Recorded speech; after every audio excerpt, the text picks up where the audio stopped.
Tang Yining, alright, I know. Another confession.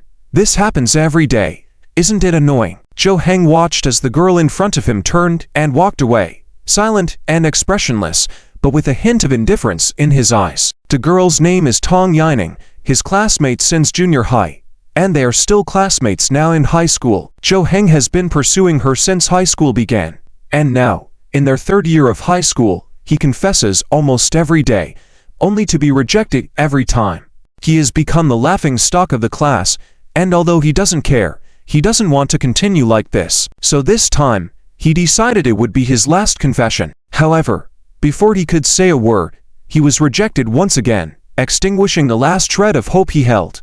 Rejected again? Hearing the voice beside him, Zhou Heng turned to his deskmate, a short-haired girl with a charming face, sharp eyes, and neatly groomed brows, chewing gum in her mouth while her school uniform draped casually on her. Yes, Zhou Heng replied softly. He then turned away, but the girl rested her arm on Zhou Heng's shoulder and said, "After school, want to go to the internet cafe with me?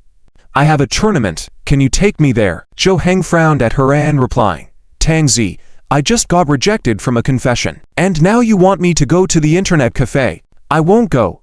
Whoever wants to go can go. I'll treat you, and buy you a medium Coke. You're trying to bribe me with that, but it has to be sugar-free. Okay." After school that night, it was already 9:30 p.m. Zhou Heng went to the internet cafe with Tang Zi. "Here you go." Tang Zi placed the Coke on Zhou Heng's table and sat down next to him, asking, "How much longer are you going to keep confessing? It's your last year. If you don't succeed now, you won't have another chance." Zhou Heng took a sip of the Coke, shook his head, and responded, "Today was the last time. I can't hang on only one tree, especially after 2 years." Surprised by his words, Tang Zi asked, "Really?" "Yes. So, does that mean you'll have more time to play games with me?" "Nope. My mom wants me to study, or else she will cut off my living expenses." The two of them played at the internet cafe until midnight before preparing to go home. As they left the internet cafe, they were surprised to find it was raining outside. Zhou Heng and Tang Zi stood under the eaves of the internet cafe, watching the steady drizzle, forming shallow puddles on the ground. "Do you have an umbrella?" Tang Zi asked Zhou Heng. "Yes. Do you?" "I have one too." They opened their umbrellas, bid farewell at the entrance, and went their separate ways. Zhou Heng walked along the dark, rainy street, his thoughts filled with the scene of being rejected by Tang Yining earlier. He remembered how he harbored some hope when he had decided this morning to confess for the last time, recalling their good relationship during junior high. Despite his introverted nature, she never minded and often played with him. He had developed feelings for Tang Yining during their early teens. Discovering they were still classmates in high school seemed like destiny, so he started pursuing her. However, the reality hit hard, and the memory of her impatience today would likely stay with him forever. "Forget it, I'd just bother anyone. I guess I shouldn't disturb her anymore," he thought. Suddenly, Zhou Heng stopped in his tracks and saw someone sitting on a step under a streetlight. It was a girl, seemingly unfazed by the rain pouring down, her school uniform drenched. Zhou Heng recognized her and asked, "Yin Menggren, what are you doing here?" Lowering her head, with a slightly hoarse voice, Yin Menggren replied, "It's none of your business." Nodding, Zhou Heng continued his way out. However, after a few steps, he heard a faint cry behind him. He hesitated, listening to the sobbing noise. Yin Menggren was sobbing quietly, disregarding the rain soaking her. Zhou Heng, holding an umbrella, looked back at her. Without a word, he shielded her from the rain. He could see the sadness in her eyes and knew she was in distress. Zhou Heng watched her quietly, and when she asked what he was doing, he simply replied, interfering, "I guess. I already told you, it has nothing to do with you." Yin Menggren said tearfully, unable to finish a complete sentence as she wiped her tears. "Seeing the class monitor of my class crying like this in the middle of the night, how can it have nothing to do with it?" Zhou Heng took out a small packet of tissues from his bag and handed it to Yin Menggren. After hesitating for a moment, Yin Menggren accepted the tissues and wiped her tear-stained face. Her eyes and nose were red, with obvious puffiness, indicating that she had been crying for a long time, possibly even for days. Thank you." Yin Menggren held on to the tissues, turned her head, and whispered her thanks. Zhou Heng saw her shivering uncontrollably. He was dry and especially cold himself, not to mention Yin Mengren, who was soaking wet. "My home is nearby. Come in and warm up for a while," Zhou Heng said, as he reached out his hand to help Yin Mengren up from the steps. Yin Mengren was startled. "What are you doing? Don't mind me. I'm not going." She struggled for a moment, but Zhou Heng's strength caught her off guard, making it almost impossible to loosen his grip on her fingers. Even after he had pulled her a few meters away, she had no resistance left. "All right, someone has to take care of this situation if they come across it, otherwise, I don't like to meddle in others' affairs," Zhou Heng said without looking back as he effortlessly dragged Yin Mengren, who was half a head shorter than him, like carrying a shopping bag. Yin Mengren stopped resisting. She was powerless and realized she couldn't break free from Zhou Heng's grip, which, although not tight, prevented her from escaping. After a while, Zhou Heng led Yin Mengren into a building. He folded the umbrella and did not let go of Yin Mengren's hand to prevent her from escaping. But as soon as they entered the building, a cold draft hit them, causing Yin Mengren's body to shiver violently. She no longer wished to go outside, as she knew it would be even colder. Once they got on the elevator, Zhou Heng finally let go of her hand. Yin Mengren stood behind Zhou Heng, head bowed, hands awkwardly placed in front of her.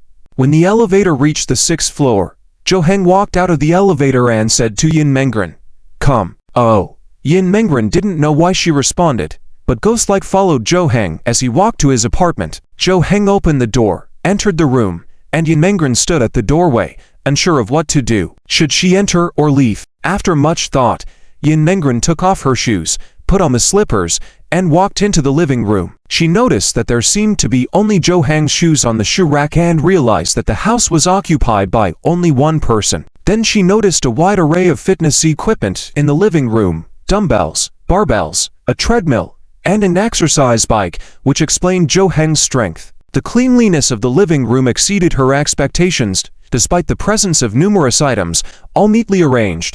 Instead of a coffee table, there was a white furry rug placed on the floor in front of the comfortable-looking sofa. Yin Mengren didn't dare sit there because her clothes were still wet, so she stayed standing. After a while, Zhou Heng came out with a set of clothes, a towel, and a hairdryer. "Here, dry yourself, blow-dry your hair, and change into these clothes.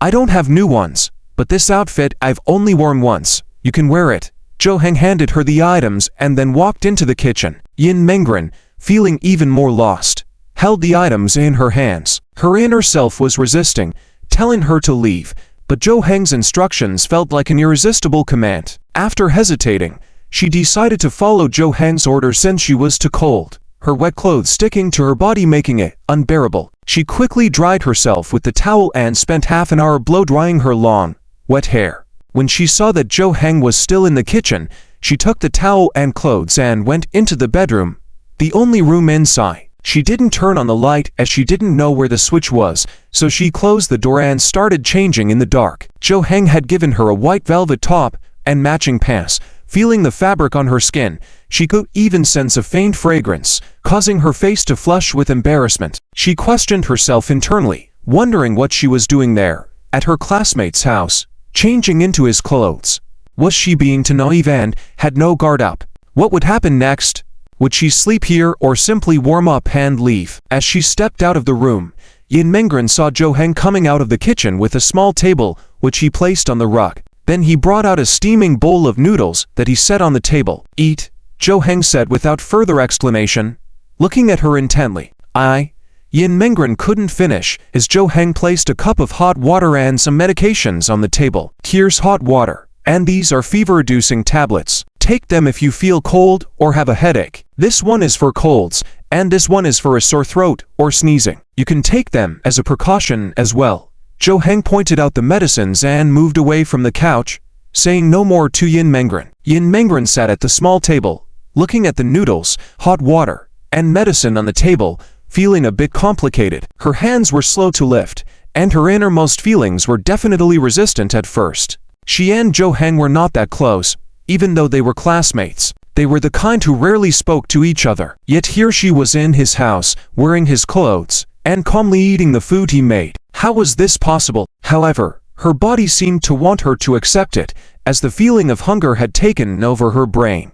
It kept sending signals to her body, urging her to eat quickly. She glanced over to the side, where Zhou Heng sat at another table, holding a pen as if doing homework, completely ignoring her as if she didn't exist. It seemed like Zhou Heng felt Yin Mengren's gaze as he stopped writing and softly said, "You're not usually this shy. Eat up. Finish and I'll lend you my umbrella for when you leave." Hearing Zhou Heng say this, Yin Mengren had no reason to refuse. She cautiously picked up the chopsticks, picked up a small bite, warm sensations flooding through her body instantly. After that, she no longer hesitated and started eating heartily, albeit quietly. 10 minutes later, Yin Mengren had finished eating, drank the hot water, but skipped to medicine since she felt it probably wasn't necessary. Afterwards, she stood up, took out something from her wet clothes pocket, walked over to Zhou Heng's side, and handed it to him, whispering, "That. Thank you. What's the money for?" Zhou Heng asked, taken aback by the $100 bill Yin Mengren handed him. "I don't want to owe you." Yin Mengren looked into Zhou Heng's eyes with a serious expression, showing she wasn't joking. Zhou Heng didn't take the money and instead turned back to his test paper muttering, "If you don't want to owe me, then don't give me money. Your grades are good, right? I don't get this big question, teach me, and then we're even." Zhou Heng tapped on the problem with his pen as Yin Mengren glanced and instinctively spoke, "It's so simple, what's there not to understand?" "Sorry, I can't grasp even this simple question." Yin Mengren closed her mouth in embarrassment, then reached out and started teaching Zhou Heng how to solve the problem. Zhou Heng listened attentively, but had to admit he wasn't as quick as she was. After a detailed explanation, Zhou Heng finally understood. When Yin Mengren finished explaining the question, she planned to leave. Even though her uniform had been hung under the air conditioning for a while and felt damp, she had no choice, saying, "I'll return your clothes and umbrella when I go to school." Standing at the door, she spoke softly, holding her still damp uniform, wearing Zhou Heng's clothes underneath, and the rest of her wet clothes packed in a bag. Zhou Heng suddenly realized Yin Mengren hadn't been to school for many days. She was a good friend of Tang Yining, who had been feeling down lately due to Yin Mengren's absence. So, when Zhou Heng asked about Yin Mengren's plans to leave, he wondered if she had somewhere to go. Not one to meddle in others' affairs, Zhou Heng found it strange why Yin Mengren was at his place and why she was crying. Despite that, for some reason, he felt compelled to ask. Sensing Zhou Heng's question, Yin Mengren hesitated, lowered her head, and remained silent. Zhou Heng then took out his phone, asked for Yin Mengren's parents' contact, planning to call them to pick her up. When Yin Mengren remained silent, Zhou Heng glanced up to see her standing motionless and tears crystallizing in her eyes. Without waiting for a response, he realized something was wrong. This reaction seemed to indicate a problem at home. Worried that he might have upset her, Zhou Heng attempted to console her, but his lack of eloquence led him to ask awkwardly, what's the situation?" After sobbing for a while, Yin Mengren slowly explained that her parents had passed away in a car accident over a week ago, leaving her essentially an orphan with no relatives willing to take care of her. This revelation left Zhou Heng deeply affected, understanding why Yin Mengren had been sitting alone, wearing her school uniform, and silently bearing such a tragic burden. Realizing that she had no home to return to, Zhou Heng's question hit Yin Mengren like a heavy blow. Her face displayed deeper sorrow and grief upon realizing the weight of her situation. Though not good with words, Zhou Heng could see the pain on Yin Mengren's face and understood that she likely had reasons she couldn't easily express. In the quiet environment, only Yin Mengren's faint sobs could be heard. Zhou Heng felt at a loss, unsure of what to do. Yin Mengren was the class monitor, known not just for her excellent grades, but also for her popularity and cheerful personality. She was the core of the class, the soul of the group, everyone's good friend, and a source of pride for the teachers. In contrast, Zhou Heng felt like a polar opposite to her. And now, seeing her cry so bitterly in his house, he knew he couldn't let her leave, especially knowing her circumstances. Despite the awkwardness of the moment, Zhou Heng realized he couldn't bear the thought of letting her go, especially on such a rainy night. Rising from his seat, he walked over to her and took the bag from her hands. In Yin Mengren's bewildered expression, Zhou Heng placed the bag in the living room and said, "Just stay here for now. When you have somewhere to go, then you can leave." Upon hearing Zhou Heng's words, Yin Mengren immediately regained her composure, hurried over and said, No. I'll leave right away, Before she could finish, Zhou Heng suddenly raised his head and looked at her. Although his gaze was not fierce or scary, it made her feel like she couldn't argue back. Subconsciously, she shut her mouth immediately. Zhou Heng looked at Yin Mengren and said, in a deep voice, "Either you stay here, or I'll call the police and have them take care of you. You choose." Yin Mengren sobbed a few times, blinked her teary eyes, and looked at him with a somewhat resentful expression. She asked softly, "Is this how you talk to Tonton too?" "Huh." Zhou Heng opened his mouth, his gaze fixed, only half uttering a word. He looked at Yin Mengren dazedly, as if she was telling herself, "No wonder your confession failed." Zhou Heng knew he couldn't articulate himself well. Lacking emotional intelligence was his biggest flaw. He was struggling even with talking to boys, let alone girls. Zhou Heng quietly lowered his head, at a loss for words, feeling like a lost puppy with no trace of his previous momentum. Phew. Zhou Heng lifted his head and found Yin Mengren covering her mouth and laughing, with tears in her eyes. Zhou Heng awkwardly clicked his tongue, saying, "Just stay here, I'm begging you." Okay. This was the most sincere thing he could say. He tried to put on a friendly expression, but felt awkward, almost causing his face to twitch. Seeing this scene, Yin Mengren laughed again. It was hard to tell if those were tears or laughter. Zhou Heng thought Yin Mengren was mocking him heartlessly, so he turned his head away with a gloomy expression. Yin Mengren realized she had laughed too much and her laughter gradually faded. She spoke up, "Okay, I'll stay. Thank you. But why are you helping me? Why should there be a reason? It's just that I don't want my reputation in class to worsen." "Huh." Yin Mengren blinked in surprise and, after a moment said, "But I haven't heard anything bad about you in class except for your confession to Tonton. For me, that's already a bad reputation." "Oh. I see. Aren't you worried Tonton will be upset?" "Whatever. We won't have any connection in the future." Zhou Heng shrugged, looking indifferent, not revealing any emotional fluctuations on his face. Yin Mengren was surprised and tentatively asked, "You don't like her anymore?" Zhou Heng shook his head. "There's no point in pursuing something that doesn't give a response." "I see. That's fine." After deciding to stay, Yin Mengren hung her wet clothes to dry. She sat on the sofa, unsure of what to do. After looking around for a while, she didn't expect to actually agree to stay in the house of a classmate, but her impression of Zhou Heng had changed a bit. She hadn't known he was like this. She looked over at Zhou Heng, who was still studying, and felt some admiration. A person living alone could be so disciplined, whether in exercise or study, showed his strong self-control. In a short while, Zhou Heng started tugging at his hair in frustration, seemingly stuck on a question from his paper. Yin Mengren stood up and walked over, standing next to him. She noticed Zhou Heng was indeed troubled by a question, but the steps of his concern were puzzling to her. At least what she thought was simple, but remembering the situation earlier, she didn't dare to offend him and reached out, pointing to the question on the test paper, and began to explain it to Zhou Heng. Zhou Heng listened attentively, nodding occasionally. With Yin Mengren's help, he finally solved the problem. Soon after, he completed the test paper. Checking the time, it was already past 2 a.m. He was starting to regret chatting with Tang Zi online earlier. Now, he had only a few hours before he needed to go to school. Zhou Heng packed up his things and looked at Yin Mengren sitting on the sofa. "You go to the bedroom to sleep.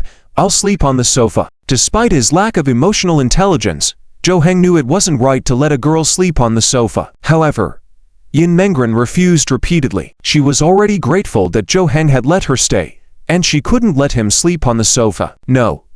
No. No. I can sleep on the sofa. It's okay. No.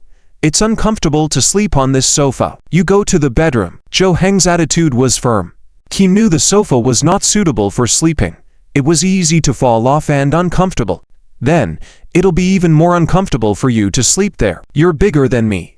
It's my house, so you should listen to me. Exactly, because it's your house and you're the host, that's why, as a guest, shouldn't sleep in the bedroom. The two of them kept insisting back and forth until they ended up in the bedroom. Zhou Heng turned on the bedroom light, and Yin Mengren finally saw the clean and tidy room.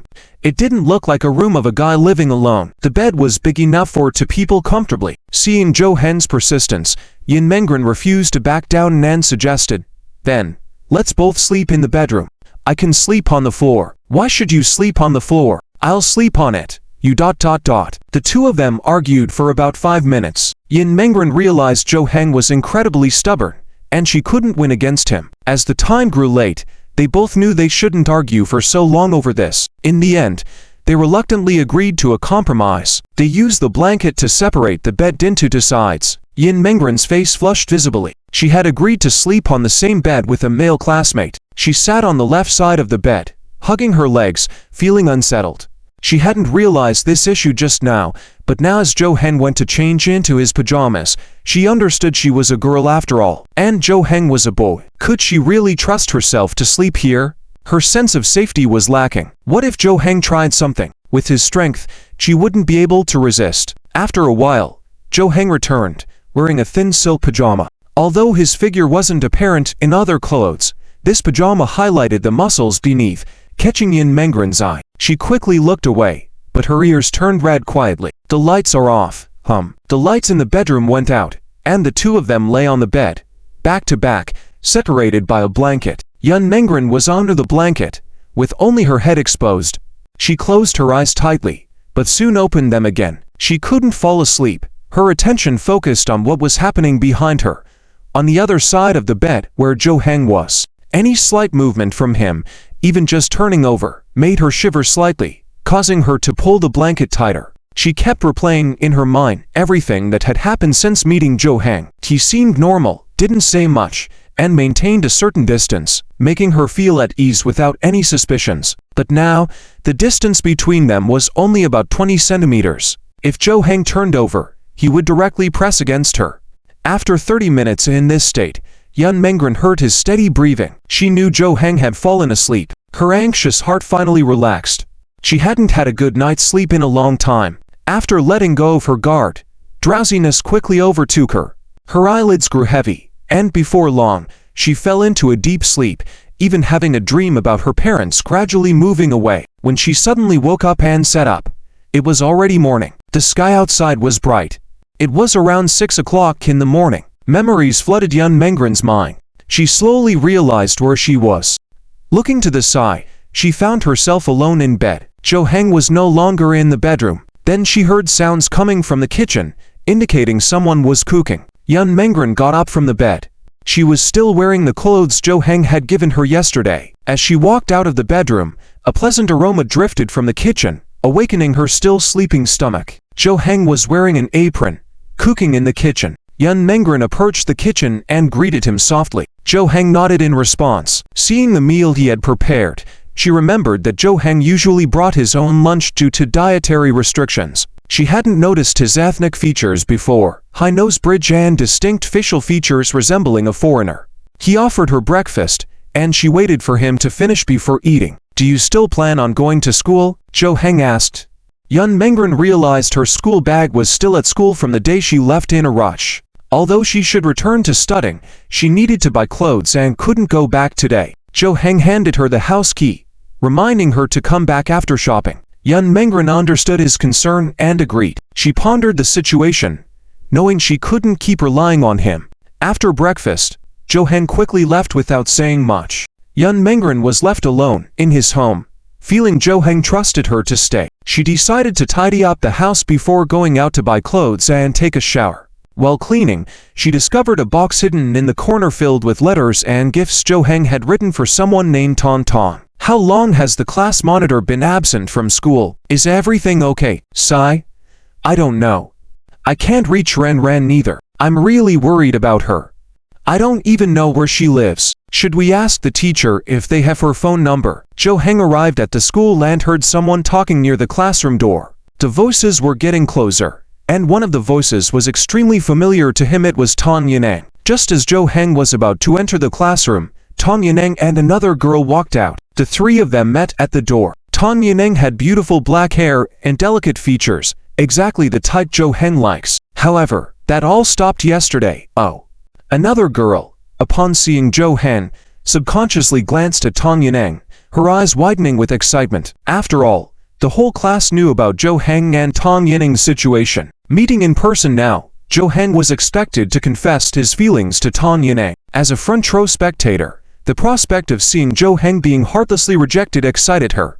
Tang Yaneng, upon seeing Zhou Heng, quickly showed a hint of impatience on her face. In her mind, she expected Zhou Heng to confess his feelings next. She felt annoyed, but because they had been classmates for several years, she bottled up her anger. Seeing Zhou Heng about to speak, Tan Yaneng preemptively said, "Zhou Heng, I've already told you, can you please stop bothering me? Can you step aside?" Tan Yaneng's words were instantly retorted, leaving her momentarily speechless. Her mouth slightly agape, eyes wide, she seemed unable to find words to respond. The girl beside her, however, quickly realized the situation, moved aside, and Zhou Heng walked past, leaving Tan Yaneng standing there in a daze. The girl cautiously approached Tan Yaneng's side and asked, Tan, are you okay?" "Huh? What? What's wrong with me? Really? It would be so much better if you didn't bother me." Tan Yaneng reacted, hastily explaining, but her eyes involuntarily glanced at Zhou Heng in the classroom. Her heart raced, filled with questions, not understanding why Zhou Heng seemed different today. Zhou Heng took his seat, and his deskmate Tang Zi was visibly bored, absent-mindedly playing with a pen. When Zhou Heng came over, she tossed him a piece of gum without saying anything. Zhou Heng accepted it and started chewing. "There's a dungeon run tonight. Are you joining?" "Not tonight. The monthly exams are coming up. I need to improve my ranking by at least 50 spots this time." Zhou Heng sighed and pulled out his workbook from his bag, preparing to work on some exercises. "There's an equipment drop in the dungeon tonight that you've always wanted.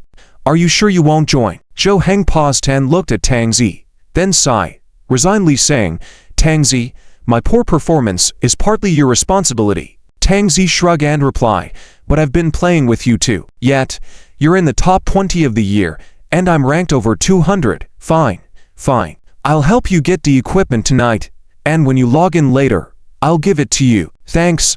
At that moment, a boy approached and lightly tapped Zhou Heng's shoulder. Zhou Heng turned to see Kan Yue, furrowing his brows and asking, "Zhou Heng, can you give this to Tang Zi? Please." "Thanks." Kan Yue handed Zhou Heng a love letter and hastily fled the scene. Zhou Heng turned around and handed the letter to Tang Zi, saying, "Here, from Kan Yue." Tang Zi took it, didn't even look at it, and tossed it aside as if it was of no importance. "Don't you want to read it?" "No. I'm not interested in romantic relationships." Tang Zi shook her head nonchalantly, delivering a heavy blow to Zhou Heng, who had been tirelessly pursuing someone until yesterday. Their contrasting attitudes made him envious. "I envy you for having no interest in these matters." "Yet, relationships are not as fun as games." Zhou Heng pondered. Perhaps if he shared Tang Zi's views, he wouldn't feel so disheartened by his numerous failed confessions. The class resumed, and Zhou Heng listened attentively. His gaze briefly landed on the seat that belonged to Yin Mengren, empty for quite some time. She must be back at school tomorrow. Should he say kind words to her tonight, so she wouldn't cry about him tomorrow? He redirected his gaze and found someone looking at him. In the past, he would have been glad if someone looked his way, but today, everything felt different. It was Tan Yaneng, who had been staring at him when he was looking at Yin Mengren's seat. They made eye contact before she turned away. After class, Zhou Heng planned to visit the restroom. As he stepped out of the classroom, someone followed behind him. "Zhou Heng, buddy, did you give that to Tang Zi?" Kan Yue came up to Zhou Heng and whispered, I gave it to her." "How did she react?" "She said she's not interested and that games are more fun." Kan Yue was dumbfounded, standing motionless for a moment before hurrying after her. "And then? Nothing else?" "You didn't tell her it was from me." "I did. She ignored me the next second." "I give up."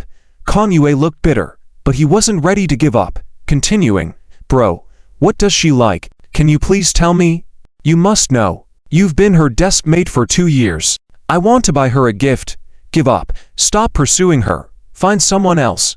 "I can't. I like her the way she has short hair, cute face, a bit aloof. To be honest, I dreamed of her yesterday, but I can't tell you what the dream was about." "You're crazy. Why are you asking me then? Ask someone else. You're her desk mate, and you have experience in pursuing people.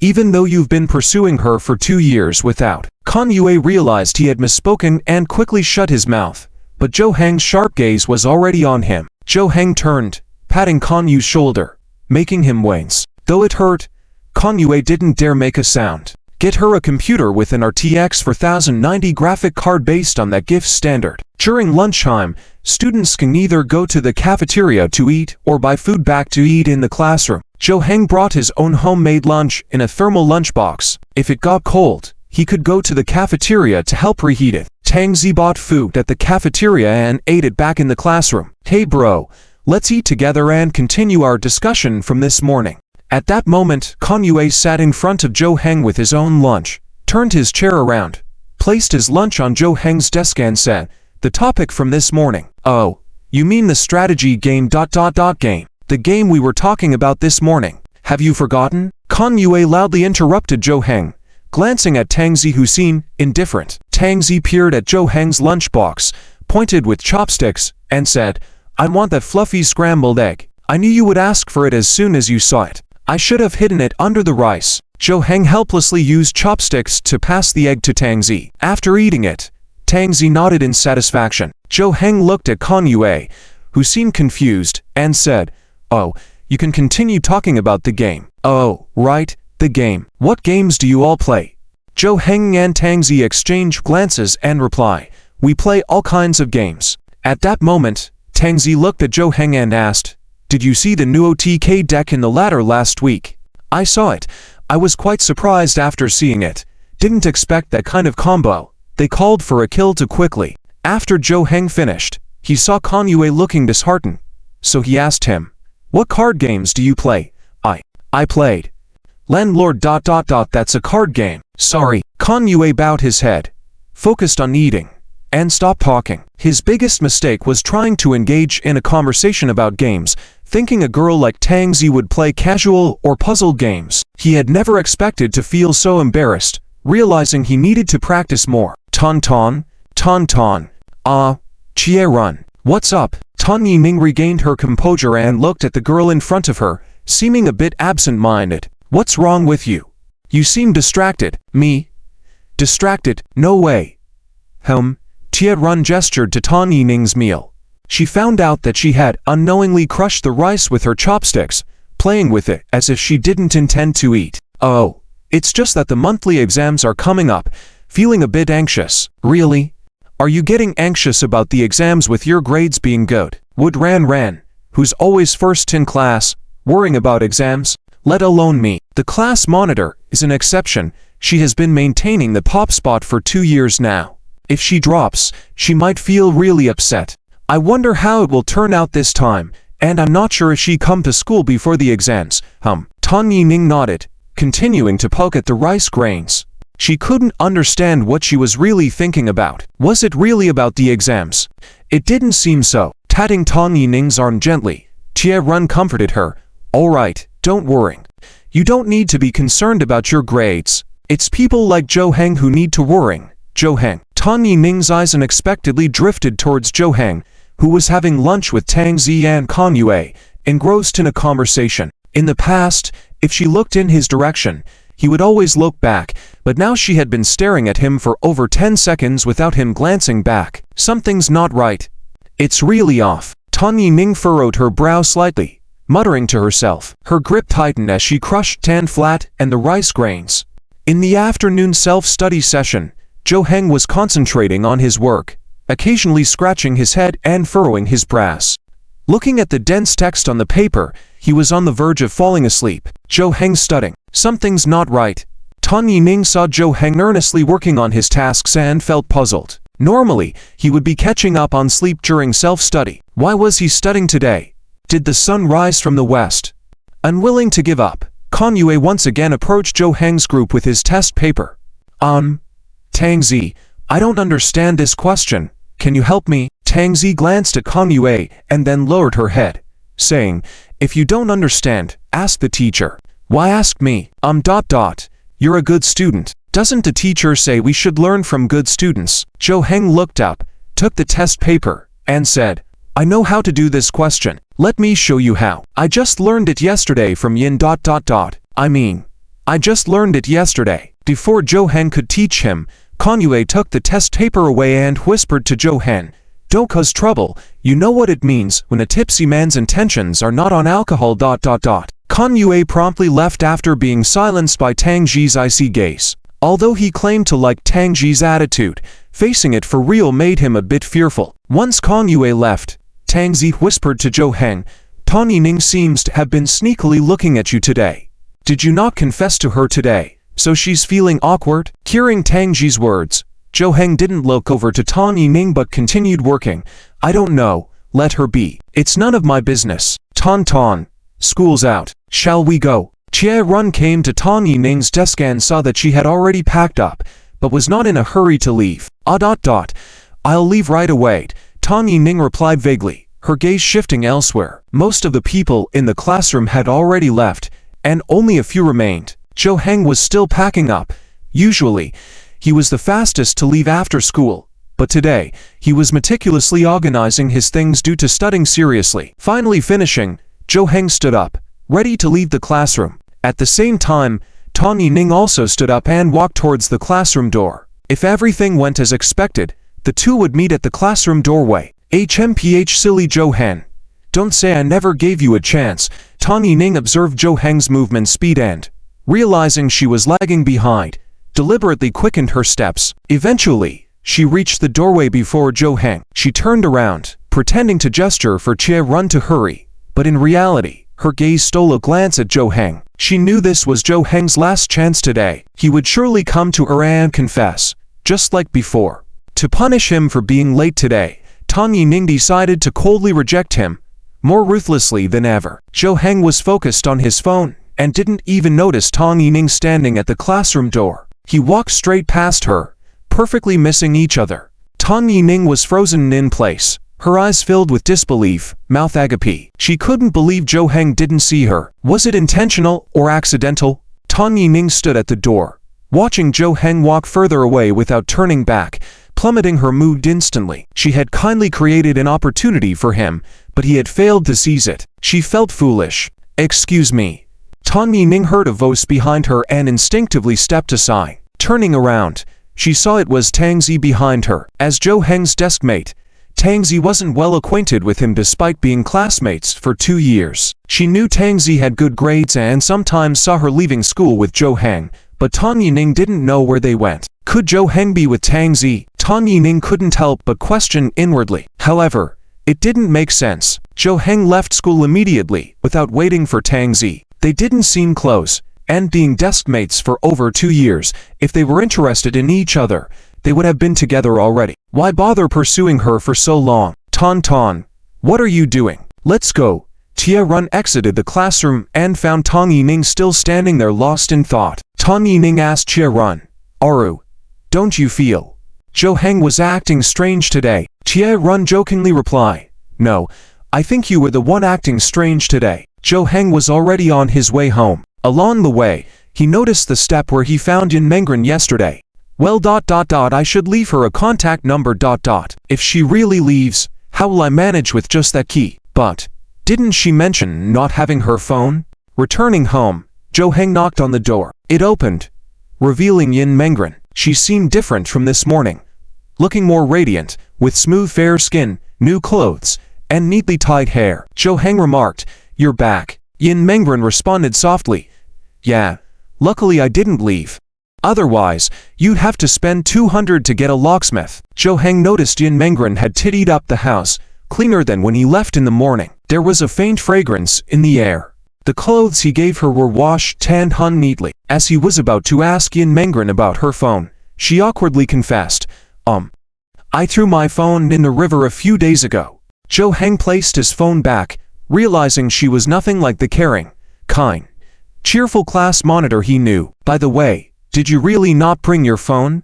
I was worried I couldn't reach you if needed, Zhou Heng said, pulling out an old phone. Accepting the phone, Yin Mengren's expression revealed surprise. Why was he offering her his spare phone and SIM card? They were just classmates. Yin Mengren hesitantly asked, Why are you being so nice to me? Is it because of Tan? Could it be that Zhou Heng wanted to get close to Tan Yining through her due to their good relationship? But didn't Zhou Heng mention he wouldn't pursue Tan Yining anymore? Zhou Heng, sitting down, looked puzzled at Yin Mengren and asked, How am I treating you? I mean, why are you so kind to me? Yin Mengren's voice grew smaller, feeling unlike herself. She used to joke around casually with Zhou Heng, but now, she felt unnatural. Zhou Heng pondered for a moment and then shook his head. I don't think I'm being particularly nice to you. It's just something I think should be done. For instance, you helped me tidy up the house. It's not about being nice, it's doing what is right. And regardless of what I do, it has nothing to do with Tang Yining. Zhou Heng started studying at the table quietly, while Anan was sitting on the sofa fiddling with her phone. She opened the photo album and found some photos inside. Subconsciously, she wanted to exit as it was Zhou Heng's privacy. If there were any private photos, it wouldn't be good if she saw them. However, at first glance, all she saw were screenshots, not even a single photo of a person. Curiosity got the best of her, so she clicked on those screenshots and found chat logs with someone she was familiar with, Tang Yining. Looking at the chat content, Anan was surprised. Tang Yining had even said to her that his relationship with Zhou Heng wasn't great, even though they were just middle school classmates and not very close. However, from these chat logs, although there was no ambiguous content, it was evident that their relationship seemed very good, at least like good friends. Anan knew it wasn't right to look at these records, but the contents made her uncontrollably want to continue. In the end, she understood what the turning points in these screenshots were about. Almost all screenshots recorded how the relationship between Zhou Heng and Tang Yining changed. The messages depicted the change in Tang Yining's attitude towards Zhou Heng, from eagerly anticipating to reluctantly responding and eventually becoming unresponsive. Anan could perceive Zhou Heng's emotional change through these mere message records, from hopeful anticipation to determined persistence to gradual apathy, and finally complete disappointment. Anan understood the entanglement between them. Zhou Heng had been pursuing Tang Yining since the first year of high school, and he wasn't like how he was now. He was straightforward and sometimes quite frustrating in his responses, indicating significant changes in his communication style, especially with Tang Yining. Although it was apparent that Zhou Heng lacked emotional intelligence and was not very articulate, at least he was more talkative before. Tang Yining had promised Zhou Heng that she would consider his pursuit once she turned legal, at the beginning of the second semester of their first year in high school. Still, it seemed that things didn't work out as expected, yet Zhou Heng didn't give up. He persisted until Tang Yining's attitude turned negative. His messages became shorter, and the frequency of their exchanges decreased. By the time they reached the third year, which was the present, Zhou Heng had almost become a different person. Unable to see a resolution, he had made up his mind not to pursue this path further. Anan took a deep breath, realizing now why Zhou Heng had persevered for so long. For 2 whole years, he had held on to hope, which was initially given by Tang Yining and then extinguished by her. None of this Zhou Heng had shared with anyone, and he had become the class laughingstock. Anan felt a tinge of disdain towards Tang Yining's behavior but also sympathy towards Zhou Heng. She looked up towards Zhou Heng and was startled to find him sitting there, quietly looking at her. Embarrassed and ashamed for having intruded into someone else's privacy out of curiosity, Anan felt a sense of awkwardness. Zhou Heng turned back to his work and casually said, "If there's anything in the phone, just delete it. There's nothing useful inside."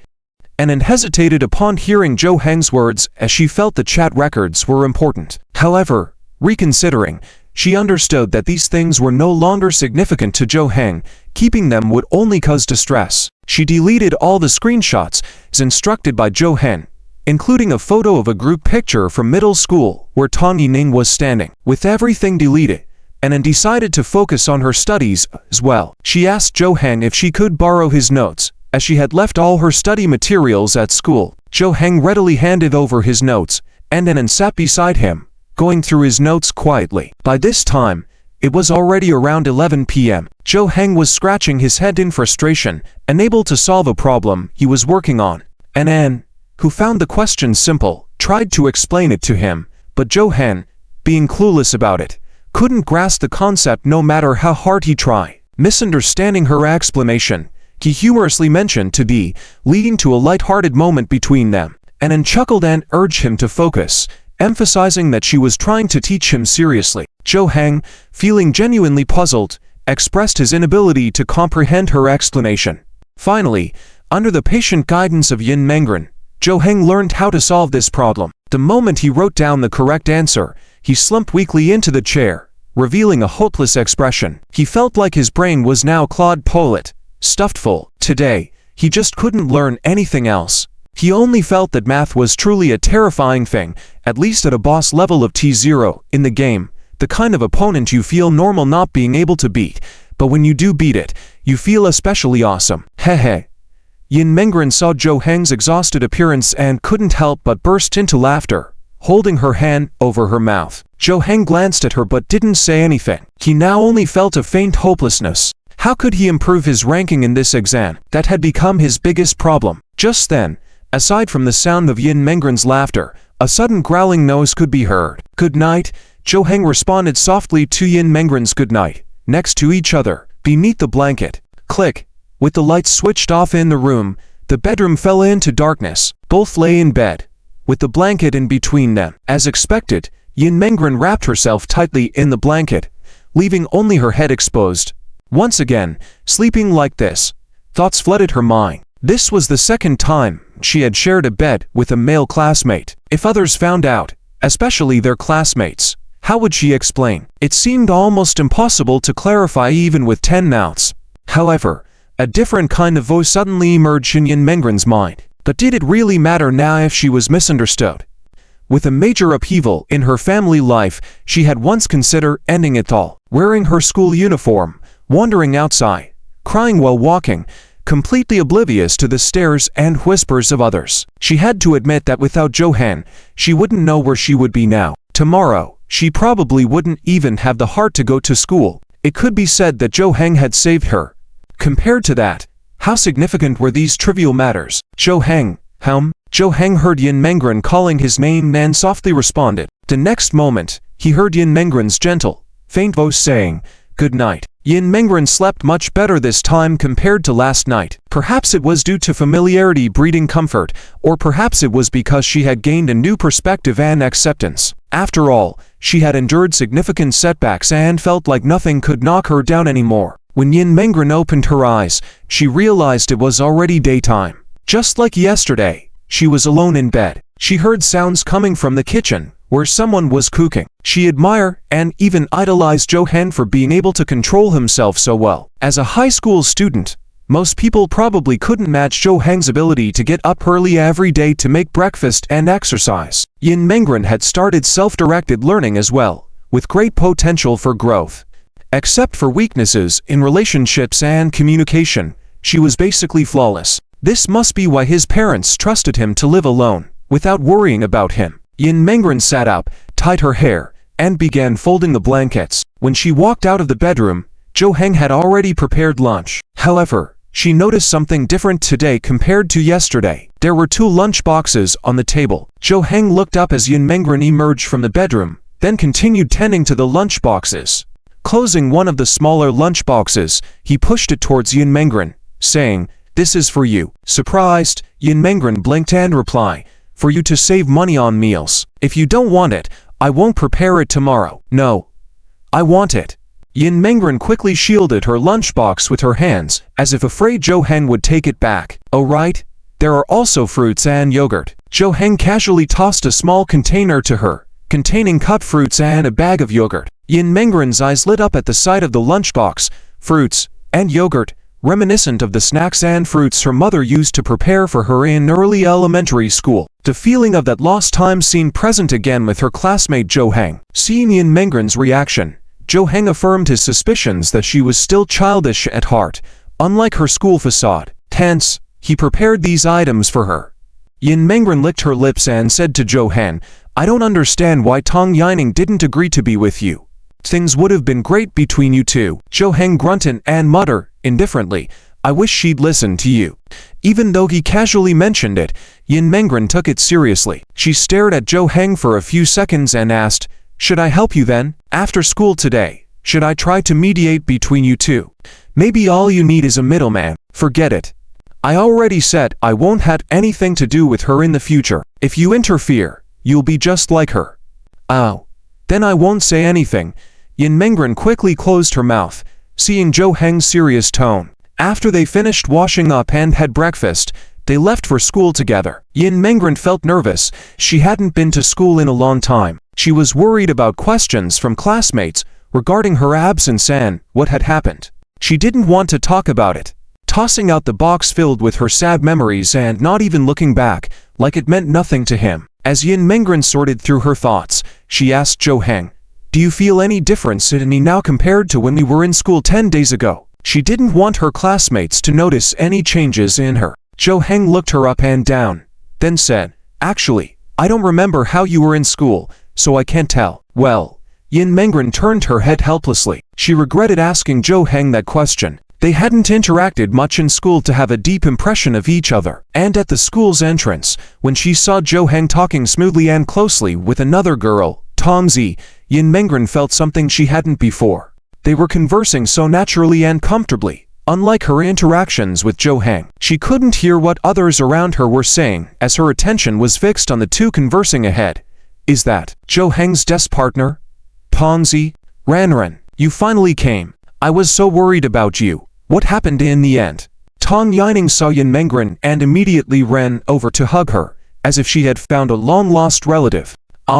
There was a bit of a situation at home, so I couldn't come," Yin Mengren replied, but her gaze drifted towards Jo Heng and Tang Zi, who were chatting non-stop. Why did they seem to have so much to talk about? She lived at Jo Heng's house, but he never chatted with her this much before. "Class monitor, the teacher wants you to go to the office." "Oh.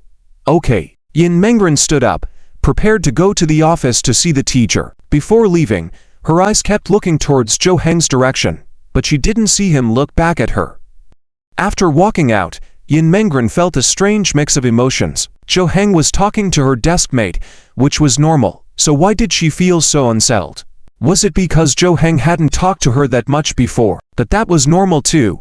They weren't close before. Yin Mengren's mind was filled with random thoughts. Lost in her thoughts, she accidentally bumped into someone. "Oops. Sorry. Yin Mengren, are you back to school?" Yin Mengren looked up at the boy in front of her, pleasantly surprised. "Lu Yun." "Yes, these past few days. Something happened at home." The boy in front of her was tall, the class sports committee, and for a few days after she left school, he seemed to have been sending her messages frequently, although she never replied, even after she threw her phone into the river. "Are you okay? You seem off." Lu Yun leaned closer to Yin Mengren's face, as if trying to read something. Yin Mengren took a step back, quickly moved away, saying, "The teacher asked me to go to the office. Bye." Then she hurriedly left the place. Lu Yun looked at Yin Mengren's retreating figure, a slight smile on his face. What are they going to talk about? Will Jo Heng tell Tang Zi that she stays at his house? I didn't know much about Tang Zi before. She seemed quiet. Maybe they have similar personalities, so they have topics to talk about. Tang Zi's grades are really good. If Jo Heng has any questions, he would ask her. Yin Mengren. Being called out, Yin Mengren suddenly came back to focus, realizing she was still in front of the teacher, wondering what she had been thinking just now.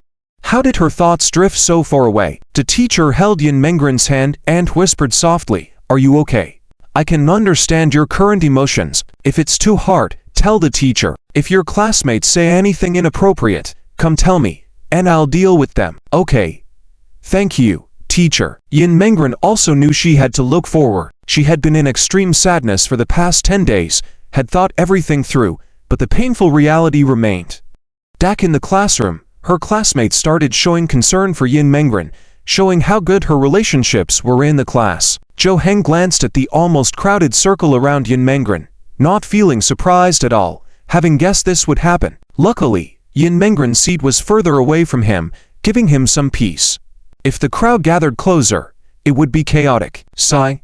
Suddenly, someone ran over to Jo Heng's side. He sighed helplessly, the only one who would come over here to stir up trouble. Kan Yue handed a bag to Tang Zi.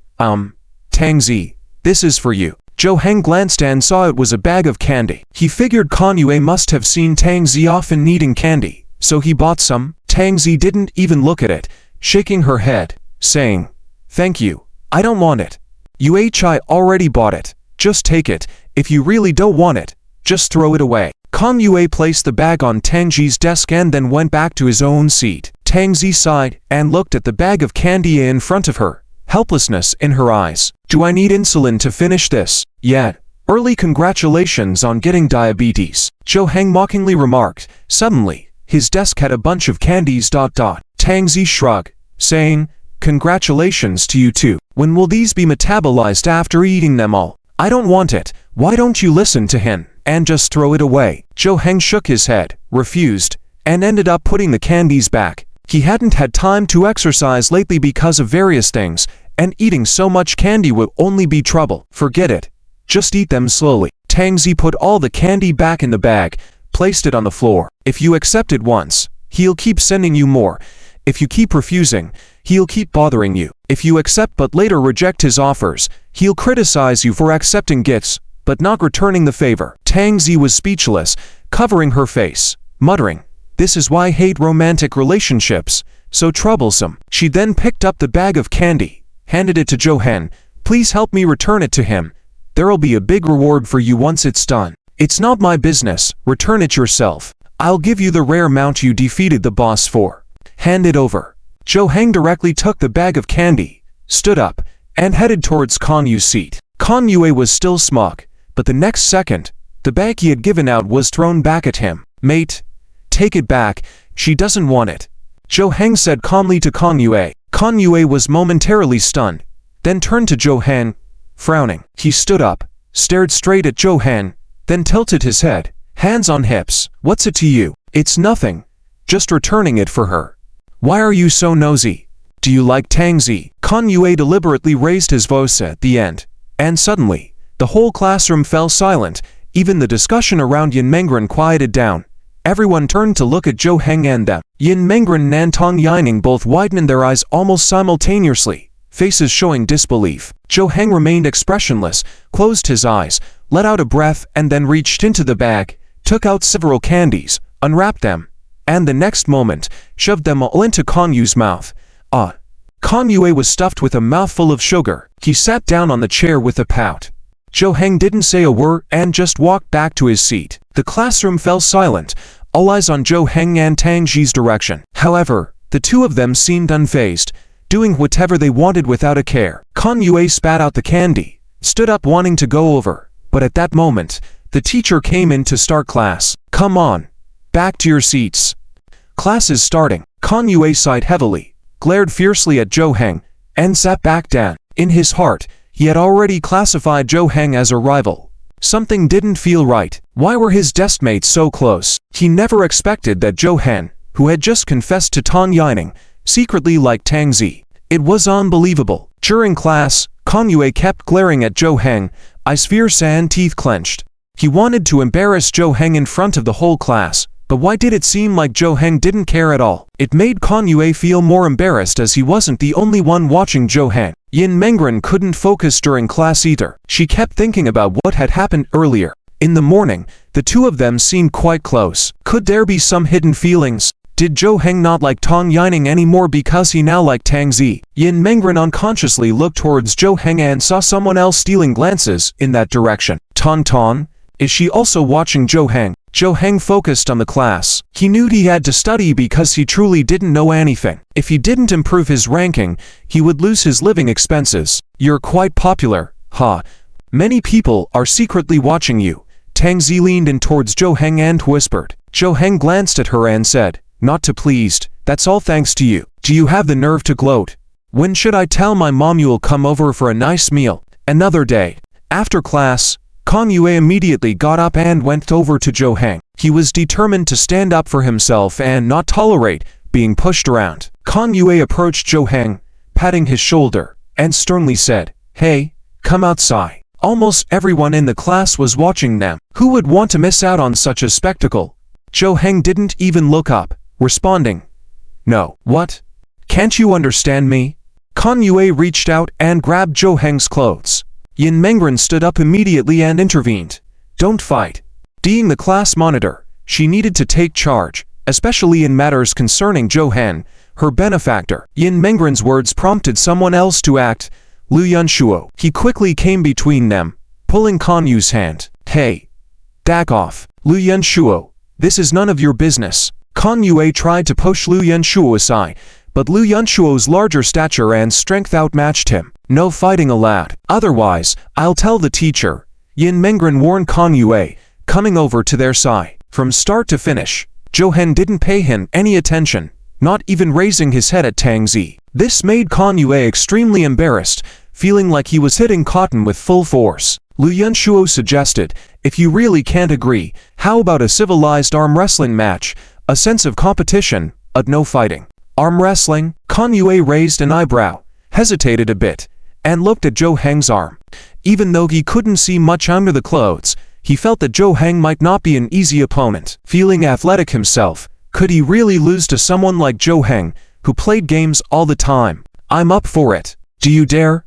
Kan Yue looked at Zhou Heng, who had remained silent since the beginning. He didn't know what Zhou Heng was scheming. Kan Yu's chest heaved as he turned to Kan Yue and said calmly, whether it's arm wrestling or fighting, it's up to you to decide what will make you stop bothering me completely. What the? Kan Yue was furious at Zhou Heng's disdainful remark. Fine. Let's do it. If I lose, I won't bother you anymore. Deal? Sure. If you win. You win. You started this. So what do you want now? Why are you being so presumptuous? Zhou Heng snorted, giving him a withering look. His words caused laughter among the onlookers, causing Kan Yu's face to turn green, almost like he had been poisoned. Shaking with anger, Kan Yue sat in front of Zhou Heng, reached out his hand, ready to compete with Zhou Heng. The whole class gathered around to watch. Some even started betting on who would win. Yin Mengren watched too, feeling confident that Zhou Heng wouldn't lose, considering his strength. Zhou Heng looked at Kan Yue. You can use both hands. What? Kan Yu's brows furrowed tightly. He wasn't too familiar with Zhou Heng before, but today he had finally seen what kind of person he was. How could he pretend so well? And letting him use both hands. Did he intend for Kan Yue to win ungraciously if he used both hands? Enough talking. It's about to start. Just the right hand. Hurry up. Kan Yue impatiently extended his right hand. Zhou Heng reached out his right hand too. When both clasped hands, Liu Yanshuo acted as the referee. After both were ready, Liu Yanshuo announced, ready. Begin. Initially, Kan Yue clenched his teeth and exerted all his strength, aiming for a quick win. Zhou Heng looked more relaxed, as if not putting in much effort. After a few seconds, Kan Yu's face turned red from exertion, but Zhou Heng remained unmoved. He began to realize something wasn't right. Can it be? Damn it, your sister. Kan Yue exerted all his strength, but there was no movement at all. His heart was pounding, his face flushed almost to the point of bleeding. He felt Zhou Heng starting to exert force, and he surprisingly had no strength to resist at all. His own arm was slowly moving downward, and in fact, Zhou Heng could push it down directly. But he was worried that pressing too hard might break Kan Yu's arm, so he didn't use too much force. Kan Yue widened his eyes, seeing himself about to lose very soon, in front of everyone. He was the one who started the trouble and was about to lose face. In the next second, almost like a reflex, he stretched out his other hand and flexed both hands together. The people watching around him showed disdainful eyes one after another. This behavior seemed like cheating and pretending to be unable to compete, as if he couldn't afford to lose. But Zhou Heng paid no attention. Since Kan Yue was now using both hands, he shouldn't be that weak. So he began to exert force. Crack. In just a moment, the match ended. Zhou Heng had won very thoroughly. Zhou Heng won. I really don't know what to say. You. Just take care of yourself. Liu Yanshuo patted Kan Yu's shoulder, shook his head, clearly showing contempt for his recent behavior. The people around them also whispered disapprovingly and dispersed. Kan Yue was still standing there in a daze, looking stunned, as if he had lost his mind, eyes wide open, mouth slightly agape, looking as if he might drool even if he were cured. He never expected to lose, and even worse, to cheat and lose with both hands. Whether in competition or character, it seemed like he had lost thoroughly. Goodbye. Go back and eat more candy. Zhou Heng waved his hand, signaling for Kan Yue to leave. Kan Yue looked up at Tang Zi, found her not looking up, not surprised at all, as if she knew the result of the match in advance. His heart felt completely lost, and he stood up, walking back in a daze. Zhou Heng stretched his wrist, and at that moment, Tang Zi handed him a wet towel. Here. Wipe your hands, And so, this farce came to an end. The class's attention shifted. They had been discussing Zhou Heng and Tang Zi, but now everyone was talking about Kan Yue, saying things like they had already noticed he wasn't a good person, his character was lacking, he liked to start trouble, and so on. In the corridor, Yin Mengren, Tan Yining, and Jie Run went to the restroom. Jie Run, somewhat surprised, said, I didn't expect Zhou Heng to be so strong. I never see him do any sports. HMPH, a bit dull-witted, Tan Yining said disdainfully, but she was still thinking about yesterday morning. She had suspected that Zhou Heng and Tang Zi might be together yesterday, and today she was even more suspicious. She even thought her suspicions were correct. By this time, she really wanted to know what was going on. Why didn't Zhou Heng come confess his feelings to her as usual yesterday morning? And were he and Tang Zi really together? But she couldn't ask, or it would seem like she cared too much about him. How do you think Zhou Heng is as a person, Ranran? Do you think he's a good match for Tan Tong? Jie Run asked with a wicked smile. Tan Yining pretended to be annoyed and lightly slapped Jie Run. Oh, what are you talking about, really? Don't you know how annoying he is to me? She didn't think Yin Mengren would answer, but she nodded seriously and said, I think he is indeed a bit slow-witted, but he is a very good person. As for being a good match for Tan Tong.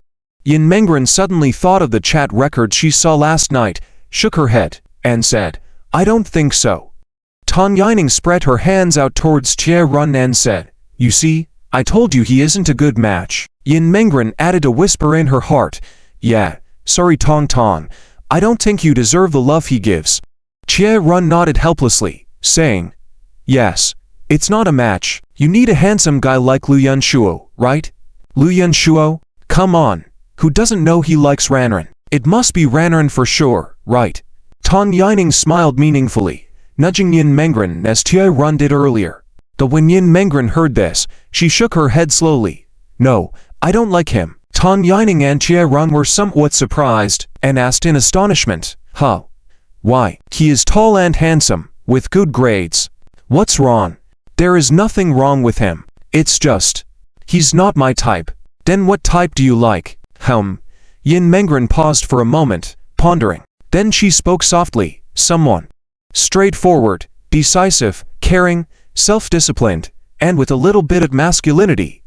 Who is that? Do we have such a guy in our class? Jie Run and Tan Yining looked at each other, trying to match the characteristics of the boys in the class to her description. But it seemed like there was no one who fit the bill. I just said I like this type. I didn't say who specifically. Yin Mengren's eye suddenly flickered with panic, hastily trying to explain. Come on, can't you have some higher standards? What type is that? Hearing the conversation between the two, Yin Mengren lowered her eyes sadly, a tinge of sadness flashing across them. My standards, now, should be particularly low. She muttered to herself, feeling a little desolate inside. She could only focus on studying well now and strive to improve herself, but there was one aspect that could never be compensated for. Who would be willing to marry her in the future? A girl without a family, with no one to care for her. Even if she got married, without family support, she would likely be bullied. She had already prepared to be alone for the rest of her life. The morning passed quickly, and it was time for lunch. Yin Mengren had been looking forward to lunch since the morning because it was made by Zhou Heng. She took out the lunch box from her desk and placed it on the table. When she opened it, a delicious meal greeted her, making her eyes light up. Just looking at it was enough to whet her appetite. Ranran, why did you bring lunch today? Tan Yining saw the lunch box on Yin Mengren's table and asked in surprise. In her memory, only Zhou Heng brought his lunch to school. I just felt like it suddenly. Give me a taste. Did your mom make this? Tan Yining looked at Yin Mengren's meal, smiling as she asked. No, I made it myself. Oh, really? Let me try it. Tan Yining picked up her chopsticks, took a small bite, chewed slowly, and after a moment, her chewing slowed down. Her eyebrows furrowed slightly. Did you really make this yourself? Yeah. What's wrong?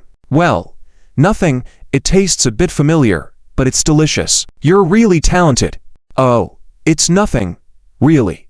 Yin Mengren felt a bit anxious inside, not expecting Tan Yining to find the taste familiar. Did she eat something made by Zhou Heng before? Their relationship had been good before, so she probably had eaten his cooking. Thankfully she didn't realize it was made by Zhou Heng. Tan Yining sat back in her seat, slowly swallowing what was in her mouth, then glanced at Zhou Heng, who was also eating. She furrowed her brows, seeming to be pondering something strange. Yin Mengren finished her meal, washed the lunchbox, continued to eat fruits, drank yogurt, and finally lay contentedly on the table. A faint smile played on her lips. She felt like she was back in her childhood. She used to bring her own lunch when she was in elementary school. It was her mother who prepared lunch for her every morning. Tears welled up in Yin Mengren's eyes, then slid down her face and onto the table. She quickly sat up, wiped her tears away to avoid being seen by others. It was a hot summer afternoon, and the students in the classroom were all drowsy.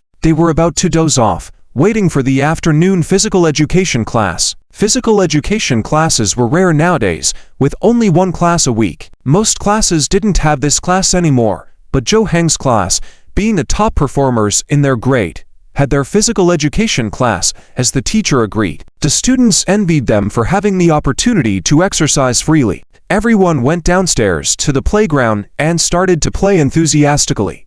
The boys went to the basketball court with basketballs, their happiest moment of the day. While Jo Heng sat in a shaded area, reading a book, he also wanted to go outside to breathe fresh air, but also needed to find time to study. His grades were poor, and he needed to work harder than others to catch up. Hey, look, Jo Heng is reading over there. He seems to be really studying seriously. Jie Run pointed out Jo Heng to Tang Yaneng and Yin Mengren, saying she noticed Jo Heng acting differently yesterday and now saw him studying diligently. Yin Mengren nodded slightly. She knew how determined Jo Heng was and saw him studying seriously even after going home. Tang Yaneng didn't seem interested and suggested, "Hey, let's go watch the boys play basketball." Yin Mengren was reluctantly pulled away by Tang Yaneng. She actually wanted to go study with Jo Heng rather than watch the boys play, but she didn't want to appear too deliberate and potentially affect Jo Heng. The three of them arrived at the basketball court to watch the boys play, and although Yin Mengren wasn't interested, the presence of girls, especially Tang Zi, caught everyone's attention. Her appearance seemed to energize the boys even more. The atmosphere at the basketball court was lively, while Jo Heng remained in his peaceful corner. Just as he was about to turn the page of his book, a basketball flew into his lap, nearly hitting his nose. Surprised, he looked up to see Tang Zi, wearing a loose t-shirt and sport shorts, her long slender legs exposed and feet clad in sneakers, showing a glimpse of white high socks around her ankles. Jo Heng tossed the basketball back to her, asking, "What's up?" Tang Zi clapped the ball twice, her eyes slightly curved, as if smiling, and pointed, "Let's play for a while and see if your skills had declined." Jo Heng closed his book abruptly and placed it aside, standing up. "Don't cry on your way home like you did when you were a kid if you lose. But you have to beat me first, right?" Jo Heng took off his uniform jacket, revealing his muscular chest and strong arms. Both he and Tang Zi went to another basketball court, prompting the boys playing there to be surprised and impressed by Tang Zi's presence. Meanwhile, Tang Yaneng and Yin Mengren watched nervously, wondering what was brewing between Jo Heng and Tang Zi. What's going on? Are there more people than usual on the side? More than just a few. Jo Heng and Tang Zi hadn't even started playing yet when they saw that the field was surrounded by people. The guys playing basketball on the other side had all stopped and come over to this side to watch the game. Jo Heng has such a good physique. The attention of Jie Run and the other two girls was all on Jo Heng. When they saw him in short sleeves, showing off his physique, they couldn't help but be surprised. "I never knew." Tan Yiming was also taken aback. How did she never know that Jo Heng had such a good physique? Was he always like this? Was he hiding this physique under his school uniform every day? Yin Mengren did know that Jo Heng had a good physique. After all, the way he dressed in his pajamas at night accentuated his figure. Are we still playing? With so many people watching him, Jo Heng felt a bit uncomfortable. He looked at Tang Zi and asked, "Since when do you care about other people's opinions?" "True. Let's start." Jo Heng nodded and walked over to the opposite side of Tang Zi, passing the ball to her and getting ready to defend, while Tang Zi started her attack. Dribbling the ball towards Jo Heng, she quickly broke through, displaying remarkable agility and speed. With precise footwork and ball handling, Tang Zi maneuvered past Jo Heng and made a perfect jump shot into the basket. Beautiful crossover step. That shot was flawless. I mean, her accuracy is amazing. The guys on the sidelines exclaimed in admiration, applauding Tang Zi. Tang Zi looked at Jo Heng, smiled gently, and said, "How was that compared to before?" "You've improved, but not by much." Jo Heng stretched his muscles and wrists, preparing for the next round. The one-on-one between them was intense, with both defense and offense being outstanding. Onlookers were left in awe, especially since Jo Heng wasn't using his physical advantage to dominate, but relying on his skill. Jo Heng had never played basketball with them before, and they were surprised by his talent in the sport. Tang Zi's prowess was also unexpected. Kang Yue on the side couldn't contain his excitement and couldn't believe how well Tang Zi played. He couldn't comprehend how this girl was so good at basketball. Behind the crowd, Liu Yanshuo stood biting his lips anxiously, feeling tense. He had intended to impress Yin Mengren, but ended up watching Zhou Heng's performance. Every time Zhou Heng scored, Yin Mengren clapped along, showing keen interest in the game, a stark contrast to her earlier indifference. She had just found out about Zhou Heng's basketball skills and admired his physique. Zhou Heng coughed, holding the ball with a determined gaze. The score between them was close, but he wanted to create some separation from Tang Zi, at least a small edge. Without his physical advantage, he had to change his strategy. The moment Tang Zi turned her head, Zhou Heng seized the opportunity, swiftly leaping for a dunk. With a cracking sound, the backboard shattered into pieces, glass shards scattering on the ground. Zhou Heng landed solidly, looking somewhat dazed. Oh, the surrounding spectators gasped in astonishment, their eyes widened in shock. The girls were taken aback as they had never seen someone shatter a backboard before. Liu Yanshuo and Kang Yu's eyes reddened with envy. If they had been the ones breaking the backboard, it would have been a major issue. Liu Yanshuo felt embarrassed for failing to dunk earlier and wished he could vanish. Tang Zi walked over, brushed off the glass shards on Zhou Heng, and said, "All right, you win. It was enough to push you this far." Zhou Heng sighed and held his head, not expecting to get serious in front of an audience. Jie Ran, excitedly shaking Tan Yining's arm like a fangirl, remarked, "He's so cool. When he jumped just now, I think I saw his ABS." Tan Yining still hadn't fully processed what she saw, her eyes fixed on Zhou Heng. She realized she didn't really know him. Her previous impression of him being uninspiring and average suddenly felt incorrect. Was he really that good at basketball? Did he always have such good athletic abilities and physique? She couldn't help but find him rather handsome now. Yin Mengren looked at the admiring girls around her, sensing a strange feeling seeping in. She couldn't understand why she felt a sense of unease, a deep-rooted discomfort. The pay class concluded, and Zhou Heng voluntarily took responsibility for the mishap. The school didn't ask him to compensate, but simply gave him a verbal reprimand and tasked him with cleaning up. However, Zhou Heng unwittingly became the talk of the school due to the loud cheers during the incident. Hearing about a high school senior named Zhou Heng who broke the backboard, the boys in the class envied him. Zhou Heng, on the other hand, didn't see it as a good thing. After becoming more conspicuous, he noticed the way people looked at him had changed, especially the girls who now stared at his chest and ABS, making him feel awkward. His uniform was zipped up all the way to block their sight. Feeling a bit uncomfortable, Kang Yue came up to Zhou Heng and apologized, admitting his mistake from earlier. He thought Liu Yanshuo had stopped him to help Zhou Heng, but now it seemed like he was saving himself. Zhou Heng glanced at him, shook his head, and said, "I wasn't holding it against you in the first place." Time passed quickly in a day, and it was time to go home from school. Zhou Heng always had a feeling that he would be encircled after school, whether it was by boys or girls, and why they were encircling him, he didn't know, but he had this feeling. So after school, Zhou Heng quickly packed up and left the classroom. Yin Mengren saw Zhou Heng leaving so quickly and felt a little flustered, so she hastened her pace, picked up her bag, and prepared to catch up.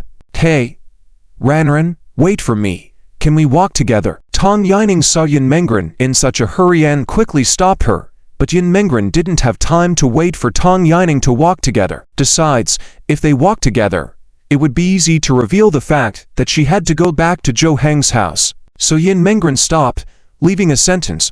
"No, I have something after school. I'll leave first." After saying that, she ran out of the classroom. Behind her, Liu Yanshuo, who wanted to follow, didn't even catch a glimpse of her shadow. What could happen at this hour? Tan Yining felt a little strange. Thinking back on the entire date, Yin Mengren seemed a bit off, with a heavy heart. Tan Yining knew that something might have happened in Yin Mengren's family, so she didn't ask further.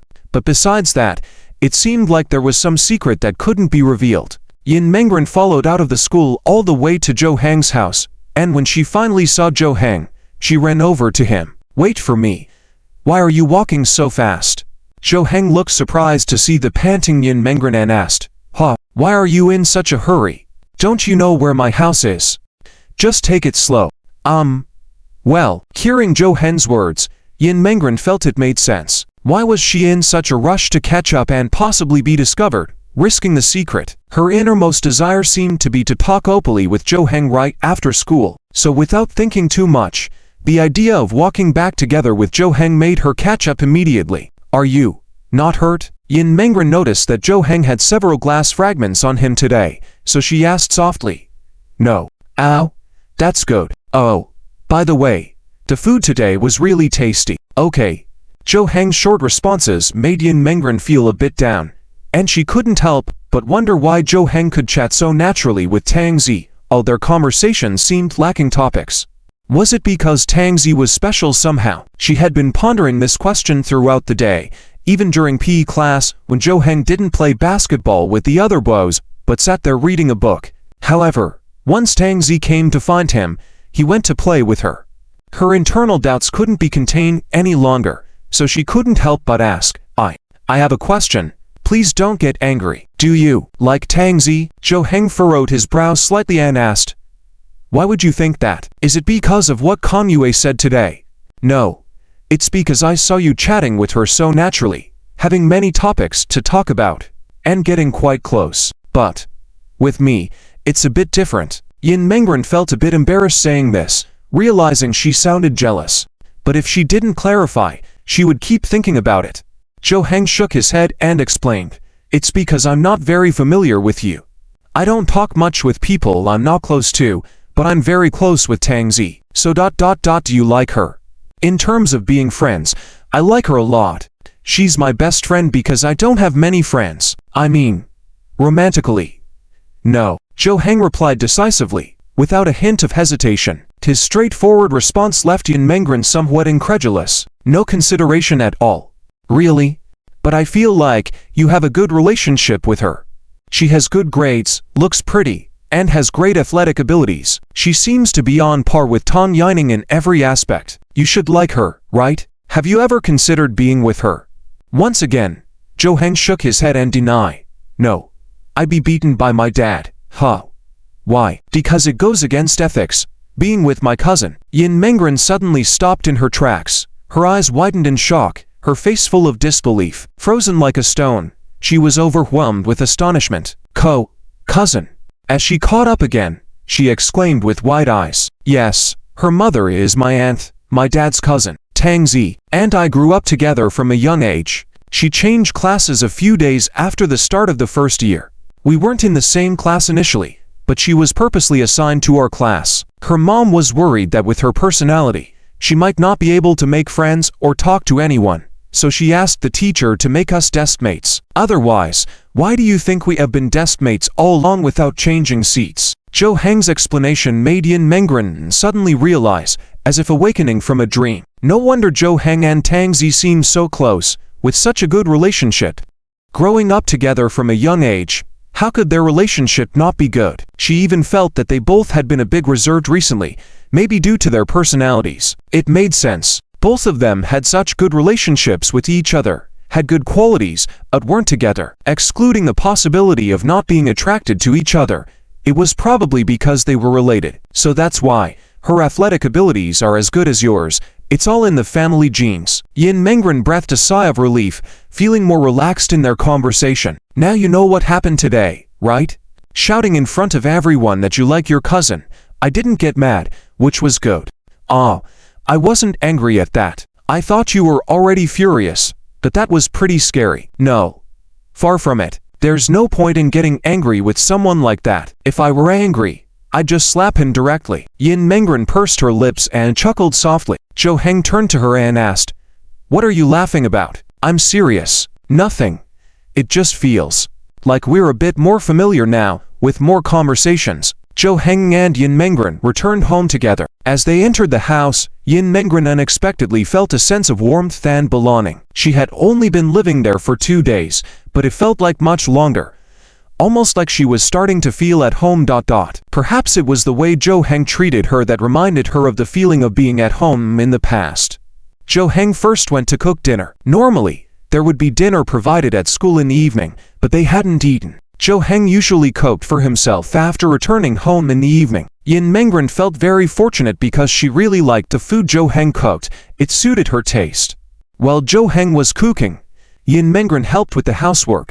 Even though the house was already tidy, she still found something to do. They ate dinner together. There was some silence at the dinner table. Yin Mengren tried to start a conversation with Zhou Heng, but he seemed to be someone who ate quietly and quickly, so she decided not to disturb him. After they finished dinner together, she proactively cleaned up the table and washed the dishes. Zhou Heng took off his coat and walked towards the bathroom. Suddenly he asked Yin Mengren in the kitchen, "Do you need to take a shower?" "Shower? Sure." Yin Mengren peeked out.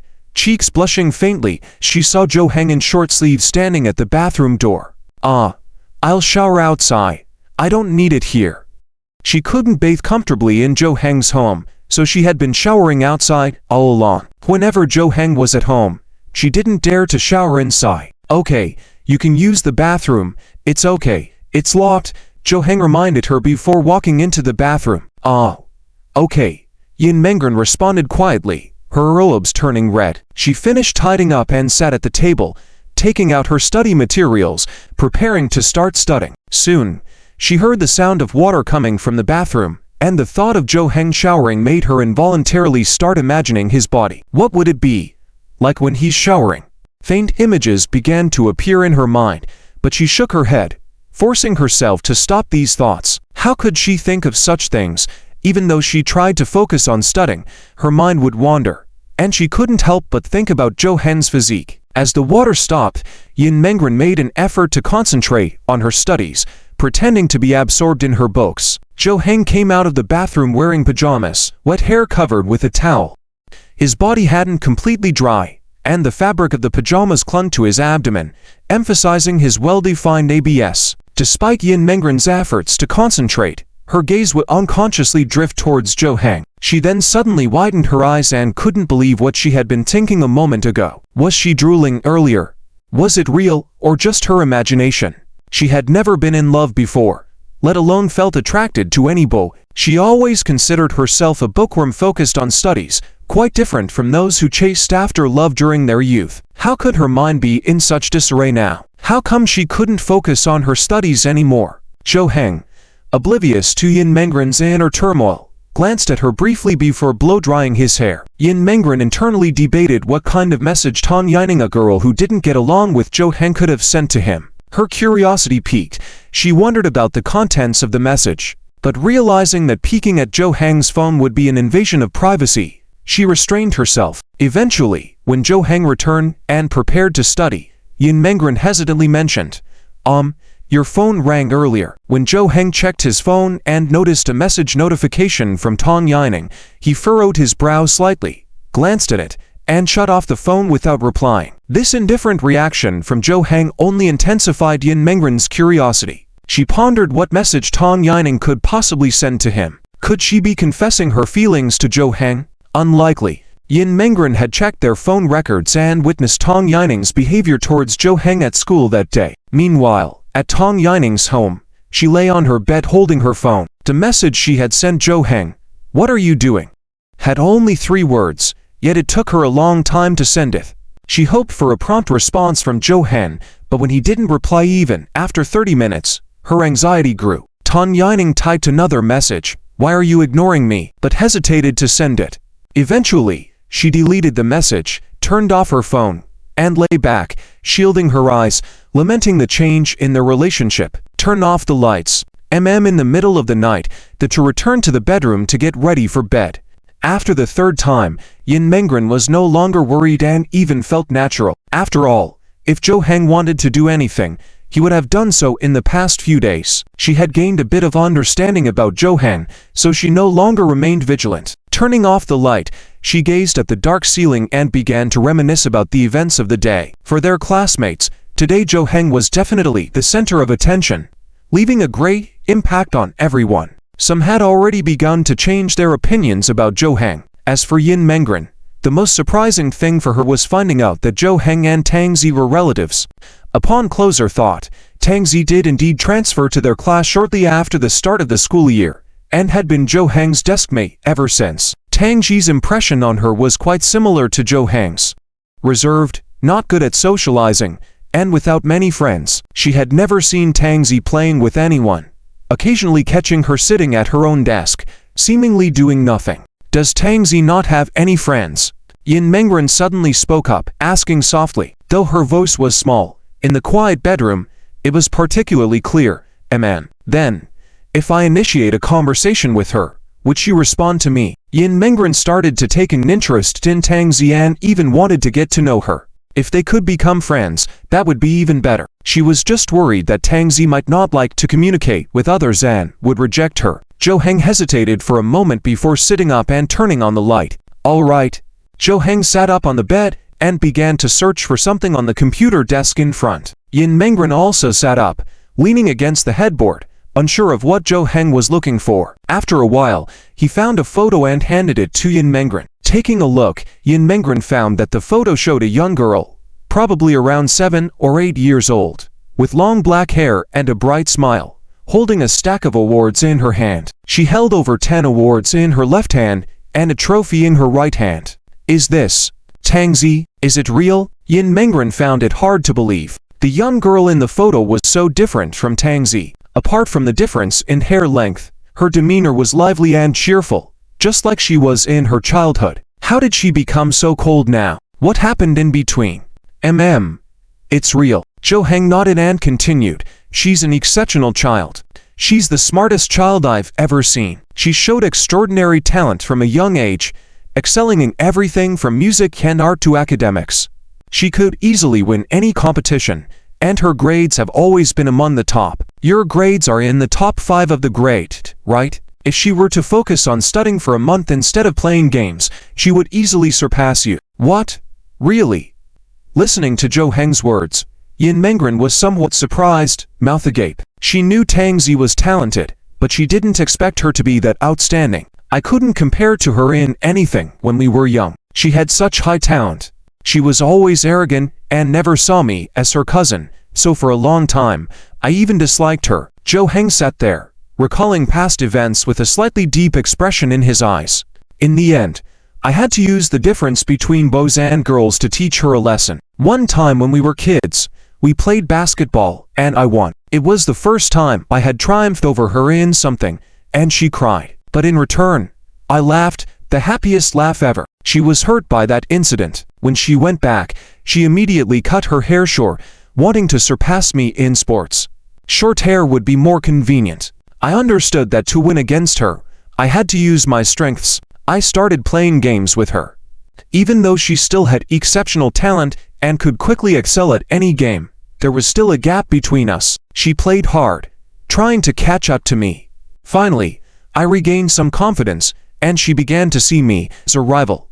Her personality no longer held that arrogance and gradually calmed down. Zhou Heng handed her another photo. Yin Mengren saw in the photo both Zhou Heng and Tangzi during their junior high school years, a few years ago. It was Zhou Heng's birthday, and he was closing his eyes to make a wish while Tangzi was wearing his birthday hat, sneakily eating the cake, captured by the camera. I think the relationship you two have may be more secure than a typical sibling relationship. Yin Mengren returned the photo to Zhou Heng, a hint of envy in her eyes. She felt that Zhou Heng and Tangzi's bond was commendable, making her somewhat envious because she had never had such a friend or family member from childhood. She also understood why neither of them had many friends. Perhaps having each other was enough for them. Maybe. But anyway, we've never argued. Zhou Heng put the photo back and looked at Yin Mengren, saying, So do you understand now? It's tiring to deal with someone like her.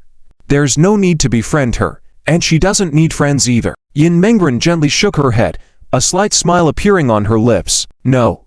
Now I want to befriend her even more. Learning from exceptional people will help me progress. Tan Yining walked out of her house and headed towards the school, but she didn't look very good. She seemed like she hadn't slept much, as she had waited for news from Zhou Heng late into the night. After about 2 hours, she was convinced that Zhou Heng had seen her message but chose not to reply. Initially, she was quite angry and planned to question Zhou Heng when she went to school. However, upon second thought, maybe Zhou Heng really wouldn't pursue her anymore. If it had been before, she might have been happy to finally be rid of Zhou Heng, but now, for some reason, she felt a bit uneasy. Did she not like him after all? Otherwise, she wouldn't have been rejecting him all this time. What was going on? These questions troubled Tang Yining all night, causing her to have a restless sleep. She decided to ask Yin Mengren and Jie Run for their opinions when she got to school. Maybe they could help, huh? Yining yawned as she walked down the row, feeling like the school was still far away. She really wished Zhou Heng would suddenly appear behind her, call out to her, and walk to school together. That way, they could have a chat when there were only the two of them on the row, something they couldn't do at school. But that was just a fantasy. How could that happen? Yining suddenly widened her eyes as she saw someone walk past her. Wasn't that Zhou Heng? Zhou Heng, she subconsciously called out. Zhou Heng heard her voice, turned to look at her, then glanced behind Yining before turning away and leaving. Hey! Before Yining could say anything, someone approached her. Good morning, Tong Tong. What a coincidence to meet you here. Ran Ran, you also walk this way. How come I've never seen you on the way to school before? Yining glanced in surprise at the person next to her, who turned out to be Yin Mengren. She had just called out to Zhou Heng. Did she hear that too? Oh, I moved. Living in that direction, so I walked this way. Yin Mengren awkwardly replied, pointing in the direction behind her. Thankfully, she had seen Yining up ahead earlier, so she intentionally slowed down, creating some distance with Zhou Heng. Oh, what's wrong with you? Didn't sleep well? You look tired. Yin Mengren looked at Yining's appearance, reminiscent of her own a few days ago. Yining nodded listlessly in response. Yeah, didn't sleep well. Yin Mengren thought about how Yining had messaged Zhou Heng last night and didn't get a response. It must be related to that, causing her to have trouble sleeping. Then what did Yining want to do? Had she changed her mind and wanted to be with Zhou Heng? The two of them arrived at school, entering the classroom and finding it lively and nosy. What's going on? Yin Mengren asked Jie Run, who was sitting in his place. Jie Run pointed to Zhou Heng and the others, saying, now Zhou Heng and Tang Zi are quite popular. Huh? Yin Mengren and Yining looked in the direction of Zhou Heng and Tang Zi and saw many people coming over to chat with them and offer them things. The two were so popular it seemed like a disaster for them. Since entering the classroom, their faces remained serious and impatient, showing their frustration. Suddenly, Zhou Heng slammed the table, not very loudly, but the sound startled others, making the classroom instantly quiet. Everyone felt a chill down their spines, and Zhou Heng and Tang Zi said nothing, but their faces didn't look good. When no one was around, their brows finally relaxed. Jie Run saw this scene, and couldn't help but sigh. They really are hard to get along with. No wonder they don't have many friends. I think they just don't want to make friends. They might not be difficult to get along with, just maybe they dislike nose and aren't familiar with other classmates. Yin Mengren instinctively defended them. Now she understood the situation of Zhou Heng and Tang Zi. They didn't mean any harm. They just didn't like making friends and had a peculiar temperament. Well, that's how Zhou Heng was. Tang Zi being close to him should be the same. Yining stared at Zhou Heng with many things she wanted to say to him in her heart, but couldn't find any opportunity. After all, she had been someone he liked before. Couldn't she become that special someone? Unexpectedly, in just 3 days, Zhou Heng went from revolving around her every day to having many people around him, but he was nowhere to be seen around her. She had planned to come to school to ask Yin Mengren and Jie Run for advice on how to face Zhou Heng, but now it didn't seem important whether she asked them or not. If she wanted to ask, she had to ask Zhou Heng in person to be effective. But Zhou Heng looked really handsome yesterday. Do you think if I confess to him, he'll accept? Jie Run looked at them expectantly, trying to get the answers he wanted. Unfortunately, both of them shook their heads almost simultaneously without any hesitation, causing Jie Run's face to fall. How rude. At this moment, Zhou Heng and Tang Zi were in a bad mood. Just the day before, this place was peaceful, but now it had turned chaotic. Quite annoying. Tang Zi couldn't help but mutter, then spat out the gum in her mouth. Zhou Heng looked at her and asked, what's going on? What did we do? We just played basketball yesterday, didn't we? Why all this fuss? I don't know. They probably just like new things and aren't very familiar with us, so they just want to interact with us a bit. Then why didn't they just find you? Why me? Are they not familiar with me? They've been teasing me for 2 years.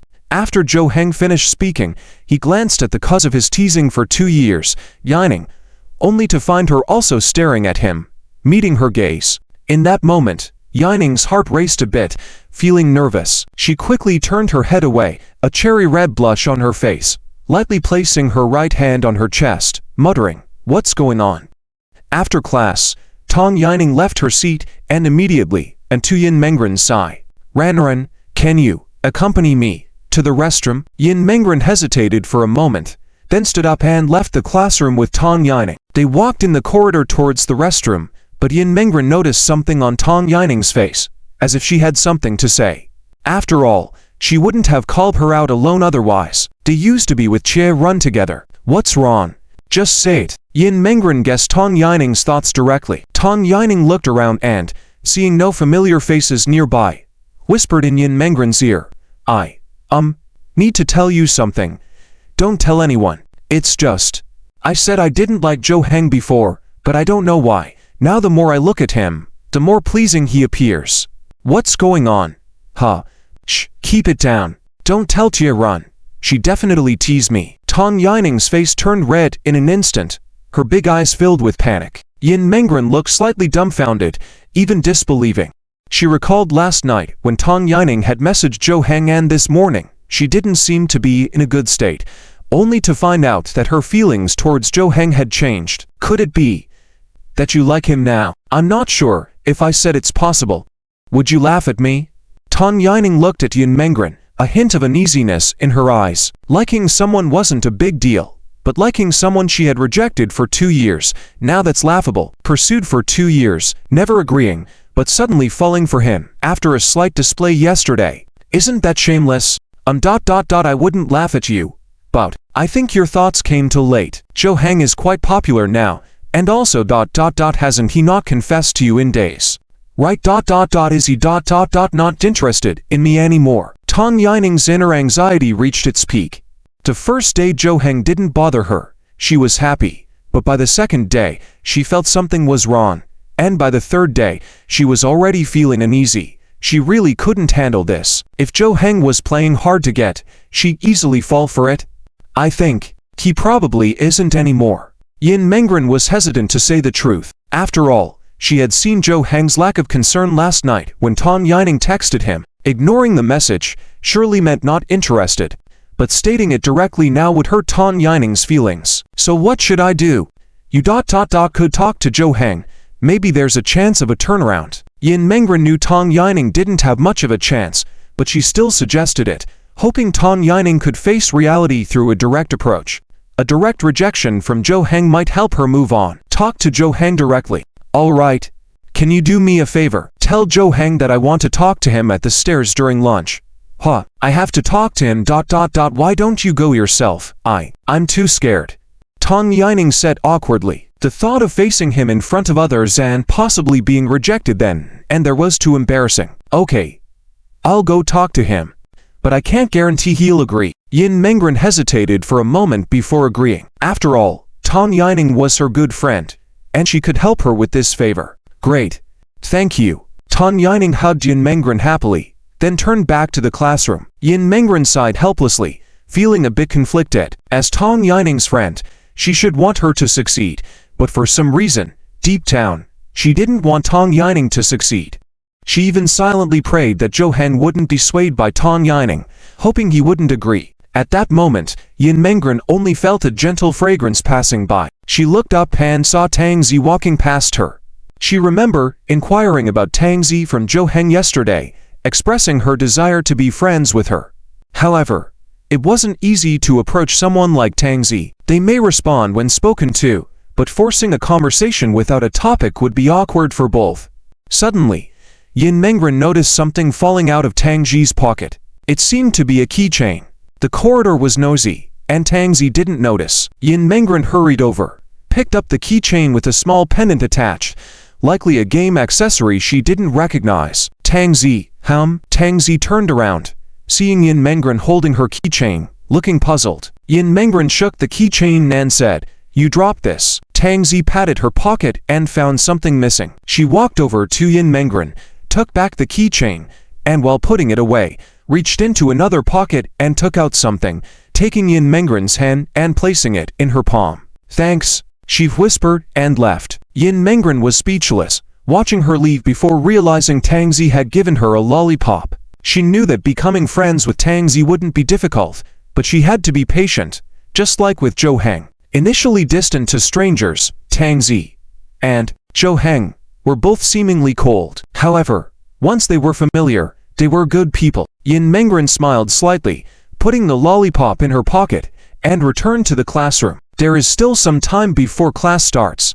Tang Yining gestured to Yin Mengren with her eyes, indicating for her to help talk to Zhou Heng. Yin Mengren glanced over and saw that there was no one next to Zhou Heng. She stood up and walked over to him. As the class monitor with good rapport among classmates, there would usually be no gossip in the class about her interactions, except for one person. Lu Yunshuo was sitting in his seat. When he saw Yin Mengren walk towards Zhou Heng, his heart clenched. He had been feeling uneasy since he noticed how popular Zhou Heng was early in the morning. He was afraid to see Yin Mengren next to Zhou Heng. Fortunately, Yin Mengren didn't get too close to Zhou Heng. If she had walked too closely, even if just side by side, he would have been heartbroken. Just when he was feeling fortunate, he suddenly saw Yin Mengren heading towards Zhou Heng. If he continued sitting here doing nothing, wouldn't he miss his chance? Yin Mengren approached Zhou Heng and whispered, Zhou Heng, I have something to tell you, HM? Zhou Heng raised his head, glanced at Yin Mengren, and replied nonchalantly, Go ahead. He had been feeling bothered since early in the morning. It wasn't that he was being aloof, it was just that these people had been mocking him for 2 years. Hesitant to engage with them before.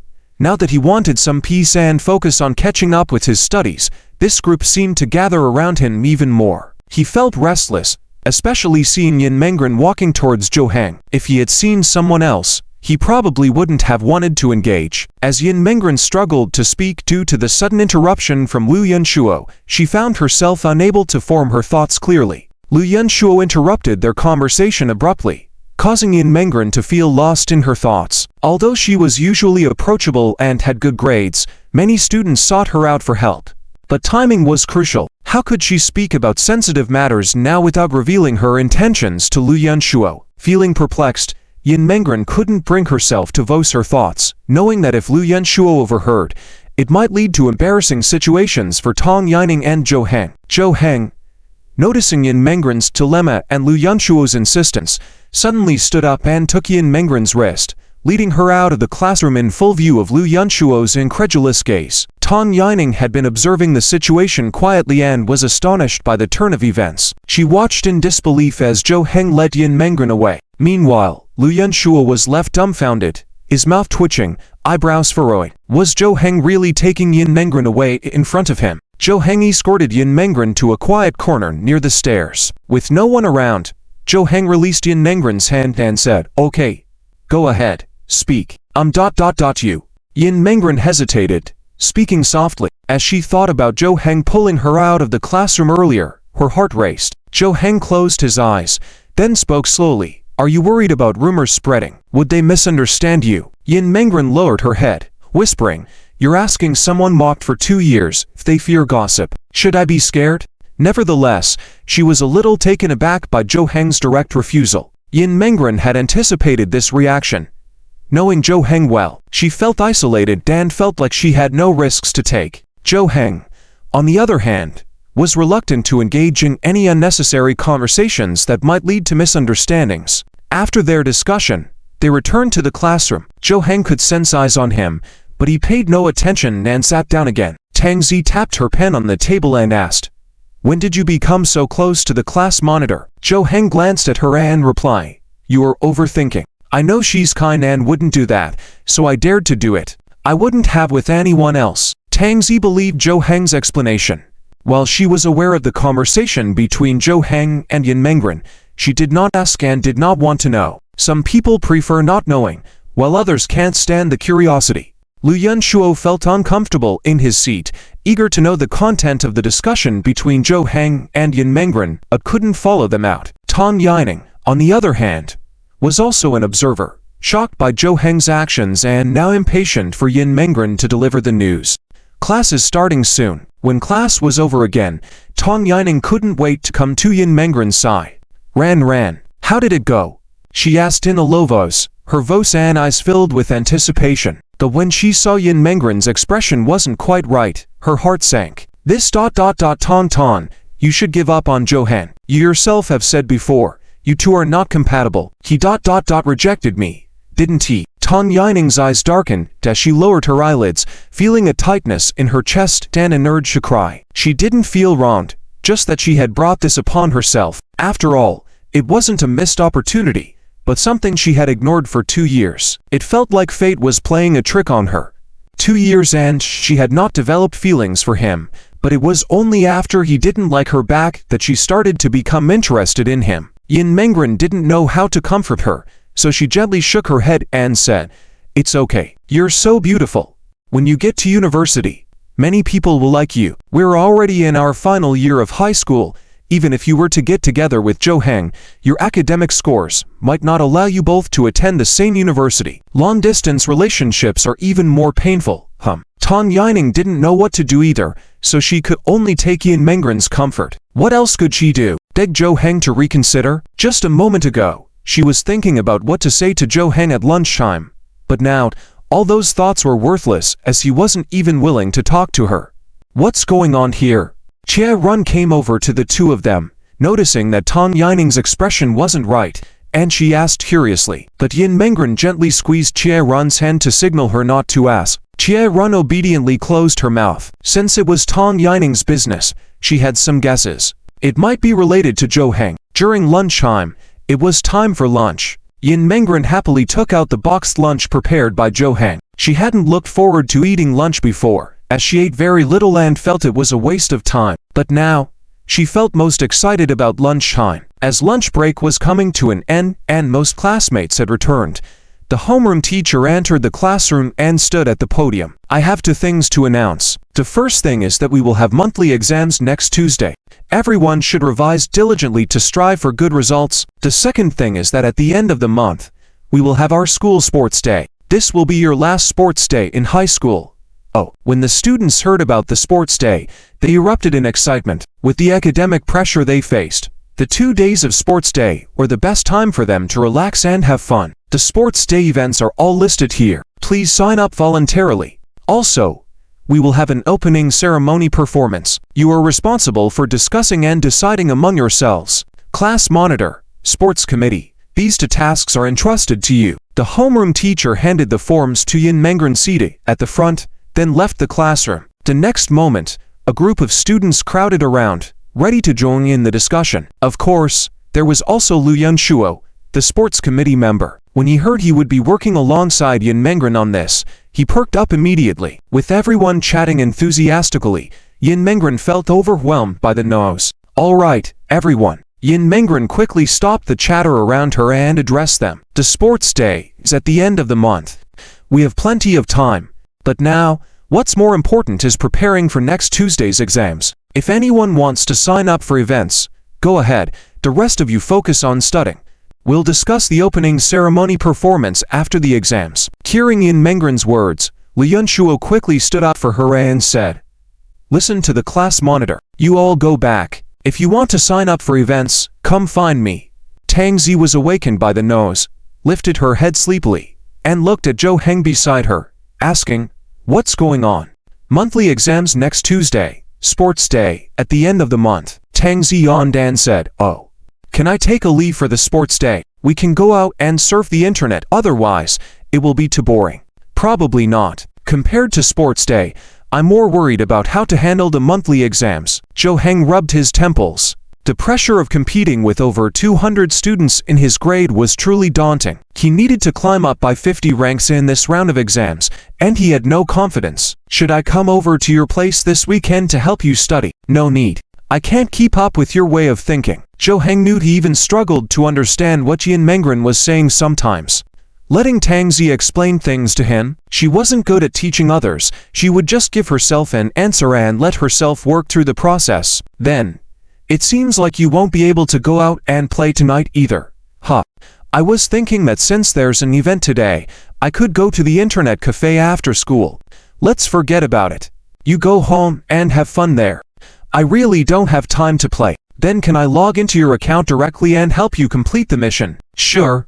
After school in the evening, Zhou Heng left for home, and Yin Mengren didn't rush to follow him. She knew where Zhou Heng lived, and she left with Tang Yining and Jie Run. They chatted for a while on the way, then bid each other farewell. and Yin Mengren returned to Zhou Heng's home alone. When she entered, she found Zhou Heng already preparing dinner. As they ate together, Yin Mengren wanted to find a topic of conversation, so she asked, "Are you interested in the sports day? You're so good at sports. Why not participate in an event?" Yin Mengren remembered that Zhou Heng hadn't participated in the sports day in the past 2 years. At that time, she didn't know how good he was at sports, but now that she knew, she didn't want to miss out on Zhou Heng's talent. If he were to join, he would surely win several gold medals. Zhou Heng shook his head and said, "Not interested." "What about Tang Zi? Do you think she would be willing to participate?" Yin Mengren didn't give up and thought of Tang Zi. After all, Tang Zi was on par with Zhou Heng in sports. Participating in the women's events would be no problem. If she manages not to fake an illness and skip that date, that's already good enough. You want her to sign up for an event? Impossible. Yin Mengren's interest was piqued. She raised her eyebrows and asked, "Oh, why is it impossible?" "Well, I can bet with you. If she does sign up, I will too." Teal.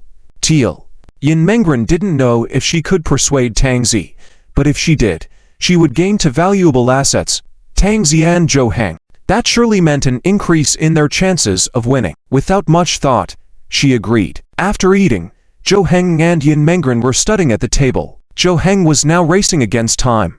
With Yin Mengren's help, he no longer got stuck in his studies and his efficiency was high. Yin Mengren glanced at the time, then at Zhou Heng's profile. She hesitated for a few seconds, then slowly spoke up, softly asking, "Can I go take a shower?"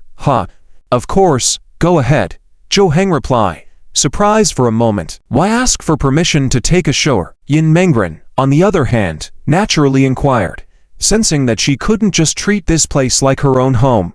Could she? She couldn't just go take a shower without asking the host first. Okay.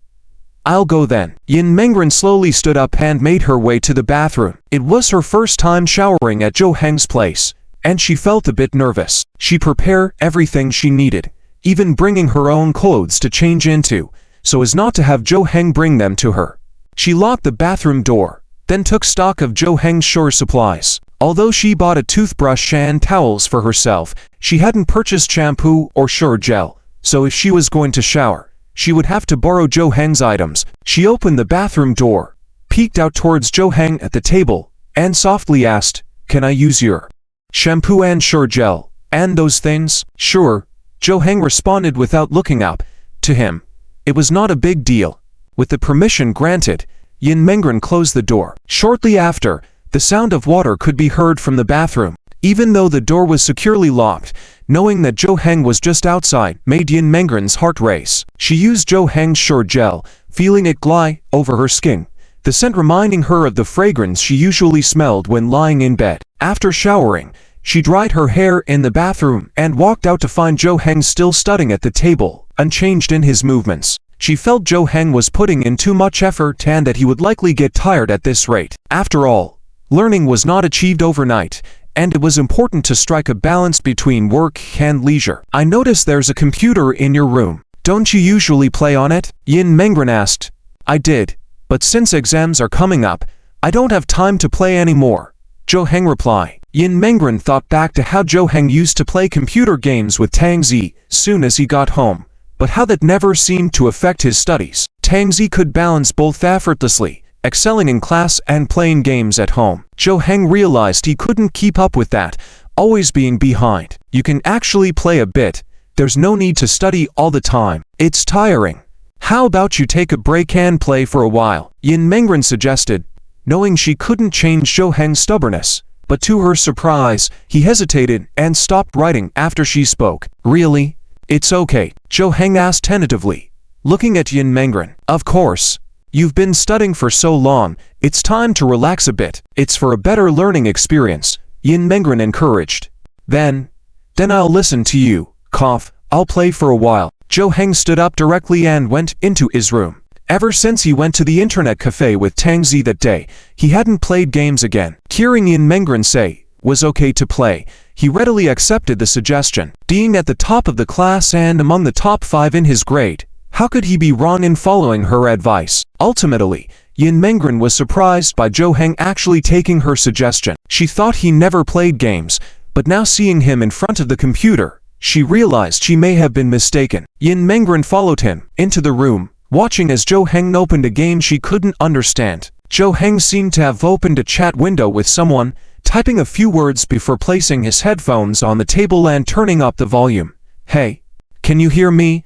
Yin Mengren was surprised to hear Tang Ji's voice through the headphones. She then quietly listened as Zhou Heng continued his conversation. "What should we talk about?" As Yin Mengren spoke, tears couldn't help but fall, her voice sounding muffled due to the sadness. "Of course, we should talk about your matters. There must be a lot of things you haven't explained clearly. For example, why don't you have a place to stay?" Although Zhou Heng had always had these doubts in his heart, he was afraid of touching upon Yin Mengren's sore spot, so he had never asked. Today, he felt that Yin Mengren should speak out, at least have someone listen, so she could feel better. Otherwise, she would always be alone, enduring the sadness and pain, with no one to understand and comprehend these matters. I don't want to say." Yin Mengren buried her head low, tears continuously streaming down her face as she sobbed softly. She had already put these matters behind her, determined not to bring them up again. Today, it was only due to being reminded of the past that she felt emotional. If she could forget these things forever,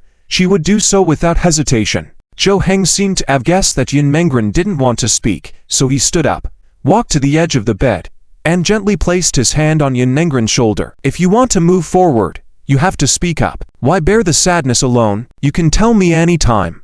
At least someone can understand your feelings." Yin Mengren lifted her head, tears still lingering at the corner of her eyes. But seeing Zhou Heng's gaze, something in her heart, for some reason, felt half relieved of sadness. "I have nowhere to live. It's because I no longer have a home. That home doesn't belong to me, and I can't live there either." "Then who does it belong to?" Zhou Heng was puzzled. It seemed there were hidden depths to this situation. He handed her some tissues for her to wipe her tears. After her emotions had calmed down a bit, she slowly began to speak. "My home is from a remarriage. I was taken there by my mother, and my father also has children, but those children are from his previous wife. After they passed away, my father's ex-wife, along with his son, occupied the house, because her name was on the property deed as a joint owner. When they divorced, she didn't want the house, but now they want to reclaim it. I have no way to fight it, so I have nowhere to live." Zhou Heng's eyebrows furrowed, his face looking grim. Taking advantage of the situation. "Are people really that heartless? Doesn't she plan to compensate you in any way?" Yin Mengren shook her head in utter disappointment. Zhou Heng also felt that asking such a question was pointless. If she had resorted to such ruthless behavior, how could she show any conscience? "My mom and my dad got married again, and none of our relatives approved. So now, no one is willing to take care of me. Behind my back, they all call me a wild child." "What about your biological father?" "I can't find him.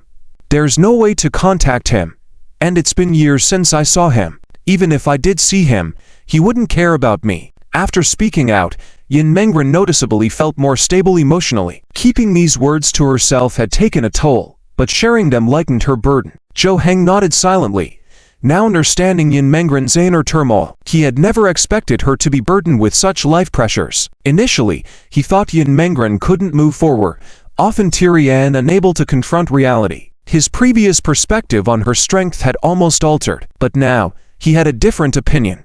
Enduring such hardships, in a situation where there was nowhere to turn, not even knowing if she would survive the day, she just cried. This was her way of relieving the stress and sadness, without seeking revenge on society, giving up on herself, or resorting to suicide. She was still able to attend school normally, see smiling faces, and even Zhou Heng felt she was remarkably strong. He admired her resilience. With these thoughts, Zhou Heng made a decision within himself. If fate had him help Yin Mengren, he couldn't allow her to remain stagnant or lose all progress. Such a remarkable girl would surely have a bright future. At least, she would achieve more than he would. She shouldn't be hindered by these external factors, it would be a waste. He patted Yin Mengren's shoulder and said, "Don't worry about anything. I'll take care of your meals and accommodation, and you don't have to worry about living expenses either. I'll cover those until you start earning on your own. Just focus on studying and living well." Yin Mengren looked up, eyes filled with shock, her entire face expressing disbelief. She opened her mouth in astonishment, unable to close it. "I can't bear to see a diligent student like you crushed by life. Don't worry, in my family, the conditions are pretty decent. I receive a generous monthly allowance, so I'll split it with you each month. Yin Mengren immediately shook her hands in refusal. No, that's not right. We're just classmates. This kind of responsibility is too much for me to bear. She couldn't believe that Zhou Heng would make such a commitment to her. They were just high school classmates, barely acquaintances for the past 2 years. And now, Zhou Heng was proposing to support her financially. Enough with the arguments. You know you can't win against me. My biggest flaw is being stubborn. Yin Mengren knew this fact. She couldn't argue with Zhou Heng, especially when she was dependent on him now. Her first step was to follow the homeowner's instructions. With a low voice, almost like a mosquito's buzz, she asked, "Then, what do you need me to do?" "What do I need you to do?" Zhou Heng responded calmly. After a man supports a woman financially, wouldn't there be other expectations? Yin Mengren knew that if she accepted, she would have to meet corresponding conditions. No work, no reward. Her face turned crimson to the roots of her ears as she couldn't bring herself to meet Zhou Heng's eyes. Rubbing his chin, Zhou Heng said, "The term financial support isn't quite accurate, but I do need you to do something." "You mean?" Yin Mengren's face was now as red as a beet, her whole body slightly trembling like a startled deer. Yet, she mustered the courage to speak. For her, this chance was rare, and she needed to survive in order to think about other things like studying, dignity, and even her own well-being. If it were someone else, she might have refused without a second thought, but because it was Zhou Heng, she accepted the situation calmly. Zhou Heng nodded and said, "Yes, my family has set a condition. If my ranking doesn't improve by 50 positions in the monthly exams, they'll deduct from my living allowance. So, for our sake, help me study. Strive to boost my grades before the exams and ensure I improve my performance." Tang Yining woke up from her dream with a start. Sitting up suddenly, she felt drenched in cold sweat and realized it was already late at night. The room was quiet, with only the ticking of the clock. "Hoo-hoo!"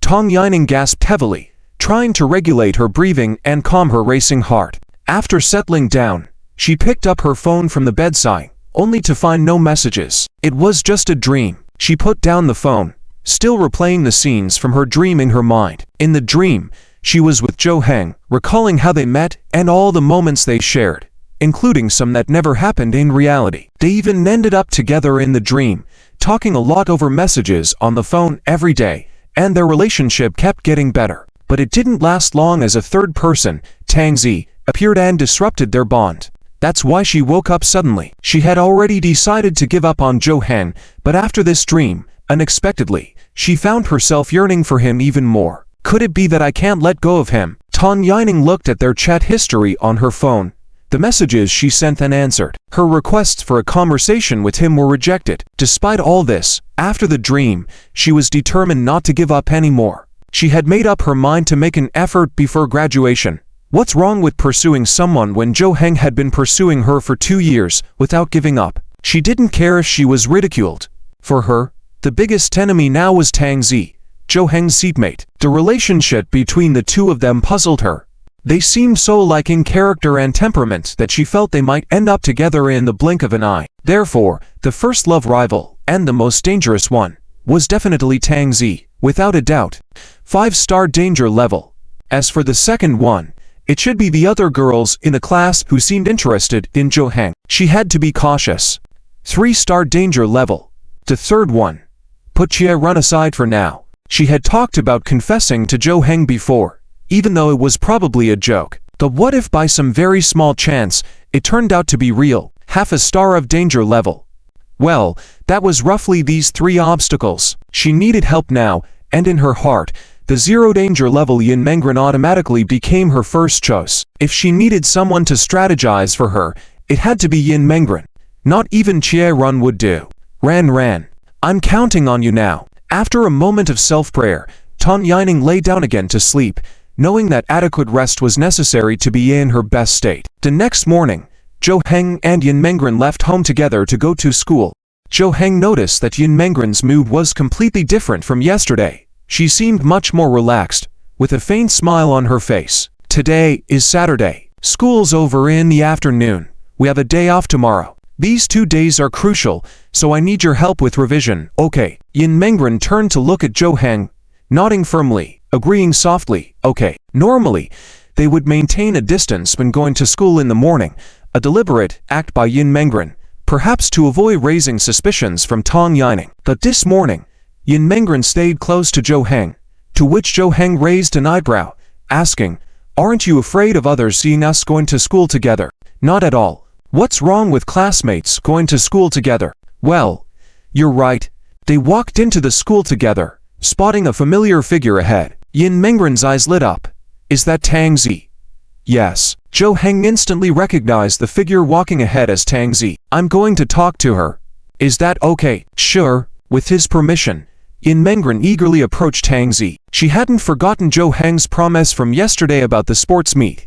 If she could get Tang Zi to participate, he would too. Since Zhou Heng was willing to bet on it, persuasion might not work, and Tang Zi would likely refuse bluntly, leaving a negative impression. So, she had to plan a little scheme to ensure Zhou Heng and Tang Zi's participation. Running up to Tang Zi, Yin Mengren greeted her. "Hi."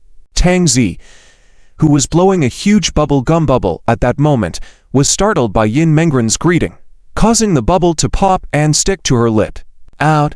Sorry, it's okay," Tang Zi calmly replied, and then disposed of the gum, tucking it into her pocket. Before Yin Mengren could say anything, Tang Zi suddenly leaned in close, making her nervous and forgetting what she wanted to say.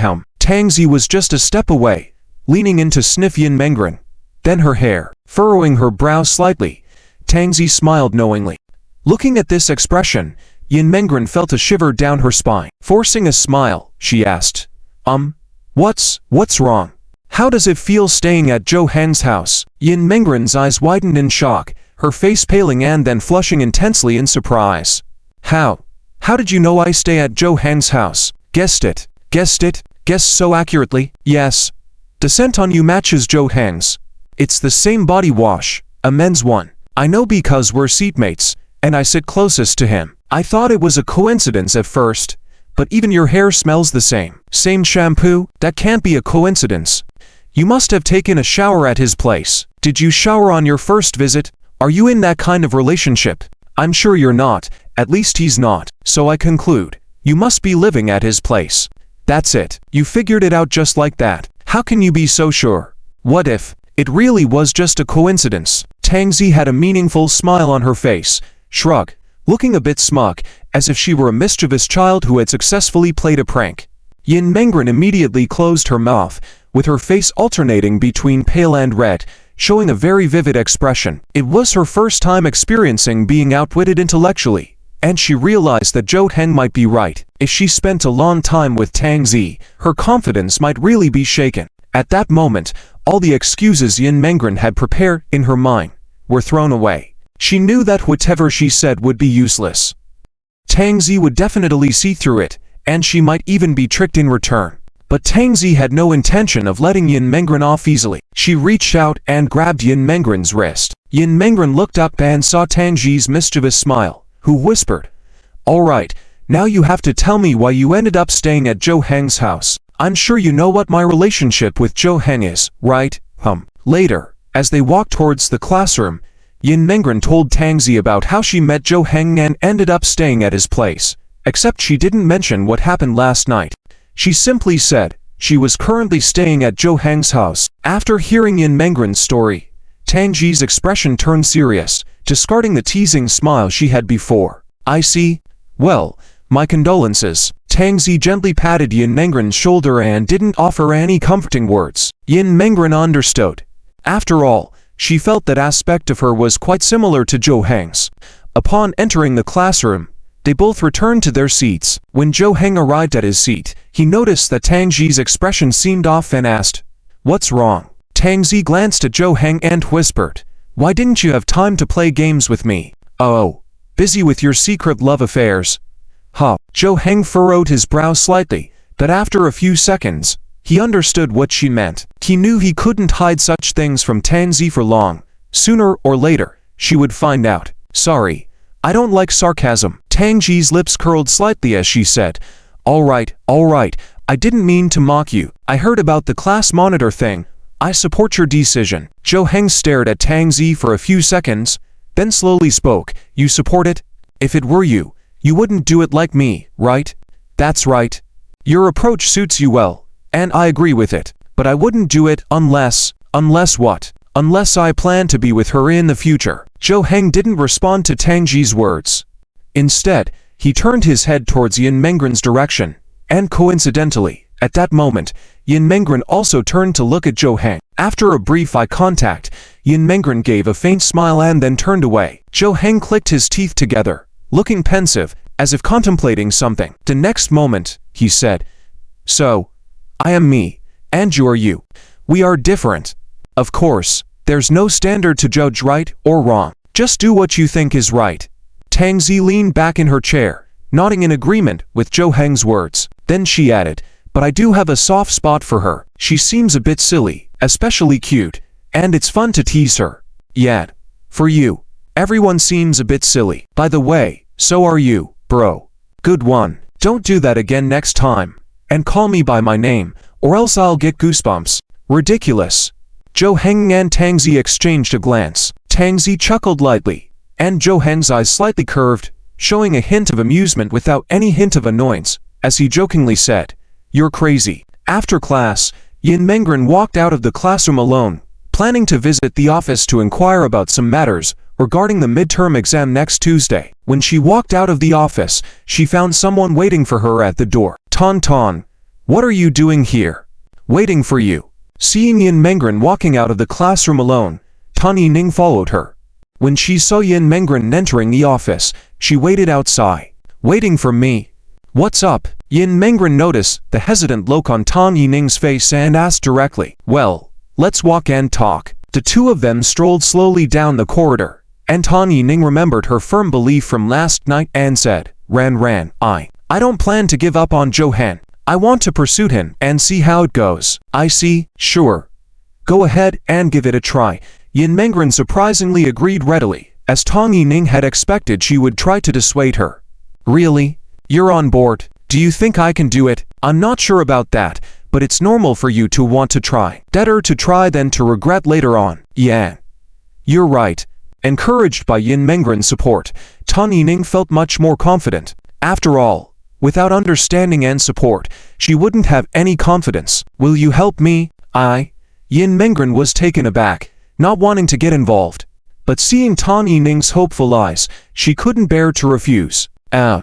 Okay, but how can I help you?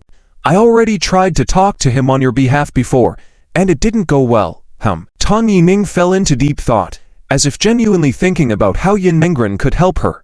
Yin Mengren showed a slightly troubled expression because she knew that no matter what, Zhou Heng would not give Tang Yining another chance. Even with a minimal probability, it would not be meaningful, as he had made it clear previously, that if she meddled in, she would end up like Tang Yining. He would ignore her. She had to maintain good relations on both sides. One was her good friend, and the other was, honestly, Yin Mengren still didn't know what her relationship with Zhou Heng was. Were they classmates, friends, roommates? Oh, by the way, Tang Yining nodded and then turned to Yin Mengren, saying seriously, "Help me distract Tang Zi. How about that?" Why do you want me to distract Tang Zi? I think she's my biggest enemy. If you try to get close to her as much as possible and distract her, that should be easy for you, right? No, not at all. After Zhou Heng finished lunch, he went to the restroom. This morning, although he did not observe specifically, whenever he accidentally glanced in the direction of Tang Yining, he could see her stealing glances at him. Now he was feeling a bit uncomfortable, feeling uneasy during classes, always feeling as if there was something on his face. Just as Zhou Heng turned to walk out of the restroom, he realized that there was someone behind him at some point, startling him. Damn! Zhou Heng couldn't help but curse, but when he looked closely, he found that the person behind him was actually Kong Yue, that disgusting guy who had previously pursued Tang Zi. He was standing behind Zhou Heng with a fawning expression. Since they were still in the restroom, Zhou Heng felt physically uncomfortable. "Zhou Zhe, what's up? I have something I want to discuss with you." "What?" Zhou Heng's brows furrowed slightly. Although he didn't have any good feelings towards Kong Yue, after all, he had caused trouble for him before, but Kong Yue had also apologized. Zhou Heng didn't want to be pushy, but now that he wanted to discuss something, it was probably about pursuing Tang Zi, right? "So, I've given up pursuing Tang Zi. I realize that the gap between us is too big. There's no chance at all. A wise choice. Zhou Heng nodded in agreement. What Kang Yue said was not wrong. There really was no chance at all. But if it wasn't about pursuing Tang Zi, what else did he want to discuss? Thus, I want to pursue someone else. I want to seek your approval. Seek my approval? What does that mean? Pursue whoever you want. Why does it concern me? Just leave me out of it if it's not about pursuing me. Oh, right. The class is currently spreading rumors that you don't like Tang Yining anymore. I came to seek your confirmation. If you're not pursuing her, can I pursue her? With trembling courage, Kang Yue said. After he finished, he immediately covered his head, quickly adding, please don't be angry. I'm just asking. After a few seconds of silence, Zhou Heng walked past him, saying indifferently, go ahead and pursue. You don't need my permission. It's none of my concern. Kang Yue watched Zhou Heng walk away, with a surprised and puzzled expression on his face. As they had a close relationship, this was widely known among their classmates, so he didn't need to doubt. Now, Kang Yue turned his attention to Tang Yining. Since Zhou Heng might end up with Tang Zi, was Tang Yining now available? Could he give it a try? Seeing Zhou Heng leaving, Tang Yining finally gathered the courage to speak up, a rare occurrence as she usually acted as if she didn't know Zhou Heng. She seemed to want to say something to Zhou Heng but was too shy to voice it. She had spotted Zhou Heng leaving the classroom with Tang Zi during lunchtime, and saw it as an opportunity to approach him while he was still outside the classroom. Meanwhile, Yin Mengren sat in Zhou Heng's seat, looking at Tang Zi beside her, hesitating to speak up. Tang Zi put down her pen, lifted her head, and asked, what's up? Ow, Tang Zi. Do you often play games with Zhou Heng? Yin Mengren asked. Tang Zi paused for a moment, then nodded, replying, yes. Why? Are you jealous? Are you jealous of him playing games with me? How? No. Why would I be jealous? What do I have to be jealous about? Yin Mengren hurriedly explained, her black eyes betraying a hint of panic. Tang Zi suddenly leaned closer to her, staring earnestly into Yin Mengren's panicked eyes. What's wrong? Caught off guard, Yin Mengren felt even more flustered under Tang Zi's intense gaze. She felt as if Tang Zi could read her mind, and her ears flushed red. After a few seconds, Tang Zi leaned back, turned her head, and chuckled. Nothing, just kidding. Kidding. Yin Mengren's expression froze, feeling like her heart was about to stop. At that moment, she really wanted to ask Tang Yining to try holding Tang Zi back, to see if she could handle it. Being able to stay for a while without being played by Tang Zi would be great. But Tang Zi suddenly put on an unusually serious expression, lowered her head, and whispered to Yin Mengren, Zhou Heng told me he's interested in someone else again, someone in our class. Do you want to know who? Yin Mengren lay sprawled on Zhou Heng's table, her whole face buried in it. Her two ears were sticking out, looking particularly red. Her feet scrabbled on the floor back and forth. Tang Zi laughed until tears came up before stopping and gently patting Yin Mengren's shoulder, saying, all right, I apologize to you. I'm sorry, I didn't mean it, really. You are just too funny. I couldn't help it. Yin Mengren lightly shrugged her shoulder as if resisting Tang Zi's apology. She felt too naive at the moment, embarrassed by how Tang Zi teased her without giving her any face. Feeling like she wanted to find a hole to hide in, Tang Zi also realized she may have gone too far and comforted softly. Don't be mad. I think Zhou Heng might have some feelings for you as well. Right? Otherwise, he wouldn't have let you stay at his place. If I had to choose who is more suitable to be with Zhou Heng, I would definitely choose you. Yin Mengren slowly raised her head, showing one eye as she looked at Tang Zi beside her. Are you teasing me again? No. This time it's the truth, I swear. Tang Zi's faint smile made Yin Mengren believe her words, and in that moment she seemed more reliable than her serious expression. Okay. Yin Mengren sat up, realizing she may have been tricked. She hadn't been sitting here for 5 minutes, but felt like her whole self had been exposed. Why did she admit to having feelings for Zhou Heng? And why did she feel happy that Tang Zi supported her? This made her lose face. When did you start to have feelings for Zhou Heng? Facing Tang Zi's question, Yin Mengren hesitated for a moment. Her mind went blank. Yes. When had she started having these feelings? Was it when Zhou Heng said those things to her last night, or when he treated her like a child by making lunch for her, or even earlier, when he brought her home, made her food, gave her hot water and medicine, and insisted on taking care of her? After thinking for a long time, Yin Mengren realized that these feelings didn't just suddenly appear out of nowhere at a certain moment. Since the day she met Zhou Heng, she gradually started to develop feelings for him. The feelings grew stronger each day until now, and she had to admit that these feelings were undeniable. She would feel secretly happy because Zhou Heng rejected Tang Yining, relieved when she learned about his relationship with Tang Zi, and even anxious when other girls in their class talked to Zhou Heng. From the first day I stayed at Zhou Heng's house, Yin Mengren answered honestly. She wasn't worried about feeling embarrassed because everything she had now was because of Zhou Heng. Oh, I see. Are you really content now? Yin Mengren was puzzled. What do you mean? Tang Zi pointed to the empty space in front. I know why you're here. Tang Yining went out and found Zhou Heng, right? She's been sneaking glances at Zhou Heng these past few days, and she saw me as her rival. So, she let you come here to chat with me, while she went to find Zhou Heng to prevent me from suddenly running into them. Is that it? Ow. This. Yin Mengren was speechless, unable to say a word. Tang Zi stopped her, saying, You don't have to explain anything to me. It doesn't matter if it's true or not.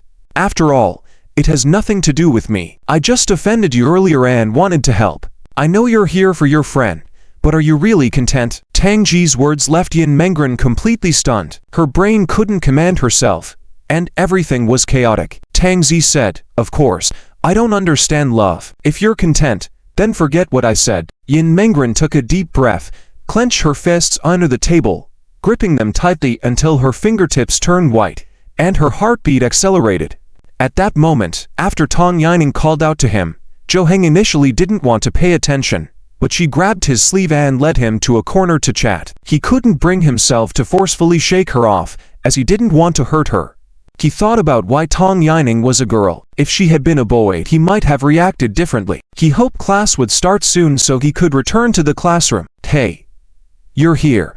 Suddenly, they heard a familiar voice. Turning around, they saw Tang Zi, who had appeared out of nowhere, followed by Yin Mengren. I need to talk to you. Come with me. Tang Zi almost ignored Tang Yining and walked over to Zhou Heng, taking his wrist and pulling him away. Tang Yining stood there in a daze, watching Tang Zi drag Zhou Heng away, wide-eyed and mouth slightly open. Yin Mengren walked over and quietly apologized. Sorry, Tan, I didn't stop Tang Zi. I couldn't. Zhou Heng breathed a sigh of relief and thanked Tang Zi. Tang Zi glanced back and said, Don't thank me. I'm just helping someone. I owe her. On Saturday afternoon, around 4:30 p.m., after school, Zhou Heng was worried about being held back by someone again, especially by a girl who wouldn't let him act, so after class, he immediately left the classroom. Yin Mengren packed up her things and was also getting ready to leave. She saw that Tang Yining wasn't in a good mood and couldn't comfort her. The incident at noon seemed to have a big impact on her. Yin Mengren shifted her gaze and saw Tang Zi packing up her things to leave. She followed behind but didn't rush to catch up with her until they were out of the classroom building. Tang Zi. At noon. Thank you. Yin Mengren walked up to Tang Zi and quietly thanked her. During lunch, she had thought for a while and decided to seek help from Tang Zi. Tang Zi knew that Yin Mengren wanted to maintain her friendship with Tang Yining, but didn't want her to come into contact with Zhou Heng. So, she offered to play the villain herself. After all, Tang Yining never saw her as a rival, so let her continue believing that way. This led to the scene at noon when Tang Zi came over and pulled Zhou Heng away, just to help Yin Mengren. It's nothing. Apart from repaying you, it's only right for me to help with your, current situation. Yin Mengren genuinely felt that it wasn't a big deal anymore. At least now she and Tang Zi could be considered friends. She no longer dwelled on the teasing incidents. Yin Mengren suddenly had a thought and asked, By the way, we have a day off tomorrow. Do you have any plans? No. Unless playing games at home counts as a plan. Tang Zi replied, How about coming to Zhou Heng's house tomorrow? We can hang out together. It's more fun with more people, right? Tang Zi looked at Yin Mengren strangely, as if questioning, Are you serious? After all, on a rare day off, why wouldn't they want to spend time alone at home? I don't mind. Zhou Heng needs to review anyway, right? Tang Zi nodded and responded, Yes, I'll come tomorrow. Okay. And also, Yin Mengren remembered something. She took out the phone Zhou Heng had given her from her pocket. Can we add each other as friends? Sure. Tang Zi said, Both had been classmates for over 2 years, and now they finally exchanged contact information. Making friends with classmates seemed like a rather simple and ordinary thing for Yin Mengren, but making friends with Tanzi made her particularly happy. Yin Mengren and Tanzi together. What's going on?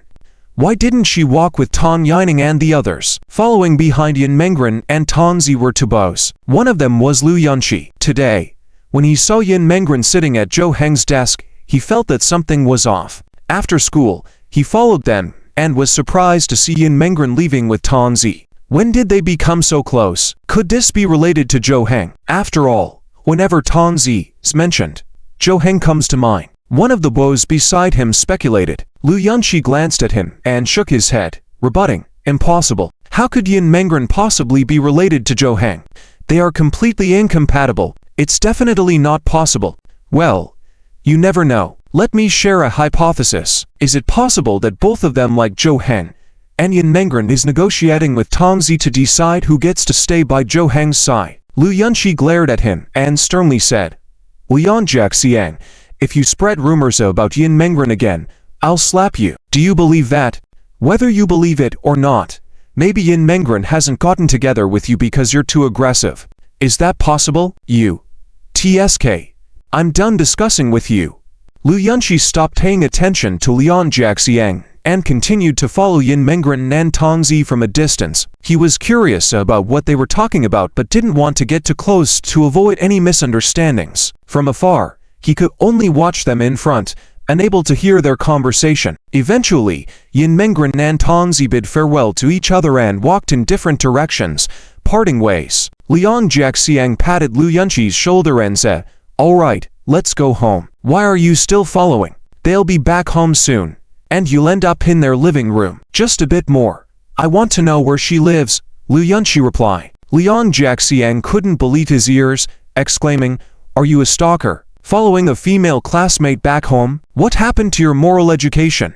No. I mainly want to give her a gift.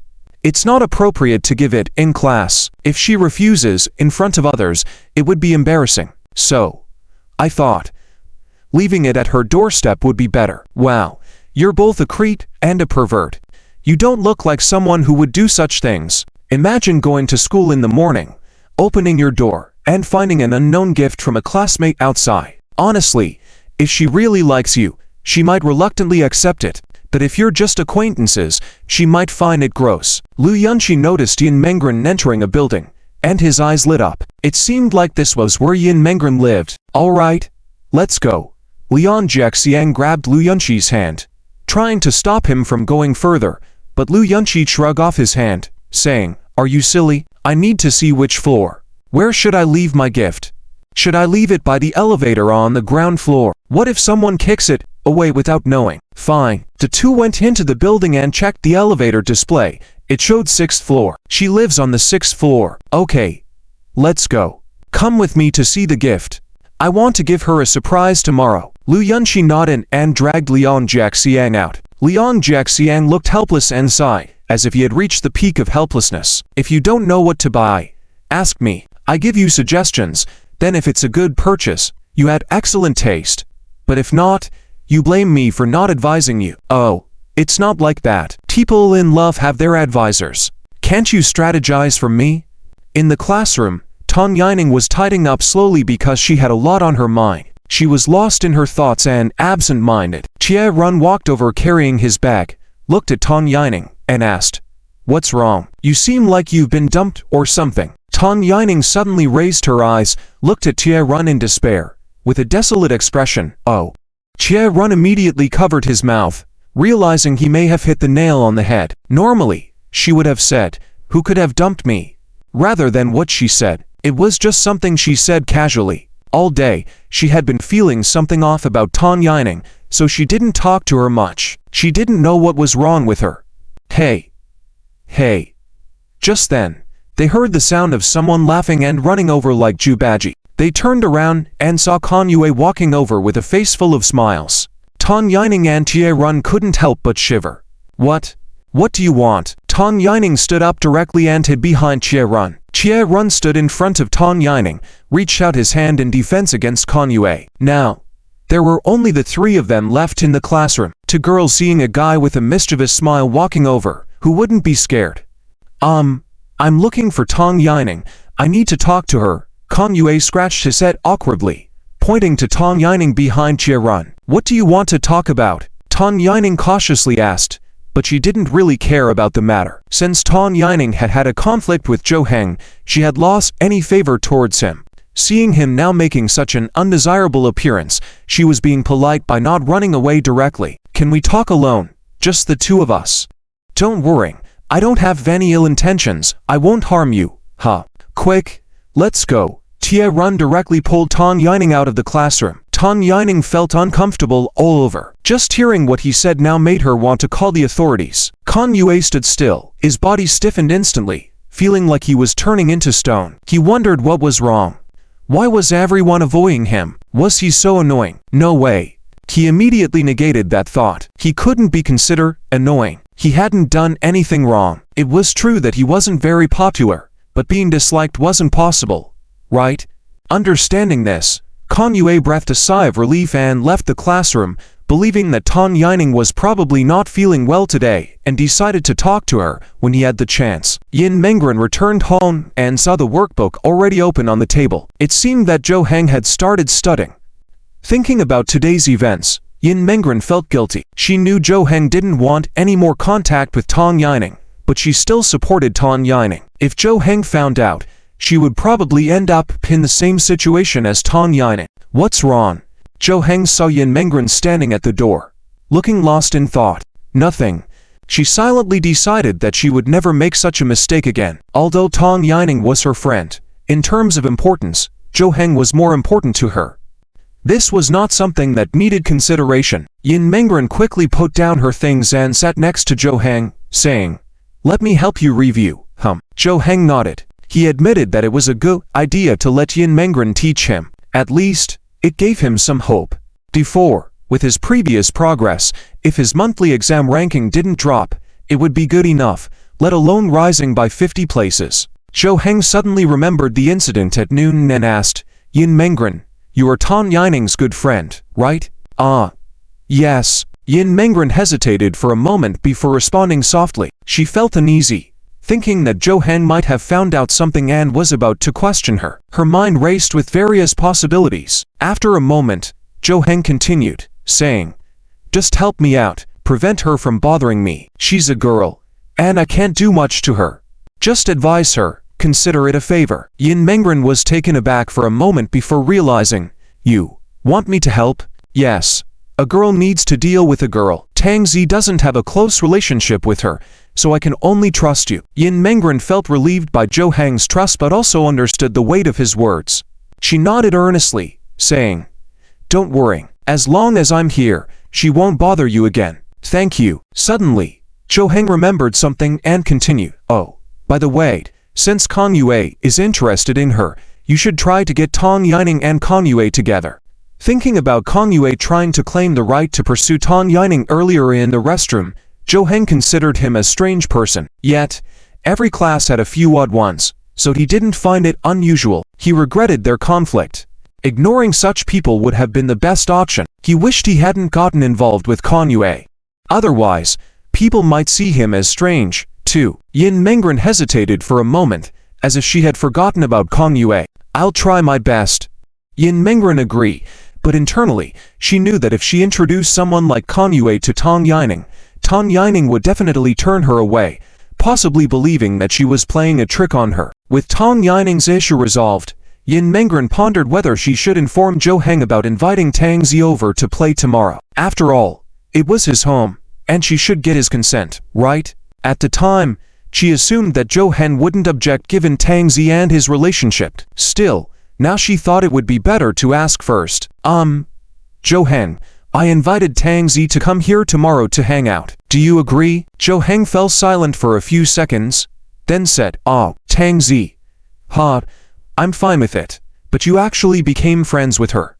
"Well, can't it be?" Yin Mengren lowered her head slightly, looking worried about being scolded. She was afraid Zhou Heng wouldn't agree, afraid of making mistakes. After all, she was in a dependent position, needing to be cautious and careful about everything she did or said. Zhou Heng turned around, continued writing, and said, "Of course, I have to thank you." "Thank me?" Yin Mengren was a bit puzzled. What did she do that was worth thanking for? Zhou Heng nodded, explaining, "Yes, when we were freshmen, her mother asked me to help her make some friends, so she wouldn't be all alone at school. But that's really overestimating me. If I knew how to make friends, I would have done it myself a long time ago. So these past 2 years, it's been me and her. You making friends with her, despite her not seeming to care much on the surface, should actually make her quite happy." "Really?" Yin Mengren widened her eyes, finding it hard to believe. Was it really as exaggerated as Zhou Heng said? She was just feeling happy inside, but looking at Tang Zi, she seemed nonchalant. "Didn't she?" "Yes. She told me that she quite likes you." "Really?" Yin Mengren's eyes lit up instantly, a joyful expression in them. She had been worried about potentially being disliked by Tang Zi, but hearing Zhou Heng say this made her instantly relieved. "Yes. So if she does anything offensive, don't take it to heart. She just hasn't interacted with friends in a long time." "Okay." Yin Mengren agreed happily. She wasn't angry about today's events and didn't feel offended. She just felt a bit embarrassed about being seen through and felt shy. With her inner worries resolved, Yin Mengren's mood significantly improved. While tutoring Zhou Heng, she often wore a smile on her face. By the time it was a little past 7 p.m. and they were a bit hungry, Zhou Heng set down his pen and stood up, saying, "I'll go cook." "Wait." "Yes." Zhou Heng turned, looking at Yin Mengren in confusion, unsure why she stopped him. Yin Mengren stood up and said, Let me do it. Aren't you supposed to focus on studying? Can you cook?" "Yes, I can." Yin Mengren nodded confidently. She added, "I'm just not sure if it will suit your taste." "It's okay. Give it a try." Zhou Heng didn't mind. He really wanted to focus on learning and would have easily settled for instant noodles if Yin Mengren wasn't there. Learning that she could cook, he was willing to let her. "Okay." Yin Mengren headed to the kitchen to start cooking. She remembered how she used to cook for her parents back home, but now she didn't have that opportunity anymore. After about half an hour, the kitchen was filled with the aroma of food cooking. Zhou Heng, wanting to study more at this point, kept glancing towards the kitchen, concerned about any mistakes Yin Mengren might make that could render the food inedible or cause accidents. Fortunately, everything went smoothly, and about an hour later, Zhou Heng smelled the delicious aroma from the kitchen. Yin Mengren served the food on the table and called out to Zhou Heng, "Ready to eat." "Okay. Coming." Zhou Heng set down his pen and went to the table. The food looked good. The rice was well cooked, and the dishes were appetizing in appearance, aroma, and taste. Zhou Heng complimented, "Looks good. Try it." Yin Mengren smiled, then urged Zhou Heng to sit. After a simple taste test, Zhou Heng frowned slightly at first but then nodded in approval, saying, It's delicious." "Really? As long as you like it." Yin Mengren's worrying dissipated. She was confident in her cooking skills, but still concerned whether Zhou Heng would enjoy it. Knowing he did was more important than anything else. They ate, and then resumed studying. By the time it was past 10 p.m., they both showered and prepared for bed. Zhou Heng, after deciding to study a bit more, yawned and felt the exhaustion take over him. He knew his lack of sleep for the past week caught up with him. Anticipating a day off tomorrow, and considering it was early after school today, he couldn't resist the drowsiness. With a big yawn, he quickly went to bed. Yin Mengren, unaware of Zhou Heng already in bed, finished showering and went out to find him gone from his seat. The books were still open on the table. Yin Mengren entered the bedroom and saw Zhou Heng lying on the bed, already deep in sleep, with long eyelashes drooping down, eyes closed, emitting a steady breathing sound. Yin Mengren watched Zhou Heng's peaceful sleeping face, a faint smile playing on his lips. She approached the bed, picked up a blanket, and covered Zhou Heng with it. "Good night." Yin Mengren turned off the bedroom light, lay down on the other side of the bed. Now, she no longer felt as nervous as the first night. Lying on the bed felt like being at home, especially peaceful. The cool moonlight seeped in through the curtains gaps, making the bedroom particularly quiet. Unlike Zhou Heng's deep slumber, Yin Mengren did not feel sleepy yet. She began to recall the events of the day, thinking that if there was one significant gain for her today, it was becoming friends with Tang Zi. Don't be fooled by her indifferent demeanor. She must be pretty happy. Yin Mengren thought of Zhou Heng's words to her, finding it hard to believe that Tang Zi, who had always seemed unapproachable to classmates, would be happy to be friends with her. Yin Mengren took out her phone, opened the chat with Tang Zi, which was still empty besides a verification message. She then checked Tang Zi's social media posts, finding them also empty like Zhou Heng's.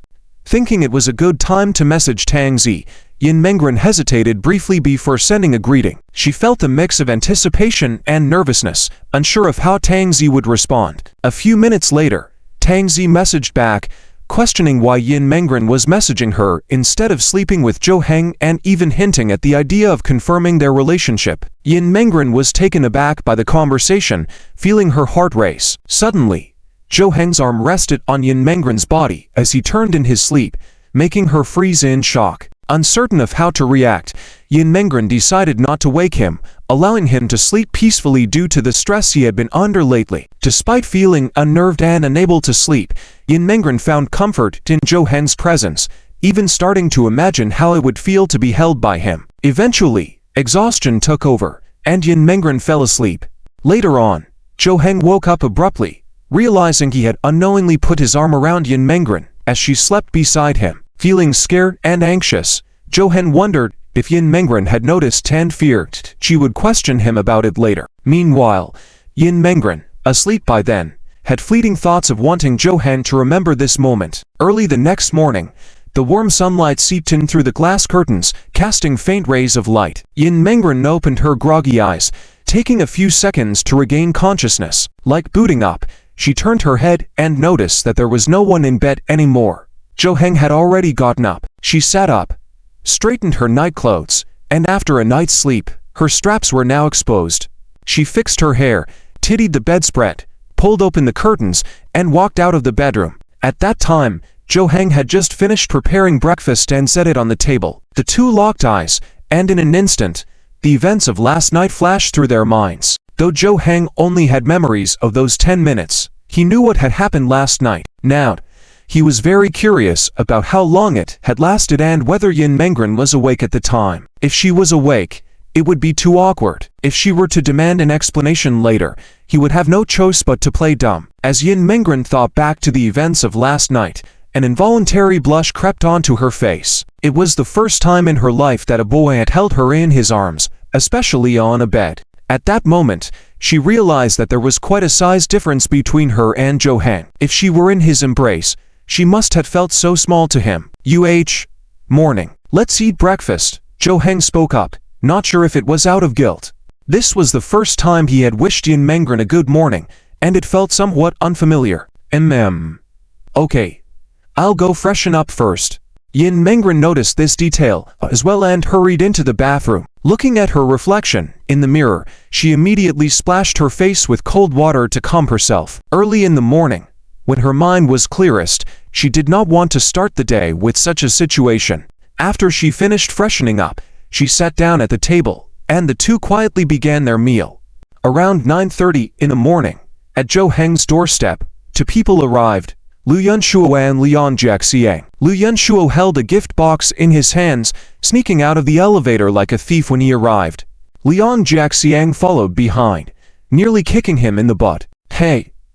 Why are you here so early? Are you crazy? Shh! Lu Yunshuo quickly gestured for him to keep quiet and almost dropped the gift box in his hands. It's the perfect time to give the gift because her parents are probably at work at this hour. Even if she's going out today, chances are she's still at home. But what if her parents are home? What will you do with the gift then? I'm not worried. I am sincere. If I've decided to pursue her, I won't be afraid of her parents finding out. Lu Yunshuo patted his chest confidently. Liang Jiaxiang looked at the three doors in front of them and asked, well, there's one more problem. You only know she lives on the 6th floor, but do you know which door is hers? Lu Yunshuo paused midair, realizing he didn't know which door belonged to Yin Mengren's family. If he got it wrong and left the gift at her neighbor's door, it would be embarrassing. So, what did you end up buying after you had me go with you yesterday? You kept it a secret until now. Tell me, just between us. Liang Jiaxiang pointed to the gift box in Lu Yunshuo's arms, looking puzzled. A music box. Liang Jiaxiang's eyebrows furrowed in surprise as he blinked and asked, did you hide a ring or necklace in the music box? No. It's just a music box, but when you open it, There's a rotating carousel inside. It's quite pretty. Lu Yunshuo felt the scrutiny of Liang Jiaxiang's eyes intensifying, speaking with less confidence and a particularly small voice. Liang Jiaxiang took a deep breath, looking like he was about to be exasperated, pointed at Lu Yunshuo, and scolded in a low voice, Are you out of your mind with this music box idea? Are you clueless? Are you giving it as a primary school Children's Day gift? What's wrong with it? You're gifting this to someone you like? Seriously? Did you see something online labeled creative birthday gift for Valentine's Day girlfriend and think it could move someone to tears? No. I thought it was nice. And it wasn't cheap either. Go ahead. Gift it. Get cold-shouldered, and she laugh at you forever. At future class reunions, when people can't remember your name, they'll call you the guy who gave a music box. Then, what should I do? Should I exchange it? Lu Yunshuo realized something was off and became flustered. Of course. Let's go. I'll help you pick a different one. Let's go now. Liang Jiaxiang quickly grabbed Lu Yunshuo's arm to drag him away. They pressed the down button for the elevator, and as they waited for the door to open, they hesitated to step forward upon seeing someone at the entrance, a person wearing a black duckbill cap with a sleek bob cut, snow-white neck adorned with pale pink headphones, jacket sleeves rolled up to reveal a fitted vest, emphasizing her figure. She wore shorts, highlighting her long legs, and black ankle socks adding a touch of delicacy. With a lollipop in her mouth, Lu Yunshuo and Liang Jiaxiang froze in place upon seeing her. Tangzi, oh, you guys. Tangzi raised an eyebrow, looking somewhat surprised at the two in front of her. But upon spotting the gift box in Lu Yunshuo's hand, she seemed to understand everything. Are you here to give a gift to Yin Mengren? How did you know she lives here? Tangzi took a couple of steps forward out of the elevator, pushing Lu Yunshuo and Liang Jiaxiang back. They hadn't expected to encounter Tangzi there.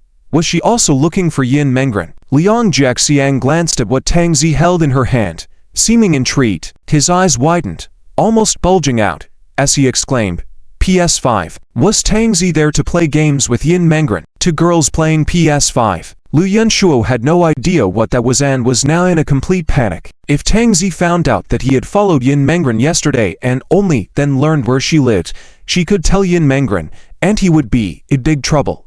Desperate, he blurted out, I asked Tang Yining. Yes, she told me. She said Yin Mengren lives here. Oh? Tangzi tilted her head, raising and lowering her eyebrows, giving a cold smirk, and asked calmly, You're saying you asked Tang Yining, and she told you that Yin Mengren lives here? Are you sure? Confirmed. Definitely. Aren't they good friends? She should know where Yin Mengren's house is. Isn't that normal? Lu Yunshuo felt like he had passed the test by bluffing through it, heaved a sigh of relief, and felt fortunate that his reaction was quick enough. Tangzi coldly snorted, turned her face to the side, glanced at the gift in Lu Yunshuo's hand, reached out her hand, and said, Give it to me, I'll take it in for her. No. But, what? Are you not going to give it after all? Tangzi arched her eyebrow, like a crescent moon, with a slightly contemptuous expression on her face, as if expressing disdain towards them. Lu Yunshuo couldn't bear this kind of expression, especially when it was from a girl. With a determined heart and frustration, he handed over the gift, saying, Fine, then you can give it to her. Liang Jiaxiang, who was on the side, widened his eyes, looking at Lu Yunshuo in disbelief. Did he not listen to what he just said at all? Tangzi took the gift and walked towards the door, about to leave. Liang Jiaxiang wanted to say something, but Lu Yunshuo didn't give him a chance, pushing him into the elevator, ready to leave. He was afraid that if the door opened again, Yin Mengren might see him, and he wouldn't be able to explain why he knew about her home. Dang. Bang. Tangzi knocked on the door, then footsteps were heard inside. As the door opened, standing at the entrance was indeed Yin Mengren. Tangzi, you're here. Yin Mengren's face lit up with a smile when she saw Tangzi, looking especially happy. Where's Zhou Heng? He's studying. We just finished breakfast. Tangzi entered the house, saw Zhou Heng studying at the table, put down the other items she was carrying, and walked over with a paper bag, placing it on the table. Zhou Heng raised his head, looking puzzled. What's this? My mom knew I was coming here, so she asked me to bring you some food. It's heavy. Tangzi moved her sore shoulders a bit, tired from carrying these things. Zhou Heng peeked into the bag. It was filled with all sorts of food. Fruits, pastries, melon seeds, peanuts, congee, and more. Thank my aunt from me. Zhou Heng placed the paper bag on the floor and continued studying. Tang Zi glanced at the workbook on the table and said, Yin Mengren and I are going to play first, without waiting for you. You guys go ahead. Zhou Heng waved his hand. He saw that Tang Zi had brought a PS5, and although he wanted to play it, his priority was studying first and following a strict balance between work and relaxation before indulging in leisure activities. Yin Mengren didn't know what that thing was, as she saw there was also a box. That box seemed like a gift box. Was it brought by Tang Zi? For whom? What's this? Yin Mengren picked up the gift box and asked Tang Zi. Tang Zi looked up and replied, that. I encountered two scammers at the door, and one of them gave it to you. Scammers? Yes. One is the sports committee member in our class, and the other is the dormitory committee member. What? Yin Mengren was momentarily confused. After a while, she asked, Liu Yanshuo and Lian Jiaxian. They are scammers, but didn't they just leave the door? Yes. The sports committee member is full of lies, is good at deceiving without blinking. He claimed to have found out where you lived from Tong Yineng. I think he must have been following you. Tang Ji's face showed disgust. Such blatant lies truly disgusted her. If this place really was Yin Mengren's home, she might have believed this lie. But the key was, this wasn't Yin Mengren's home. It was Zhou Heng's home. How could Tong Yineng know where Yin Mengren lived at Zhou Heng's place? Wasn't it as if they were taking others for fools? Following someone to their doorstep, sneakily delivering gifts, it was appalling behavior. If it happened to her, she would definitely report them to the authorities. Yin Mengren looked at the gift in her hand and couldn't help but furrow her brows. She didn't expect Liu Yanshuo to be this kind of person. This wasn't her home. It was Zhou Heng's home. This kind of act would undoubtedly cause trouble for Zhou Heng, and in turn, trouble for herself. Zhou Heng stopped writing and looked up at the two, seemingly contemplating something. Then he extended his hand, softly asking Tang Zi, does Liu Yanshuo like her? Yes. Everyone in the class knows, even I know. You didn't know. I didn't know. Zhou Heng shook his head sincerely. He really didn't know. Just a week ago, he wasn't familiar with either Yin Mengren or Liu Yanshuo. His daily routine consisted of going to school, confessing to Tong Yineng, returning home to play games and exercise. He had no time to pay attention to others. Therefore, all these class secrets were unknown to him. I don't like him. Yin Mengren almost blurted it out, her voice resolute. Both Tang Zi and Zhou Heng were stunned, looking at Yin Mengren in confusion. Her reaction seemed like she was anxiously trying to explain something. Yin Mengren seemed to realize her reaction was a bit too intense. A flush crept up from her cheeks to the corners of her eyes and eyebrows. Okay. Zhou Heng nodded and hesitantly replied. In his view, Yin Mengren's strong reaction meant she must really dislike Liu Yanshuo, leading to her urgent explanation. Tang Zi shook her head and said, Let's not worry about that for now. Let's open the gift and see what's inside. I won't accept his gift. Even if you plan to throw it away, you should open it to see its contents. When you go to school later, if he asks if you received and liked the gift, you wouldn't know what's inside and couldn't answer. If you're like us and don't care about others' opinions, then it's up to you. But you're the class monitor. Shouldn't you maintain good relationships? Upon hearing Tang Ji's words, Yin Mengren hesitated. She was sure she didn't plan to accept it, but Tang Zi did have a point. As the class monitor, maintaining relationships in the class was crucial. If there were divisions in the class, it would mean she had failed in her duties. I suggest you take a look at it. If you really can't accept it, you can return it to him at school. Looking at it and then returning it might show that you didn't like the gift, and he wouldn't be able to say anything. All right.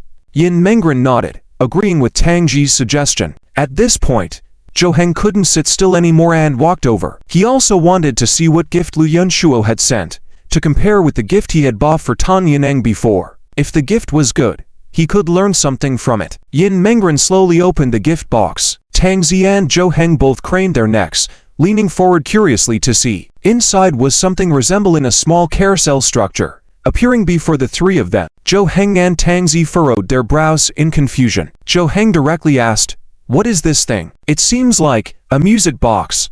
Yin Mengren took out the contents, holding a palm-sized item delicately crafted and colorful. Is this A gift. Tang Zi lightly furrowed her brows, her face full of incomprehension, as if she thought she had read it wrong. Holding it in her hands, Yin Mengren felt a bit embarrassed for some reason, as if she was holding something embarrassing. She had seen the gifts Zhou Heng had given to Tan Yan'an, the whole box of love letters and gifts, which made her envious. But this item couldn't compare to those gifts that had already been tossed in the trash. Thinking of the gifts Zhou Heng gave to Tan Yan'an, she now felt ashamed. Open it up. Maybe something will pop out. Zhou Heng couldn't understand either. He didn't draw conclusions yet, thinking that this thing might have some mechanism where surprises would appear once opened. Yin Mengren opened the music box, and with the soothing and beautiful music playing, the carousel slowly began to turn, colorful lights shining. However, after standing waiting for about half a minute, there was no change in the item. Zhou Heng opened his mouth slightly, pointing at the thing, and asked softly, "Is this just a music box?" "It's hard to say. Let me check what the significance of giving a music box as a gift might be." Tang Zi also turned and pretended to look on her phone as if she hasn't seen it before. Zhou Heng, furrowing his brows, thought for a moment and said, "Gift-giving varies from person to person. Some people might like this kind of thing. Do you happen to be fond of these little trinkets? He must have given it to cater to your taste." "No, I'm not." "Oh, forget what I just said then." Zhou Heng regretted trying to make up for it. It made him look dumb and feel like he underestimated himself. He wanted to learn from Lu Yunshuo's creativity, but now he realized it was unnecessary. Sending this to a regular friend, classmate, younger sibling, or even parents would be fine, but giving it to someone you like seemed hasty, unless it matches their preferences or they truly don't care about gifts. If two people like each other, anything given will make the other person happy. Yin Mengren turned off the music box and set it aside. Feeling utterly helpless, she regretted opening it. Looking back at the situation, her heart felt choked. That is. Yin Mengren lowered her head, found something else in the gift box, and pulled out a letter. Upon reading it, she discovered it was a love letter. However, the content was so unbearable for her to read. She had seen the love letters Zhou Heng had given to Tan Yan'an, and this one paled in comparison. After only reading a few lines, she stuffed everything back and swore to return it. She couldn't bear to keep it. Accepting it felt humiliating, as if she had willingly accepted the gift. "Forget about that. Just return it when you go to school tomorrow. Come over and play games with me." Tang Zi had connected the PS5 to the living room TV and called Yin Mengren over to play. "Well, okay. But I'm not very good at playing games." "It's all right. I'll teach you." The two girls sat on the blanket in front of the couch and watched the TV, with Tang Zi enthusiastically introducing Yin Mengren to the game. Meanwhile, Zhou Heng sat at the table, facing the questions he couldn't understand, forcing himself to concentrate on studying. Hearing the cheerful voices and game sounds from the living room, he found it incredibly hard to focus, moving his legs nervously and fidgeting. Eventually, he took a deep breath to calm himself, refocusing on his studies. He believed that with his willpower, he could definitely do it. After about an hour, Yin Mengren approached Zhou Heng, asking softly, "Do you want to take a break? Play a game?" "All right."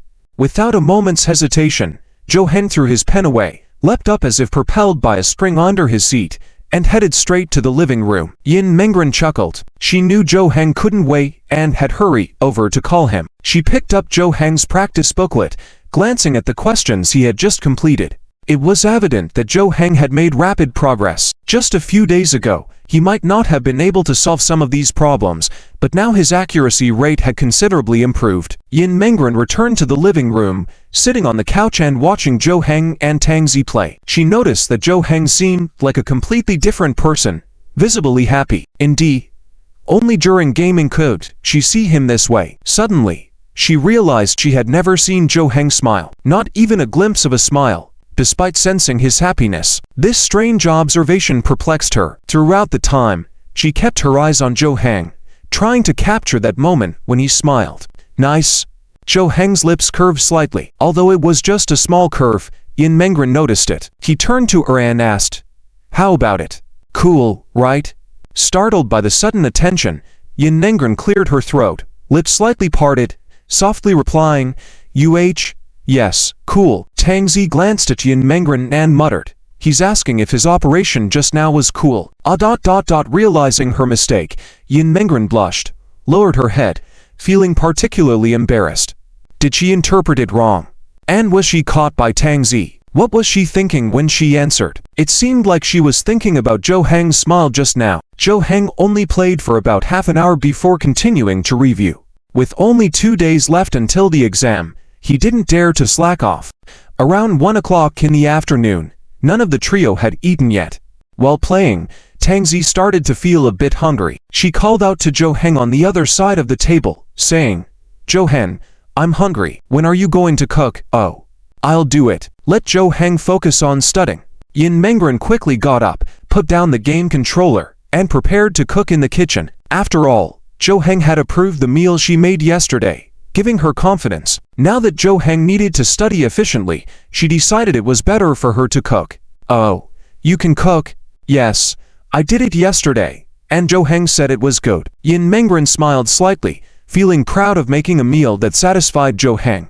Living in Zhou Heng's house, she always wanted to do more to have peace of mind. However, when Yin Mengren entered the kitchen and opened the fridge, she found that there were hardly any ingredients left. She walked out and told Zhou Heng, "There's not much left in the fridge. I'll go buy some." Zhou Heng glanced at her, stood up, and said, "No, I'll go." Yin Mengren remembered Zhou Heng had dietary restrictions, and she didn't know what exactly he couldn't eat, so it wouldn't be good if she bought the wrong things. Once Zhou Heng left, Yin Mengren returned to the living room. She remembered that Tang Zi seemed to eat at school and didn't bring her own food, so she curiously asked, "Tang Zi, are you also from a minority ethnic group?"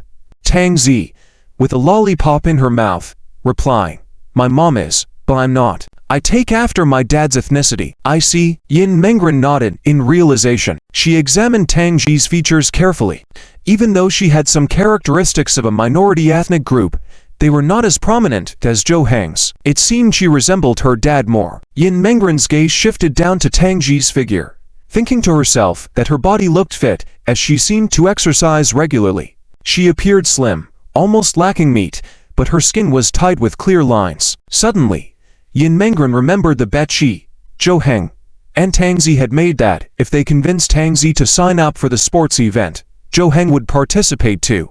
As the class monitor, it was a matter of class honor, and she wanted to secure more gold medals. Considering the abilities of Zhou Heng and Tang Zi, she was confident they could win many medals if they participated. The critical point now was how to persuade Tang Zi to register. Yin Mengren sat on the sofa, looking at Tang Zi's back, seriously contemplating. Shortly after, her gaze shifted to the game screen in front of her, and an idea popped into her head. "Hey, Tang Zi, let's play together. How about adding a punishment for the loser?" Tang Zi paused the game and turned to look at Yin Mengren, asking, "You want to challenge me to a match? You won't win. Let's try." "All right, bring it on." Yin Mengren sat down, picked up the game controller, and prepared to compete with Tang Zi. She knew her chances of winning were slim, but she was willing to lose multiple times as long as she won once. Winning once would mean Tang Zi signing up for the event. During character selection, Tang Zi asked, "To what extent can the punishment go?" "Anything goes," Yin Mengren confidently replied, accepting a wide range of possible punishments. She didn't want Tang Zi to refuse if she won, so she agreed to all sorts of punishments, considering there was practically nothing she couldn't handle. "Fine, I'll accept anything too." Tang Zi appeared very confident, agreeing to the same level of punishment as Yin Mengren. Round 1 fight. Dang bang bang. Despite Yin Mengren pressing buttons frantically, she felt like her character never even landed on the ground.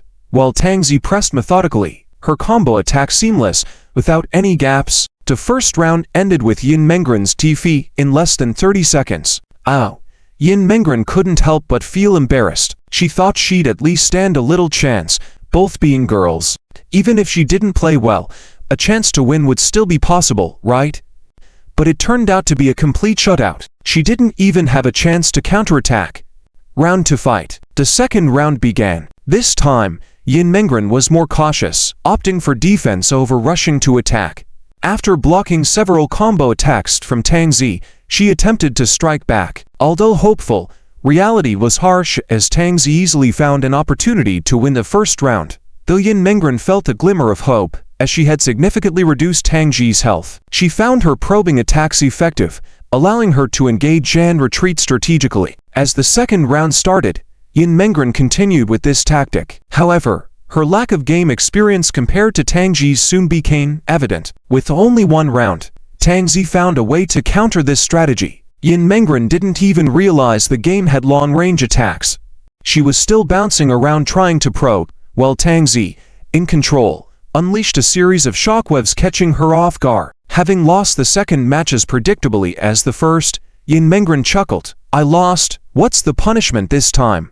And let's go again." Surprised, Tang Zi asked, "You still want another match? What are you thinking, pushing yourself so hard like this?" When I win, I'll tell you, but the condition is that I can win." Yin Mengren was feeling a bit lacking in confidence. She always felt that in the end, she wouldn't be able to win a single round. "Okay, then the punishment is, let's wait for Zhou Heng to come back, and you." Tang Zi paused, hesitated for a few seconds, then said, "You should kiss him when he comes back." What?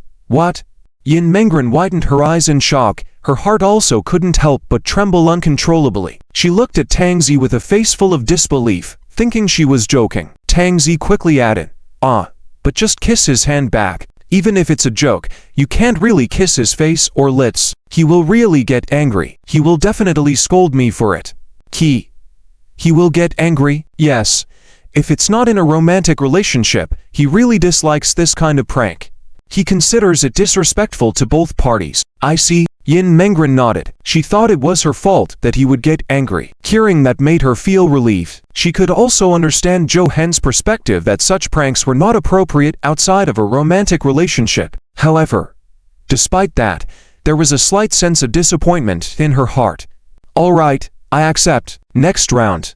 Yin Mengren nodded eagerly, starting the next game immediately. She felt it was all worth it, as it was all in preparation to meet her own demands. In the first round, Tang Zi seemed to relax her guard a bit. She felt being overly serious might dampen Yin Mengren's enthusiasm for the game and could lead to tension. The game was meant for fun, after all. However, Yin Mengren remained focused and progressed rapidly. She was not any less capable in learning, whether it be knowledge or gaming skills. After the first two rounds against Tang Zi, she had gained a lot of experience. Taking advantage of Tang Zi's lowered vigilance, she managed to reduce Tang Zi's health points significantly. Clash clatter. In a moment of urgency, Yin Mengren randomly pressed a key, unleashing her character's ultimate move. Clearly catching Tang Zi off guard, the ultimate move hit her, depleting her health bar instantly. Hooray! Yin Mengren cheered, with a sweet smile on her face, thrilled by her unexpected victory over Tang Zi in the first round. Tang Zi realized she was in trouble. If she lost again in the second round, it would be game over. Seeing Yin Mengren willingly accept multiple punishments and continue playing, Tang Zi had a foreboding feeling about the severity of her own punishment. So in the second round, she buckled up, no longer allowing any lapses that Yin Mengren could exploit. She dominated the round, setting up a decisive third round. Yin Mengren felt her heart pounding, hands trembling slightly. This round was her closest chance at victory. If she missed this opportunity, she might never get another one. As the round started, she initiated the attack. Knowing that luck alone helped her win the first round, she realized it wouldn't be enough now. Her strategy was to secure a slight advantage and then stall for time. By the end, as long as she had more health than Tang Zi, she would win. In an intense exchange, Yin Mengren gained the upper hand and swiftly shifted to defense, stalling for time. Tang Zi recognized Yin Mengren's plan and tried various unstoppable attacks, to no avail. Yin Mengren remained composed, focusing on minimizing damage until the final moments, where she went all in. 24, 23, 22 Yin Mengren counted in her mind. In the last 10 seconds, she stopped defending and launched a rapid attack. Click. At that moment, the door opened, and Zhou Heng walked in carrying groceries. "I'm back." It was at this instant that Tang Zi glanced at Zhou Heng, losing focus, and Yin Mengren seized the opportunity to score one more hit in that split second. "Time's up." "Yes, I won." Yin Mengren jumped up excitedly, feeling her heart almost bursting with joy. Their health bars were so close that it was hard to tell who had more. But luck favored her, and she won by the slightest of margins. Zhou Heng was taken aback, not understanding why Yin Mengren was so jubilant. Was she such a gaming enthusiast? He had never noticed it before. "Oh, I actually lost. Bummer." Tang Zi slumped on the couch, looking disappointed. If she hadn't intentionally let Yin Mengren win in the first round, she wouldn't be in this position. Mainly, she didn't want to win against Yin Mengren again, fearing it might upset her. Clearly, she didn't grasp Yin Mengren's determination.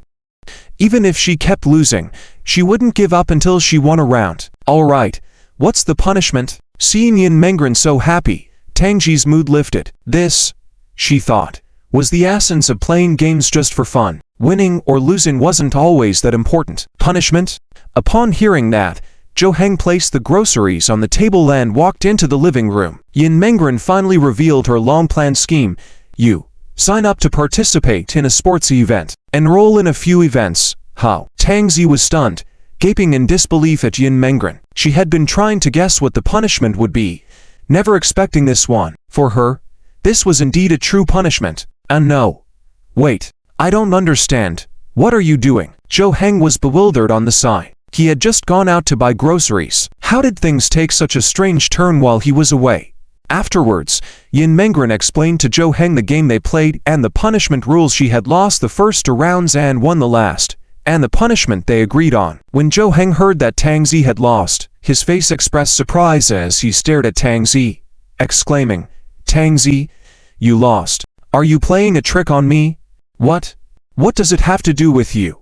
Tang Ji looked at Zhou Heng, puzzled, with a hint of dissatisfaction on her face. Zhou Heng appeared very helpless at this moment, holding his forehead with his hand. He knew why Yin Mengren would make such a request. It was because of their bet. He had said it himself, if Tang Ji signed up, then he would sign up too. Yin Mengren was particularly happy at this moment, looking at Tang Ji expectantly, asking, "Are you willing to accept?" She knew that Tang Ji hadn't taken the previous 2 punishments seriously, maybe thinking it was just a joke. But now, after she dropped this bombshell, Tang Ji was taken by surprise.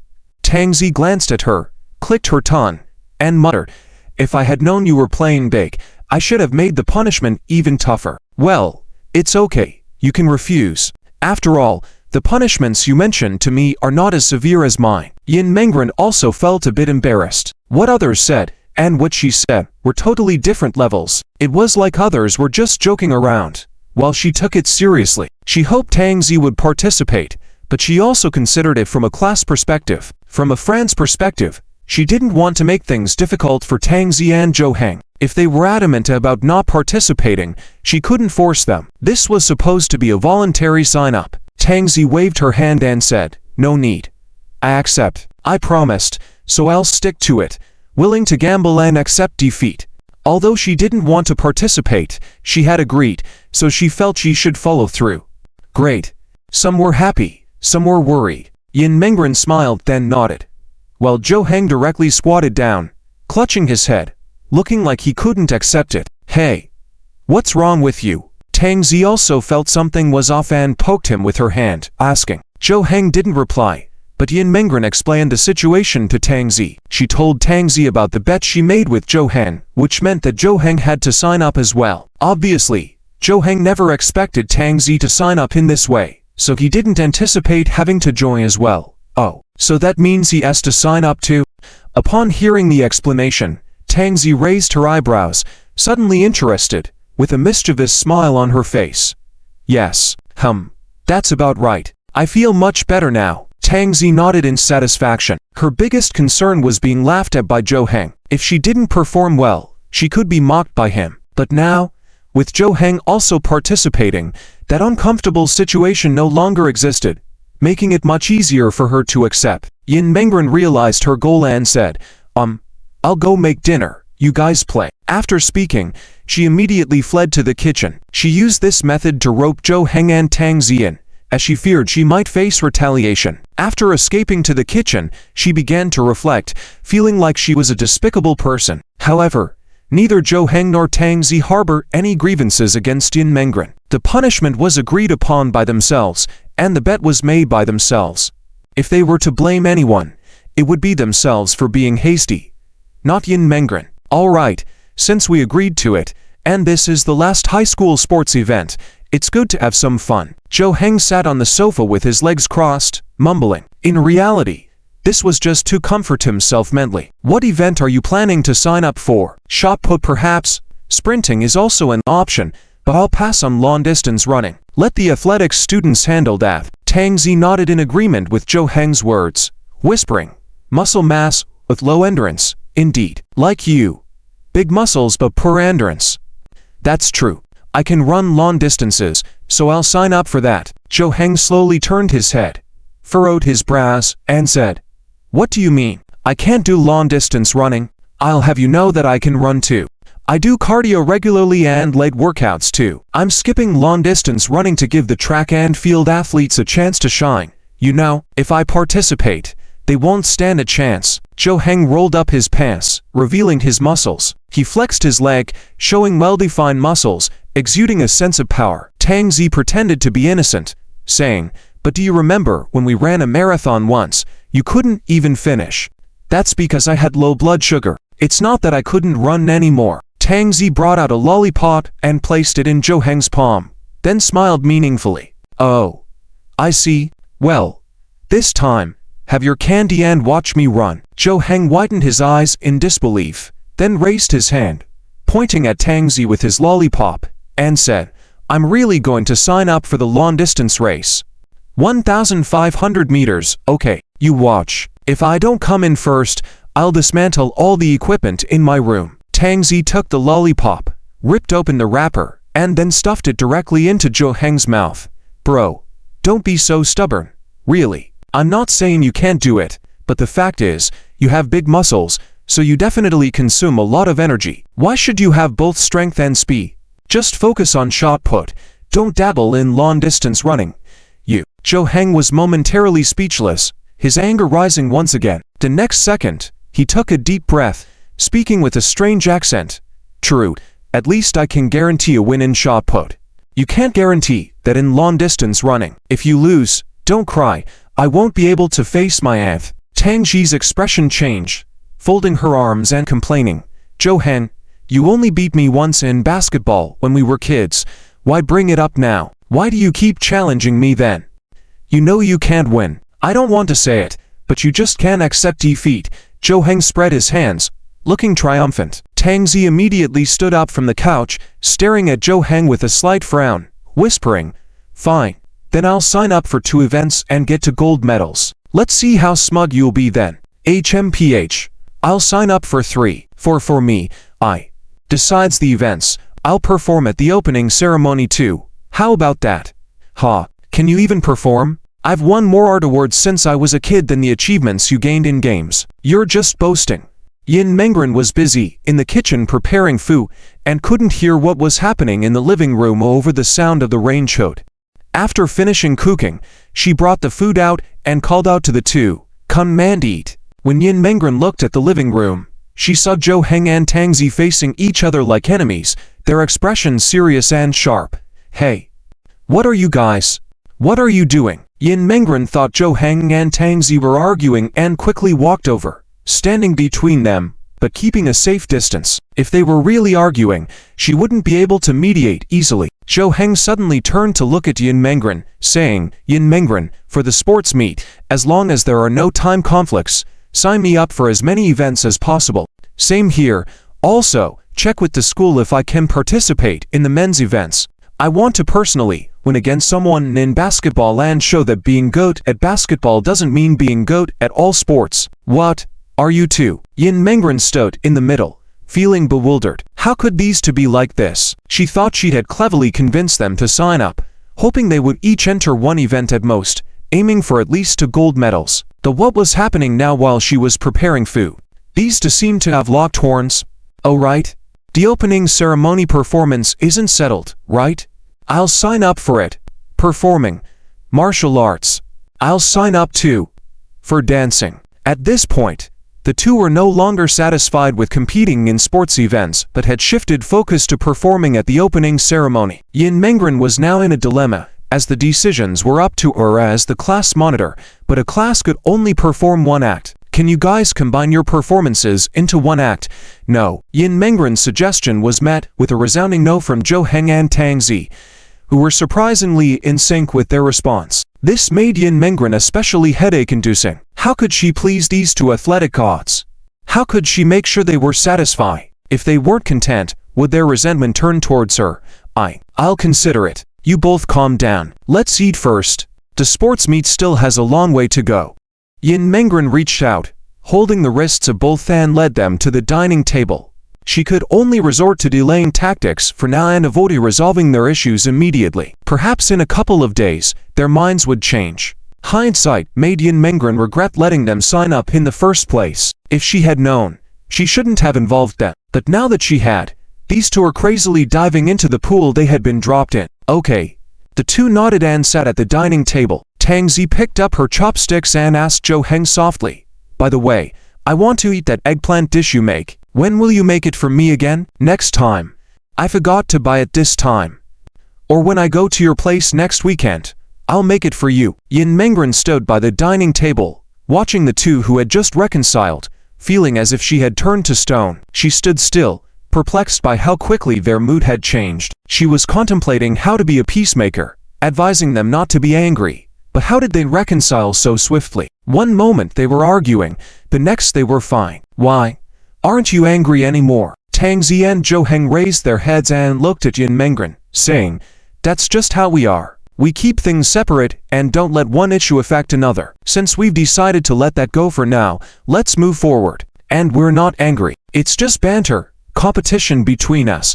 It hasn't escalated to a fight." "Oh, I see." Yin Mengren slowly sat down, still finding it somewhat unbelievable. These two could just leave an argument behind and smoothly transition to discussing something else.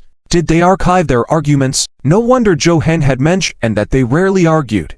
Now she understood why. Tang Zi took a bite of the food, her eyes lighting up. She said to Yin Mengren, "Your cooking is delicious. It's almost as good as Zhou Heng's cooking." "Where? I'm not as good as Zhou Heng, but as long as it suits your taste."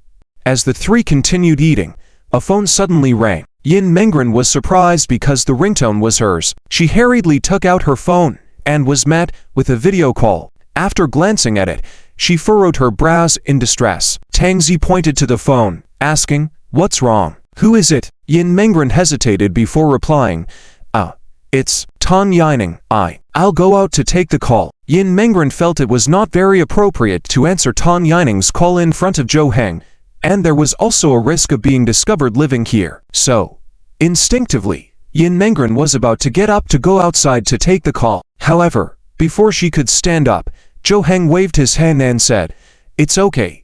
Just take it here. We won't make a sound." Well, Yin Mengren's body, which had started to stand up, sat back down. Since Zhou Heng had already said so, she decided to take the call here. Yin Mengren answered the call, and Tang Yining's face appeared on the screen. "Ranran, what are you doing?"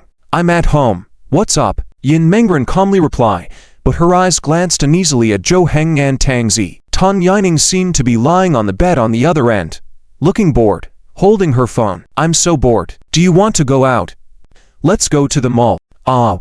I can't.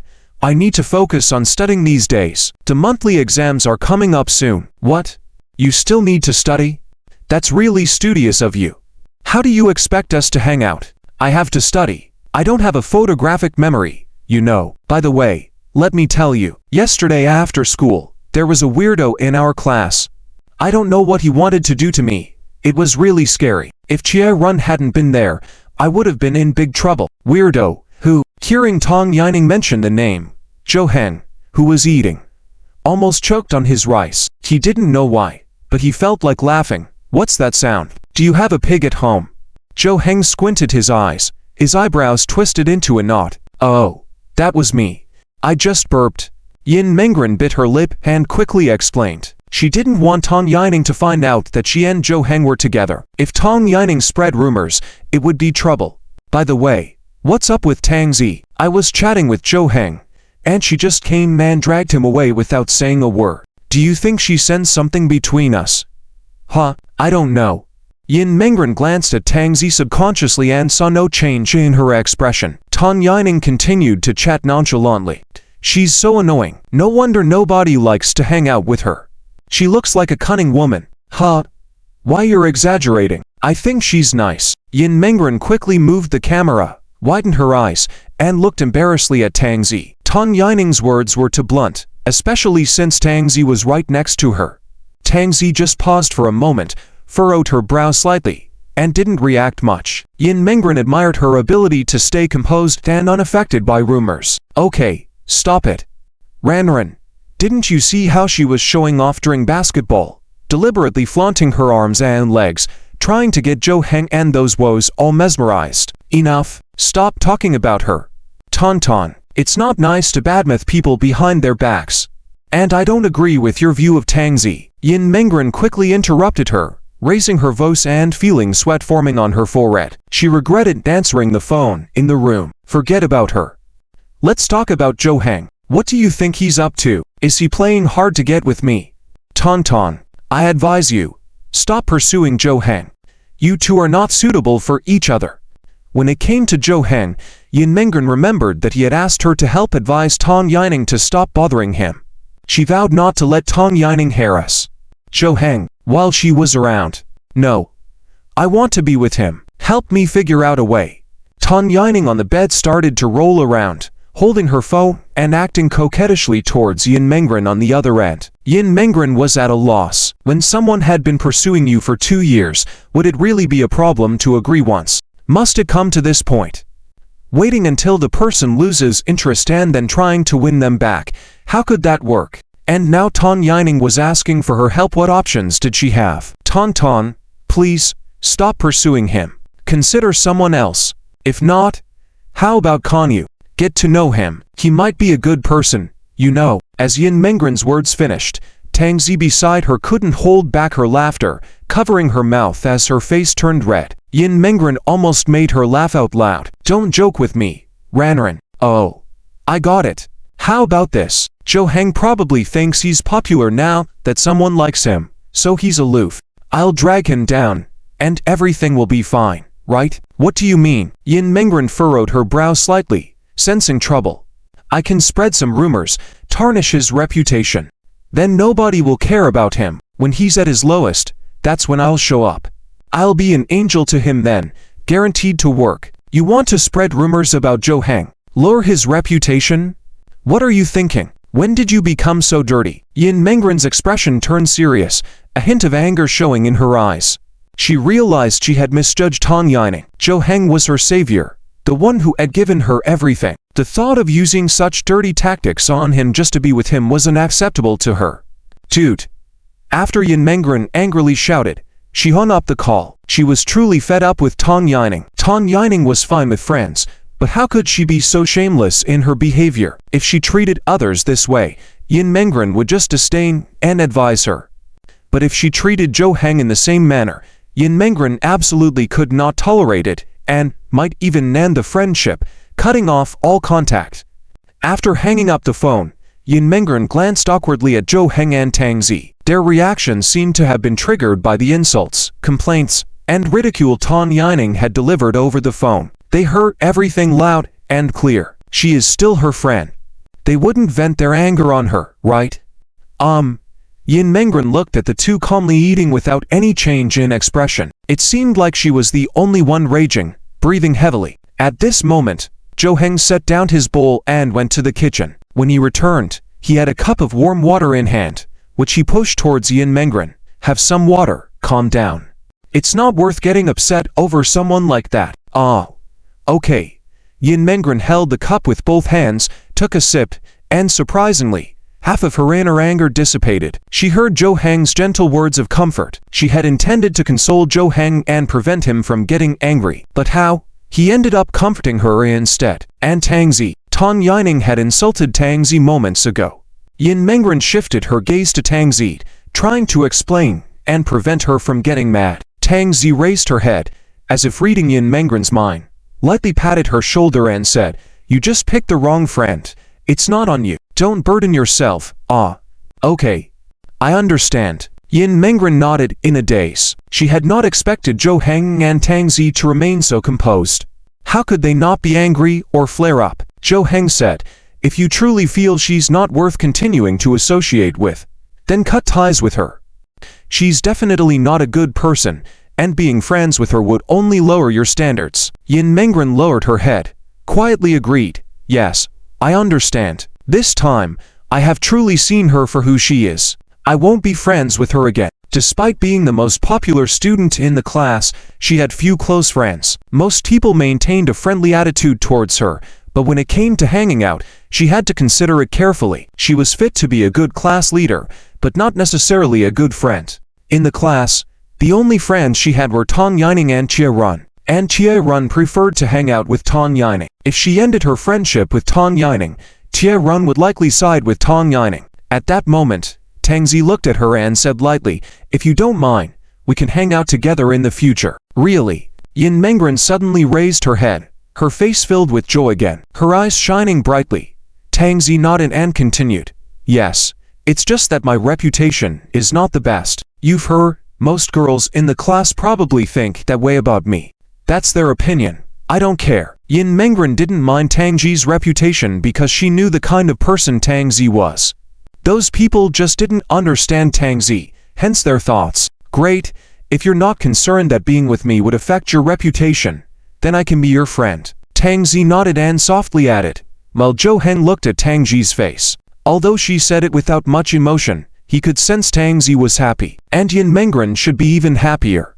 Although there shouldn't be distinctions between friends, Yin Mengren felt like she was trading down. Meanwhile, at Tang Yining's home, she lay on the bed in her room, looking at the disconnected call on her phone, puzzled and confused. The angry emotion from Yin Mengren's outburst echoed in her mind, but the more she thought, the less she understood. Strange, is she mad? What is she upset about? Did I say something wrong? Tang Yining was very confused about why Yin Mengren suddenly got angry. She didn't say anything offensive in their conversation about Tang Zi and Zhou Heng, right? What did it have to do with her? Why was she so mad? Sigh. It's a pity. She was the best person to execute this plan, and it was designed for her. Tang Yining put down her phone, propped her arm against her forehead, thinking about how to get Yin Mengren to help spread rumors. With Yin Mengren's good reputation among classmates and persuasive words, if she could assist in spreading rumors about Zhou Heng in the class, few would doubt it no matter how outlandish they were. Coming from Yin Mengren, they would be believed. She believed Zhou Heng was currently not paying attention to her, only being praised by those people and thinking he was exceptional enough to attract better individuals. If she made him see reality, they would drift apart immediately. When he was vulnerable and lost, her presence by his side would make him realize how good and caring she truly was. Even though Yin Mengren wasn't helping her at this moment, Tang Yining wasn't giving up on her plan. Who else could I rely on for this favor? Tang Yining started pondering. She couldn't spread the rumor herself as everyone knew her relationship with Zhou Heng. It would be too evident that she sought revenge. She needed someone with a little distance from Zhou Heng and the strength to carry out such a task. Lu Yanshuo, do you want me to walk you out? No need. It's not dark outside yet. No need. I'm leaving. Tang Zi stood at the door, bidding farewell to Zhou Heng and Yin Mengren. She had been here for a whole day, and now it was already past 4 in the afternoon. It was time for her to go home. Bye. See you at school tomorrow. Yin Mengren waved goodbye with a smile, looking forward to playing with Tang Zi tomorrow. Having a new friend like Tang Zi made Yin Mengren happy and excited. Tang Zi left, and Zhou Heng returned to his study desk, ready to continue studying. He had played and studied for a long time today, balancing work and leisure successfully. However, Zhou Heng suddenly looked at his gym equipment and felt like something was missing in his heart. He had enough time today, studied enough, played enough, but it had been almost a week since he last worked out. Muscles needed regular exercise, or they would deteriorate. He even felt like he was losing muscle mass. Ahem, I should exercise a bit. Zhou Heng stood up and walked over, planning to train for an hour or two. Yin Mengren came out of the kitchen carrying washed fruits. She was about to guide Zhou Heng in his studies when she saw him standing in the area with gym equipment, preparing for a workout. Wow. Yin Mengren widened her eyes, suddenly intrigued. She quietly sat down, eager to see how Zhou Heng would exercise. She was seeing this for the first time, and wanted to understand what kind of workout maintained Zhou Heng's muscular physique. After warming up, Zhou Heng picked up dumbbells, and it seemed very easy for him to lift them, leaving Yin Mengren somewhat puzzled. She remembered how tired she felt just moving those dumbbells while cleaning the house. Now, watching Zhou Heng effortlessly lift them, she wondered why they felt so light. Weren't they around 30 kilograms each? Yin Mengren observed as Zhou Heng started his training, beginning with chest exercises. Each push-up displayed his robust chest muscles, captivating Yin Mengren's eyes. In a fleeting moment, she remembered how, back in middle school, she told her friends she didn't like muscular guys. She thought the clean, slender look was more attractive, but now, seeing Zhou Heng's physique, she realized how naive her past opinions were. Zhou Heng's muscular body made Yin Mengren's heart race with excitement. After training his chest, Zhou Heng stood up, placing the dumbbells down. Sweat dripped from his forehead and drenched his shirt's neckline, but he remained focused on his workout, almost forgetting Yin Mengren's presence. Unaware of Yin Mengren watching him, Zhou Heng then took off his shirt. Yin Mengren's widened eyes and her shock were evident on her face. She watched Zhou Heng's sturdy physique, admiring the defined muscles and perfect body fat percentage. His appearance was aesthetically pleasing, at least in Yin Mengren's eyes. She was so engrossed in observing Zhou Heng that she forgot to do anything else, just silently watching. As Zhou Heng trained his back, one round at a time with the dumbbells, stimulating his back muscles, Yin Mengren found herself entranced. Zhou Heng's back facing her, she could see every movement clearly, losing herself in watching him. After thoroughly exercising each part of his body, shoulders, abs, arms, Zhou Heng put down the dumbbells, sweaty but feeling exhilarated. The workout refreshed him, relieving the soreness accumulated from continuous studying. As Zhou Heng turned around, he noticed Yin Mengren sitting there, still watching him. Yin Mengren snapped out of her trance. Realizing she had been gawking at Zhou Heng, she hurriedly turned away, blushing, pretending she had only accidentally glimpsed. After resting a while, Zhou Heng went to take a shower to wash away the sweat, and Yin Mengren took the initiative to tidy up the workout area, returning everything to its place. Seeing Zhou Heng's sweat on the floor, Yin Mengren admired his dedication to maintaining a fit body despite the pressure of studying. She then looked at the other equipment, stationary bike, treadmill, etc., wondering if she too should start exercising. She envied the firm body showcased by Tang Zi in her school uniform, recognizing the beauty that results from regular workouts. Now that she and Tang Zi were friends, Yin Mengren thought she should align her interests with Tang Zi's, be it in games or sports.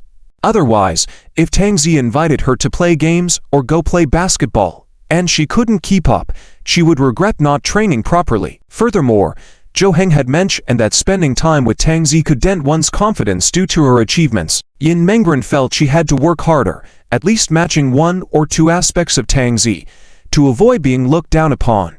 I wonder what kind of girl Zhou Heng likes, someone into sports or more artistic. Muttering to herself, Yin Mengren stepped onto the treadmill, trying to figure out what qualities in Tang Yaneng might have attracted Zhou Heng. It seemed she couldn't find an answer. Nevertheless, Zhou Heng had pursued Tang Yaneng for 2 years, showing his dedication. However, perhaps the early appearance of Tang Yaneng in his life, during his formative years, had caused Zhou Heng to develop feelings for her. It was understandable. How could one persist for so long without genuine devotion? Zhou Heng emerged from his shower, seeing Yin Mengren lost in thought on the treadmill. What's up? You want to work out too? I just wanted to try. Yin Mengren stepped down from the treadmill. She felt embarrassed to exercise in front of Zhou Heng, knowing his intensity. If Zhou Heng saw her exercise intensity, the difference would be obvious. She felt like she was just playing around, like a newcomer at the gym who was too timid to exercise in front of the experienced ones, afraid of being laughed at. Go ahead and try, but you should use lighter weights to prevent injury. Zhou Heng walked over, started adjusting the dumbbell plates, and left only a small one, about 5 kilograms. Now it should be fine. Give it a try. I don't know how, Yin Mengren said awkwardly. She was okay with weights, but the main issue was she had no experience with exercise. Even though the movements Zhou Heng did seem simple, she knew it would be different for her, and improper form could lead to serious consequences. I'll teach you. Just lift it up. Oh. Okay. Yin Mengren lifted the dumbbell, which was indeed very light. She felt no pressure holding it. Zhou Heng then stood behind her, gently grasping her hands. Yin Mengren couldn't help but let out a soft hum. She could clearly feel Zhou Heng's solid body pressing against her back, close enough to sense his heartbeat, and the touch of his hand holding hers gave her a sense of security. Take it slow, feel the power in your muscles, breathe evenly. Zhou Heng guided Yin Mengren through the movements, but she was already struggling just to stand still. Zhou Heng's presence, with his freshly showered scent, made it hard for her to focus. After demonstrating the correct form to her, Jo Heng stepped back to let her try on her own. After 2 sets, Yin Mengren put the dumbbell down, feeling her arms sore and tired. "I can't lift it anymore," she said, somewhat embarrassed. Even though she had only exercised for about 10 minutes, she felt her strength was nowhere near Jo Heng's. She worried about muscle strain and stiffness, considering herself weaker compared to others. She expected Jo Heng to show disappointment or mock her weakness, but instead, he encouraged and comforted her, saying, "It's okay, take it slow. Fitness is not a one-day affair. Set achievable goals based on your own abilities. No need to compare with me, just compete with yourself." He understood the journey to strength and never looked down upon others. Yin Mengren felt uplifted by his words and confidently replied, "Don't worry, I won't give up." Feeling reassured, Jo Heng proposed teaching her leg exercises, as women typically preferred those. Yin Mengren glanced at his legs, visible due to his shorts, appreciating their defined muscles. She hesitated about developing such muscular legs herself. Jo Heng reassured her that gaining muscle wasn't easy and that leg exercises mainly focused on shaping the body. Following his guidance, Yin Mengren went through her first proper workout, finding it painful, but fulfilling. She even started to enjoy it, feeling the satisfaction of physical exertion. After the workout, Jo Heng advised her not to shower immediately, letting her relax and cool down. Yin Mengren appreciated this new feeling of simply following instructions without overthinking. The evening ended with them supporting each other in different ways, boosting each other's confidence. Yin Mengren found solace in their mutual aid, feeling value and useful. They finally returned to the bedroom late at night, and as she recalled the events of the previous night, she felt a complex mix of emotions. Curious about Jo Heng's memory of the night, she whispered, "You seemed really tired last night, slept soundly." Upon hearing Yin Mengren mention the events of last night, Jo Heng immediately recalled that after waking up last night, he seemed to have been holding Yin Mengren. He didn't know how long he had been holding her, nor did he know if she was awake at that time. Upon waking up, instead of opening his eyes, he immediately rolled over. Now that Yin Mengren brought it up again, Jo Heng awkwardly looked away and responded, "Yeah. I was so tired yesterday, I just lay down on the bed and fell asleep." He felt that maybe he and Yin Mengren weren't quite suitable to share the same bed anymore. When he slept deeply, he would toss and turn, and if he accidentally rolled over and pressed onto Yin Mengren, would he be kicked off the bed? Thinking about it, Jo Heng pointed to the door and said, "Maybe I should sleep on the couch instead."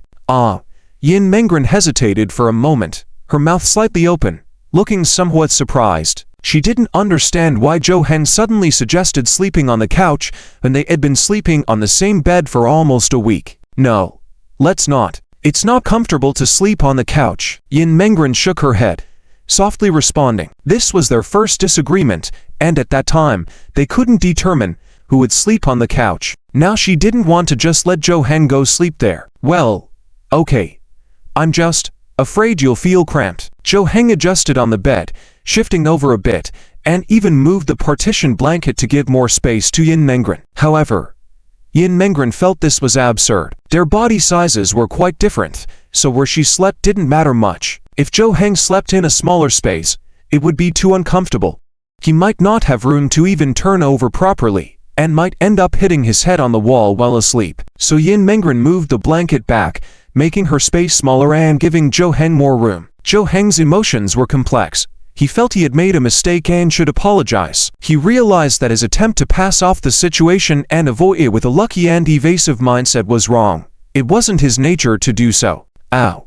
Yin Mengren, you stayed up late last night, right?" Jo Heng slowly spoke, causing Yin Mengren to purse her lips.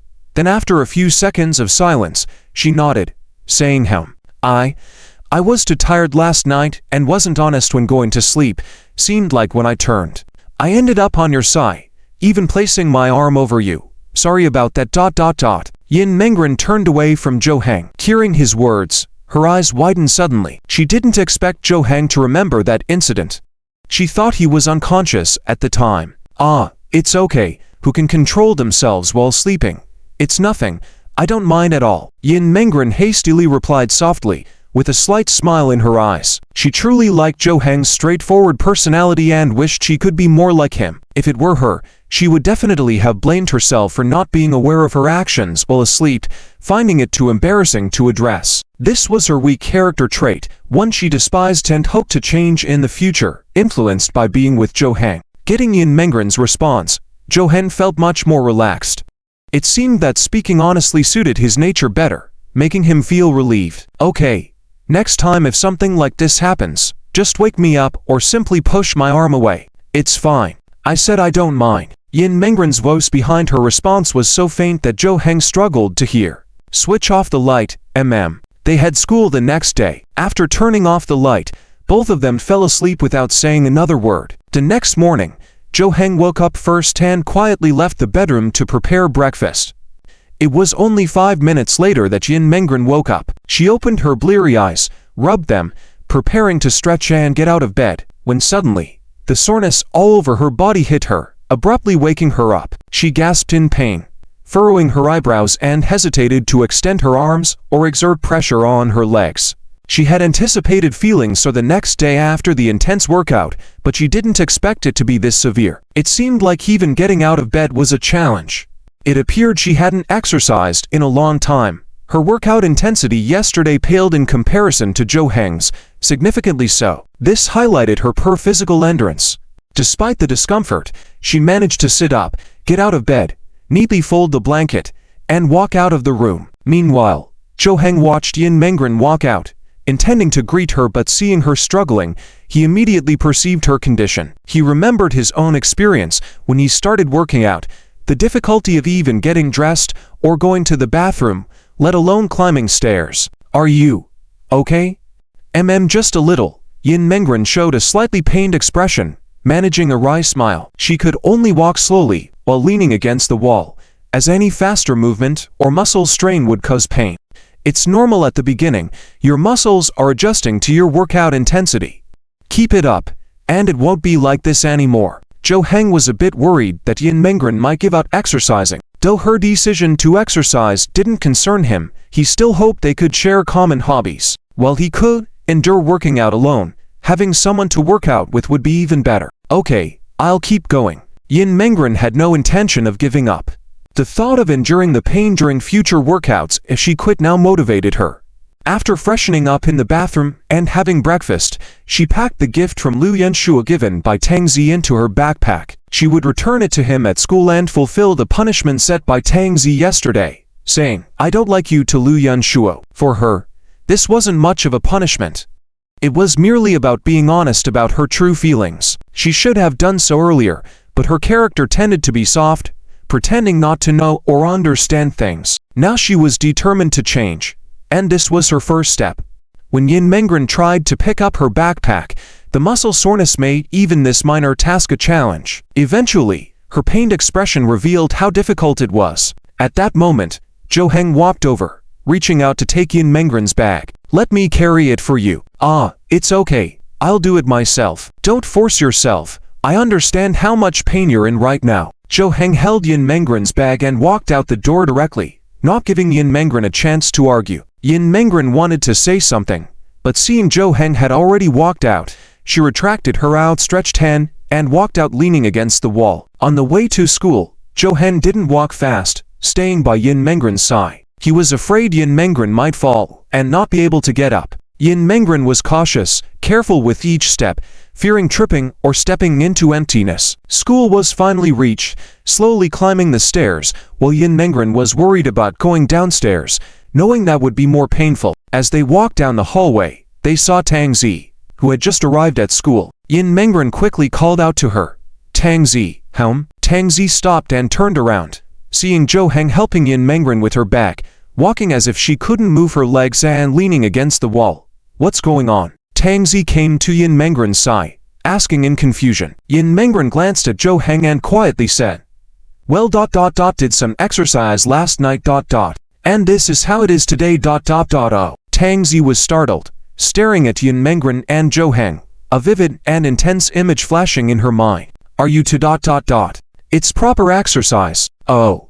Before Tang Zi could say more, Zhou Heng interrupted, seeming to anticipate what she wanted to say. Tang Ji's imagined scenarios disappear, pointing at Zhou Heng, asking Yin Mengren, "Did he take you for training?" "I trained with him once and was sore for 3 days. Ow. No, compared to his intensity, it's completely different." Yin Mengren replied awkwardly, shocked by what Tang Ji had just said. The conversation continued with misunderstandings compounding, reflecting interactions of different characters in the classroom. "Ranran, are you still mad at me?"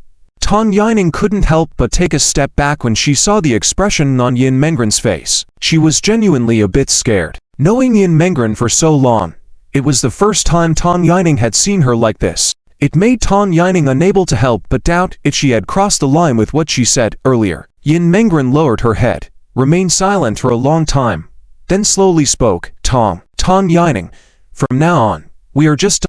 classmates." Tang Yining was dumbfounded, her mouth agape, unable to close it. She never expected things to be this serious. Was Yin Mengren so focused on class unity as the class monitor? Just because Tang Yining had said a couple of things against Tang Ji and then mentioned something about Zhou Heng, Yin Mengren wanted to distance herself from Tang Yining. This couldn't be happening, right? Tang Yining just said some words. She didn't actually do anything wrong. Wasn't she even given a chance to apologize and make things right? Not ... Ranran. I know I was wrong last night. I swear I won't say such things again. And I won't do anything. Please don't be like this. Can't we just remain good friends? Tang Yining's tone softened. She really didn't want to lose Yin Mengren as a friend. Their relationship had been so good before. They would talk about everything. But why? Ever since Yin Mengren didn't come to school for over 10 days and came back, she seemed like a different person. Their relationship had turned sour, and the distance between them grew. Now she even wanted to cut ties with her.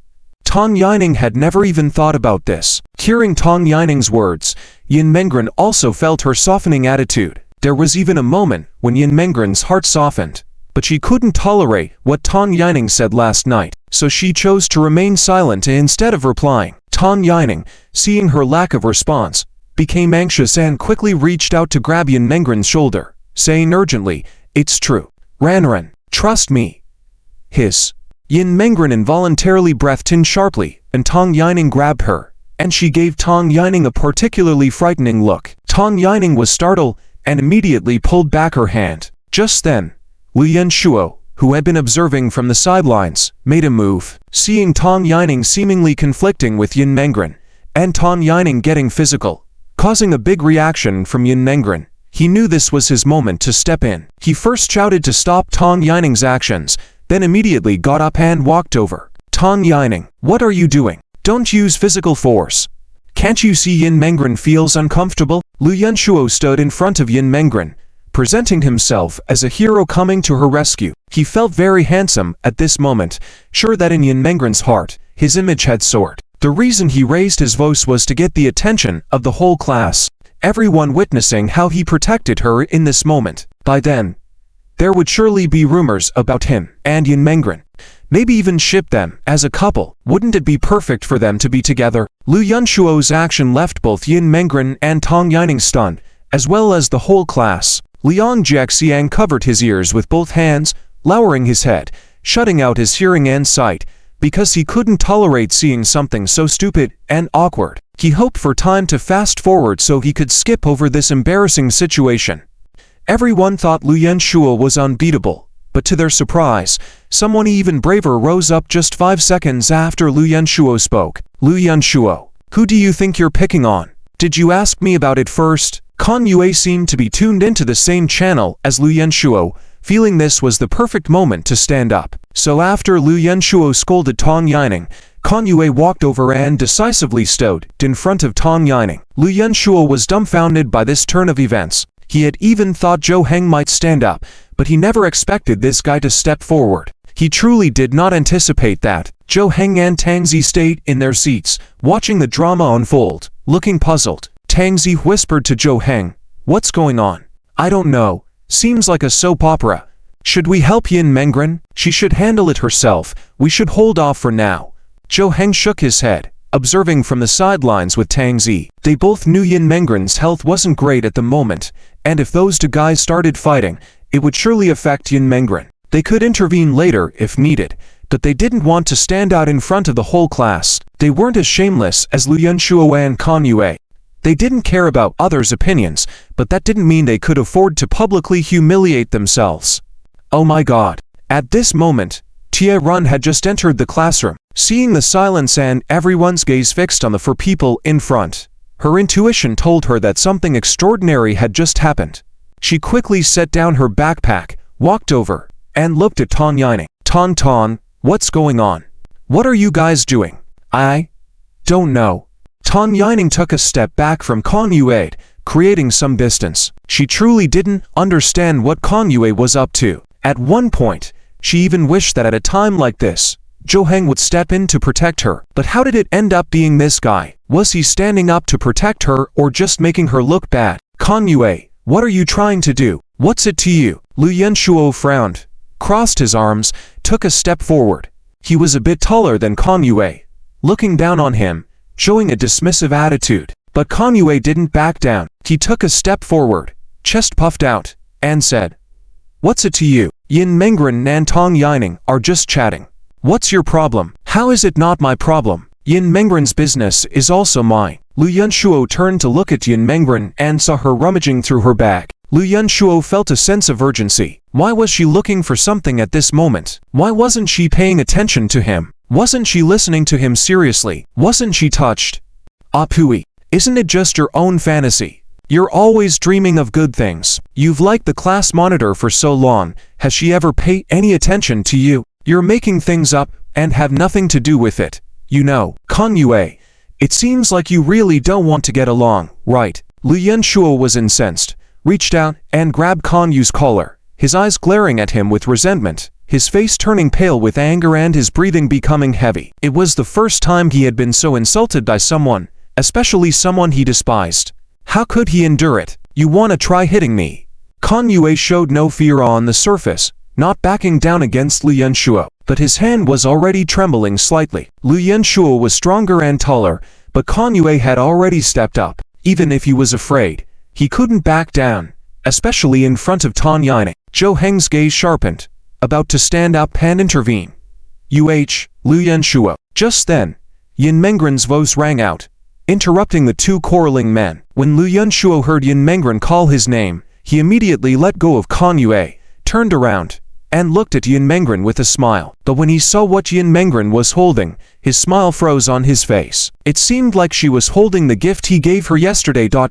Yin Mengren endured the pain, slowly stood up, then handed the gift in her hand to Lu Yunshuo. With the whole class watching, Yin Mengren, with a cold expression, slowly spoke in a voice neither loud nor soft. "Lu Yunshuo, this is the gift you gave me yesterday. I am returning it to you now. Also, please do not give me any more gifts in the future. I do not like you." Oh, the whole scene immediately erupted in astonishment. Most people's mouths dropped open, their eyes widened in disbelief. They never expected to witness such a show early in the morning. Almost the entire class knew that Lu Yunshuo liked Yin Mengren. Most people thought they were already a couple, destined to be together sooner or later. So when Yin Mengren uttered those words, they could hardly believe their ears. It was as if their worldviews were collapsing. After speaking, Yin Mengren subconsciously glanced in the direction of Zhou Heng and Tang Zi. Tang Zi quietly raised a thumbs up towards her, showing a look of admiration on her face. At this moment, Lu Yunshuo seemed as if his heart had stopped beating.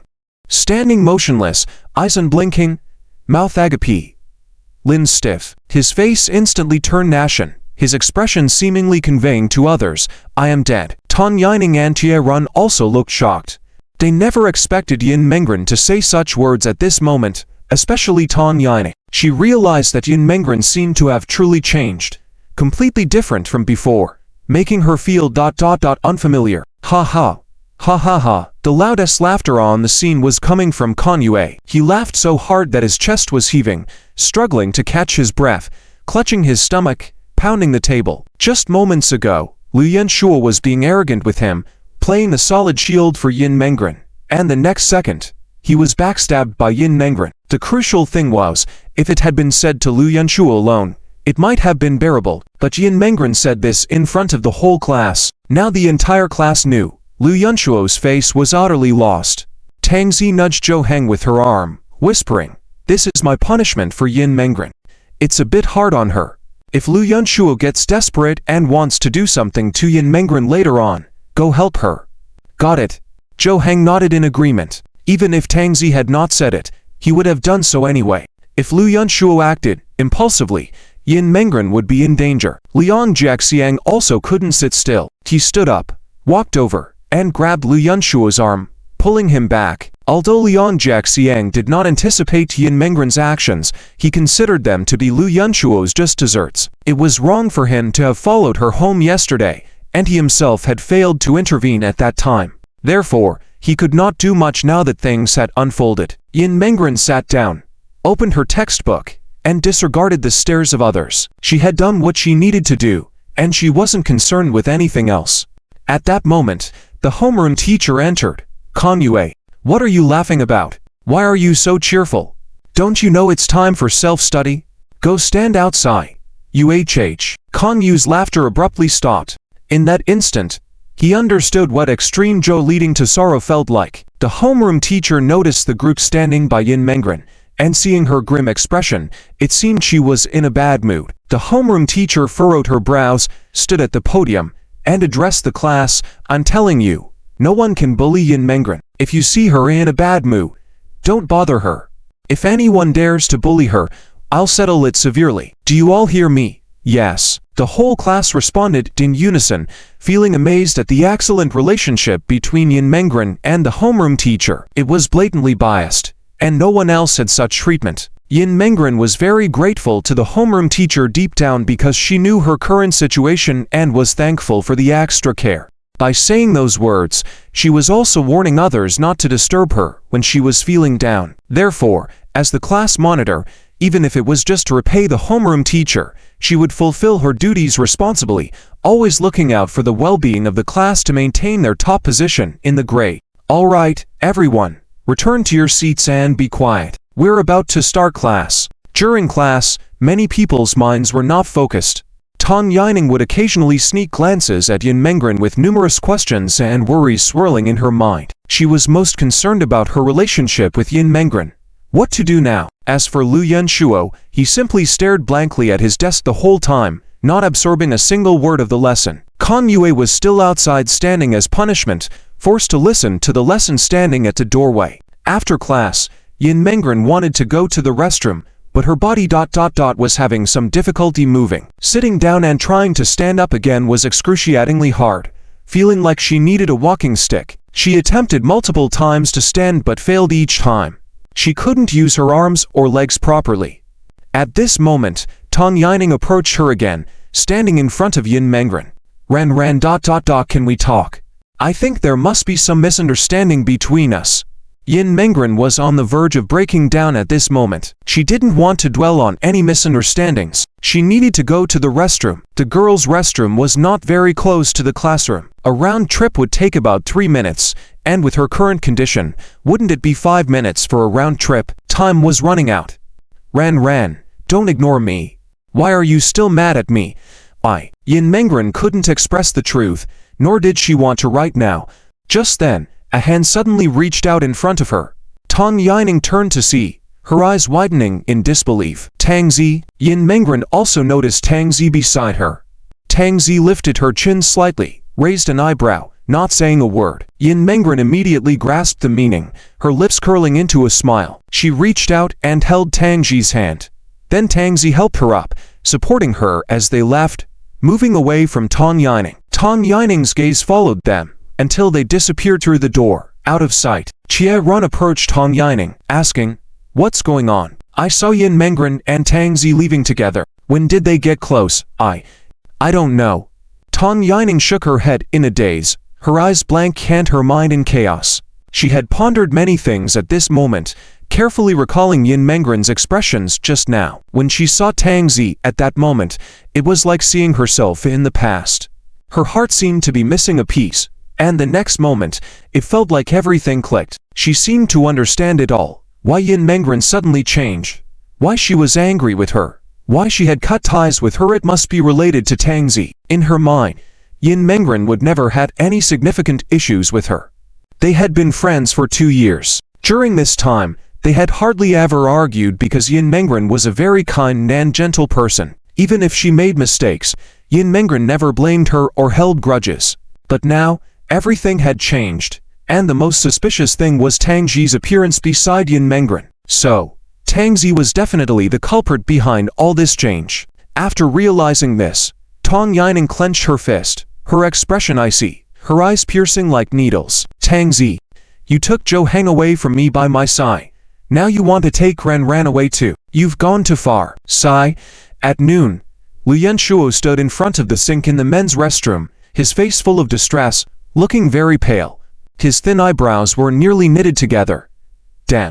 Smack. Liu Yanshuo slammed the gift box in his hand hard on the ground, his eyelids twitching, corners of his mouth trembling uncontrollably. It seemed like smoke was coming out of his head. As a result of this fall, the music box inside was thrown out, rolling to the corner. The music of the music box started playing silently. Liu Yanshuo's face was red, almost about to bleed. Looking like an enraged lion, he stomped on the music box on the ground, shattering it. Fragments scattered everywhere. However, the music didn't stop but continued with strange and intermittent tones. Liu Yanshuo was on the verge of collapsing, squatting on the floor, holding his head, wanting to scream but afraid of being seen as crazy. He felt like exploding. Calm down a bit, will you? Your emotions are too unstable. No one can handle that. Liang Jiaxiang walked slowly into the restroom, looking at Liu Yanshuo and the shattered pieces on the ground, sighing helplessly. Liu Yanshuo lifted his head, glaring at Liang Jiaxiang with veins popping on his forehead. Suddenly, he pushed Liang Jiaxiang against the wall, grabbed his shirt, and firmly pressed him against it, shouting loudly, "What nonsense are you talking about? Are you saying that Yin Ran doesn't like me because of my unstable emotions?" Liang Jiaxiang remained expressionless, shrugged his shoulders, and calmly said, "Possibly, and maybe because you're too violent. Just shut it. What's the point of saying all this now?" She openly said, in front of the whole class, that she doesn't like me. Did she ever consider my feelings? Liu Yanshuo, almost breathless, slowly released his grip, took a few steps back, still not agreeing with Liang Jiaxiang's thoughts, but realizing he was cornered. He sat down on the floor, looking dispirited and dazed. Liang Jiaxiang straightened his clothes, walked over, extended his hand, pulling Liu Yanshuo up from the floor, saying, "All right, it's just changing the person who's chasing after. There's nothing serious about it. There are plenty more fish in the sea, especially for someone as tall and handsome as you. Just work on improving your temper." "No, you don't understand. Yin Ran is irreplaceable. She's just too good. I can't let go of her. She's so perfect that none can compare." Liu Yanshuo's eyes filled with sorrow, his tone tinged with regret. Liang Jiaxiang wore a speechless expression, knowing he had no chance, yet Liu Yanshuo continued to fantasize, unable to face reality directly. But he couldn't say that outright, as he never knew what Liu Yanshuo might do, so he slowly spoke. "Then, make an effort to change for the better in this final year. Maybe when she sees your progress, she might change her mind." "No, it's not me. I didn't do anything wrong. It must be an issue on her end." Liu Yanshuo rubbed his chin, looking pensive as if pondering something crucial. Liang Jiaxiang, wide-eyed, blinked in disbelief. How could he not see his own faults? Could it be someone's bad-mouthing Yin Ran to her? It must be, and I can guess who it is. Liu Yanshuo had a sudden realization, knocking on the wall. Liang Jiaxiang furrowed his brow and asked, Who is it? Have you forgotten? Who was next to Yin Ran when we followed her that day? And who brought the gift in on the day he delivered it? You mean Tang Zi? Yes, it must be her. Think about it. Her expression of disdain when she met us that day. It must be her. After taking the gift in, she must have spoken ill of me to Yin Ran, tarnishing my image. That's why Yin Ran returned the gift and said what she said. Liang Jiaxiang shook his head. Nah, can't be. Tang Zi has no grudge against you. Why would she spread rumors about you? That's why. She's bad. Terribly evil. Just to ruin others' relationships. Liu Yanshuo seemed to have everything figured out, his fists clenched, vigorously hitting the wall like he wanted to shatter his teeth in anger. Stop it. She doesn't seem like that kind of person. And there are rumors in class now that she has a good relationship with Zhou Heng. But whether they are together or not, it's unknown. Liang Jiaxiang reasoned. Liu Yanshuo nibbled on his finger, pondering. Suddenly, He remembered the day, and Zhou Heng unexpectedly dragged Yin Yan Ran outside. And it struck him. I get it. This must involve Zhou Heng too. They must be in cahoots. Hey, don't make baseless accusations. You're slandering. You're just suspicious. Don't act as though you're being framed. Liang Jiaxian pointed out. You wait. I'll find evidence sooner or later. And you better help me deal with them. Lu Yunshuo threatened. Me? Absolutely not. I can't handle Zhou Heng. Liang Jiaxian categorically refused, remembering the basketball game that day and how powerful Zhou Heng was. No, I need to find someone to investigate with me. Lu Yunshuo paced back and forth in the restroom, considering a suitable partner for such an investigation. Liang Jiaxian suggested, Tang Yining, she's Yin Yan Ran's best friend. Remember, she was supportive of you being with Yin Yan Ran at first. Yes, great idea. I'll go find her right away. Lu Yunshuo's eyes lit up, patting Liang Jiaxian's shoulder before rushing out of the restroom. Liang Jiaxian shook his head, muttering to himself, you just fought with someone in the morning, not even offering an apology, and now you're asking for help. What's going on? He looked at the shattered music box pieces, picked them up, and threw them in the trash, cleaning up the mess Lu Yunshuo created. Liang Jiaxian washed his hands, left the restroom, sighing. This fool is going to get what's coming to him eventually. Hello. I'm here. It was mealtime, and Yin Mengren brought her own lunchbox over to Zhou Heng and Tang Zi. She sat at Tang Zi's table, not caring about how others looked at her anymore. Since Tang Zi said they could play together in the future, Yin Mengren would confidently come to find Tang Zi, also allowing her to be closer to Zhou Heng. Yin Mengren was a bit worried about bothering Zhou Heng since he didn't mention playing together at school, so she didn't speak copily with him. Otherwise, with her current carefree attitude, she would have already been like at home with Zhou Heng. Tang Zi saw Yin Mengren sitting in front of her, coming to have lunch together, and whispered, you dare to approach me, even after I warned you beforehand. My reputation is bad, and some people might still hold grudges against me. It might affect you later. Don't blame me. Yin Mengren smiled then said, it's okay. I will firmly stand by your side to support you when the time comes. Tang Zi was briefly taken aback, then lowered her head in silence. Yin Mengren was confused by Tang Zi's reaction, wondering if she had said something wrong. Zhou Heng, observing Tang Zi with a calm expression, seemed to understand her thoughts. After a while, he sighed softly and said, all right, it's settled. And he can relax now. Tang Zi raised her head, looking at Zhou Heng, and muttered, brother, if you freely speculate about my thoughts like this, I won't be happy. Yin Mengren listened to their conversation with confusion, as if it was encrypted and she couldn't understand. Nonetheless, she knew it was their tacit understanding. She hoped to have such understanding with them someday. Eating and chatting together attracted many onlookers, but most were just curious. Only one pair of eyes was filled with resentment, anger, and unwillingness, belonging to Tang Yining. In her eyes, Tang Zi was an enemy, responsible for ruining her friendship with Yin Mengren. Although Tang Yining couldn't figure out Tang Zi's motives, she firmly believed that Tang Zi was not a good person. All right, Tang, stop staring.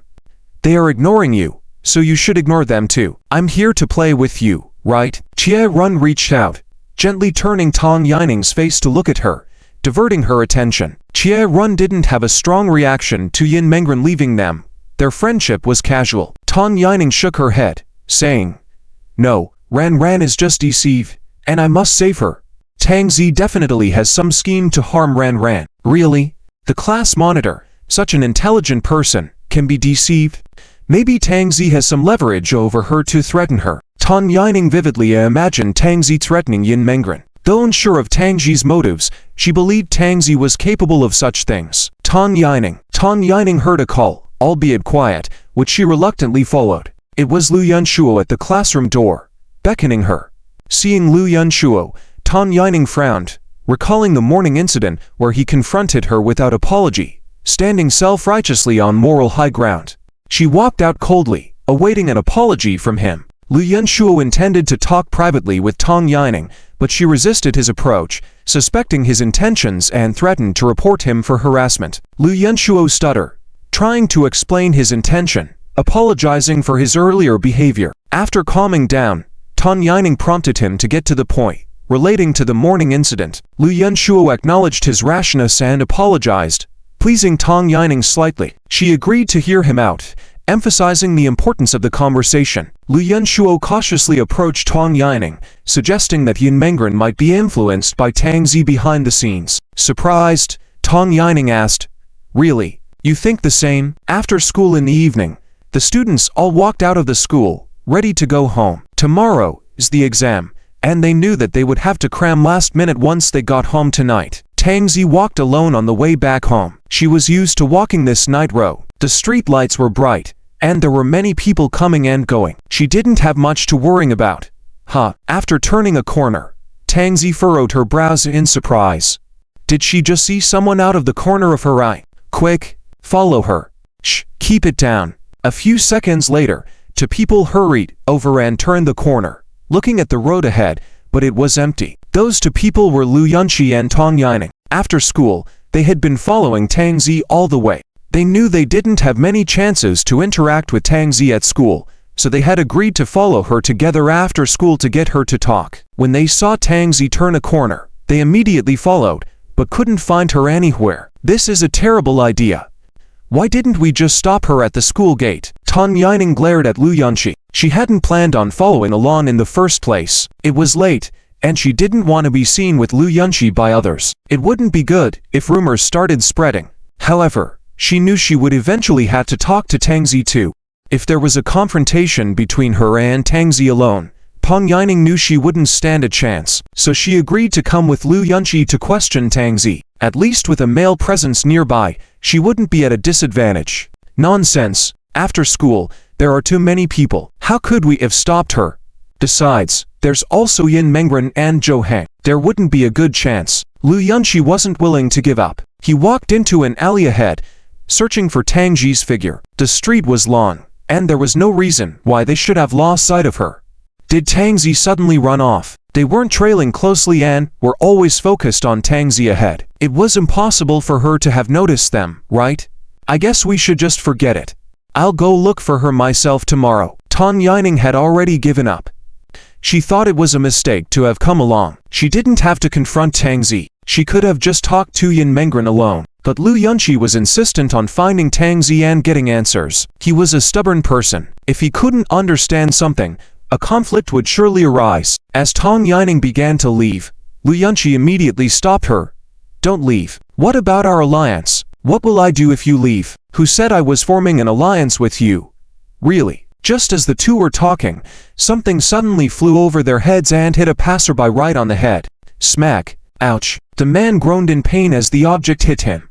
It wasn't big, but it seemed to have caused quite a bit of discomfort. Tang Yining and Lu Yunqi heard the sound and turned to the man. He glared at them angrily, questioning who had thrown the object recklessly on the street. Didn't your parents teach you not to litter on the streets?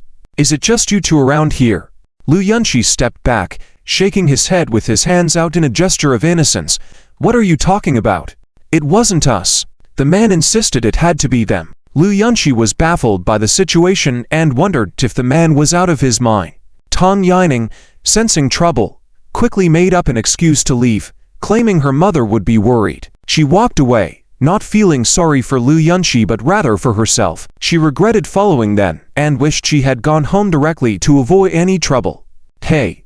Tang Yining, don't leave me here. No matter how Lu Yunqi shouted, Tang Yining didn't turn back. She acted as though she didn't know him at all. Lu Yunqi also attempted to run, but the man pulled him back. He found it hard to explain his predicament. He hadn't done anything wrong, so why was this happening to him while tracking a female classmate? Tang Yining distanced herself before finally deciding to glance back at Lu Yunqi's situation. As she turned her head, a hand suddenly reached out and grabbed her arm, pulling her into a nearby alley. Before she could scream in fear, a lollipop was stuffed into her mouth, silencing her. Startled, Tang Yining looked at the person before her, and to her surprise, it was Tang Zi, whom they had lost track of. Tang Zi dragging her to this place could only mean she had discovered Tang Yining and Lu Yunqi following her. Tang Yining was shaken, breathing heavily, watching Tang Zi with fear in her eyes. Why are you following me?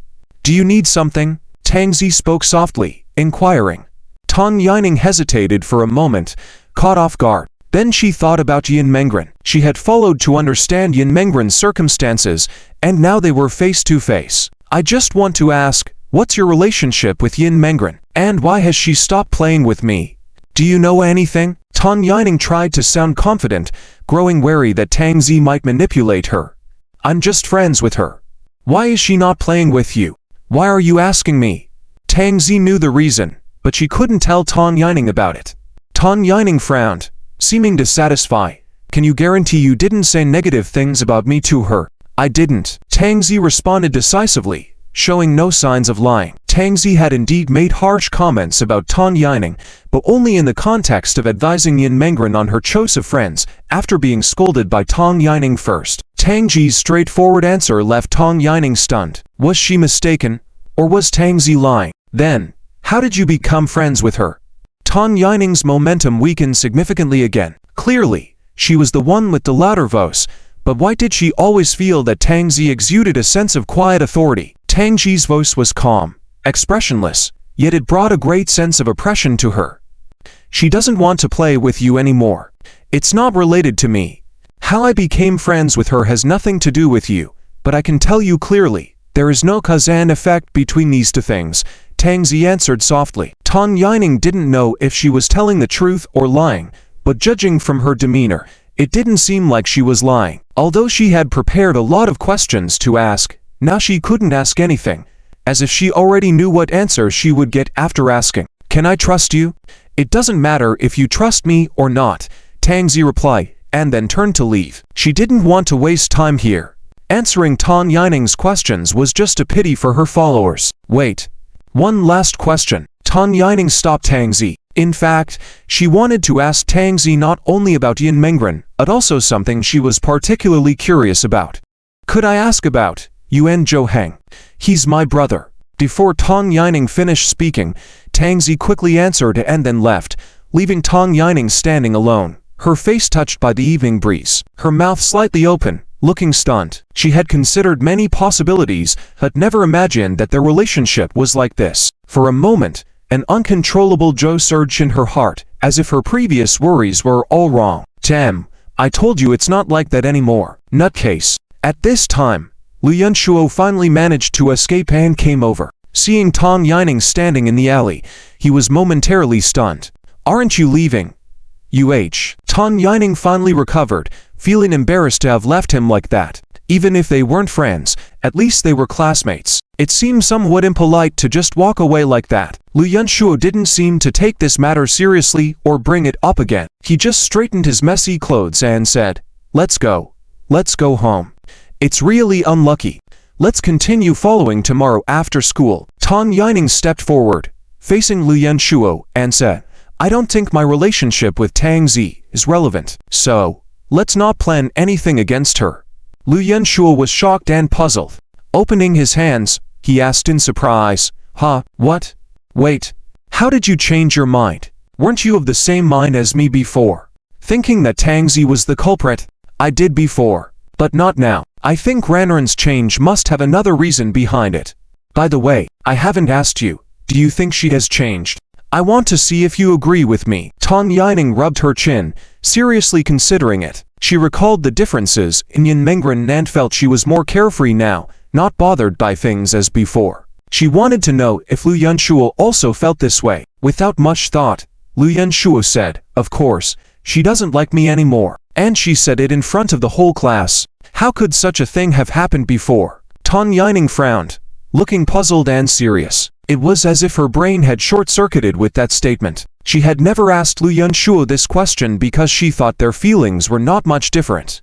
After all, Yin Mengren's change was quite obvious on the surface, but Lu Yunshuo's response was so unreasonably strange. Wait a minute.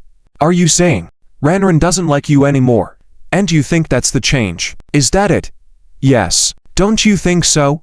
Lu Yunshuo replied frankly, nodding, particularly serious. Tang Yining closed her eyes, took a deep breath, and felt tingling on her scalp, a feeling of being deceived. She had actually thought that Lu Yunshuo cared deeply about Yin Mengren and could see her changes. Now, it seemed that Lu Yunshuo was beyond help. No wonder Yin Mengren decisively said she didn't like him before. Who would like a person like that? What a waste of time. Tang Yining gave Lu Yunshuo a stern look, then passed by him and hurriedly left. All day today, her image of Lu Yunshuo had been crumbling in her mind.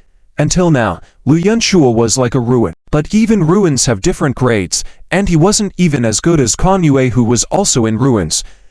What's wrong with you? Did I say something wrong? Lu Yunshuo saw Tang Yining turning to leave and felt completely puzzled. Wasn't Yin Mengren experiencing this change?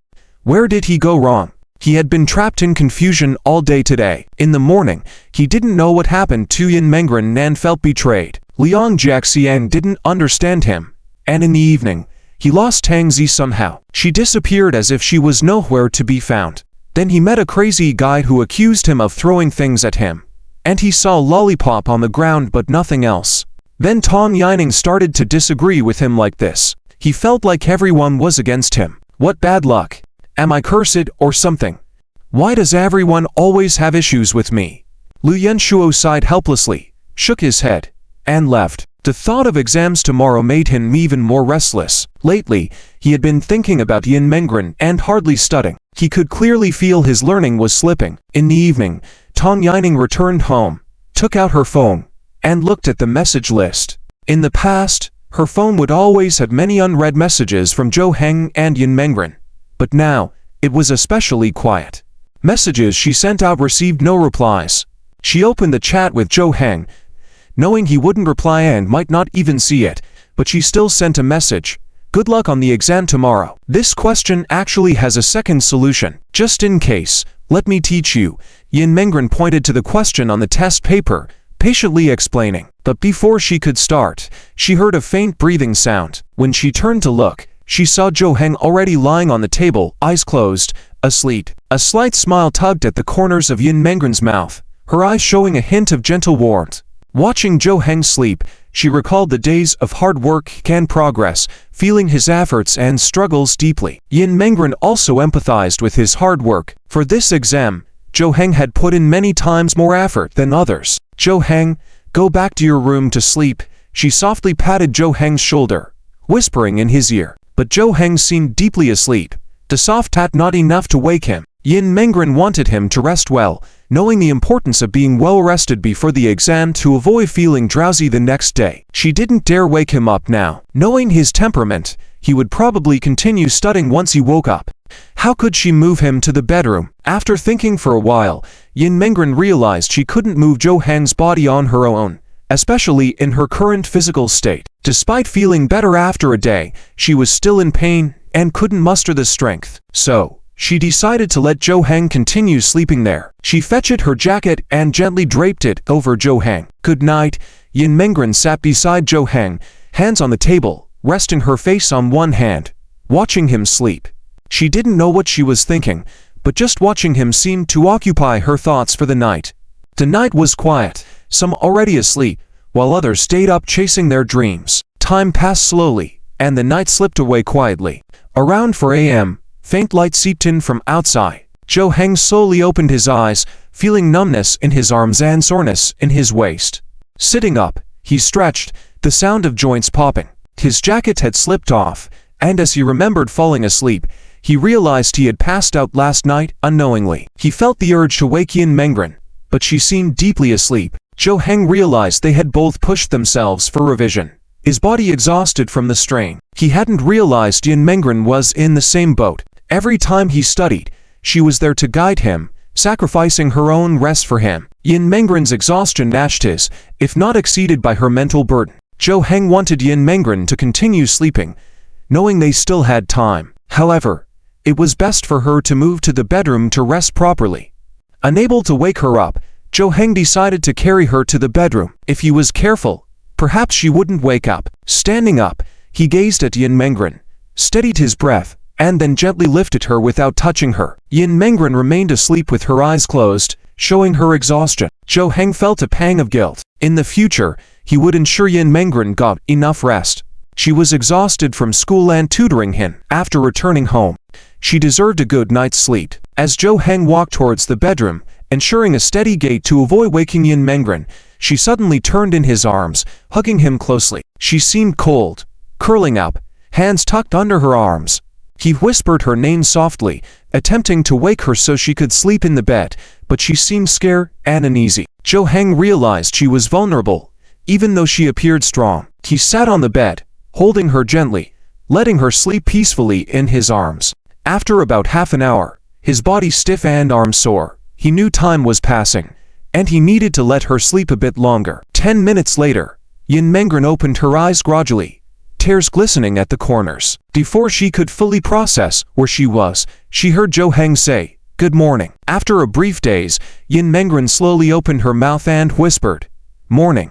Where am I?" She realized that she seemed to be lying in Jo Heng's arms. In her memory, wasn't she sleeping on the table? "Why don't you get up for a bit first? My arm can't move," she said. "Oh, okay." Yin Mengren quickly sat up from Jo Heng's embrace. Finally, Jo Heng's body could relax a bit. He didn't dare to move earlier. Even so, he felt that it was worth it. Maybe it was a small compensation for Yin Mengren. Yin Mengren, although unsure of what had happened, could guess. She probably guessed that after Jo Heng woke up, he wanted her to go to the bedroom to sleep. However, just like her thoughts, he didn't want to wake her up, so he brought her in. Then maybe ... couldn't let go. The thought of herself sleeping in Jo Heng's arms made her heart beat faster. How could she sleep so deeply? It'd be nice if she was awake. She would probably continue to pretend to sleep and feel the sensation of lying in Jo Heng's arms. She had already forgotten what dreams she had while sleeping, but she felt very peaceful. That's why she must have slept so well. Even the soreness in her muscles had eased a lot. Jo Heng rubbed his arm, looking at Yin Mengren, and asked softly, "Did you sleep well? Want to sleep a little longer? It's still early." I slept well," Yin Mengren answered a bit flustered. It was the first time she heard Jo Heng speak so softly. His tone seemed completely different. Although a bit exaggerated, Yin Mengren truly felt a bit overwhelmed by his unexpected tenderness. "Okay. Then I'll make breakfast." Jo Heng nodded, stood up, and prepared to leave the bedroom. Seeing this, Yin Mengren quickly stopped Jo Heng and said, "No, let me do it. You need to be well rested for the exam." Jo Heng looked at Yin Mengren's serious face. Initially, he was going to reject subconsciously, but as the words were at his lips, he remained silent. In those few silent seconds, Jo Heng contemplated many things. Eventually, he nodded gently and said, "Okay. Then. Thank you." Okay. Yin Mengren was firstly surprised, then quickly agreed, and went to the kitchen. Coming out of the bedroom, she felt very strange. She had been prepared to argue with Jo Heng, but he didn't resist as she expected. This was very unlike Jo Heng's usual behavior. Just because she had slept, why did it seem that Jo Heng had changed so much? After the two finished breakfast and got ready, they prepared to go to school. The exams today and tomorrow were crucial for Jo Heng, as they were related to his living expenses. If he didn't do well, his living expenses would be greatly reduced. He might not even be able to support himself, let alone provide for Yin Mengren. Therefore, he was particularly nervous. Earlier, at the door, Jo Heng stood with a melancholic expression. He lacked confidence in his ability to improve his grades significantly. According to his past grades, climbing 50 places meant his total score had to increase by 70 to 80 points, and that wasn't an easy feat. Moreover, others might not necessarily perform worse this time. Everyone was working hard, including himself. At that moment, Yin Mengren's hand was placed on Jo Heng's shoulder as her gentle voice sounded in his ear. "Don't worry. I know your situation best. You'll be fine." "Really?" "Yes. I promise you." Yin Mengren's eyes were filled with trust and support for Jo Heng, boosting his confidence. "All right." Jo Heng nodded and left with Yin Mengren. Downstairs, two people had been waiting there for about 10 minutes. They were Lu Yunqi and Lian Jiaxian. "If she's made it clear she doesn't like you, why are you lingering downstairs? Aren't you afraid of hearing more hurtful words?"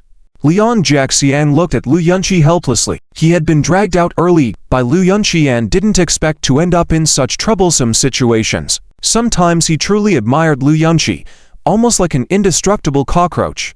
"You don't understand. If she doesn't let me give her gifts, then I won't. But I can give her breakfast, right? That doesn't count as a gift, right? And she just said she doesn't like me. Not that she won't be friends with me, so I still have a chance." Lu Yunqi smiled faintly and lifted the bag in his hand, containing the breakfast he bought.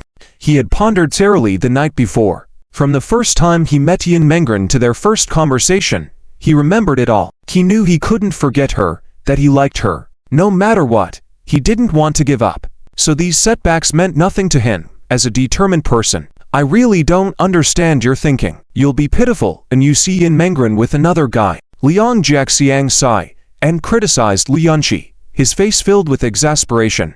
He couldn't comprehend why a guy would be so fixated to this extent. There were plenty of girls in the world besides Yin Mengren, so why obsess over just one person? Dismissing Liang Jiaxiang's words, Lu Yunqi waved his hand, saying, "That's impossible. I'm the only one who can be by her side. I've practically reached her doorstep. Who could be more impressive than me? Does someone else visit her home?"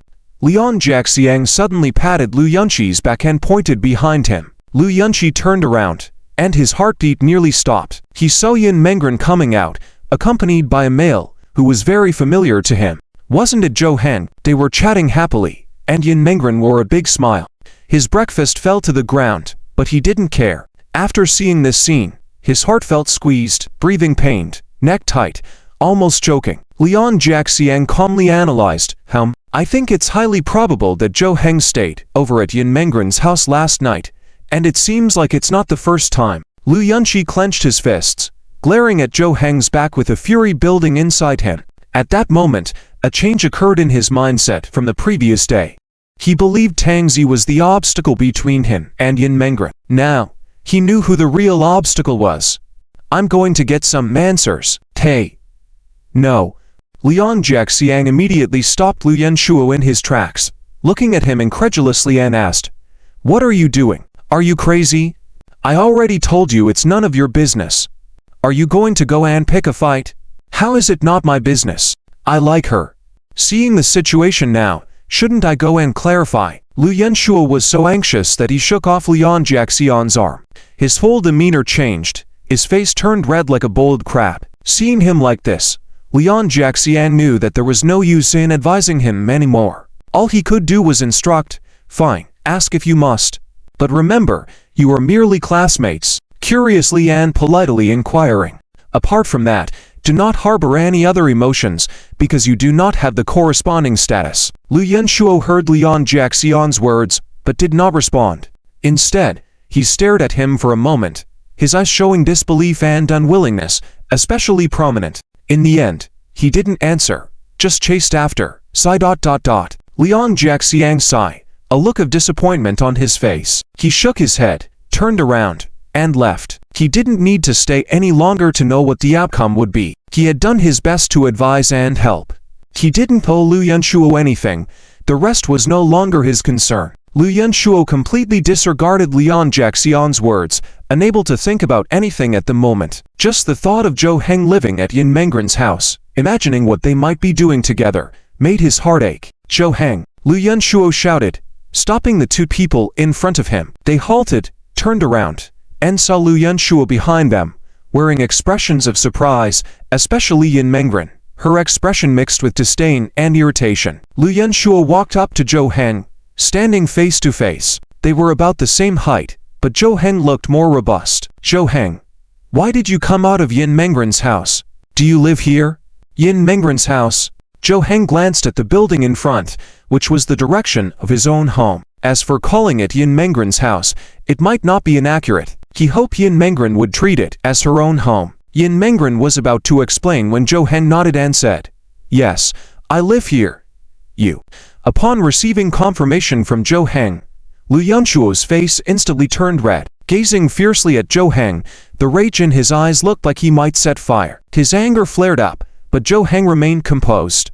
Lu Yunqiu then turned to Yin Mengren and asked, "Is what he said true? Why are you living together? What is the nature of your relationship now?" Yin Mengren took a step back, caught off guard by Lu Yunqiu's questions, stuttering and unable to respond. Zhou Heng positioned himself in front of Yin Mengren, placing a hand on Lu Yunqiu's shoulder, preventing him from advancing. "Where do you get off with all these questions? It's none of your business. No need to answer you." Zhou Heng spoke softly, his expression turning cold. "It's none of my business again.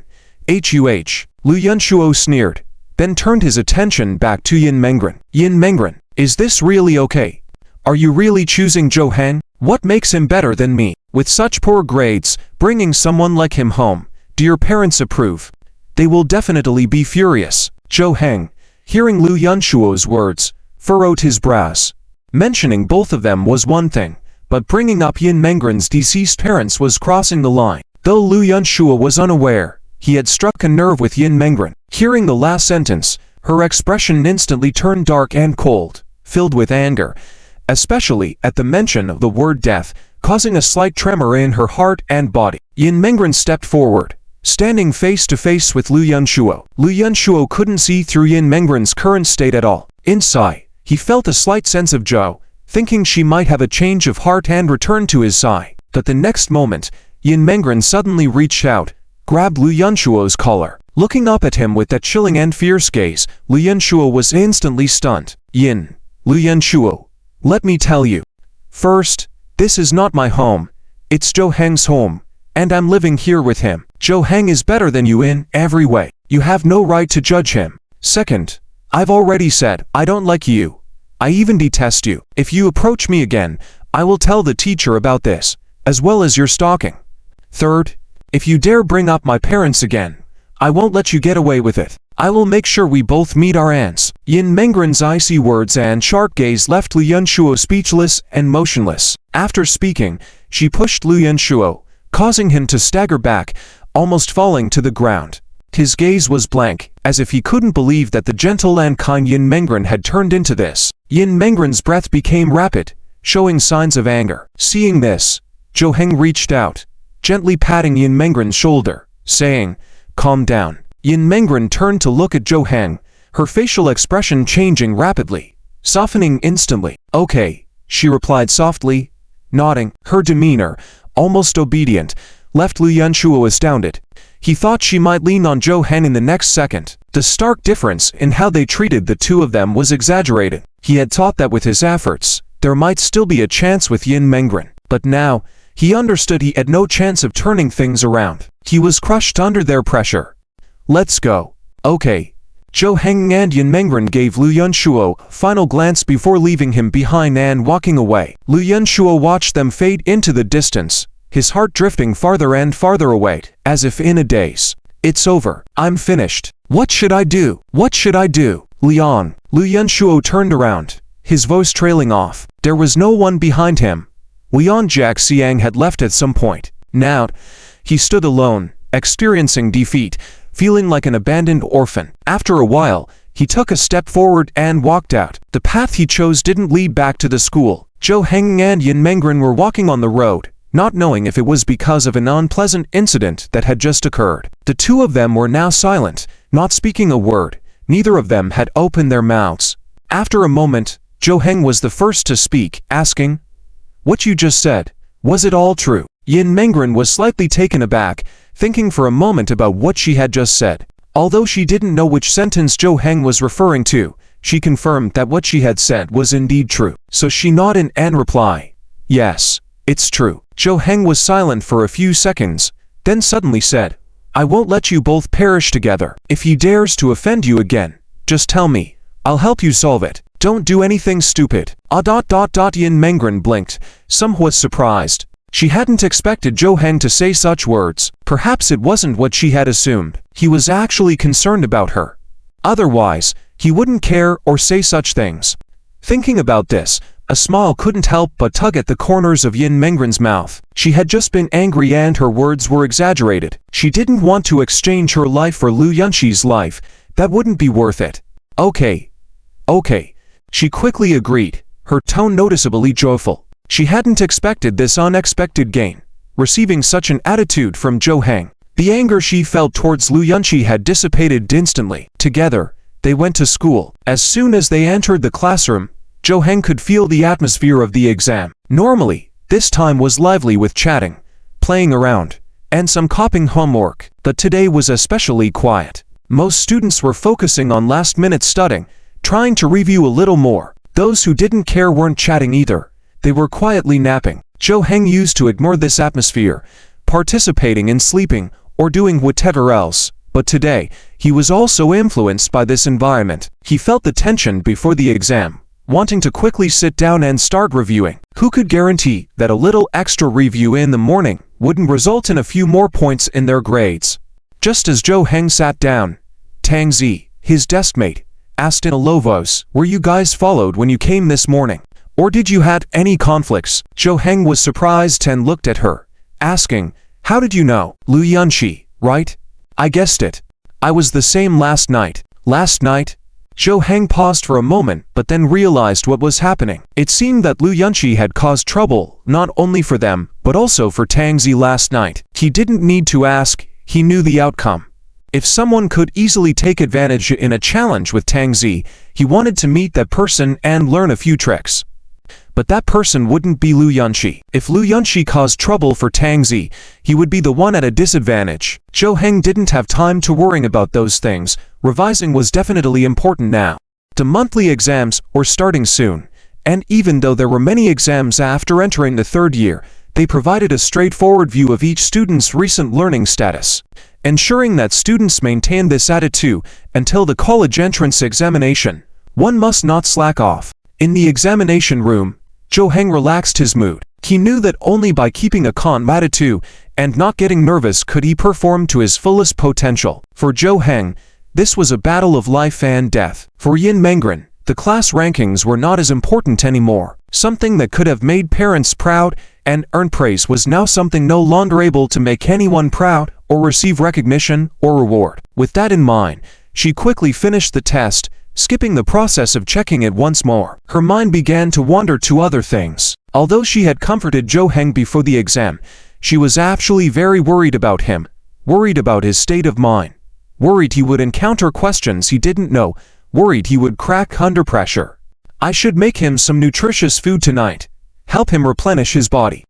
Seems like he's been staying up late a lot recently, and I have to make sure he gets enough rest. Can't have a repeat of last night. He'll definitely do well. Yes, he'll do well. I believe in him. Yin Mengren nodded, lost in her thoughts, constantly thinking about Zhou Heng. She might not have realized it, but in her heart, Zhou Heng was more important to her than herself. Ahem. Young lady, please focus on your paper.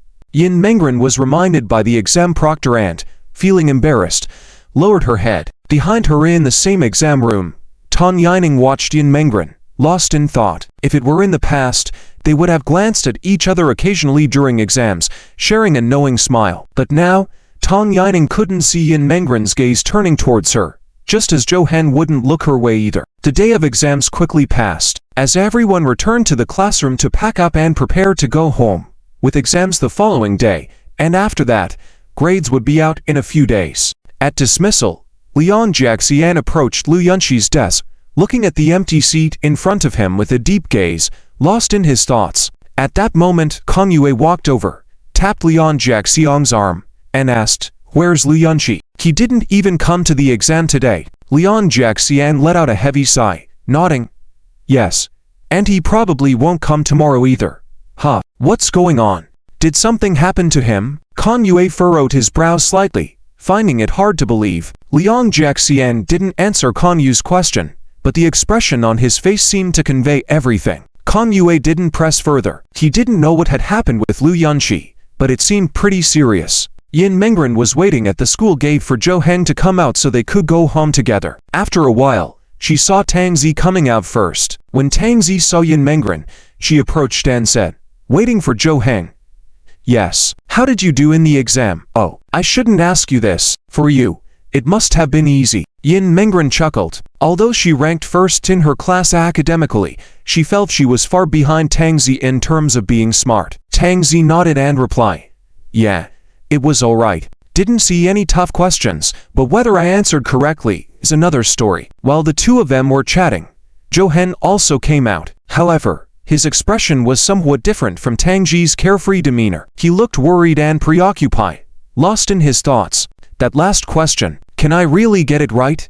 It's not a big deal if I get that question wrong, right?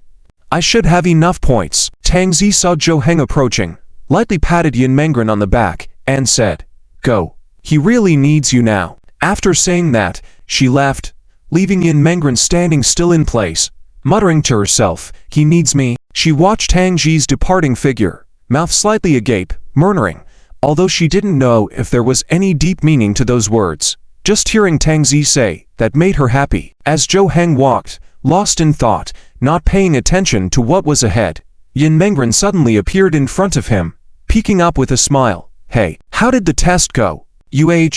Not sure, should be fine, right? Zhou Heng silently shook his head, his expression more serious, his worrying evident between his brows. He was just recalling what he had learned in his mind, and writing down the answers, unsure if they were correct. If asked, he felt like he got everything right since he filled the pages, no blanks. Sigh.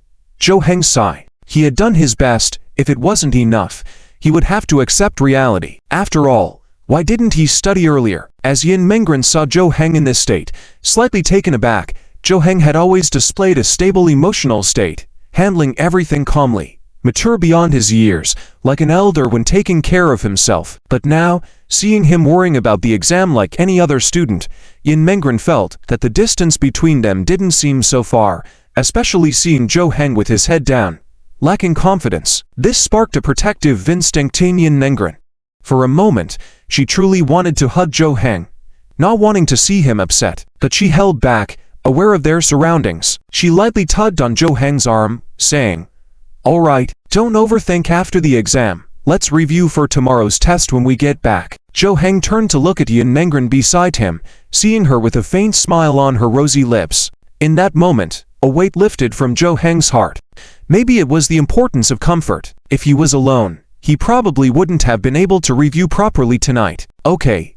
They headed home, discussing the exam questions and answers. Another person observed their departure. Ranran, why are you with Zhou Heng? Tan Yining seemed frozen, unable to believe what she saw. Why would Yin Mengren leave with Zhou Heng? Were they close? She had just found out that Tang Zi was Zhou Heng's sister, so she felt reassured, not worried about Zhou Heng being with Tang Zi. Tan Yining decided to maintain a low profile and not bother Zhou Heng, planning to approach him slowly later, when his mood improved. She thought there was still a year left, no need to rush. But seeing this scene now was beyond her belief. Yin Mengren alone with Zhou Heng, without Tang Zi. Where were they headed? Maybe just passing by. Tan Yining muttered to herself, trying to reassure herself. However, her eyes remained fixed on the direction the two walked off in. It was hard for her to accept Yin Mengren and Zhou Heng being together. She never imagined this possibility, given how different they were in her mind, in terms of personality, temper, and academic performance. Impossible, absolutely impossible. Shaking her head, she dismissed her dangerous thought. She couldn't fathom what might be happening between Yin Mengren and Zhou Heng. Back at home, Yin Mengren asked Zhou Heng to focus on studying while she prepared dinner. Zhou Heng didn't refuse. He knew he had to make the most of his time. After dinner, Yin Mengren cleaned up while Zhou Heng continued studying. Once she finished, she came up behind Zhou Heng, reaching out to knead his shoulders. Startled, Zhou Heng turned around to see Yin Mengren, surprised by her gesture. She explained, blushing, simply wanting to help him relax. Zhou Heng thanked her but declined the offer, wanting to study a bit longer before sleeping. They sat quietly, with Yin Mengren guiding Zhou Heng through some problems. Time passed quickly, and it was midnight. Knowing he needed rest, Zhou Heng bid goodnight and they both retired to bed, their eyes open, staring at the dark ceiling. Zhou Heng started thinking about tomorrow's exam, cheering himself up and constantly reminding himself. He told himself not to slack off even if he advanced 50 places in this monthly exam. After all, there are more exams to come, and he cannot afford to be careless. If he didn't advance by that much this time, he must not give up. His ultimate goal is the college entrance examination. Now that he's in his final year of high school, he's feeling nervous and realizing that he can't continue playing around like before. Oh right, Yin Mengren, do you have any universities in mind? Zhou Heng suddenly thought of something and asked. Yin Mengren heard Zhou Heng's voice, first hesitated for a few seconds, and then considered Zhou Heng's question. No. To be honest, I never thought I could go to college. Yin Mengren slowly spoke, her voice sounding timid and a bit desolate. Before coming to Zhou Heng's house, she even thought that she would never go to school again. She would just find any job to make a living, regardless of whether she liked the job or not, as long as it could support her. She would marry anyone, regardless of whether she liked them or not, as long as they could provide material support for her. Then, her life would just pass by in such a casual manner. But after meeting Zhou Heng, hope was reignited in her heart. She wanted to continue studying, to take her life seriously, not casually. and also to make serious choices in her relationships. She wanted to pursue someone she liked with all her might. Most importantly, she wanted to repay Jo Heng in any way she could. You should consider it carefully. Your grades are so good. How can you not go to college? But going to college costs money, and I feel like it would be the same for me even if I don't go. I will help you figure out the money matters. Don't rush to give up, Jo Heng said again, causing Yin Mengren to fall into silence. She couldn't respond to these words, feeling happy inside and wanting to accept, but logically she knew she shouldn't. Jo Heng didn't owe her anything. Instead, she owed Jo Heng a lot. She didn't know how to repay him anymore, so she couldn't let him help her like this, or she wouldn't feel at ease. I will consider it. She knew she had a year to think about it. For now, she didn't need to worry about these things, because who knows what might happen in the future. Plans can't keep up with rapid changes. But if she had to choose one now, she would definitely say she wanted to go to the same university as Jo Heng. She had already given up hope for herself about going to college. It was Jo Heng who gave her hope, so she didn't care about the quality of the university anymore, as long as she could be with Jo Heng. Even if Jo Heng went to a vocational school, she still wanted to go with him. After chatting for a while, both of them fell asleep. The next morning, Yin Mengren woke up first. She wanted to prepare breakfast and lunch for herself and Jo Heng, saving time for Jo Heng to rest a bit more. When Jo Heng woke up and saw Yin Mengren busy in the kitchen, he understood what was happening. He didn't go back to sleep but instead started revising early in the morning. He wanted to utilize the time when his mind was the clearest to memorize more things. After breakfast, they went to school together. Jo Heng was more relaxed today compared to the first day, as he was happy at the thought that the exams would be over soon. He had already planned to treat himself to some gaming tonight after going back home, feeling a bit impatient and less nervous now. Just as the two of them stepped into the school gate, Jo Heng heard a voice from behind. Wait up, Jo Heng. Jo Heng and Yin Mengren turned around to see the person running towards them, both frowning. In the whole class, there was only one person who could make them show such expressions and looks. Their class representative, Kan Yue. Yin Mengren whispered to Jo Heng, "Are you close to him?" "Not really, we have no connection." Jo Heng quickly shook his head, denying the relationship. He didn't want to be perceived as close to this guy. He didn't want to be so abstract.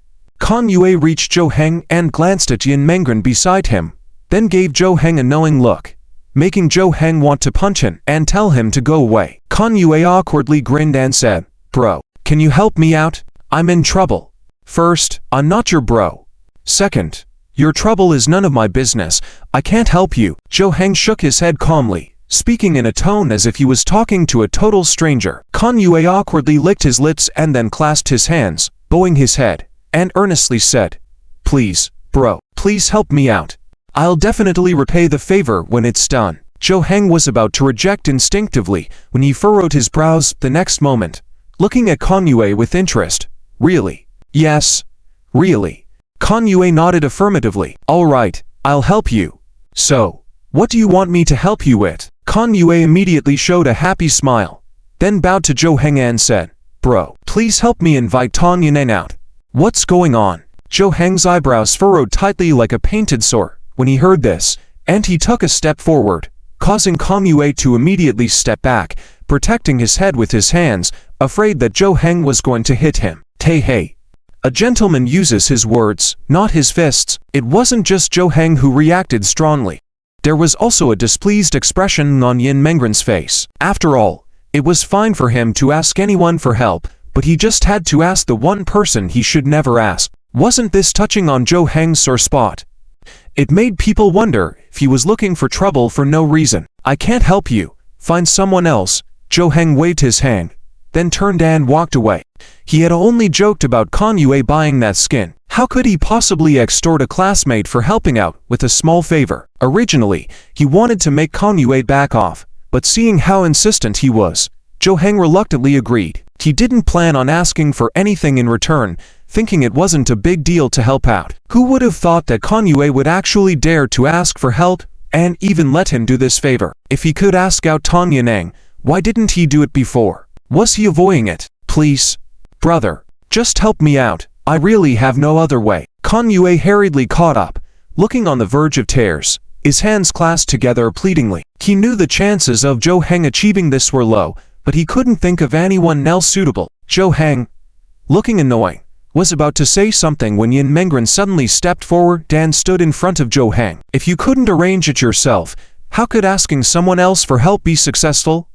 Even if you managed to secure it, it would probably be out of respect for Zhou Heng. Do you think it would be meaningful to get her in that way? Kan Yue was left speechless by Yin Mengren's words, unable to find a rebuttal. She was right. If he couldn't even ask Tan Yaneng out himself, perhaps there was more to it. Understand now. Don't come to me with these things in the future. Zhou Heng pushed Kan Yue aside and walked away, leaving Kan Yue standing there, sighing in resignation as his last hope shattered. He didn't know what to do now, whether to give up. Yin Mengren didn't leave in a hurry, but after watching Zhou Heng leave, she whispered to Kan Yue, "You still have a chance. Don't give up. Who knows? You might succeed." Really? Kan Yue looked up suddenly, his eyes lighting up. Just when his hope had been shattered, Yin Mengren's words reignited it. "Ah, really? You. Keep going." After Yin Mengren left in a hurry, Kan Yue gave a meaningful smile. Even someone like Yin Mengren said so, why wouldn't he believe it? He realized he had a good chance and didn't need to seek help from others. "I've got it." Kan Yue suddenly felt enlightened, with a confident smile back on his face, and then he walked into the classroom. The morning exam quickly began, with students entering the examination room to start the test. Zhou Heng's mindset was much better than the day before, more relaxed when answering questions. By the end of the morning exam, as everyone prepared for lunch, Zhou Heng returned to his classroom, planning to eat at his desk when he found Yin Mengren and Tang Zi already seated there, having started their meal. Yin Mengren greeted Zhou Heng with a smile as he settled in, and he commented, "You guys don't need to worry about your grades. Sounds nice." Their attitudes were completely different from Zhou Heng's. These past 2 days of exams were as routine for them as attending class, causing no nervousness or worrying. Tang Zi casually picked out the fried egg from Zhou Heng's lunchbox with her chopsticks, saying, "If you'd studied properly before, you're not dumb. If you had, you wouldn't be worse than us." She then took a bite of the egg and looked at Yin Mengren, asking, "Did you make this?" "Yes." "How is it?" "Delicious." Zhou Heng shook his head nearby, sighing at Tang Zi. Again with those useless encouragements. "Saying I'm not worse than others is something I've heard all my life." Tang Zi calmly replied, "I'm saying the truth. If someone can surpass me, how bad could they be?" Zhou Heng was taken aback, staring at Tang Zi for a few seconds without saying a word. Yin Mengren nodded in agreement. "I think so too. You don't have any shortcomings in my eyes, at least, that's what I believe." Zhou Heng fell into silence, then spoke, "Fine. Even if you're both lying to me, I'll accept it." "Thank you." Tang Zi and Yin Mengren shared a knowing smile. After a while, Tang Zi suddenly said, while eating, "Zhou Heng, my mom asked me yesterday if there's any dish you'd like. She's prepared in advance for when you come over this weekend." "Oh, I almost forgot about that." "Anything is fine. Nothing particular comes to mind." Zhou Heng remembered he had agreed to go to Tang Zi's house over the weekend and almost forgot. Yin Mengren silently lowered her head, realizing she'd probably be staying home that day, uncertain when Zhou Heng would return. Tang Zi turned to Yin Mengren and said, "Oh, by the way, you should come with Zhou Heng too." "Ah." Yin Mengren blinked her wide eyes, pointed at herself, and hesitantly asked, Can I come too?" "Of course, can't let you stay home alone, right? So it's settled, you must come," the other person replied sternly. Yin Mengren took a deep breath, then nodded heavily, saying, "Okay." Outside the classroom, Tan Yining peered through the window, watching the three people inside with a serious expression. What exactly is the relationship between Ranran and Zhou Heng? Are they friends? When did this happen? Tan Yining had been thinking about this since last night, unable to eat or sleep well, her morning exam performance suffering as a result. She tried to recall the connection between Yin Mengren and Zhou Heng, but no matter how she thought, she couldn't figure out how they got involved. How did the two of them develop a relationship? Tan Yining clenched her hands, bit her lip, feeling uneasy. Could Zhou Heng have developed feelings for Ranran? Is that why he's been distant with me lately? Tan Yining's unease stemmed from the fact that she knew Yin Mengren was better than her in many aspects, be it personality, grades, or even looks. If Zhou Heng truly liked Yin Mengren, then Tan Yining stood no chance. Tan, What are you doing? Just then, a chilling voice suddenly sounded in Tang Yining's ear, making her scalp tingle. She immediately moved away, looking at the person beside her with fear. It was Kan Yue. His sly grin made him think he looked charming, but to others, he appeared rather disgusting. What are you doing? Don't come near me. If you come any closer, I'll scream. Tang Yining retreated, feeling like a plague was approaching as Kan Yue advanced towards her. No. I didn't mean any harm. I just wanted to ask if you're free this weekend. Kan Yue chuckled, rubbing his hands together, eagerly looking at Tang Yining. Startled, Tang Yining's mind raced. No. My family arranged a blind date for me this weekend. After that, I have to go home to harvest wheat and work at the textile factory at night. I'm too busy. I have no time at all. Huh. Kan Yu's mouth twitched, not quite understanding what Tang Yining was saying. But it seemed like she was rejecting him, right? Seeing Tang Yining sneak glances towards the classroom, he followed her gaze to where Zhou Heng and the others were seated. Who are you looking at? Zhou Heng and his friends. Tang Yining glared at him, lifting her chin and retorting, "What's it to you?" Kan Yue smirked, suddenly remembering something. Oh, did you know? I heard Zhou Heng and class monitor Yin Mengren seem to be cohabitating. Oh, is that so? Tang Yining replied absently, continuing to peer into the classroom. After about 3 seconds, Tang Yining's gaze slowly shifted to Kan Yue, and her mouth slightly opened, blinking as if in a daze. What? What did you say? Sensing he had caught Tang Yining's attention, Kan Yue continued, You didn't know. Look, isn't Li Yanshuo absent too? I chatted with him last night and he told me. Because of this, it seems like he doesn't plan to come to school anymore. What's going on? Hurry up and tell me. Tang Yining stepped closer to Kan Yue, her expression showing a mix of confusion and urgency, eager to know the truth. Kan Yue, appearing pleased with himself, couldn't hide his smug expression. Oh, but you know, it's not very good to reveal other secrets so easily. I'm a person with strict lips. Although trying to appear reluctant, Kan Yue failed to keep a straight face, looking like a mischievous person reveling in his own triumph. Expressing disgust, Tang Yining took a step back, clenched her teeth, and asked softly, So how can you tell me then? Well, I've thought about it. It's not safe to say such things at school. What if someone overhears and spreads it around? I might get into trouble with Zhou Heng. So, it's better to talk outside the campus. Cough, cough, I'm free this weekend. Kan Yue clapped his hands, then folded them behind his back, subtly hinting at his intention. You want me to go out with you this weekend, and then you'll tell me. Tang Yining took a deep breath, furrowing her brows. She couldn't believe Kan Yue was trying to manipulate her in this way. Well, that's about right. How do you feel about it? After all, I'm the only one who knows this secret right now. Kan Yue stopped in his tracks, almost grinning ear to ear. He quickly composed himself and turned to Tang Yining. Rest assured, I will tell you every detail. After finishing lunch and entering break time, Yin Mengren returned to her seat, looking at her book and reviewing the afternoon subjects. At that moment, a girl walked over and said to her, Class monitor, the homeroom teacher is looking for you and wants you to go to the office. Oh, okay. Yin Mengren nodded, closed her book, stood up, and left the classroom. She arrived at the office, knocked on the door, entered, and walked over to her homeroom teacher's desk. The homeroom teacher was on the phone, but upon seeing Yin Mengren, gestured for her to sit on a nearby chair and wait. Yin Mengren sat down, waiting for the homeroom teacher to finish the call. After hanging up the phone, the homeroom teacher turned to Yin Mengren and said, Yin Mengren, there's something I need to ask you about. Our class sports committee member, Li Yanshuo, is transferring schools and won't be coming anymore. Yin Mengren widened her eyes in surprise, recalling their conflict yesterday morning. He was transferring schools today. Was it because of her? That seemed exaggerated. This was already the 3rd year of high school with only 1 more year until the college entrance exam. Transferring schools at this time would surely have an impact. The homeroom teacher sighed and continued. So now the sports committee position is vacant. You have good relationships with your classmates, right? Choose someone randomly to take his place. After all, the sports committee won't be very important after this academic year, mainly for the end-of-month sports event. Select someone to help you. Embarrassed, Yin Mengren scratched her head and couldn't come up with a suggestion.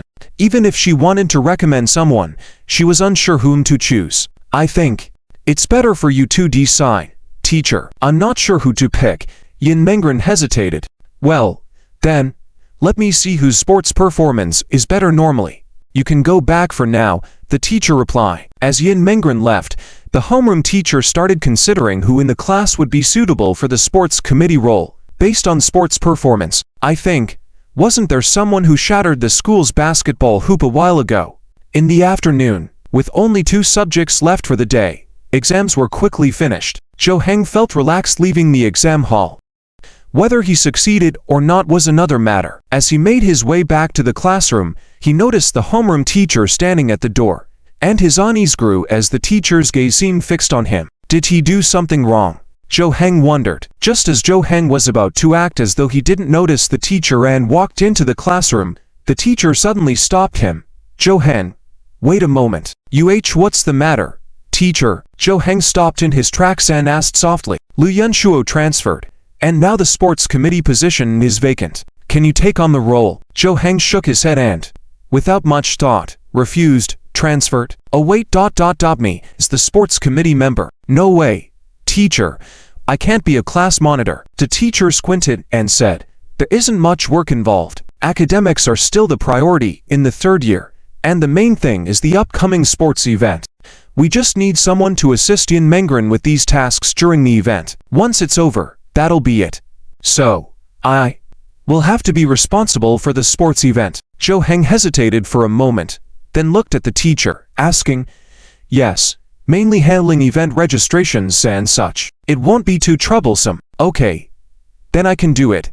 Zhou Heng agreed. The teacher was surprised by his quick acceptance after his initial refusal. Returning to the classroom, the homeroom teacher announced to the students, there's something I need to inform you all about. Some of you might already know that Li Yunshuo transferred due to some specific reasons, and now, Zhou Heng will take over his position as the sports committee member for our class, responsible for the end-of-month sports event. Yin Mengren, shocked, turned to look at Zhou Heng, who seemed embarrassed with all eyes on him. She hadn't expected Zhou Heng to accept this role, thinking he would definitely refuse. Only Tang Zi wore a troubled expression, furrowing her brows as she turned to Zhou Heng, commenting, you're ruthless. Did you accept the position to deal with me?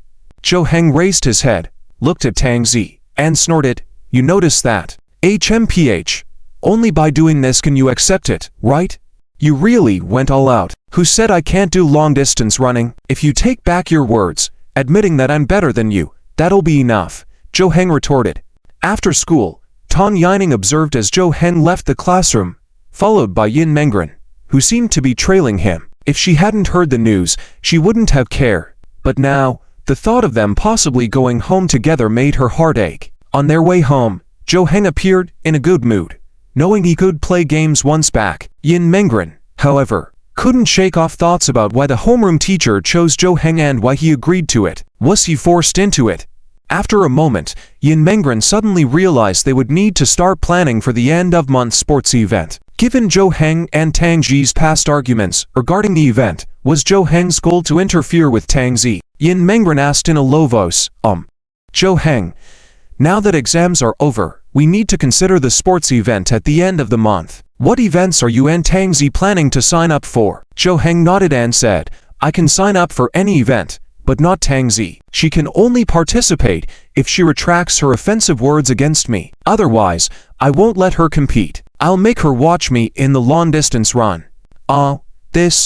Letting Tang Zi sign up, was the punishment I imposed on her initially. Now not letting her sign up, isn't it a bit, aren't you betting with me to win? Isn't it just to make me sign up? Now that I've agreed to compete, she is no longer needed. But I feel, if Tang Zi also signs up, she will definitely win. No need to exclude her. Yin Mengren's voice got quieter and quieter until, in the end, it was almost inaudible. When she lifted her head and looked at Zhou Heng, she noticed he was also staring at her. So she quickly shook her head and explained, no, forget what I said. Don't be angry. Zhou Heng fell silent for a moment, then slowly asked, Yin Mengren, in the matter between me and Tang Zi, whose side are you on? Who are you leaning towards?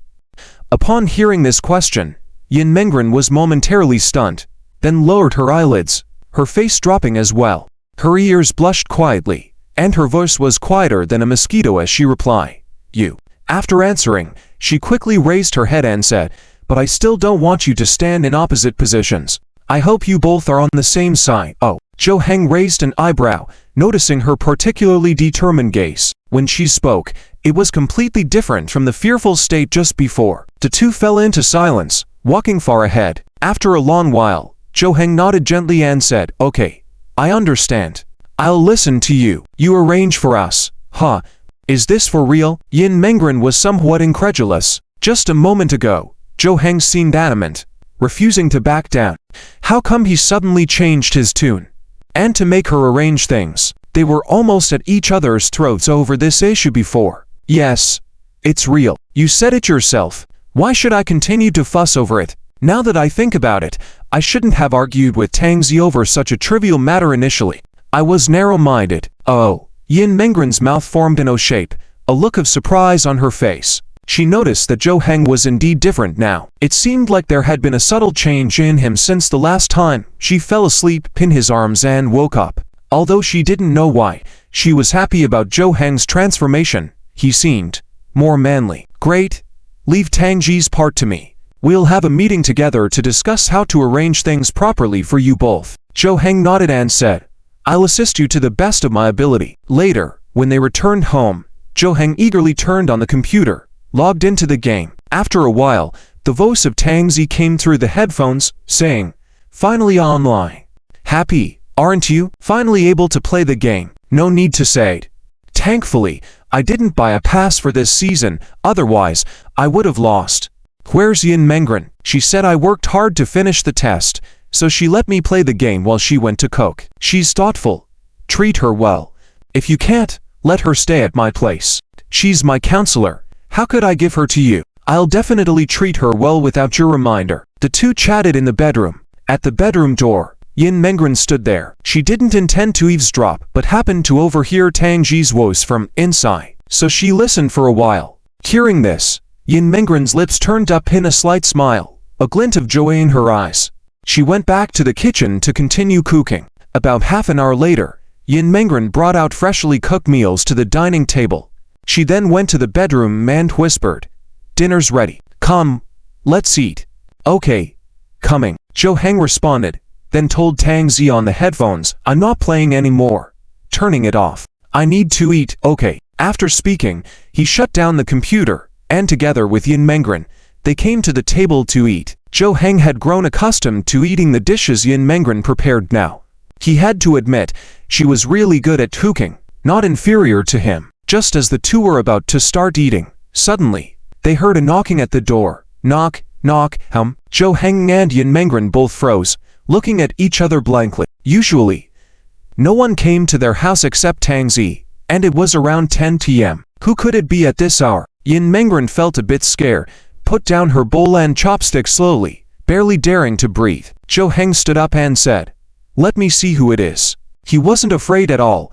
If it was some malicious person outside, he could handle them alone or with a few others. So he went to the door, not bothering to ask who it was, and just opened it. Standing by the door was a woman in her 40s. Time had left some traces of aging around her eyes, but she still looked beautiful and energetic. She was holding many things, and when she saw Zhou Heng, her eyes lit up, and she smiled, saying, "Son, missed me?" Zhou Heng's eyelids drooped in exasperation as he replied, "Not really. Mom, why did you come over at this time? Why didn't you inform us earlier? I knew you just finished your exams and couldn't wait to know your results. I already called ZZ, and she told me you've been working hard studying." As his mom talked, she wanted to enter the door, but the next moment, Zhou Heng stopped her, saying, "Mom, I just finished the exams, and the results aren't out yet. I'll tell you once they are out. What's the hurry?" She put down the thing she was carrying, took out a red packet from her pocket. It was bulging, and then, looking at Zhou Heng with a raised eyebrow, she asked, "In a hurry for your living expenses? Don't you want it?" "I do. Please come in." Zhou Heng stepped aside to let his mother in. Yin Mengren, who was sitting at the dining table, noticed Zhou Heng's mother appearing before her and stood up immediately, feeling very nervous, ready to greet her. but as she was about to speak, she realized Zhou Heng's mother seemed not to notice her presence. She came in and started unpacking the things she brought, giving them one by one to Zhou Heng behind her. These are some delicious treats for you and ZZ, things not available here. Take them to school with you. You both can enjoy them together. Mom, this is, oh, your autumn clothes. Also brought them for you. Wear them when it gets cold. Don't catch a cold. Understood. Ow. Got it. Mom, she is. Speaking of colds, your father caught a bad cold recently. There is a medication specifically good for colds. I brought 2 boxes for you. Keep them handy. Take them if you catch a cold. Mom, let me explain. Zhou Heng shouted, interrupting his mother. He then gestured to the side, and his mother paused, looking towards the direction Zhou Heng was pointing at. She saw Yin Mengren, standing there, looking very formal and shy. Auntie. Hello. Zhou Heng's mother suddenly widened her eyes, looked at Yin Mengren, then at Zhou Heng, her face full of disbelief. She seemed to have lost her ability to speak, unable to say anything. Zhou Heng had already guessed she would react this way, so he introduced Yin Mengren to his mother, saying, "This is my mom." "Hello, Auntie. I'm Yin Mengren." Yin Mengren nervously greeted, hands in front of her and fidgeting with her clothes corner, being extra cautious. She hadn't expected Zhou Heng's mother to suddenly show up, catching her off guard. She didn't even have a chance to hide. What if she was kicked out of the house? What would she do then? Hello, I'm Liu Wei. I'm Zhou Heng's mother. Zhou Heng's mother appeared even more nervous, speaking in a tone similar to Yin Mengren's. Auntie Liu. Yin Mengren softly called out, then didn't know what else to say. She thought about whether she should explain who she was and why she was there, but didn't know where to start. Liu Wei cleared her throat a few times, seemingly feeling dry, then turned to Zhou Heng. She quickly pushed him into the bedroom, closed the door, lowered her voice, and questioned him. What's going on? Do you have a girlfriend?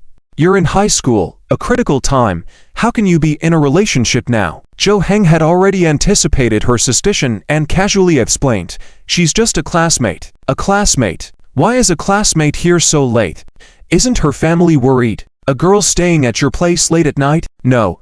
You need to send her home quickly. Liu Wei frowned, pushing Zhou Heng to get him out, but he stood his ground. He sighed and said, Mom, listen to me. This is Yin Mengren, and she's a bit unique. Unique? Zhou Heng proceeded to explain the events of the rainy night when he met Yin Mengren, including her current situation. Liu Wei listened with furrowed brows, growing increasingly serious, even gasping at times. She sat quietly, absorbing everything Zhou Heng shared. After listening, she nodded and murmured, Well, you did the right thing. In such a situation, one must help. This girl seems nice. How can we ignore her? What if she has suicidal thoughts? She completely trusted Zhou Heng and didn't doubt his honesty. Then she turned to Zhou Heng, assessed him, and asked, Did you take advantage of her vulnerability? No. Well, that's good. If you did something, it would change the situation. That's not helping. That's being a scoundrel. Liu Wei nodded in satisfaction, then noticed the 2 pillows and beddings on the bed in the bedroom. She pointed at them and, puzzled, asked Zhou Heng, Did you sleep together? Why didn't you sleep on the couch? Zhou Heng awkwardly scratched his head, not understanding why they ended up sleeping on the bed and how strange it was. Oh, this small apartment only has 1 bedroom. It is indeed cramped. Since the lease is ending soon, I'll find you a new place, Liu Wei muttered to herself. She then took a red envelope from her pocket and gave it to Zhou Heng, surprising him. He asked, You're giving this directly to me? Wasn't I supposed to improve by 50 ranks? Liu Wei explained. Yes, that was the plan, but with the special circumstances now, with you having to support 2 people, I'm cutting your living expenses in half. Be thrifty. No more splurging on games. Zhou Heng, amazed, asked, Really, Mom? You agree to let Yin Mengren stay? Liu Wei scolded him. Nonsense. What do you think of your mother? I know she's in a tough spot now. How can we not help her?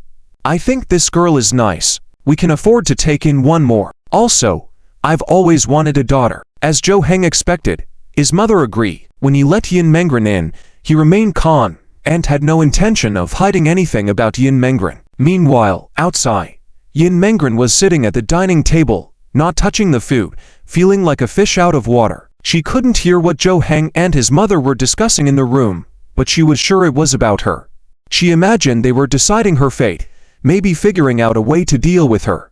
As a guardian, they probably wouldn't allow her to stay since she wasn't their child. If something happened, it would be a responsibility they couldn't bear. Even though she wanted to express her stance that she wouldn't burden anyone, she felt she had no place to speak now. Just as she was worrying about having to leave soon and where she would go, the bedroom door opened.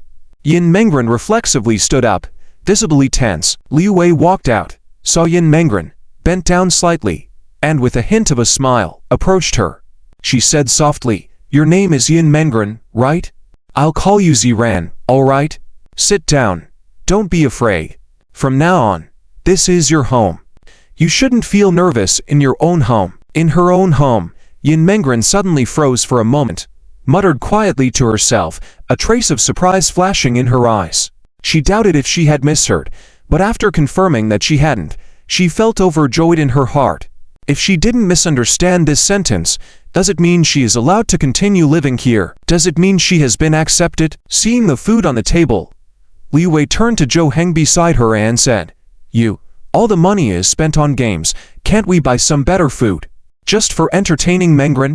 Isn't it delicious to buy some ribs or something?" Zhou Heng nodded quietly on the side without retorting because he did spend too much money on games. The dishes he bought weren't very meaty, mostly vegetarian. Yin Mengren hurriedly explained, "Sorry, Aunt, I made all of these. I promise to buy Zhou Heng some better food next time." Liu Wei was stunned for a moment, blinked, looked at Yin Mengren in disbelief, and asked, "You made all of these?" Yes, because Zhou Heng studies so hard, so I thought, I'll cook to help him reduce some pressure.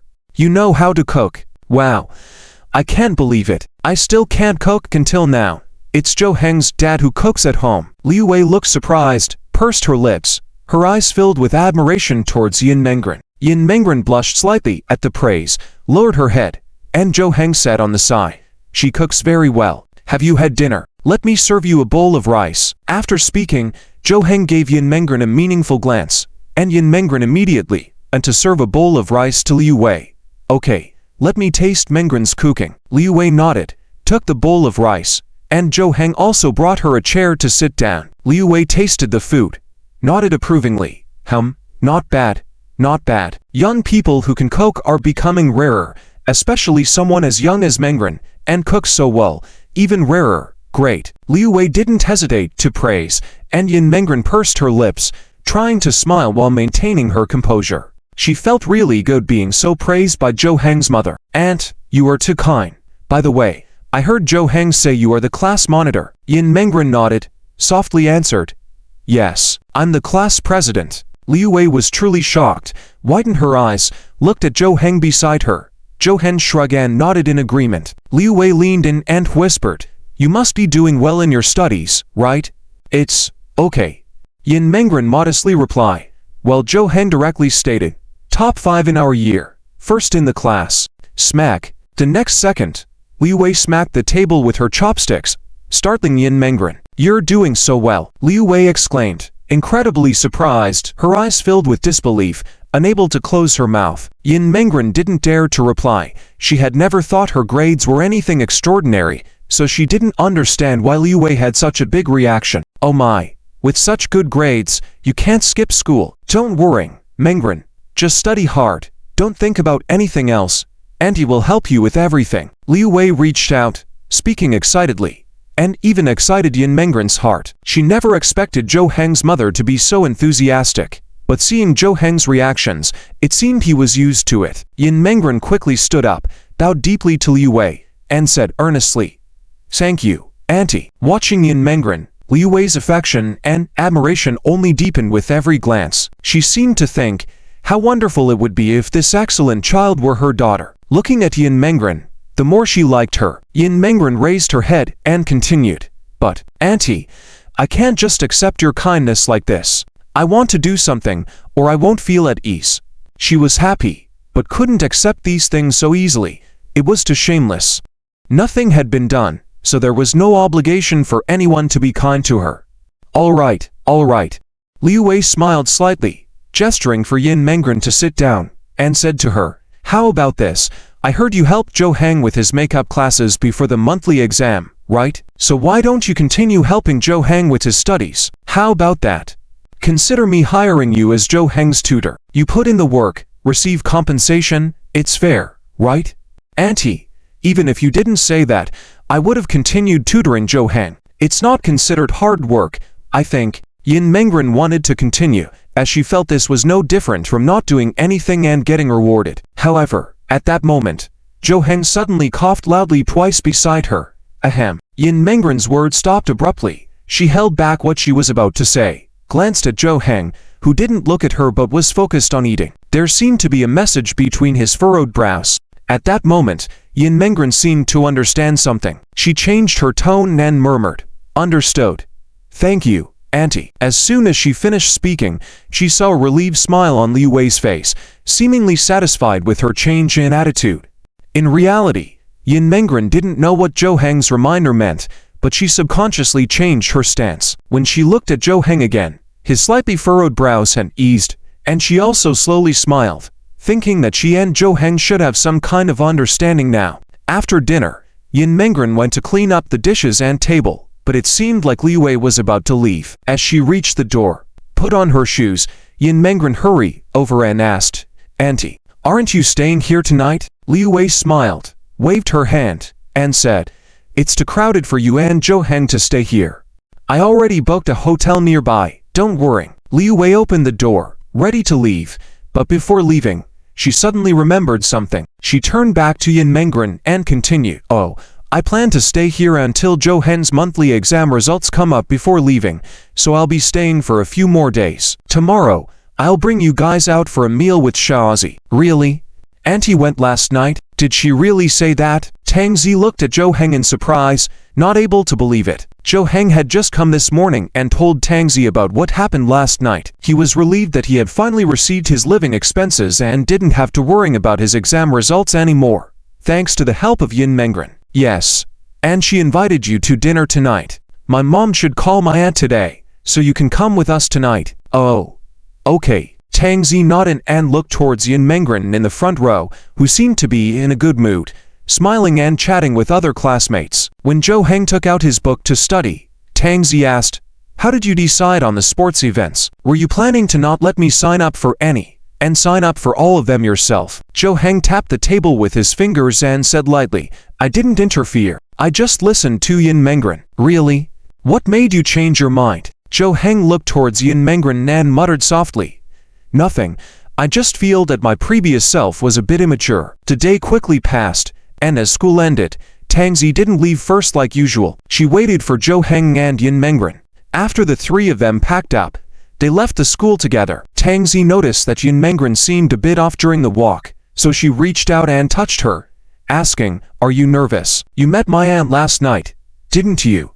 "Yes, but I'm still a bit nervous," Yin Mengren replied honestly. Despite getting approval the previous night, she didn't dare take it lightly. After all, she was still an outsider and needed to maintain politeness and respect at all times. "It's okay, relax. My aunt agreed to let you stay. You're part of our family now," Tang Zi comforted her. "Family," Yin Mengren muttered, feeling a tug at her heart and a sudden lump in her throat. As the three of them left the school, at the school gate, Zhou Heng squinted and scanned the area. Finally, he saw a car parked in an empty space nearby. The driver's window rolled down, and Liu Wei's head popped out. Upon seeing them, she waved at them. Zhou Heng walked out first, followed by Tang Zi, and then Yin Mengren. Zhou Heng opened the passenger door and got in, while Tang Zi and Yin Mengren sat in the back. After Tang Zi got in, she greeted Liu Wei in the front, saying, "Hello, Auntie." Liu Wei smiled and responded, "Hello, little Zi. Long time no see. You look even prettier. Auntie, you're looking younger too. Ha ha. Little Zi's sweet mouth is something else, so sweet." Liu Wei glanced at Yin Mengren in the rearview mirror and softly called out, "Ziran." "Ow, Auntie." Yin Mengren quickly responded, not wanting to delay, in a polite tone. Liu Wei asked gently, "What would you like to eat?" "Anything, it's up to you." "Ow, I'm fine with anything, Auntie. You decide. I shouldn't decide." "Okay. Then Nanny decides. Speak up if you don't like something." Liu Wei drove away and headed to the street where the restaurants were still open. Despite it being night, the area was well lit, with many restaurants open and quite a few people around. Finally, Li Wei parked the car in front of a hot pot restaurant. She led the three inside, and even though the place was crowded, they managed to get a table.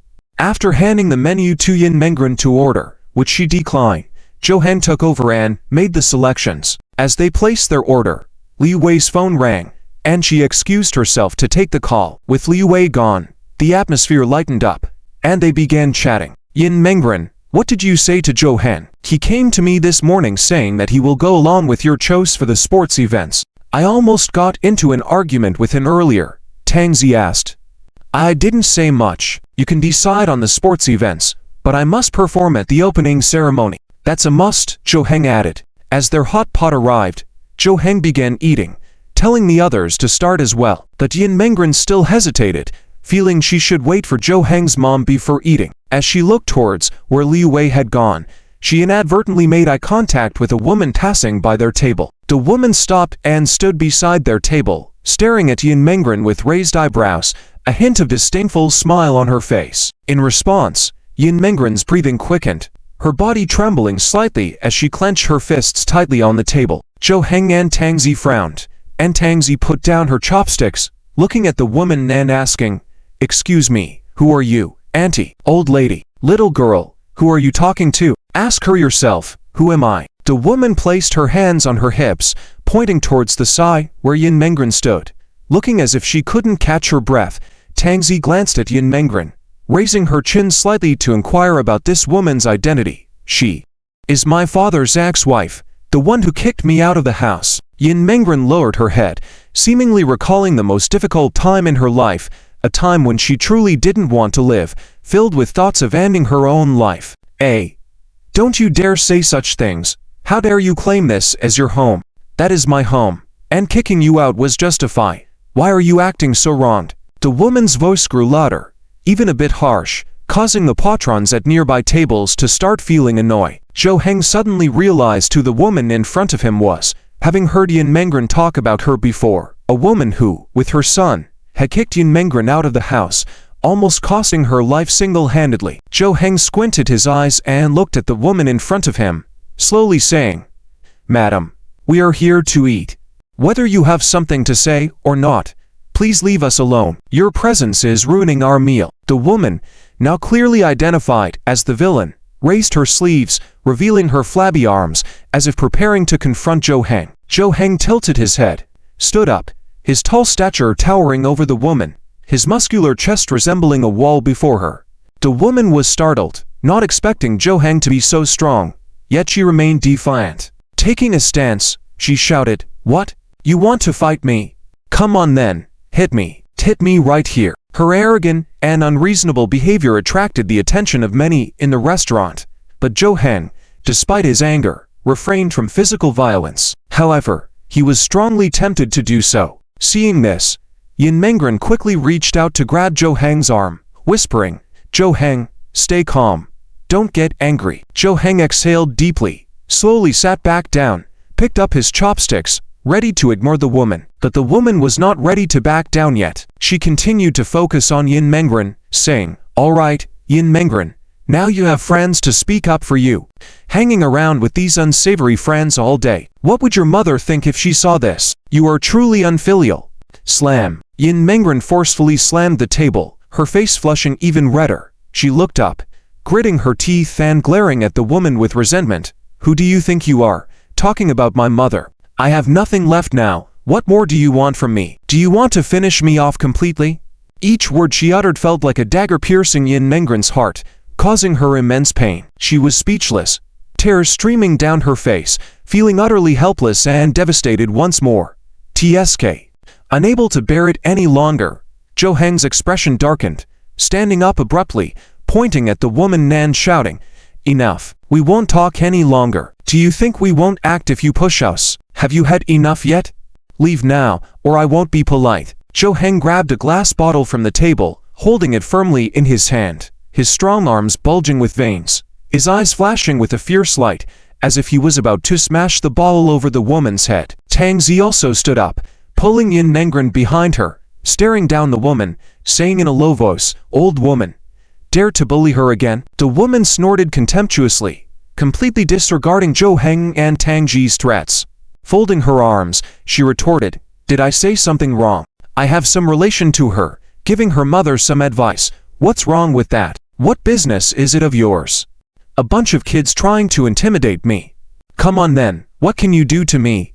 Zhou Heng, utterly frustrated, his rage escalating, almost biting his teeth to pieces, barely holding back the urge to confront the woman. Smack! Just then, a hand suddenly landed on the woman's shoulder. Zhou Heng was taken aback, seeing the person behind the woman, who had been furious moments ago, suddenly calmed down.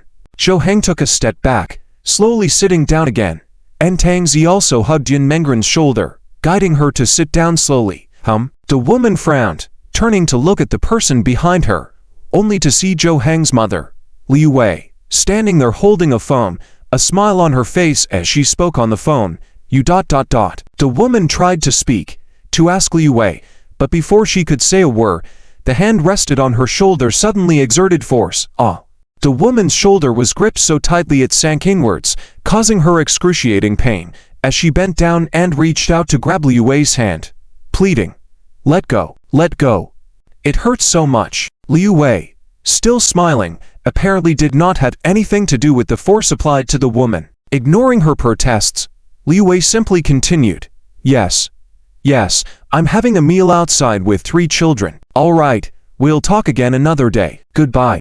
After finishing her conversation, Liu Wei put away her phone, her smile disappearing from her face, replaced by a stern expression, narrowing her eyes, her gaze deep and chilling. Releasing her grip, Liu Wei stepped forward, towering over the woman, staring down at her, speaking in a cold tone. "Who do you think you are? Bullying my child? Quite audacious, aren't you? Your child." The woman massaged her shoulders, looked at Zhou Heng and the other two with raised eyebrows, and said, "Which one is your child? How did you educate them? So rude. I am at least their elder." The woman glared at Zhou Heng and Tang Zi, her nose raised, lips pursed, a speechless expression on her face. Yin Mengren leaned against Tang Ji's chest, lowering her head and not daring to look ahead. She knew she had caused trouble and even implicated Zhou Heng and Tang Zi. What parent would allow their child to be with someone like her? It might cause trouble one day. She was a burden herself, so when Liu Wei arrived, Yin Mengren felt nothing but guilt. It was all her fault, attracting such people. Liu Wei furrowed her brow, looking extremely displeased. She pointed towards Zhou Heng and the others and said, "All 3 are my children. Who lacks manners? Try again." Upon hearing Liu Wei's words, Yin Mengren suddenly lifted her head, tears still in her eyes, unable to believe it. Was she included in this as well? Along with Zhou Heng and Tang Zi, if she were to be excluded now, it would be very lonely. She felt extra secure inwardly, surrounded by maternal protection. All 3. Then are you considering yourself a child too, Yin Mengren? Is this your new stepmother? Really? No mistake about you, you Wolf. How many days has it been since your mom passed away? You've accepted it so quickly. Smack. As the woman finished speaking, her face was suddenly splashed with a cup of water. Her hair and collar instantly soaked. The woman stared wide-eyed, took a few seconds to process, and then looked up at Liu Wei with a calm demeanor, her anger rising to its peak. "What are you doing?" The woman yelled loudly, her voice piercing, her whole body shaking, even her flag trembling. Liu Wei raised her head, appearing innocent, spread her hands and casually said, "What did I do? I just wanted to pour this water out. Who told you to insist on standing here?" The woman clenched her teeth, pointing at Liu Wei and shouting, You. Liu Wei's eyes sharpened, staring back at her, and sternly said, "What about me? Look at yourself, looking like a barcode, unknown unless scanned. Quite creative, living with such courage. Are you so arrogant because the Animal Association protects you? No amount of cheap perfume can conceal your animalistic scent. What about I? Don't act out just because you have issues in your head. Does the donkey not do anything all day but kick your head? One face, can't you be a little more reserved? Bullying a child as an elder. You're just a quick death compared to my children." The woman panted heavily, as if running out of breath, took 2 steps back, almost losing her balance. Her legs weakened, and if not supported against the wall, she might have stumbled. It was her first time facing such humiliation, her face flushing as if about to bleed, looking like an enraged lion, her face contorted as if in a desperate struggle. Zhou Heng and Tang Zi had covered their faces with their hands, afraid they might burst out laughing. Even Yin Mengren was surprised, not expecting Zhou Heng's mother to be so aggressive. She would have cried if insulted herself. Liu Wei stared ahead, coldly remarking, "I'll tell you, Xiaoran is different now. She is my child. If you dare to bully her again, I promise you won't be spared. Whether open, hidden, dark, or light, you name it. You think my family is easy to mess with? Okay. Okay." The woman pointed at Liu Wei, then at Yin Mengren, flustered like a pressure cooker, then wiped the water from her face and left in a huff. With her departure, the entire restaurant returned to peace, instantly harmonious. Liu Wei breathed a sigh of relief, as if extinguishing all the fiery emotions, and then sat down next to Yin Mengren. By then, Yin Mengren had stopped crying. Liu Wei had stood up for her, and she now felt relieved. There was still a hint of tears in her eyes, but she softly said, "Thank you, Aunt." She didn't know how to express her gratitude or how to face Liu Wei now. The words "she is my child" had left her dazed, almost making her teary-eyed. Maybe it was just for that woman's benefit. Now that the situation had resolved, did she have to take it seriously? Liu Wei took some tissues and gently wiped away the tears at the corner of Yin Mengren's eyes, saying softly, "Don't be afraid, my dear. You won't have to fear her bullying you again. Now that someone is protecting you, I'll protect you in the future." Holding Yin Mengren's hand, Liu Wei's lips curved into a warm smile, her gentle eyes becoming even more tender. Yin Mengren was stunned, her eyes shining, lash flickering. Ooh! The next second, she burst into tears like a child, tears streaming down her cheeks uncontrollably. She couldn't hold back the most fragile emotions within her and threw herself into Liu Wei's embrace, crying loudly. Liu Wei held Yin Mengren, gently patting her back, reassuring her, There, you don't need to be afraid anymore. Although I may not be able to replace your mother, I promise to treat you like I do Zhou Heng. You don't have to consider me your mother, but I will treat you as my own daughter. Yin Mengren sobbed, unable to say a complete sentence. She couldn't believe it was real, feeling like she was in a dream. Since the tragedy in her family, she hadn't felt like she belonged in a family again. But in Zhou Heng's home, she once again felt that sense of belonging. She hoped she could integrate and be part of it. So the current situation left her pleasantly surprised. If it was a dream, she didn't want to wake up. Tang Zi, watching from the side, suddenly spoke, "Aunt, can you adopt Yin Mengren as your goddaughter? Weren't you always saying you wanted a daughter?" Liu Wei smiled as if she had been waiting for this moment and then looked at Yin Mengren in her arms, softly asking, "Would you like that?" Yin Mengren sat up from Liu Wei's embrace, wiped her tears with her hands, and hesitantly said, I agree. Great. My dear, I really like you. It's okay. Don't cry." Liu Wei was suddenly overjoyed and hugged Yin Mengren, soothing her with gentle words. In Liu Wei's embrace, the feeling was like being in her mother's arms, making her feel instantly at ease. Closing her eyes, she seemed to be enjoying the moment. Since her parents left, she had been left with a sequelae. Whenever she was slightly stimulated or scared, her heart would tremble as if it wanted to jump out of her throat, feeling suffocated. But now, this symptom seemed to have disappeared unconsciously. Staying in Liu Wei's embrace, her heart beat evenly and comfortably. Although Yin Mengren wanted this to continue, it was ultimately impossible. She sat up and softly sobbed, "Auntie, still calling me auntie." Liu Wei's lips curved into a slight smile, reaching out to tuck Yin Mengren's hair behind her ear, causing a faint blush to appear on her cheeks. After a moment of silence, Yin Mengren's voice was particularly low as she said, "Godmother." "Oh dear, godmother doesn't sound nice. Don't use the god word. We are all family. Don't be so formal. It's not friendly." Yin Mengren's face blushed even more, lowering her head slightly. Finally, in a barely audible voice, she said, "Mom?" "What?" Liu Wei replied, gently caressing Yin Mengren's cheek. Her expression grew more fond as she glanced at Yin Mengren's back. Tang Zi took a glance at her own mother and asked, "Is this really okay? It seems like you're too eager. Will you scare her?" "Tisk, you don't know. I used to envy Zhou Yelin so much." Zhou Heng asked in surprise, "Zhou Aunt, what did you envy her for?" Liu Wei rolled her eyes at Zhou Heng, saying exasperatedly, "What do you think? I envy her for having such an outstanding daughter. Zizi has never been a worrying for her parents from childhood to adulthood. Look at you. sighed. You make me angry every day. It worries me to death. Zhou Heng lowered his head, regretting asking. It made him feel especially embarrassed now. Liu Wei sighed and continued. I have always liked daughters, and now, with such an outstanding girl in front of me, I love her so much. She excels in her studies, is polite, and so lovely and pretty. She's no less than ZZ. It's truly remarkable. Zhou Heng, still eating, remarked, raising a daughter is like carefully nurturing a flower. In the end, you might not find anyone worthy of her hand, and then you'll be troubled. If she doesn't need to change her address, I won't have to deal with troublesome in-laws, and neither will Dad. We won't even have to prepare the dowry. No, Zhou Heng didn't have time to finish when Liu Wei interrupted, saying, Hey, it's unlikely.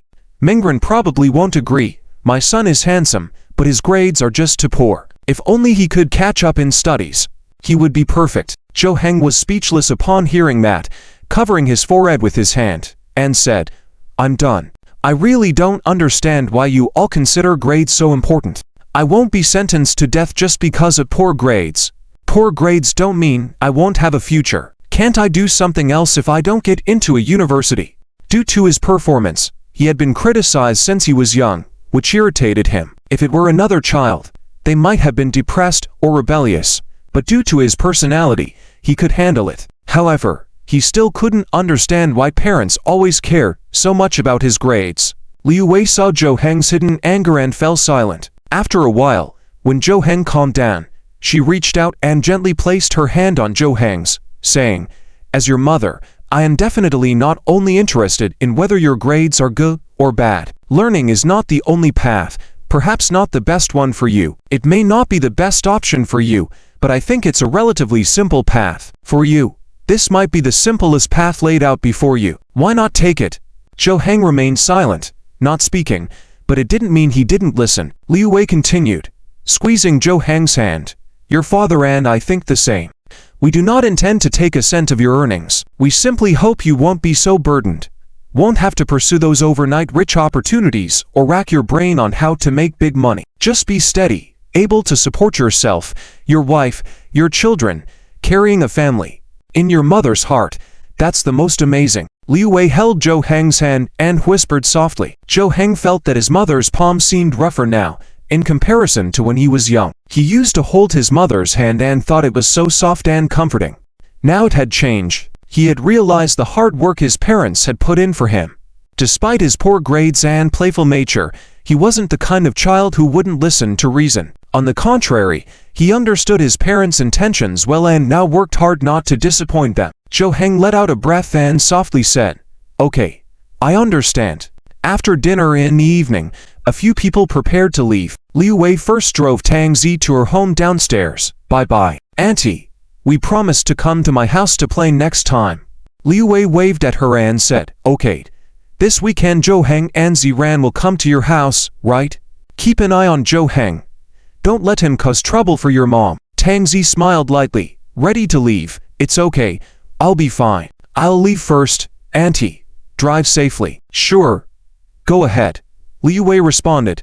After Tang Zi left, Liu Wei rolled up the car window and drove away with Zhou Heng and Yin Mengren, ready to go home. Yin Mengren sat in the back, looking at the night scene outside the car window, the illuminated houses with a slight smile on her lips. Some time ago, she thought she would be alone watching the lights of countless families, with no place to call home. But now, she sat comfortably in the car, ready to return to her peaceful new home. The two people sitting in front of her had become her family, making her feel the sense of home once again. Suddenly, Yin Mengren thought, since she became Zhou Heng's mom's goddaughter, did that mean she and Zhou Heng were now siblings? No, they weren't a step-family, and she wasn't adopted, so she and Zhou Heng didn't have a close relationship. They were just who they were. She called Zhou Heng's mom, but she didn't have any other relation with Zhou Heng. They could be family, friends, classmates, but they certainly couldn't be siblings.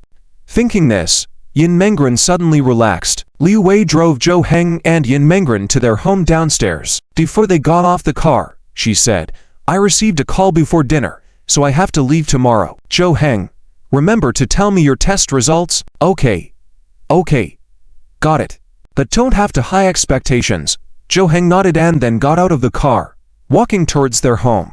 After Yin Mengren got off the car, instead of leaving immediately, she stood on the side, looking at Liu Wei inside the car, as if there were words she wanted to say but couldn't. Seeing Yin Mengren like this, Liu Wei smiled subtly and said, "Go back, darling. I'll come to see you another day." We exchanged numbers and became friends, so if you need anything, just let me know. Don't be shy. Yin Mengren lifted her head, smiled joyfully, nodding and said, "Okay. Mom, take care. Drive safely when you go back." Liu Wei heard Yin Mengren's gentle words, was slightly surprised, then smiled sweetly. She opened the car door, stepped out of the driver's seat, surprising Yin Mengren. Next, Liu Wei approached Yin Mengren, gently cupped her face, and kissed her forehead. Yin Mengren widened her eyes in surprise as Liu Wei whispered in her ear, "Don't fall ill."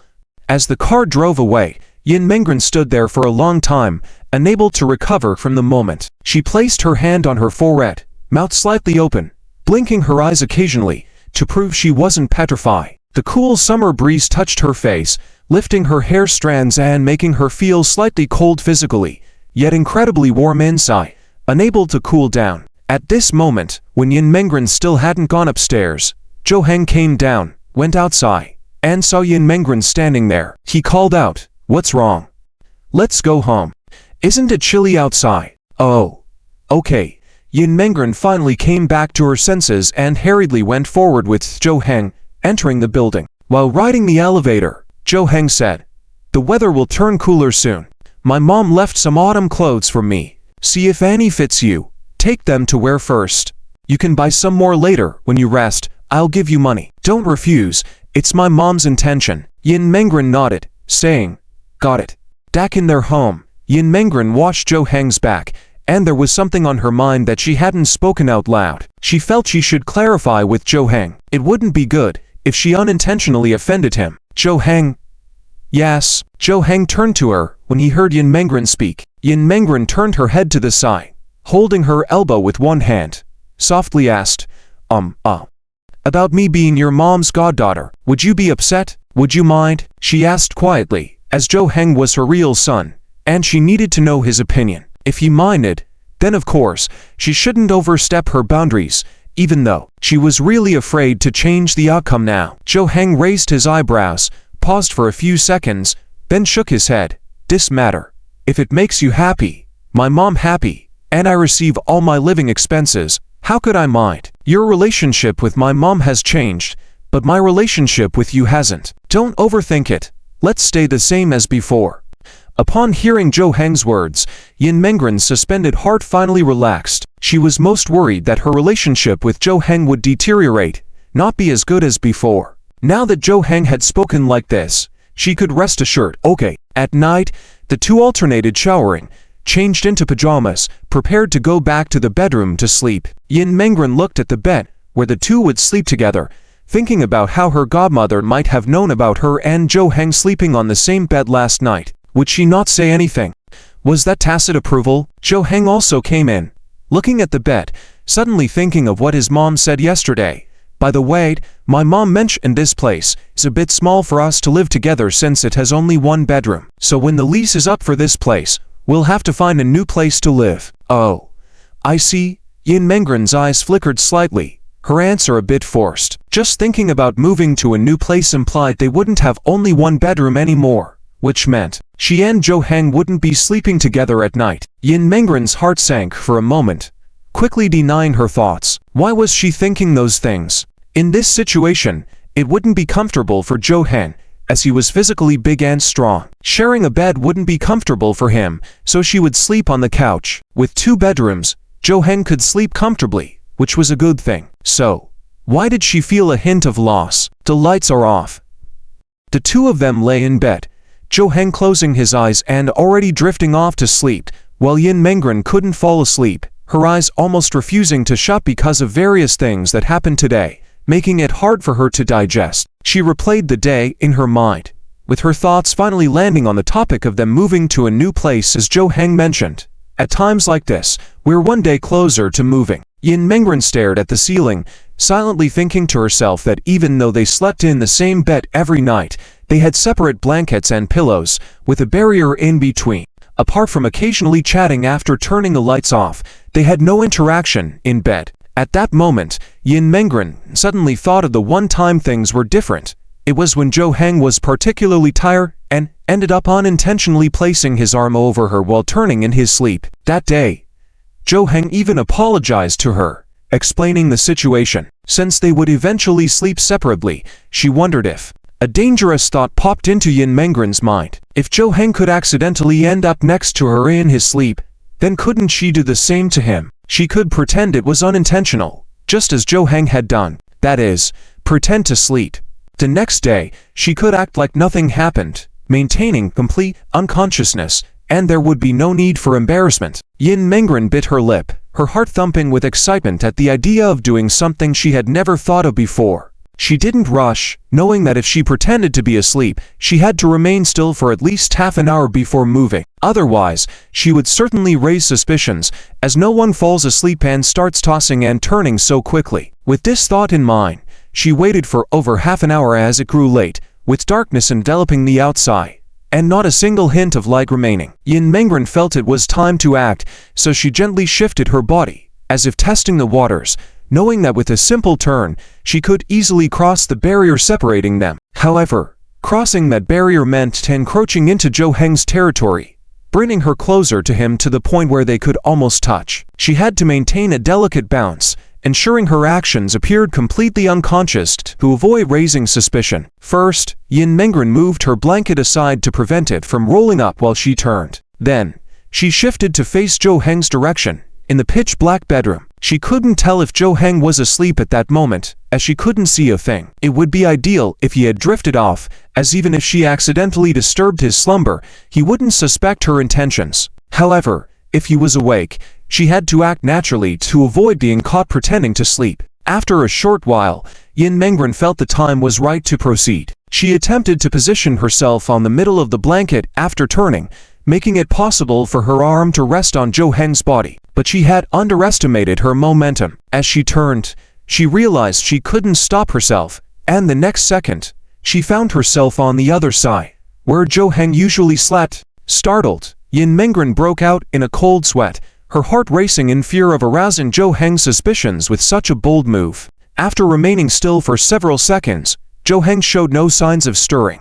Yin Mengren could sense her legs touching his body, with barely enough space for a fist between them. She cautiously opened her eyes a fraction and stole a glance, noticing that Zhou Heng appeared to be facing away, sound asleep. Her turning over didn't disturb him, indicating that he must have been in a deep slumber. Yin Mengren breathed a sigh of relief, and her heart rate gradually returned to normal. It then occurred to her that last time, she had assumed Zhou Heng was asleep the entire time, only to realize he woke up afterward. He hadn't mentioned it, leaving her unaware. This time, Yin Mengren harbored a slight fear that Zhou Heng might not be asleep but pretending. To create some distance, she moved the blanket behind her a bit, allowing herself to scoot back without being too close to Zhou Heng. This adjustment placed them in a sideways position, maintaining a reachable but not intrusive distance between them. Yin Mengren pondered her next move since she faced Zhou Heng while he had his back towards her. Should she reach out and encounter his body, or should she remain reserved and just let her hand rest there? As she debated,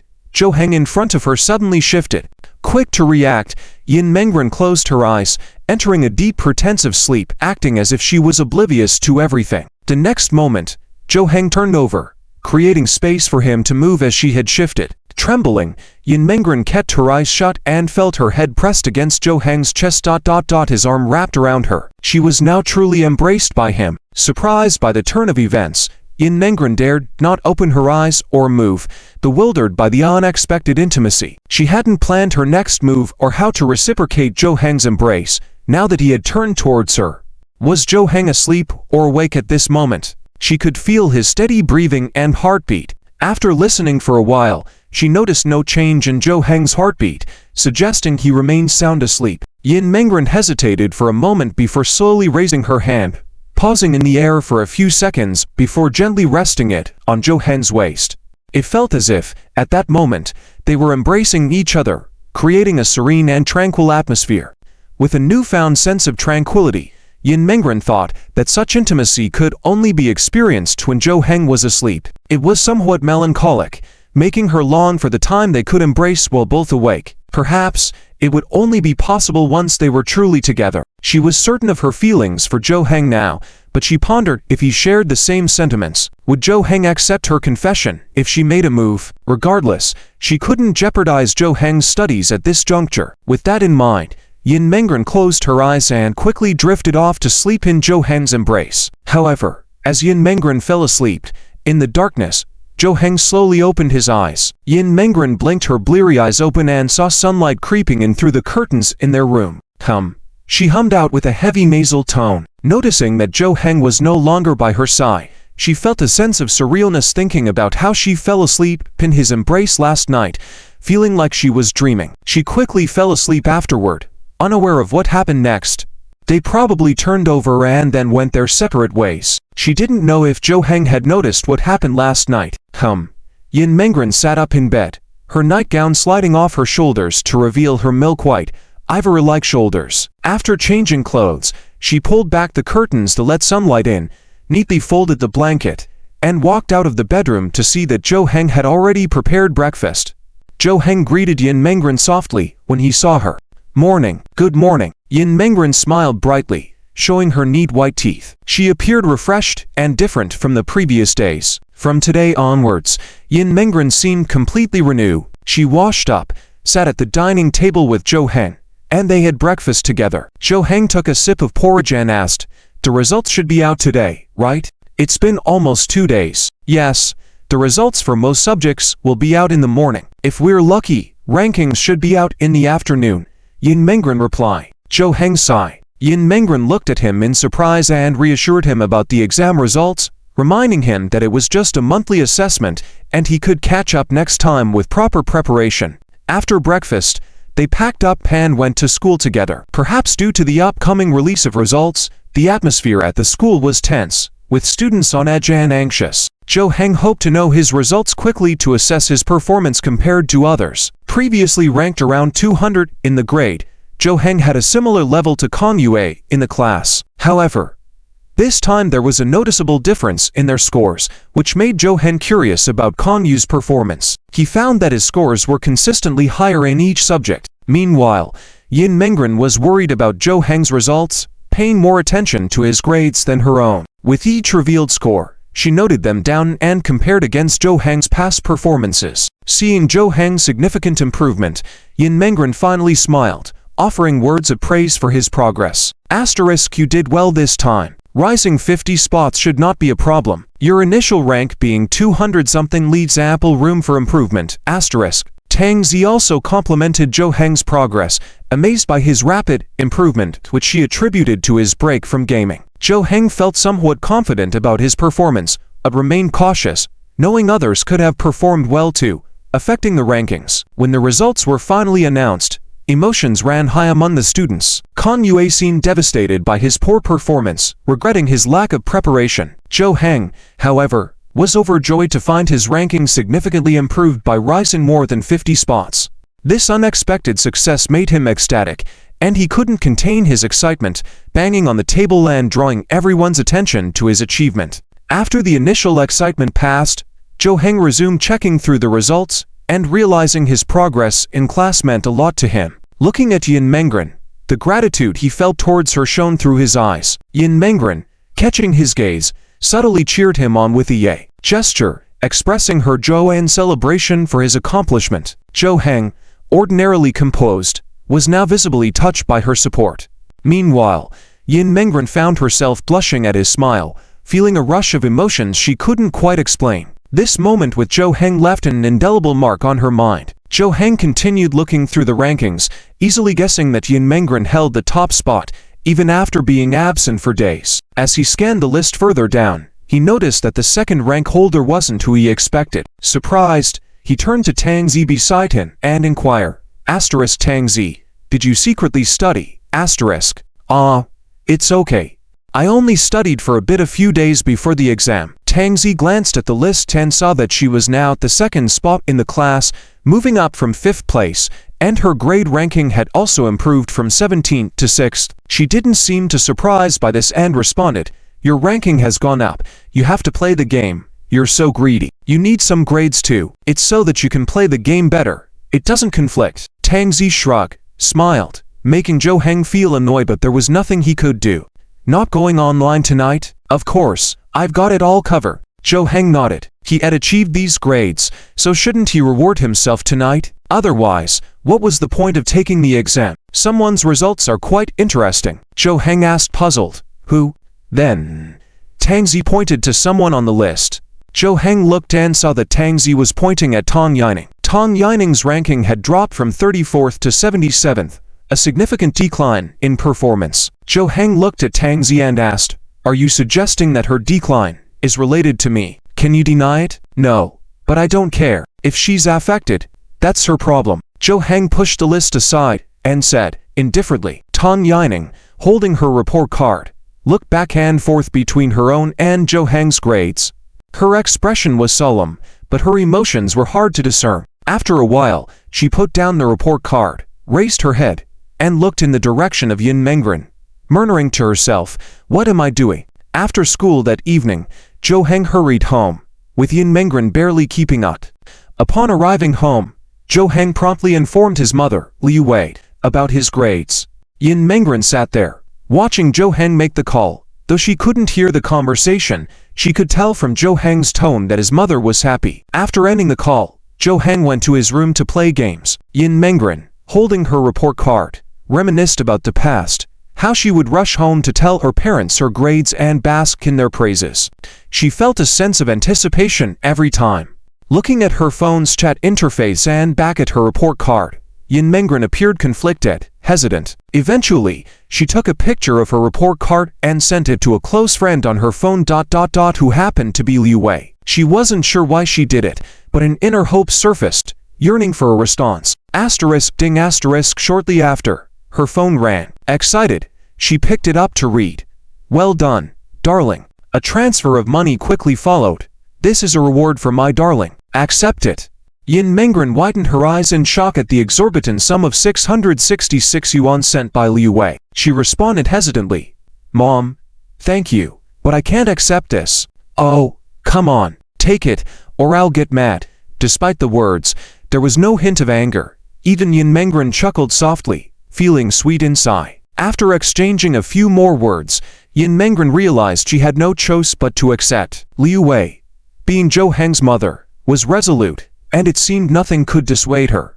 Yin Mengren decided to transfer the money directly to Zhou Heng, feeling that it wasn't rightfully hers. "This is from Mom. Please take it." After a while, Yin Mengren heard her phone ring again and found Zhou Heng had transferred the money back. "This is for you. Why give it to me? Just take it. No need to be shy." It's too much. I can't accept it.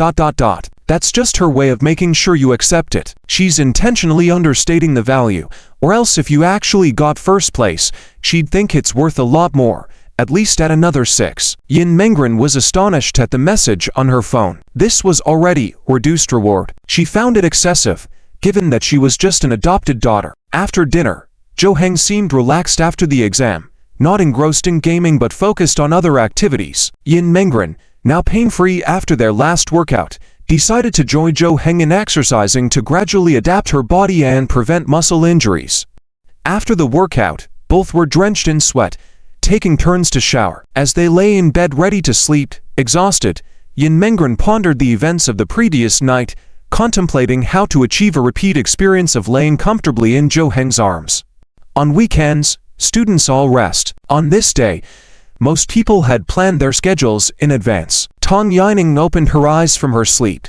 In reality, she hadn't really slept much at all. Since last night, she had been waiting for today. She had an arrangement with Kan Yue to go out together. Her only goal was to get information from Kan Yue about Zhou Heng and Yin Mengren. What did he know about the two living together? Tang Yining washed her face and went to the dressing table. Looking at herself in the mirror for a few seconds, Tang Yining suddenly stood up and muttered, "Why bother putting on makeup? It's unnecessary." She was only going out with Kan Yue to gather information, or she would never have gone out with him. In this situation, she had no desire to wear makeup. She felt like it was a waste of cosmetics. She casually tied her hair up, put on any clothes, and her whole demeanor did not seem like she was going out to meet people. Instead, She looked like she was going out to pick up a delivery. Tan Yining looked at her phone and found that Kang Yue had sent her many messages, mostly asking if she had woken up and when she would come out. She was a bit speechless. She had reluctantly added him as a friend, and now he was constantly messaging her, just like Zhou Heng initially. Except this person was far worse than Zhou Heng. If she had woken up to so many messages from Zhou Heng, she wouldn't believe how happy she would be. Tan Yining replied briefly to Kang Yue, then left to meet him. In her heart, she had already decided that as soon as she heard the news, she would leave immediately without staying any longer. They agreed to meet at the entrance of a park.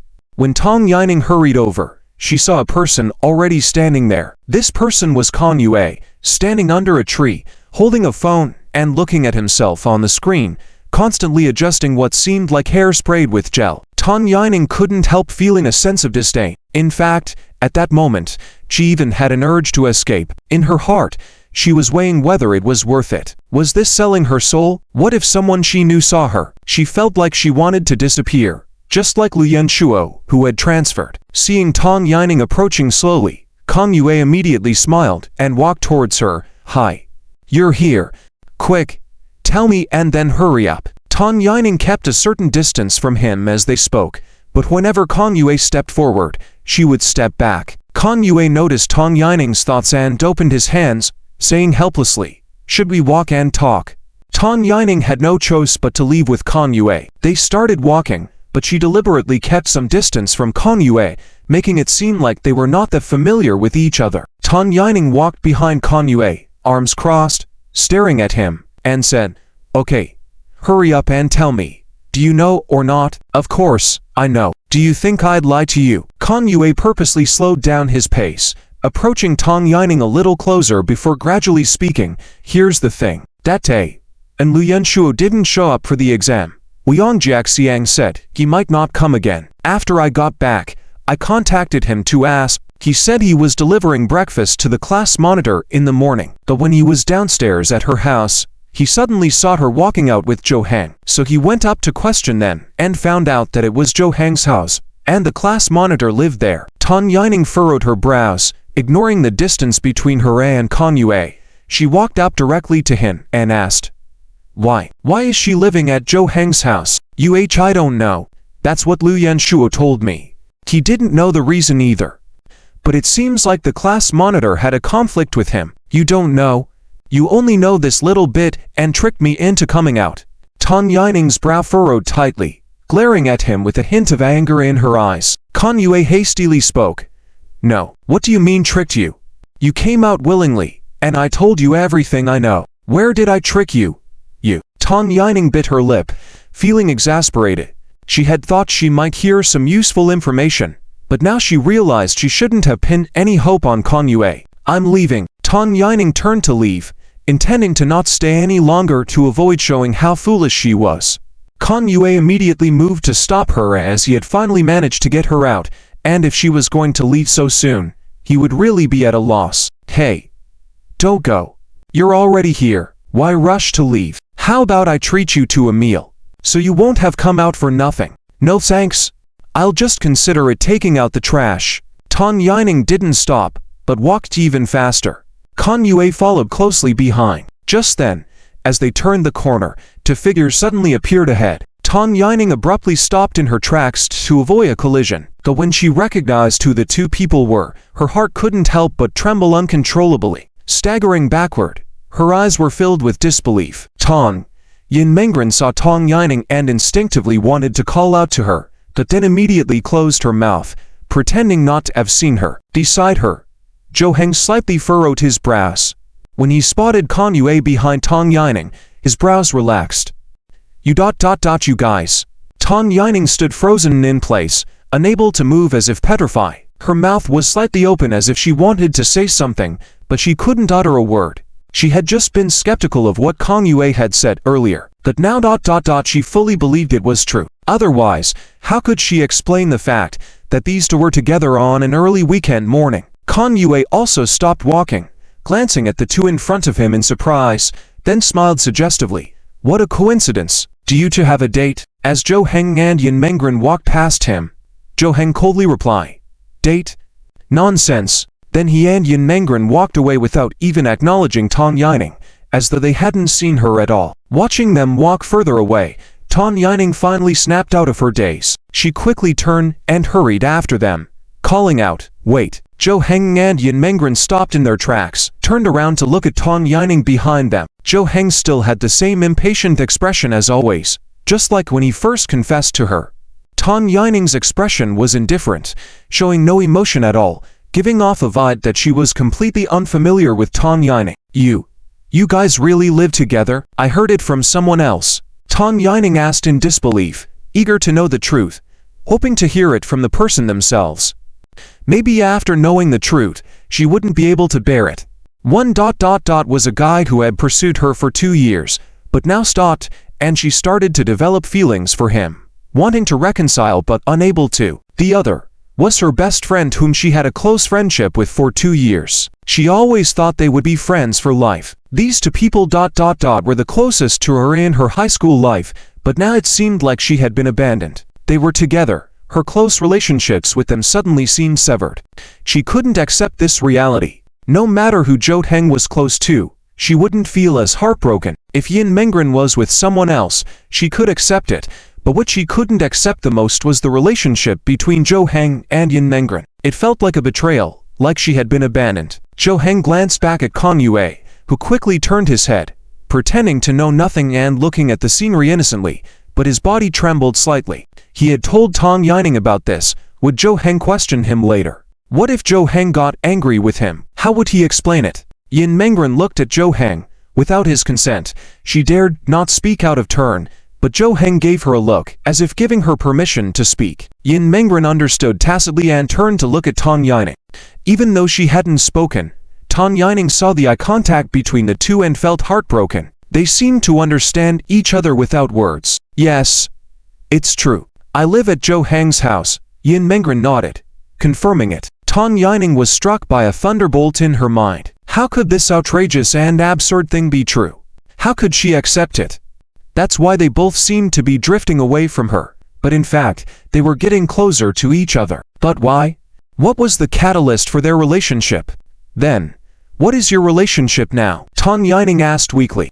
She felt like asking this question now was equivalent to asking a nonsense question. They were already living together. Wasn't the relationship a foregone conclusion? Zhou Heng's brows furrowed slightly. He had wanted to answer that they were friends, or classmates, or roommates, but then he suddenly realized that their current relationship was a bit subtle. Besides these surface relationships, at a deeper level, they were also like family. So, in the next second, Zhou Heng answered, "She calls my mom Mom. You figure out what kind of relationship that is. Goodbye." With that, he reached out and grabbed Yin Mengren's wrist, leading her away from there. Yin Mengren was stunned, letting Zhou Heng lead her. She looked at the side of Zhou Heng's face, a gentle smile playing on her lips. Zhou Heng was thinking they were going to Tang Ji's house. No time to waste here. As for why he answered that way, because he also didn't know how to explain his relationship with Yin Mengren, he threw the question out there for her to figure out by herself. After all, what he said was the truth. They could guess whatever they wanted. Tang Yining and Kang Yue stood still and were shocked, their mouths slightly open, as if their brains had lost the ability to think. They had thought that these two were at most in a boyfriend-girlfriend relationship. What other relationship could there be? But with Zhou Heng's words, it seemed that their relationship was not that simple. Calling Zhou Heng's mom, what kind of relationship could that be? It couldn't be siblings, so apart from siblings, the most likely possibility was daughter-in-law. Kang Yue pointed at the backs of the two, in disbelief, unable to close his mouth, his lips trembling. Gosh, are they married? No way, right? Zhou Heng isn't even of legal marriage age, right? Could it be that they haven't gotten a marriage certificate, but had the wedding in advance? Kang Yue looked at Tang Yining beside him, and found her very pale, as if her lips had lost their color in an instant. How could this be? She muttered quietly, her voice very soft and somewhat hoarse, as if something was stuck in her throat. Kang Yue looked at Tang Yining in confusion, not understanding why she reacted that way. Knowing such news, as classmates, it would be shocking at most, but Tang Yining seemed as if she was being cuckolded. Are you okay? Kang Yue tentatively asked, but didn't receive a response from Tang Yining. She stood there looking at the diminishing figures of the two, took a deep breath, then strode forward, completely ignoring Kan Yue. Kan Yue looked bewildered, wanting to say something but didn't dare to stop her. He could only watch as she walked away. Even though Tang Yining was someone he had finally mustered the courage to call out, seeing her in this state, Kan Yue really didn't dare say much. Soon, only Kan Yue was left standing there, feeling very lonely. He began to recall the events just now, showing a pensive expression. After a while, he muttered in surprise, could it be? Tang Yining has a crush on Zhou Heng. After figuring it out, Kang Yu's expression became very painful. He truly couldn't understand why there were only a few good-looking girls in the class, yet each one was somehow related to Zhou Heng. First Tang Zi, then Yin Mengren, and now even Tang Yining, whom Zhou Heng had pursued for 2 years without success, was starting to like him. He didn't understand. What charm did Zhou Heng have? Was he inferior to Zhou Heng? In what way? Although he was feeling very unwilling now, from the current situation, he knew that his pursuit of Tang Yining was probably not going to have a positive outcome. It seemed like it would end in failure again. Maybe I should pursue girls from other classes. Yin Mengren's phone rang, and she took it out to see that it was a message from Tang Zi. How much longer until you arrive? Tang Zi is asking how long it will take for us to get there.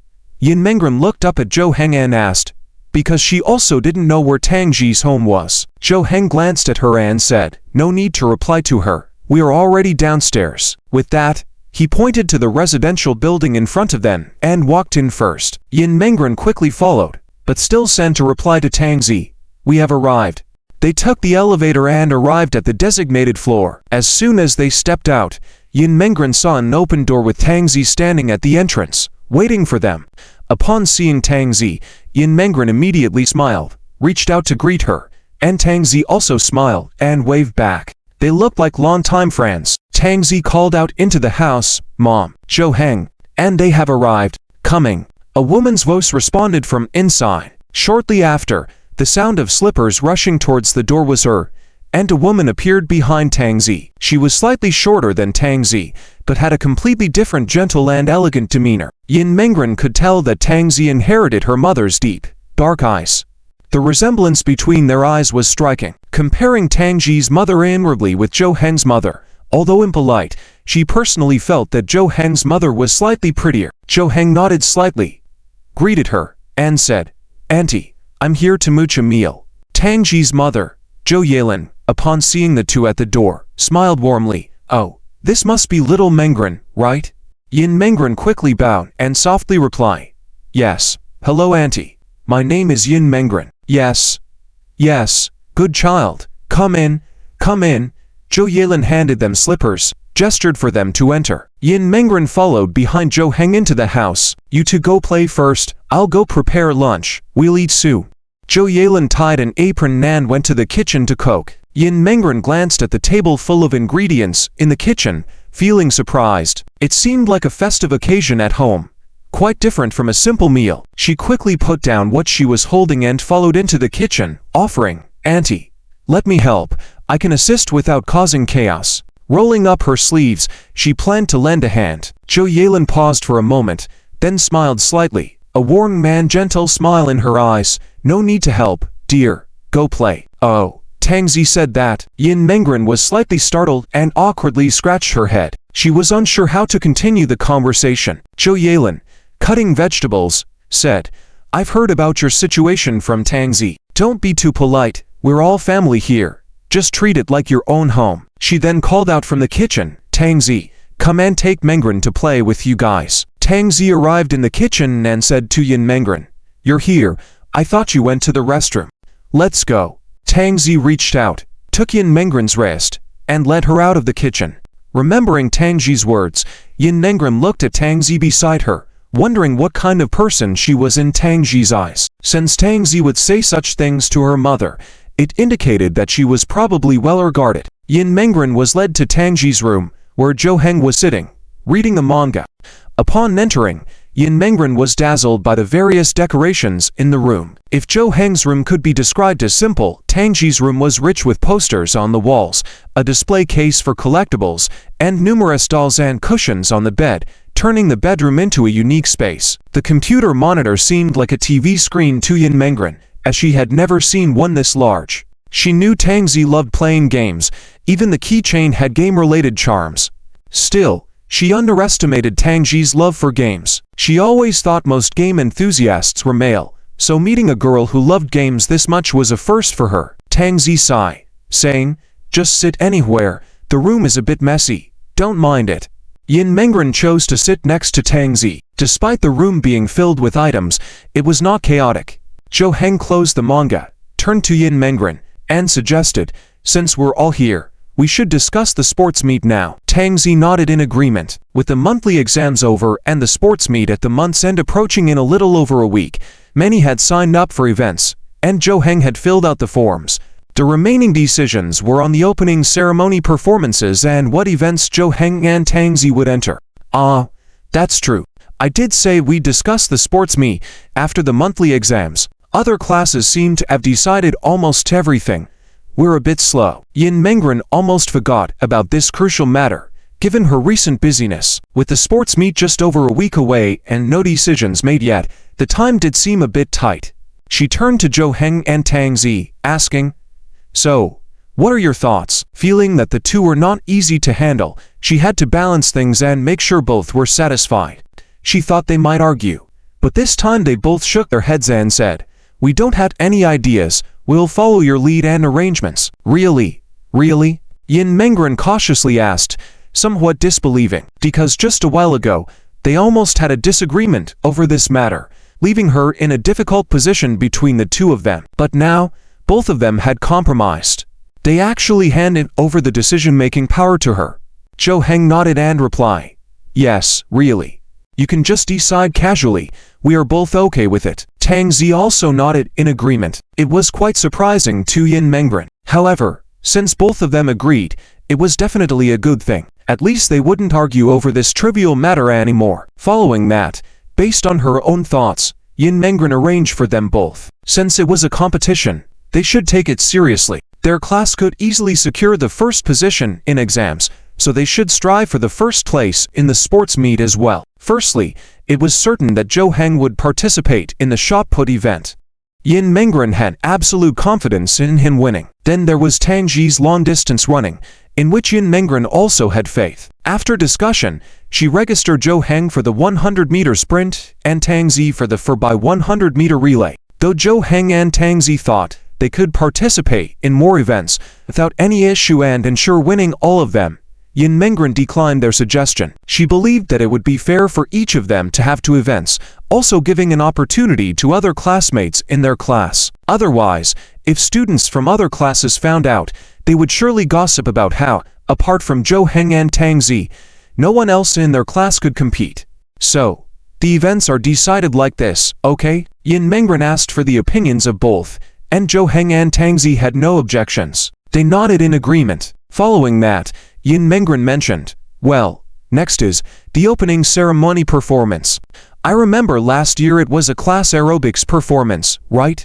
Yin Mengren recalled the sports meet from the previous year when they were in their sophomore year of high school. The type of performance was decided by the class teacher, and they had no say in it. The entire class had performed a simple aerobics routine just to get through it. The opening ceremony performance also included award presentations, but it had nothing to do with their class. Since this year they were given the autonomy to decide, a whole class performance would be impossible.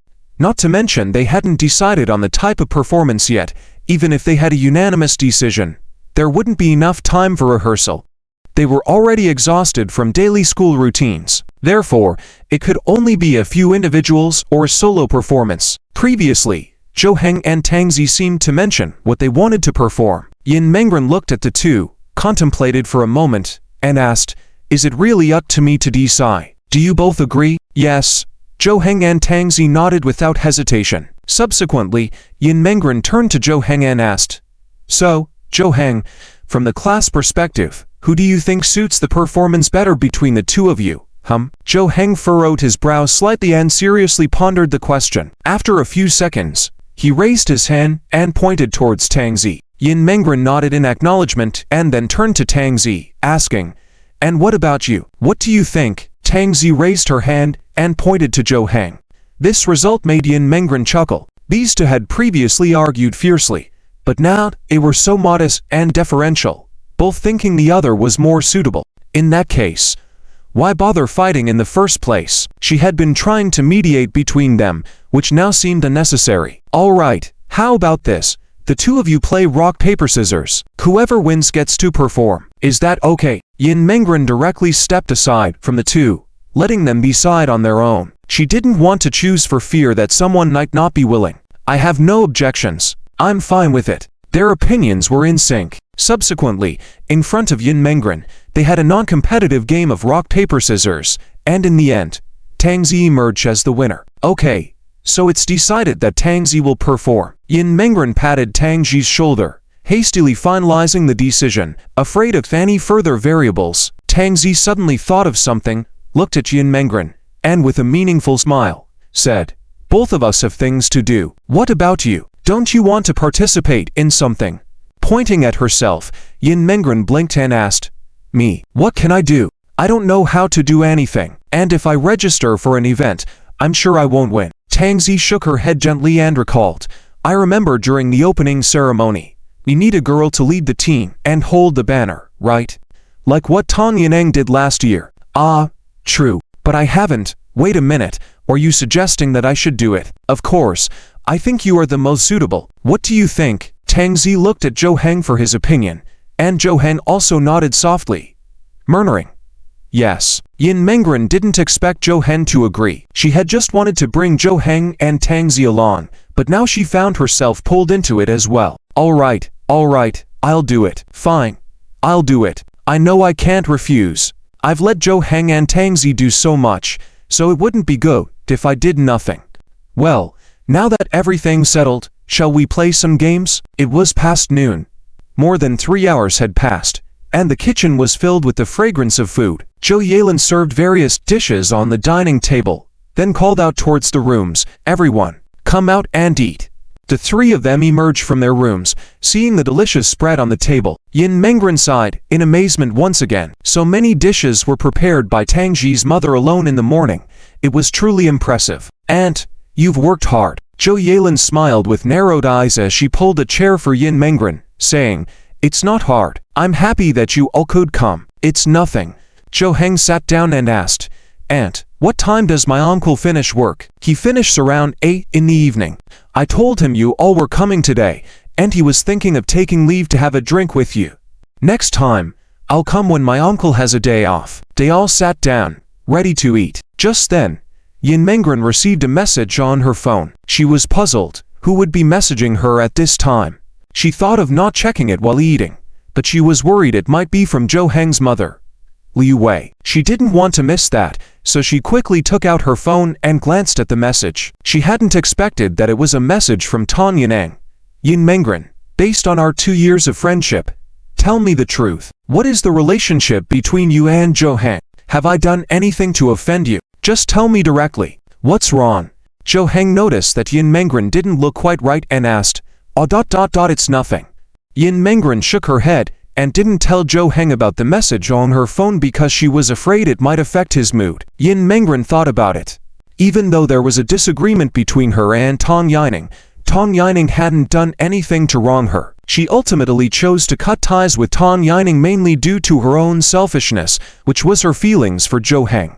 She had already developed feelings for Zhou Heng at that time, and being her first time liking someone, she wasn't sure how to react. But when Tang Yanning mentioned trying to harm Zhou Heng, she suddenly started to dislike Tang Yanning. She even doubted if she was a fickle person since she used to be very close to Tang Yanning but now had no good feelings towards her. Therefore, Yin Mengren decided to reply to Tang Yanning and make amends with herself for her selfish decisions in the past.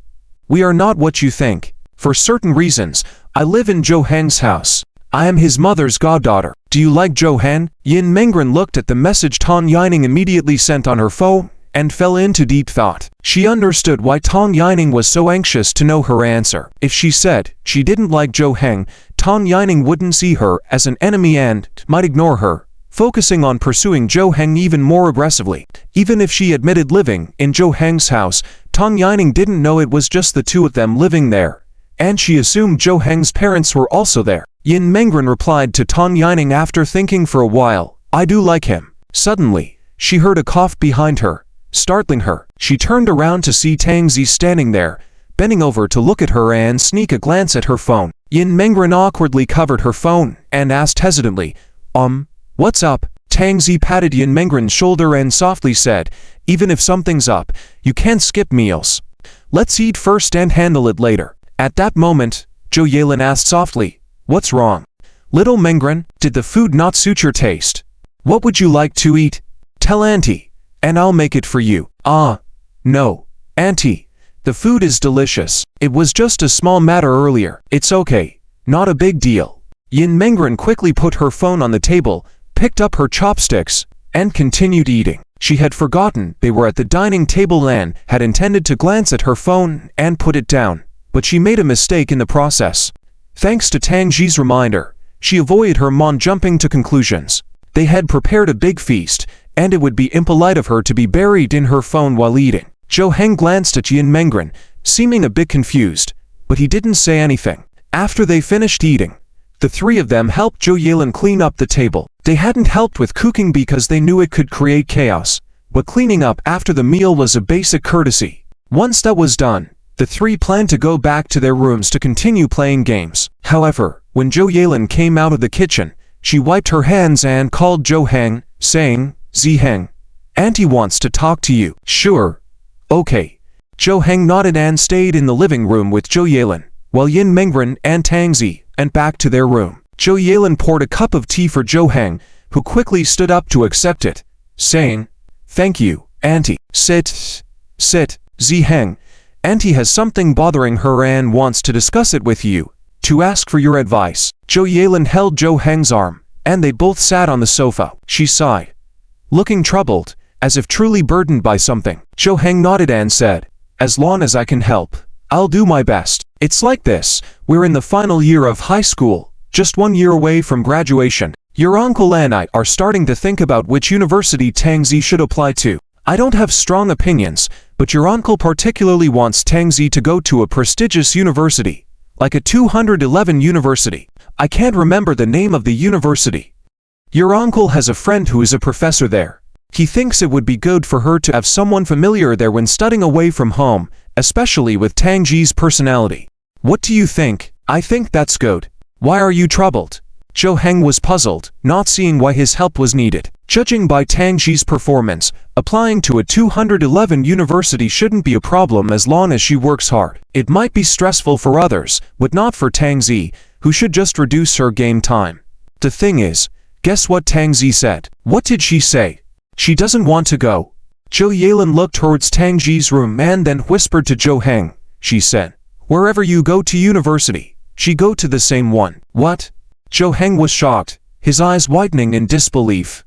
He couldn't believe it, looking at Zhou Yelin, who nodded in confirmation, showing a helpless expression. Don't overthink it.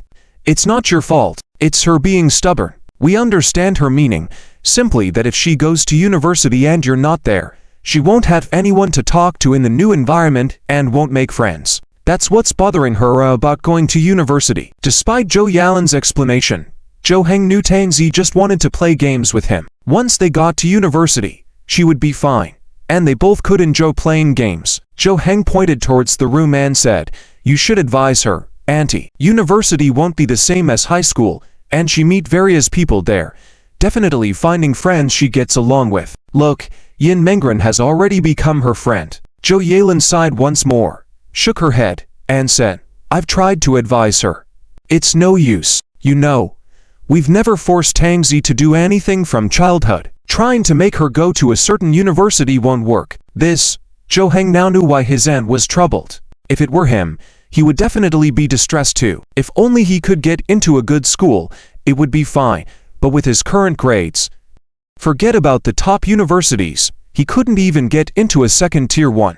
How could Tang Zi still go to college with him? His aunt and uncle would be furious on the spot, beyond consolation. Not to mention, if they disagreed, even he himself disagreed, it would be a huge crime to hinder someone's future like that. He didn't want to bear that guilt. Zhou Heng nodded and said earnestly, I understand, Auntie. I'll talk to her another day. Zhou Yalin's eyes lit up and she raised her eyebrows, saying quickly, "Really? Xiaohan, are you willing to talk to her? That would be great. If that child listens to you since she was young, and if you are willing to talk to her, Auntie would truly appreciate it. It's nothing. It's what I should do. How will you persuade her? Every time we want to say something, she doesn't listen at all." Zhou Heng rubbed his chin, thought for a moment, and said, "Even if I can't persuade her, I can think of another way. I can try to persuade Yin Mengren. With her grades, it's no problem for her to apply to the same university as Tang Zi.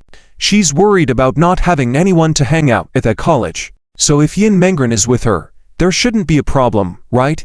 Zhou Yalin, upon hearing this, gave Zhou Heng a thumbs up and said, "Hey, Xiaoheng, you have a plan. But would Yin Mengren be willing? Well, I'll try to persuade her. I asked her before if she had any ideas for college, and she doesn't really have a goal yet. I'll talk to her about it later." Zhou Heng wasn't sure if Yin Mengren would be willing to attend the same university as Tang Zi. If she also said she wanted to go to the same university as him, it would be a dilemma. Two top students in high school both entering a prestigious university, together with him, a lower-ranked student.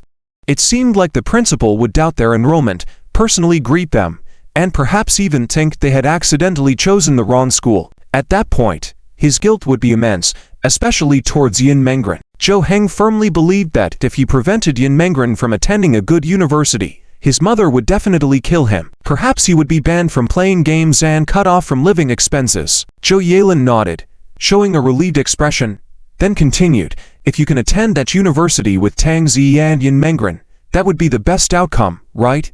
"Oh, Auntie, you're thinking too far ahead. I can't pass the exams. With my grades, how can I go to a good university?" "Well, why conclude so early? Tang Zi mentioned to me that you improved a lot in the last exam, and you've only been studying diligently for a short time. It proves you're smart. The college entrance exam is still a year away.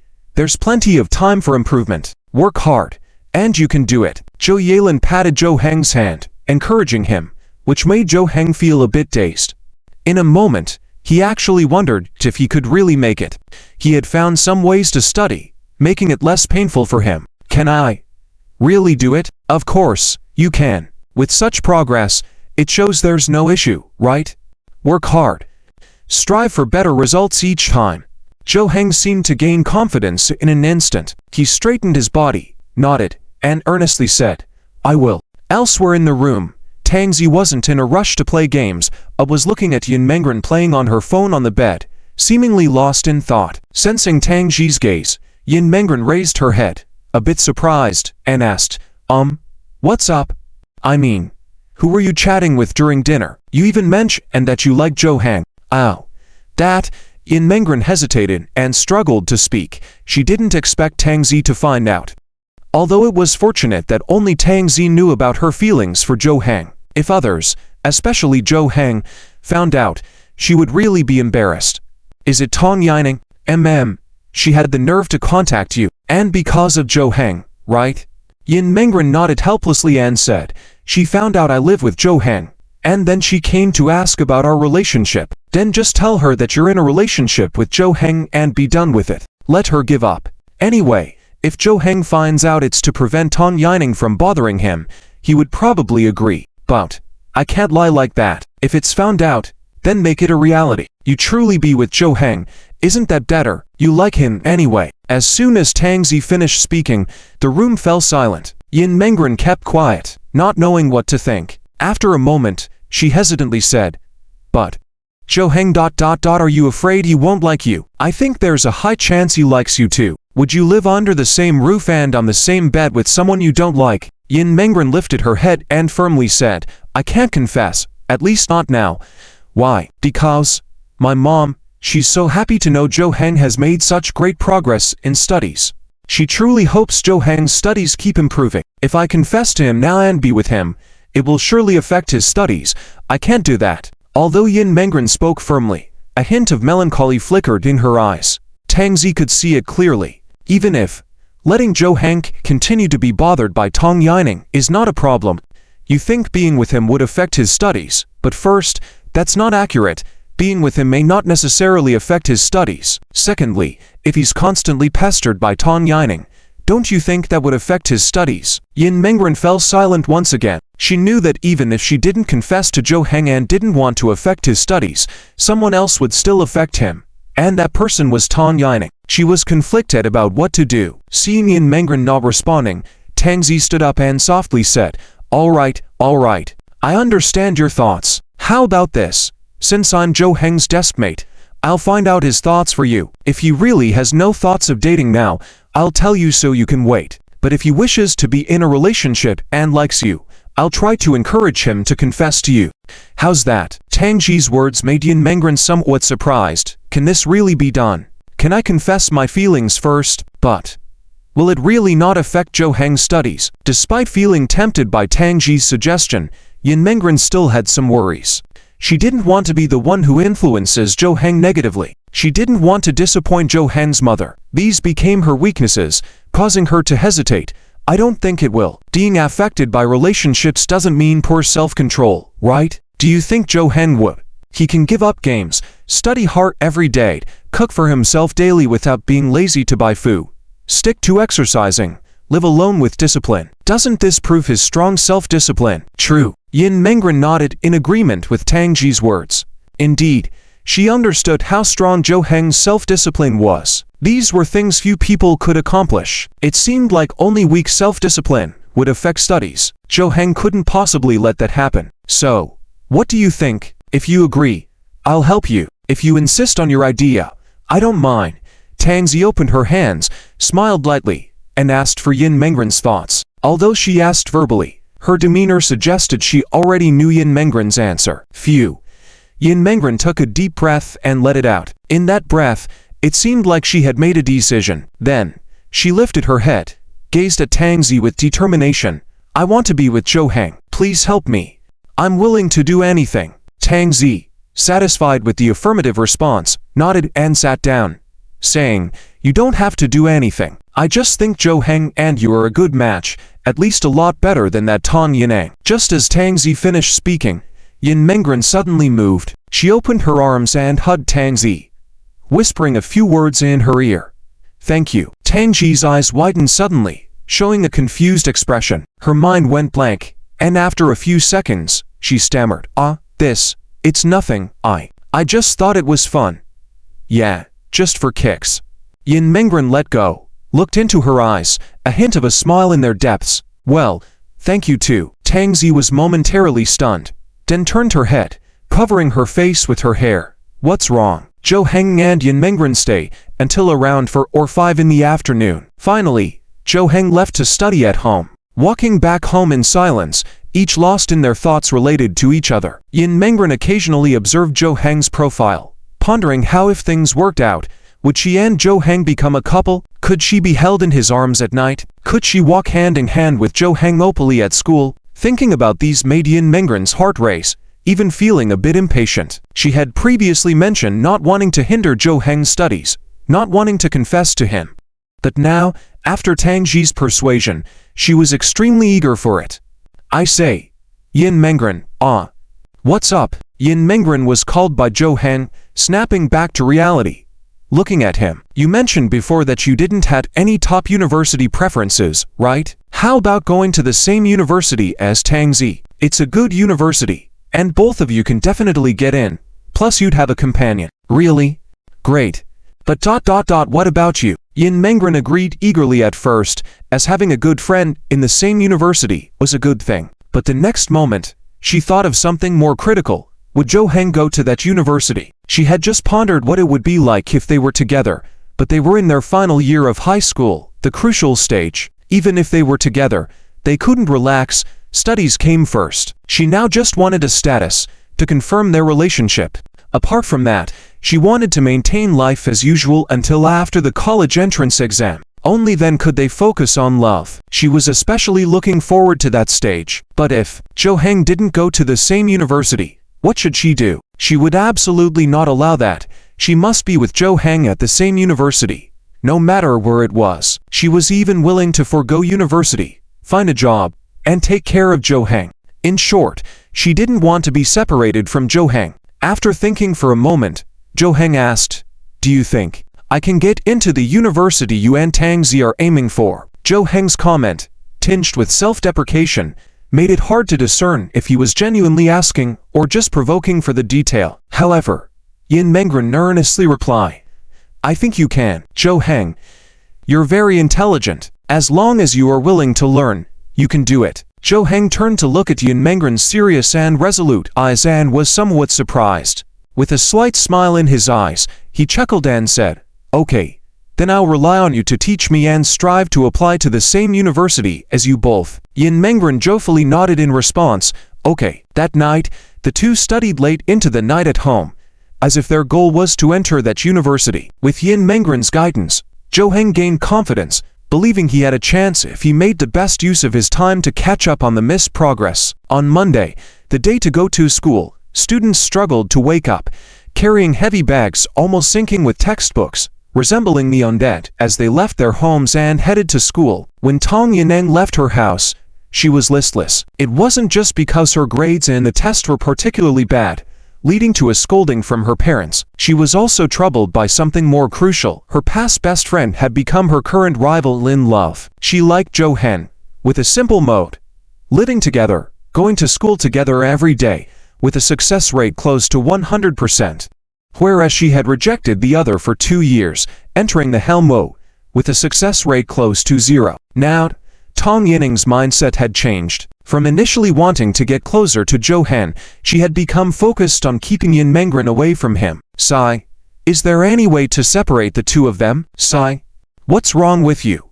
Why are you looking so worried again? Is it because you didn't do well in the exam this time? Did your family say something to you?" Chie Run patted Tong Yineng's shoulder and, seeing her lackluster appearance, thought she was feeling down because of her poor results. However, Tong Yineng shook her head, extended her hand, and pointed in the direction of the classroom. Chie Run followed her gaze and saw Yin Mengren sitting in front of Jo Heng and Tangzi. The three of them were eating and chatting happily, appearing harmonious.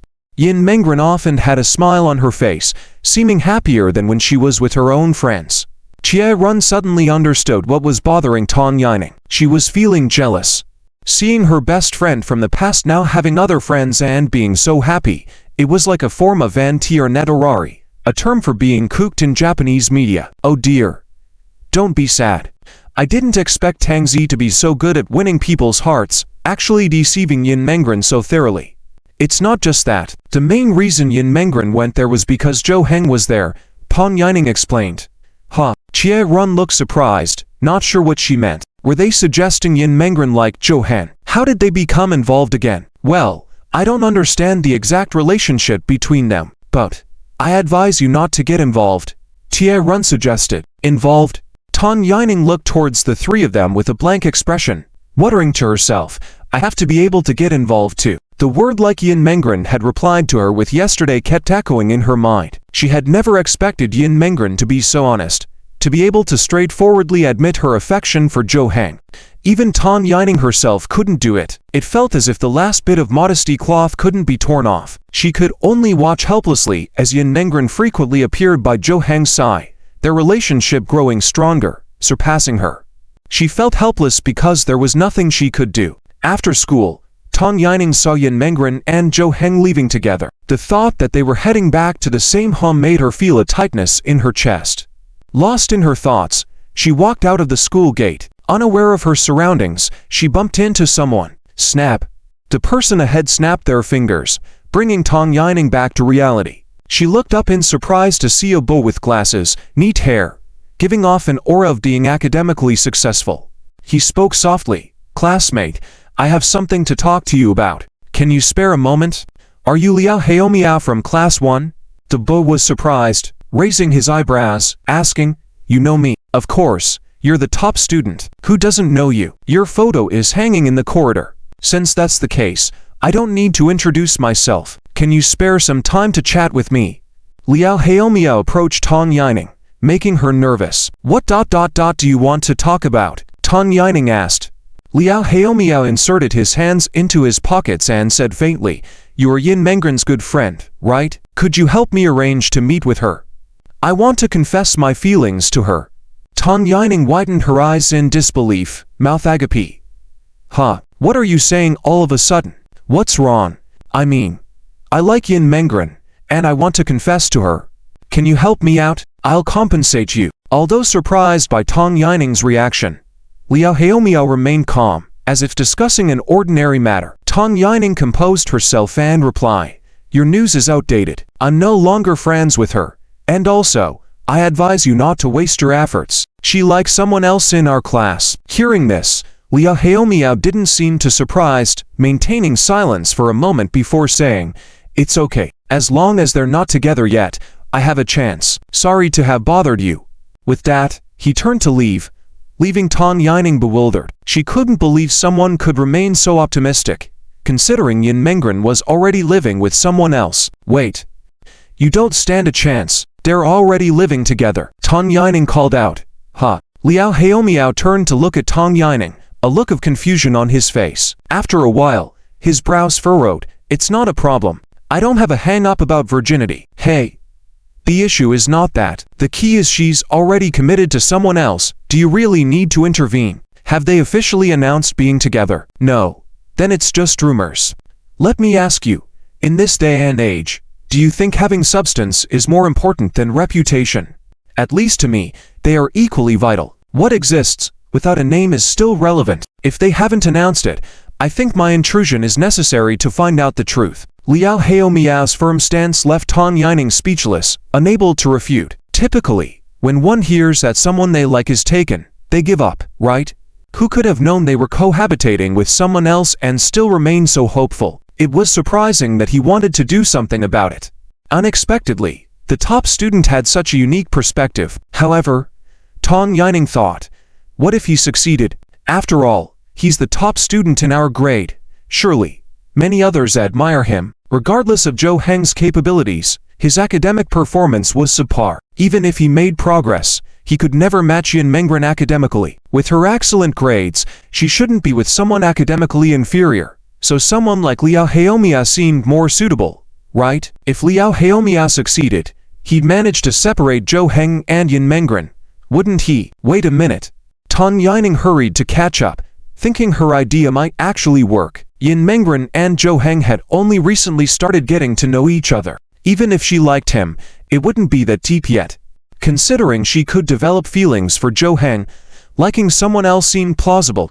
Maybe Liao Haomiao stood a chance after all. As Tang Yining stopped Liao Haomiao, he turned to her, asking, is there something else? I think you actually have a good chance. Let me help you. Do you have a plan? Liao Haomiao furrowed his brow slightly, muttering, a plan? What do you mean? You want to confess, right? Don't you have any plans? What plans? True liking means having the courage to confess straightforwardly.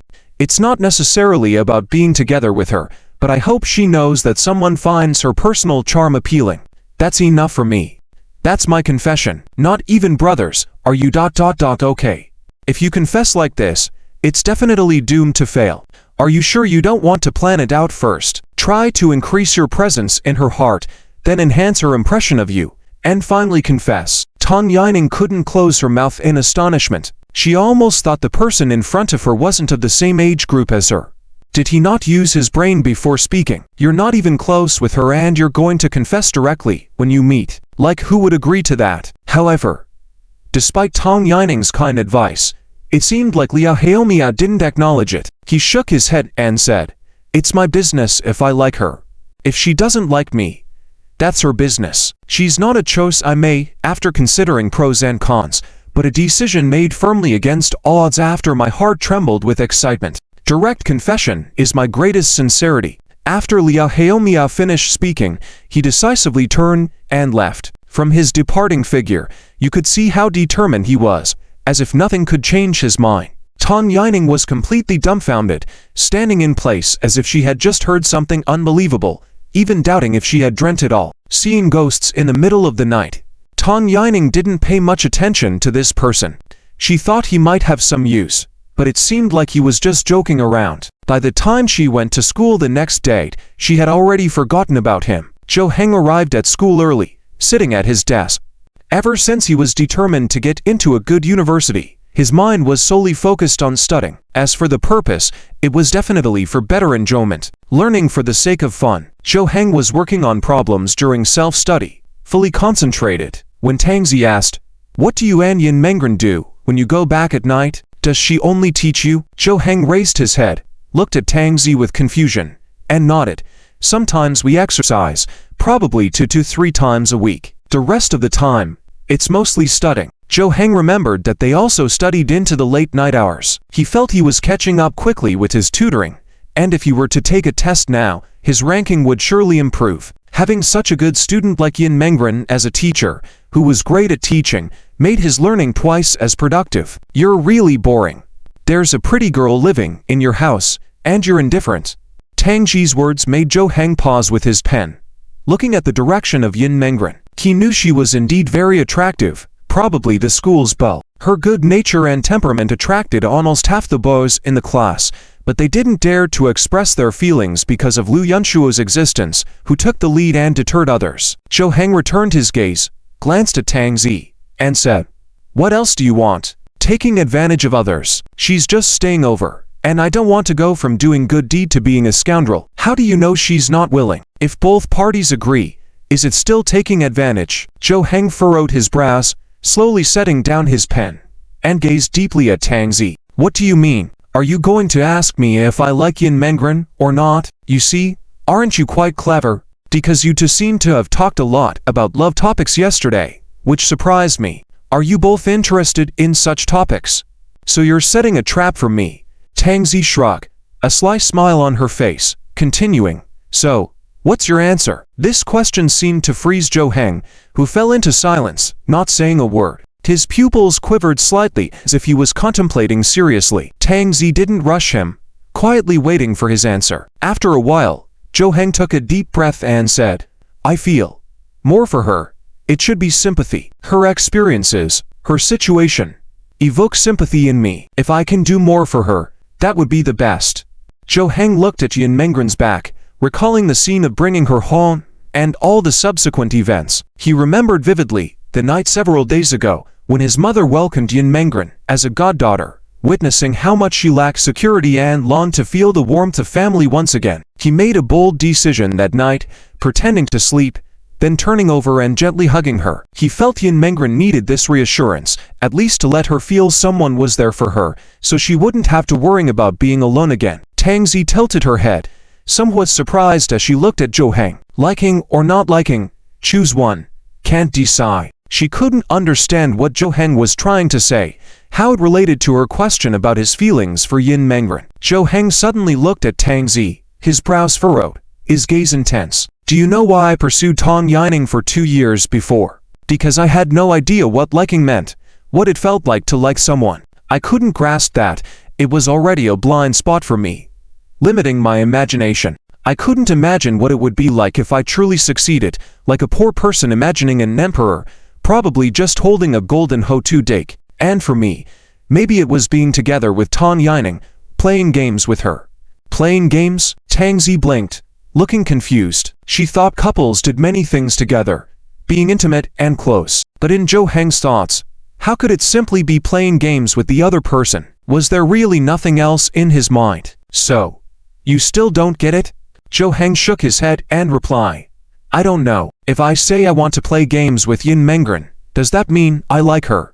What kind of feeling would prove that I like her? I have no idea. So how can I tell you if I truly like Yin Mengren or not?" "Well," Tang Zi leaned back in her chair, crossing her legs, covering her mouth with her hand, furrowing her brows as if pondering a complex question. After a while, she looked at Zhou Heng, took a deep breath, and said, Based on what you said, you haven't liked Tang Yining from the beginning to the end. Is that so?"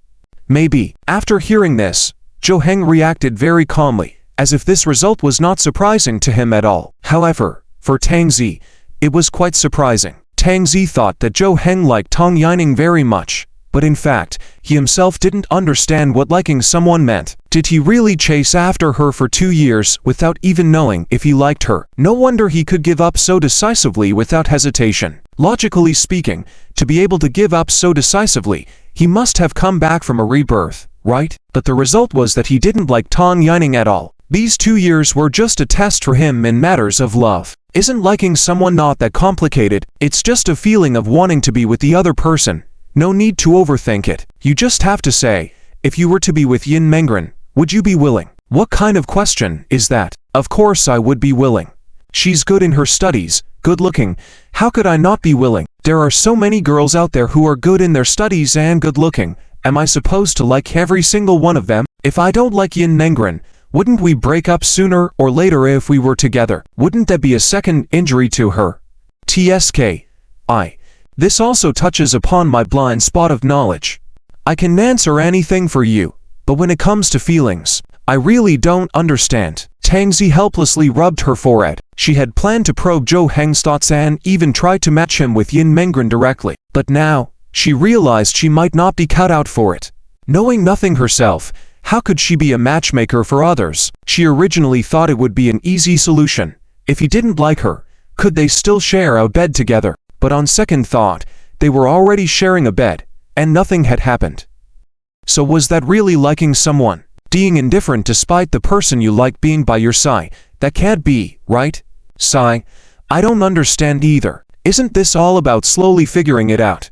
Zhou Heng sighed, raised his head, and noticed Yin Mengren sneakily looking at him. After a brief eye contact, she gave a faint smile and quickly turned her head away. Zhou Heng lowered his head, picked up his pen, ready to continue answering the questions, but stared at the workbook for tens of seconds without being able to write a single word. At noon, Yin Mengren came to have lunch with them. Zhou Heng remained silent, focusing on his meal and not even looking up.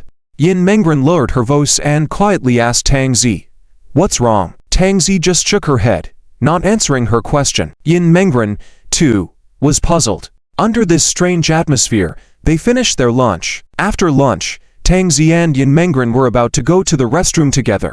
Walking in the corridor, Yin Mengren observed the surroundings for safety, then whispered, "How is it, have you found out Zhou Heng's thoughts from me?" Tang Zi awkwardly touched her nose and replied, The situation may be a bit unexpected." "Unexpected? What do you mean?" "Well, Zhou Heng's current thoughts seem a bit unclear, but I've at least grasped one thing.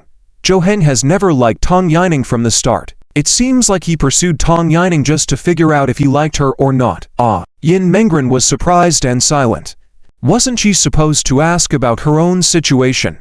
Why did Tang Yining even come up? So, does he like me or not? If I confess to him, would it be successful?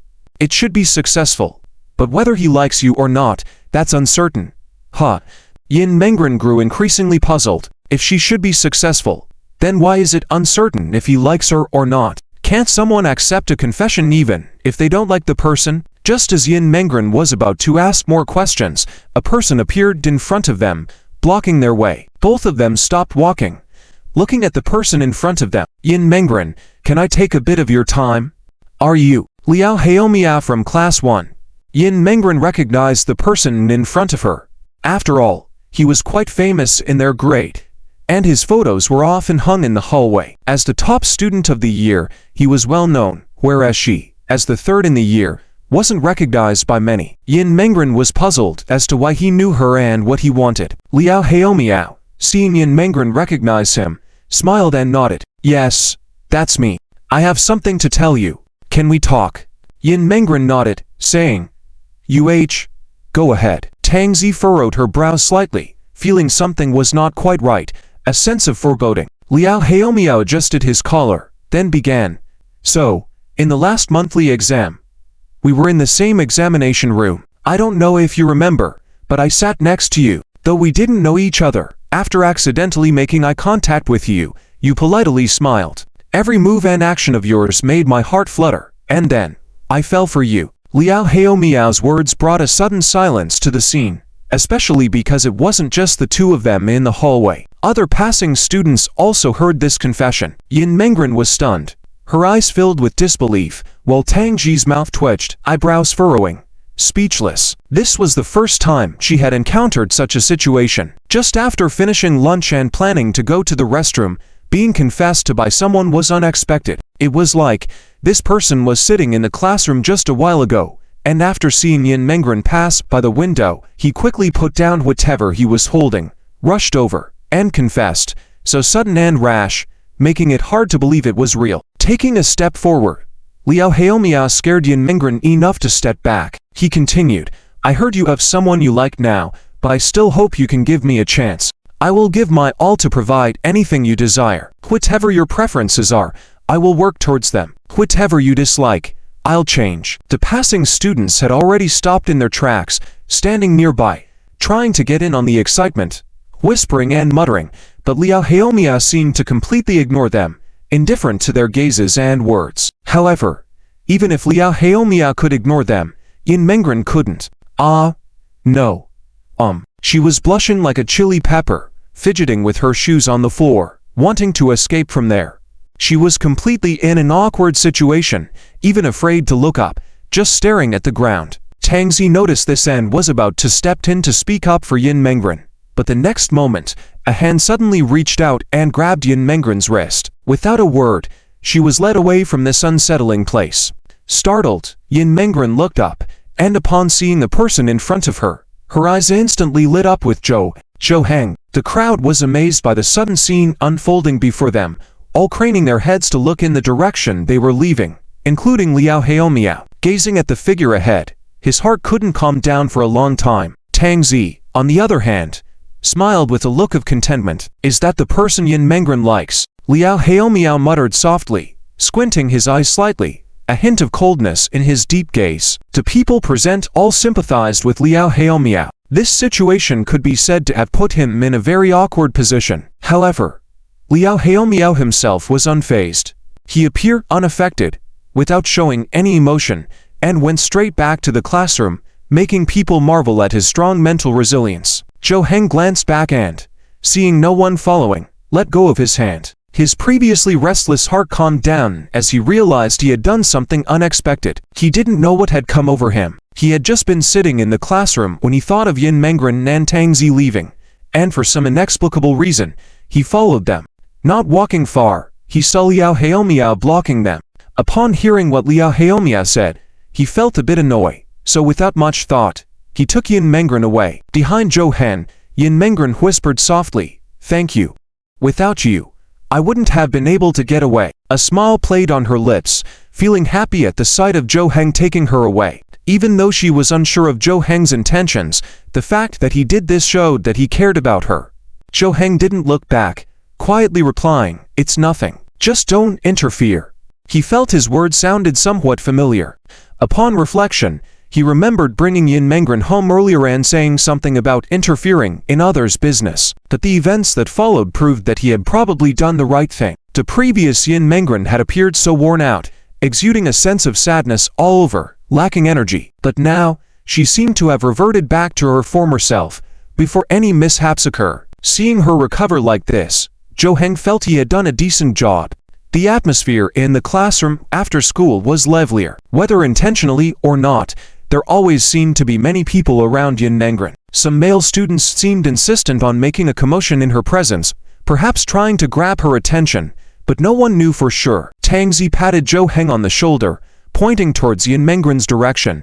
"Take a look." Zhou Heng raised his head and saw Wu giving something to Yin Mengren. Although she hastily refused and attempted to return it, the Wu quickly left, not giving her a chance to decline. She's quite popular, isn't she?" Zhou Heng nodded, appearing nonchalant. With Liu Yunshuo previously standing in front of Yin Mengren, although he couldn't pursue her, other people dared not either. Now that Liu Yunshuo is no longer there, those bows who like Yin Mengren can't sit still. There will be more people pursuing her later. Zhou Heng looked at Tang Zi, puzzled, and asked, "So what? Are you trying to get me to take Liu Yunshuo's place?" "From what I see, you're the most suitable," Tang Zi replied. Zhou Heng shook his head. "Why should I stop others from pursuing her? I don't have that right." "How did Liu Yunshuo end up being hated so much? Do you want me to be hated too? Then why not become her boyfriend? You'll have that right then." Zhou Heng looked at Tang Zi with a perplexed expression, furrowing his brows. "Are you really Tang Zi? Weren't you the kind of person interested in such matters? Why are you continuously bringing up these topics today?"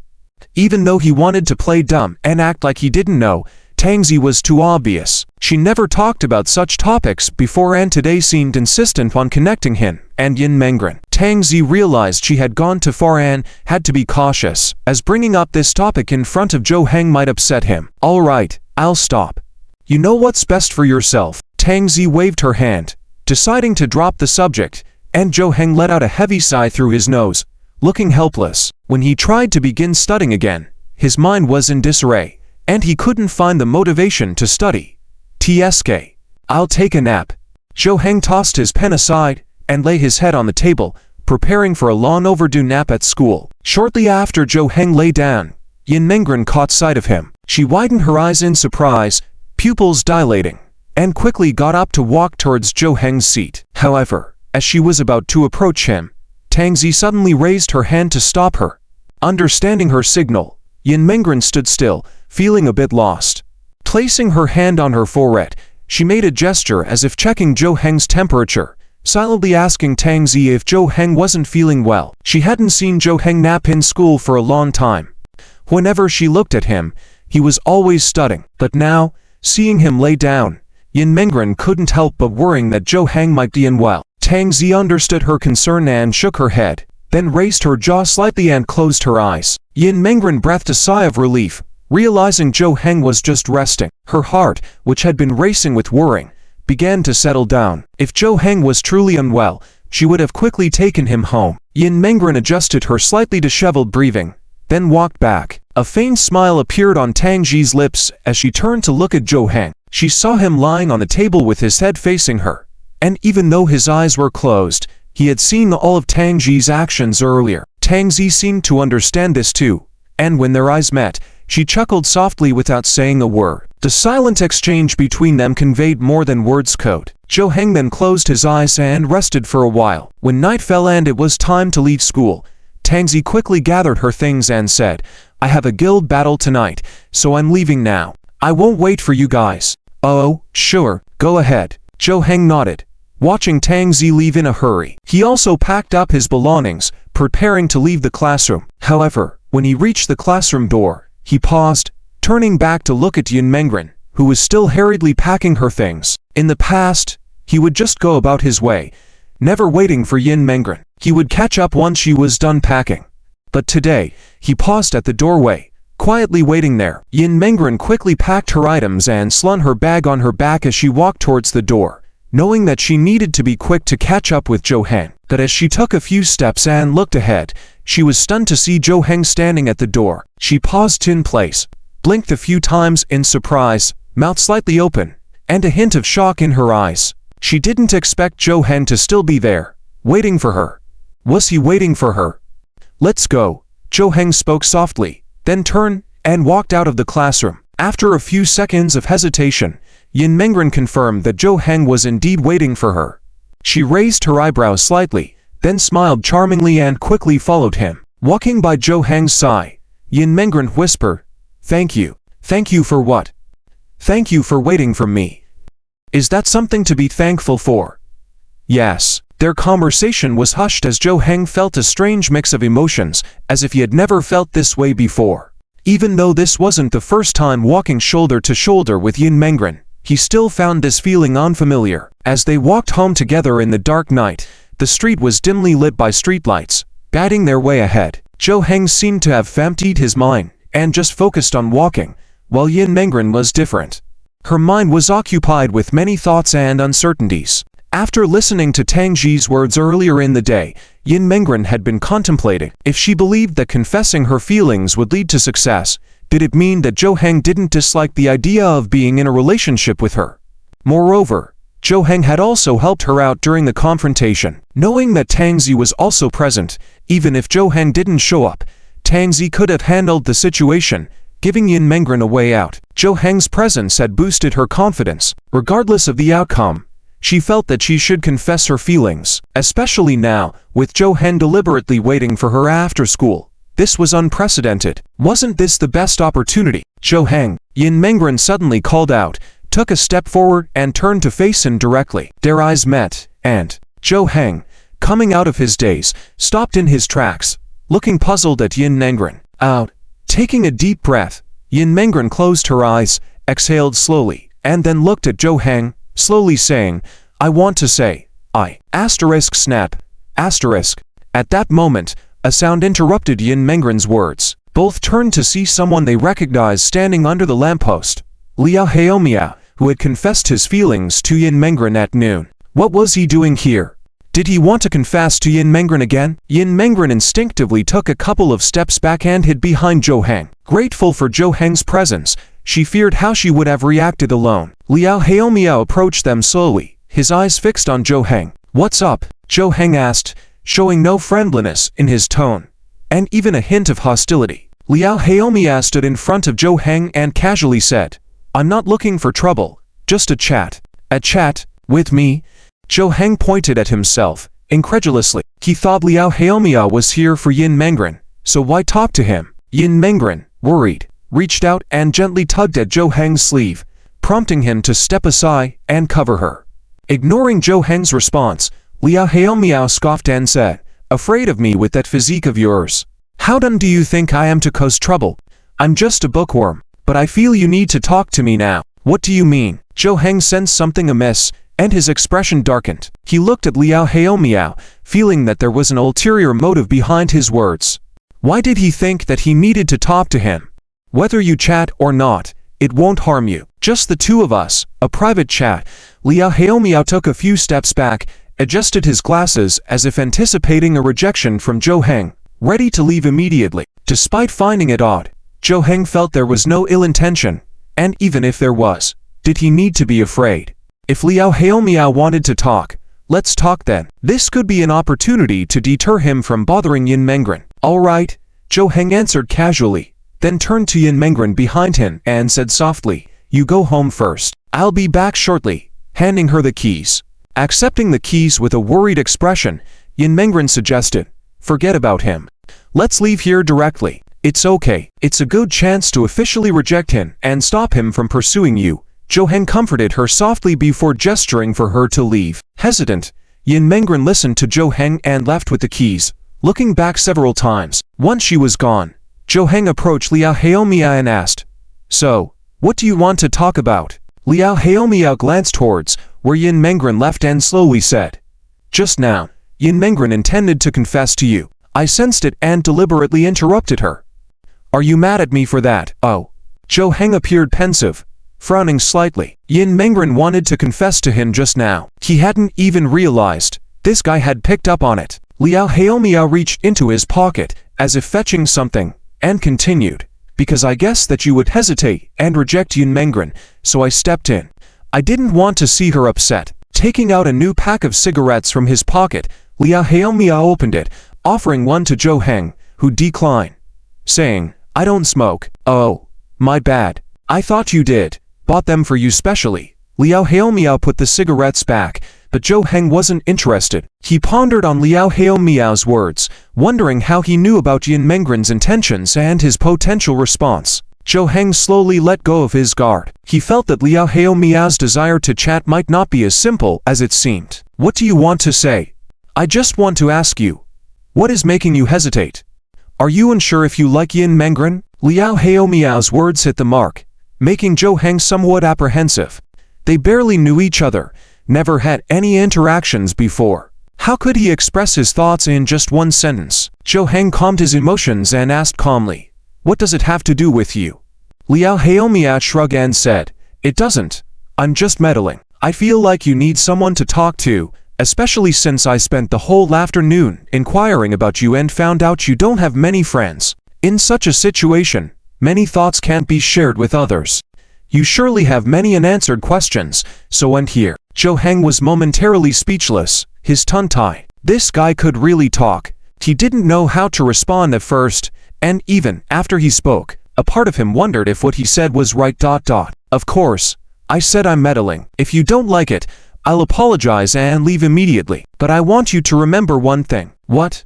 Zhou Heng raised his head, looking at Liao Haomiao with confusion. After a few seconds of silence, Liao Haomiao spoke, "Either accept it or maintain a distance, otherwise, it's a trouble for both parties." "Trouble? What do you mean?" Liao Haomiao took off his glasses, took out a glasses cloth from his pocket, and as he wiped them, he said, "If you don't like Yin Mengren, then keep your distance from her. Have you ever thought, in the future when you like another girl, or a girl likes you, how would they feel after finding out that you live with Yin Mengren? Similarly, if you don't plan to take responsibility for Yin Mengren's future husband, don't add confusion to her heart. Although I don't care, there are many who do. Zhou Heng stared intently, furrowing his brow slightly. Listening to Liao Haomiao's words, he seemed to suddenly realize something. He had been so focused on sympathizing with Yin Mengren and helping her, but he hadn't considered these things.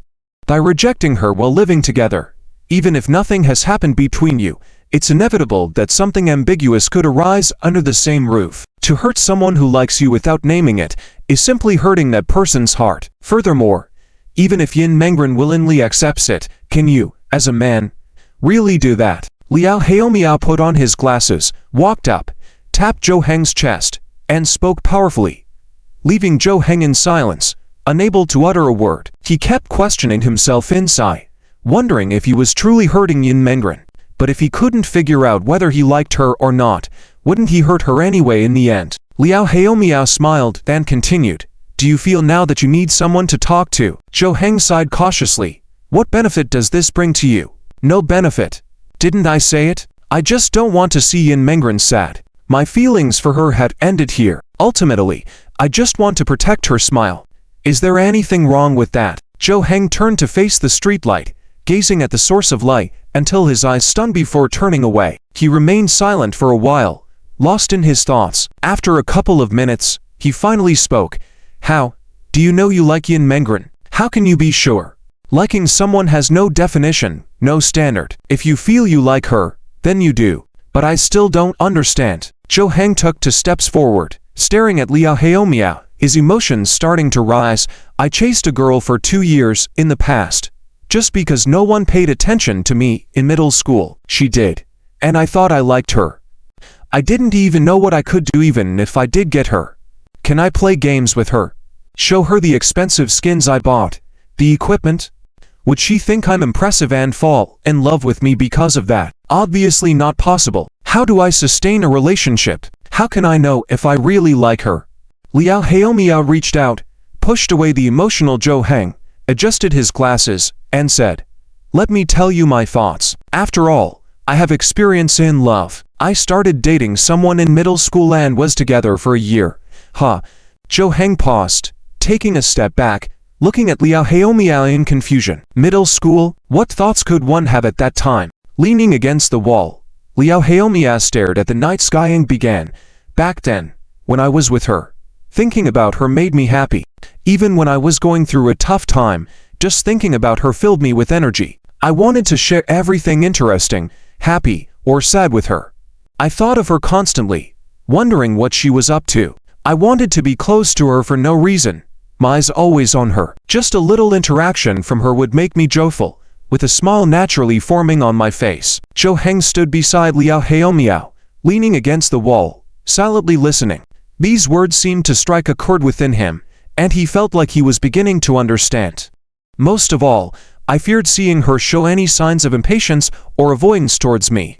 I dreaded the thought of her intentionally avoiding me, being influenced by her every move, feeling jealous over some unknown person, fearing her dislike or rejection, wanting her to know what was on my mind, while worrying if it was all in my head. In summary, liking someone is truly beautiful. It gives you hope, a guiding light, a direction to move towards.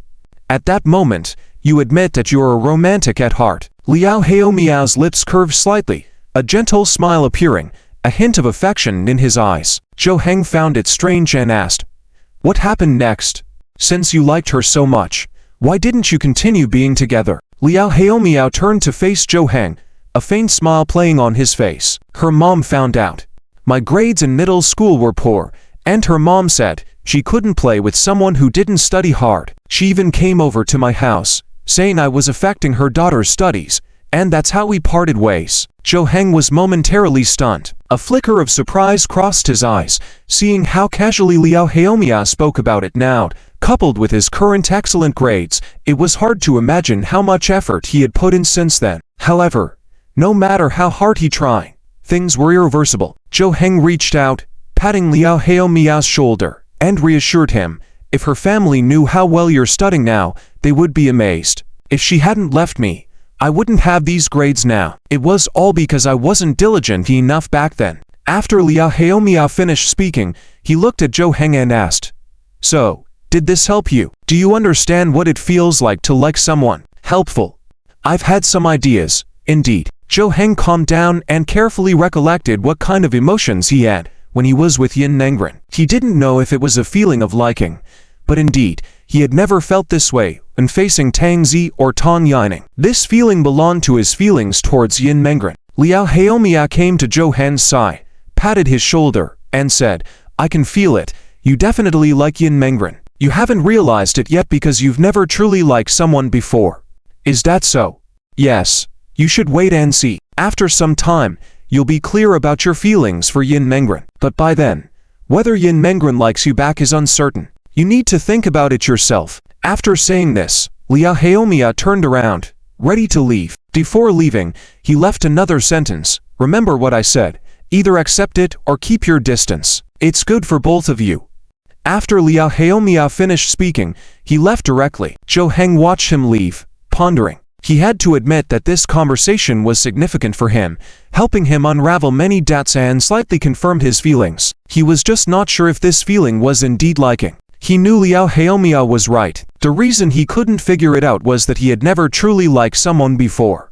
Even if he had feelings of liking in his heart, he wouldn't care. Zhou Heng stood in place, thinking for a long time before finally taking steps, preparing to go home. He didn't know how to face Yin Mengren when he got home. Was she really going to confess just now? Would she still confess after they got back? As Zhou Heng turned the corner, he suddenly stopped in his tracks and stood still. He saw a familiar figure sitting on the familiar steps. It was the same person he encountered on a rainy night just over 10 days ago. Today, under the same night sky, same place, same person, except this time, it wasn't raining, and the girl sitting on the steps, Yin Mengren, wasn't crying. The scene from that night flashed before his eyes, the heartbroken girl under the lamppost.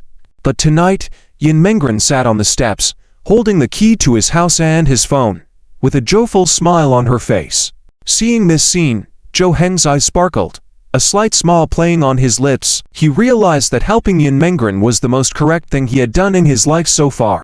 "Why didn't you go home?" Zhou Heng called out, surprising Yin Mengren. She quickly raised her head, smiled gently upon seeing Zhou Heng, and hurried over to him.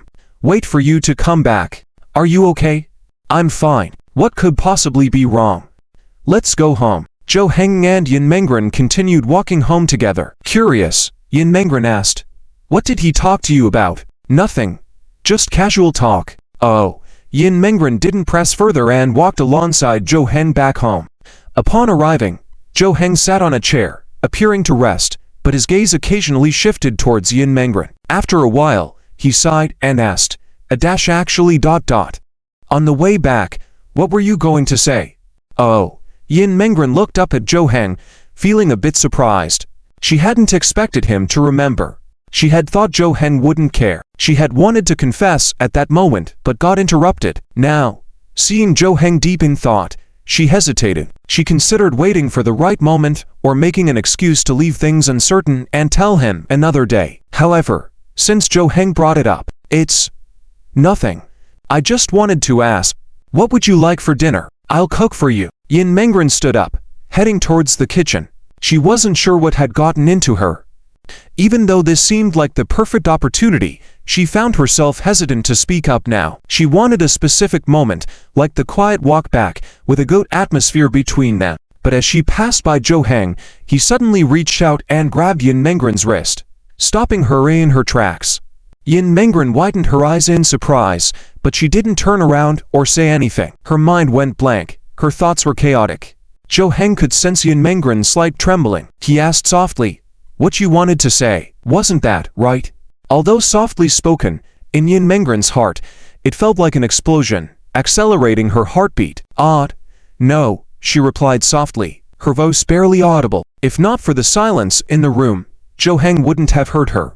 "Then tell me, what do you really want to say?" The tone of Zhou Heng's voice, with its depth, struck Yin Mengren. Her face flushed crimson, and she felt embarrassed. She had not considered lying again, and knew she couldn't. But what should she do now? Should she delay it a bit, create an excuse to leave some suspense and tell him another day. As Yin Mengren was struggling with her thoughts, Jo Heng stood up slowly, but held on to her wrist and didn't let go. Yin Mengren, still not turning back, knew Jo Heng had stood up, making her nervous about what he would do next. Jo Heng slightly parted his lips and asked softly, "Can't say it? Or don't want to tell me?" Yin Mengren's body quivered slightly. Hearing Jo Heng's tone of confusion, a hint of disappointment, and even a bit of hurt, struck her. This was the first time she heard Jo Heng speak like that, hitting her emotionally, reaching into her weakest heart. It was like a fatal blow to her psychological defense, leaving her defenseless. Who? Yin Mengren took a deep breath, abruptly turned around. Her eyes were firm and serious. "Jo Heng, I know what I'm about to say may sound audacious because everything I have now is thanks to you, Tang Zi, and Mom, but I've set my sights on you. I have nothing to offer and I'm not worthy of you, but I still want to be brave. Jo Heng, I like you. Would you be my boyfriend?" Yin Mengren's voice had just fallen, and the room fell into a deathly silence, so quiet that one could almost hear the echo of Yin Mengren's voice. Jo Heng's expression was particularly blank. He was aware beforehand that what Yin Mengren wanted to say was likely a confession. However, when that heartfelt confession hit him, even though he was mentally prepared, he still couldn't resist it. It felt like a direct hit to his heart and even his soul. His brain was blank, seeming to have lost the ability to think. But deep inside, he kept screaming, "Ah! Is this what being confessed to feels like? Is this feeling real?" Yin Mengren's determined gaze and sincere expression quickly faded after speaking, replaced by a blush that she couldn't hide. She lowered her head, looking shy on the surface but happy inside. She had finally expressed her thoughts. If it were her old self, she would never have been able to say it, right? Now that she could speak up, it proved that she had changed from her previous weakness. After a moment, Jo Heng spoke up. Upon hearing his voice, Yin Mengren immediately raised her head, looking at Jo Heng with expectant eyes. She didn't know what the result of her confession would be, but even if it wasn't ideal, she wouldn't feel discouraged. From the beginning, she had confessed with the expectation of failure. She had a clear understanding of her current situation. Other than her academic performance, she had nothing to offer, and she believed she had no qualities that could attract Jo Heng. Therefore, while she had hope, she had also prepared for failure, only hoping that even after failing, their relationship would remain the same and not deteriorate. Do you really like me? You're not joking, right? Jo Heng blinked repeatedly, his speech stammering. "It's true. I'm not joking," Yin Mengren answered without hesitation, finally confirming it for Jo Heng. However, he still couldn't understand it. As someone frequently mocked in high school, a 2-year laughingstock with low presence and poor academic performance, how could someone like him? And that someone happened to be the class monitor with top grades, liked by everyone for her character, and pursued by half the male students in the class and even students from other classes. It was hard to believe that someone like her could like him. Was it because he had helped her? Jo Heng released Yin Mengren's wrist, took a step back, his throat feeling dry, as if he wanted to say something but couldn't find the right words. He appeared nervous, as if it was his first time on stage. Seeing this, Yin Mengren squinted, smiled lightly, and said softly, "It's okay, you don't have to answer me. I know you couldn't bear to refuse me. Let me cook for you. Let's eat, and then start studying. Forget what just happened. Don't let it affect your mood for studies." After saying that, Yin Mengren turned around to head to the kitchen. "No. Wait. Just wait a moment." Jo Heng seemed very anxious and quickly stopped Yin Mengren. Startled, Yin Mengren turned back, looking confused as she gazed at him. Jo Heng panted heavily, feeling as if his heart was in his throat. Then, he swallowed and finally said, I have no experience in relationships. Although I know you neither.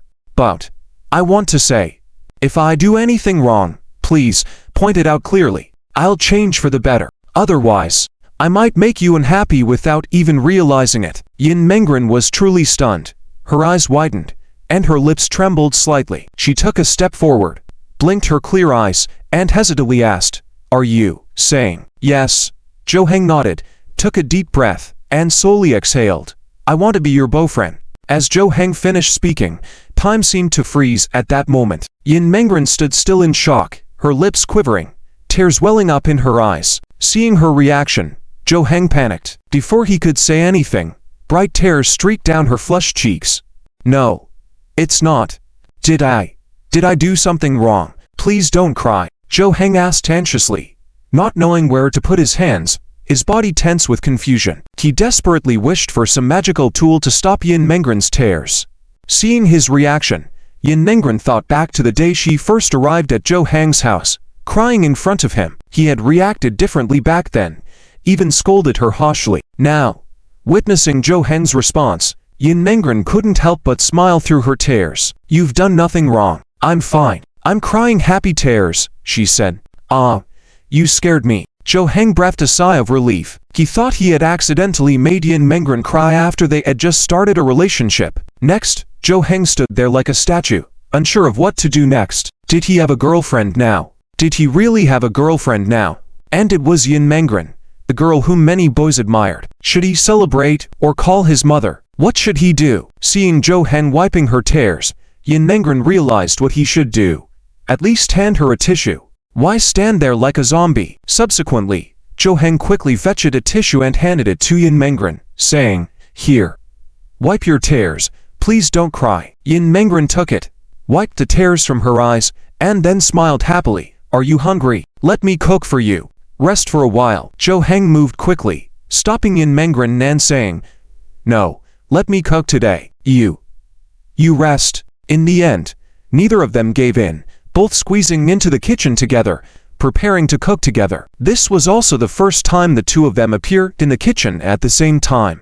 Jo Heng lowered his head to wash the vegetables, feeling particularly serious in his washing, while Yin Mengren was next to him, cutting vegetables with a knife skillfully. Today, for some reason, she seemed to be cutting thick and thin alternately, and cherry-like blushes kept flying to her face. Her eyes would sneakily glance at Jo Heng from time to time, with the blush intensifying with each glance. Jo Heng sensed something was wrong, quickly put down the vegetables in his hands, took the knife from Yin Mengren's hand. Let me do it. Let me do it. It wouldn't be good if you cut yourself. Jo Heng looked at Yin Mengren's fair and delicate fingers, thinking that if he left a scar on them, he would be the one at fault. Then I'll wash the vegetables. Oh no. Don't. Washing vegetables can hurt the hands. I'll do it. Jo Heng blocked Yin Mengren, not letting her touch the vegetables. Hurt your hands. Yin Mengren blinked in confusion, looking at the vegetables, not understanding why washing vegetables would hurt the hands. Inside, there was just a cucumber, and it might feel a bit prickly, and washing off the thorns, but does that have to do with hurting the hands? Yin Mengren felt Jo Heng was exaggerating a bit, but she was still very happy because she knew Jo Heng was worried about her. Even though she had been in the kitchen many times before, there was no need to worry, right? Why was Jo Heng much more cautious now that they were together? It was as if he was handling her delicately, as if he was afraid she might break. Yin Mengren watched Jo Heng's serious profile, and for some reason, her lips unconsciously curved upward slightly. She had never seen Jo Heng like this before. The previous Jo Heng had always felt very mature and composed, very reliable, and being with him gave her a sense of security. But this new side of Jo Heng was one she really liked. She found him especially cute. Yin Mengren reached out and poked Jo Heng's cheek with her finger, softly saying, All right, I'll leave the kitchen to you. I'll go tidy up the rooms. Subsequently, Yin Mengren left the kitchen. Jo Heng didn't turn around, but the knife in his hand paused. After a while, his ears seemed to turn slightly red. Yin Mengren tidied up the living room, bedroom, and bathroom as usual. Since the place was usually very clean, cleaning up was effortless. After tidying up, the whole house looked refreshed. At this point, Jo Heng had finished cooking, set the table, and was about to call Yin Mengren's name, but suddenly realized that in their current relationship, formalities might seem awkward. Ow. Dinner's ready. In the end, Jo Heng could only say softly because he couldn't use any titles that didn't seem awkward. Okay. Coming. Yin Mengren didn't mind, nodded, and happily went to the dining table. Jo Heng served dinner to Yin Mengren, fetched bowls and chopsticks, even pouring her a cup of warm water, making Yin Mengren feel a bit embarrassed. She hadn't expected Jo Heng to be so different once they officially started dating. Jo Heng had not lied. He seemed genuinely afraid of making any mistakes around her. Yin Mengren wanted to tell Jo Heng that he didn't need to be this way, that it wasn't necessary to treat her like this. It only made her feel embarrassed, changing how they usually interacted. "You don't have to worry. I won't get mad at you, nor will I consider anything you do wrong. Even though we're together now, we can still be like we used to," Yin Mengren said softly, each word reaching Zhou Heng's ears, making him somewhat puzzled. "What's wrong with me? Am I not the same as usual? What was I like before?"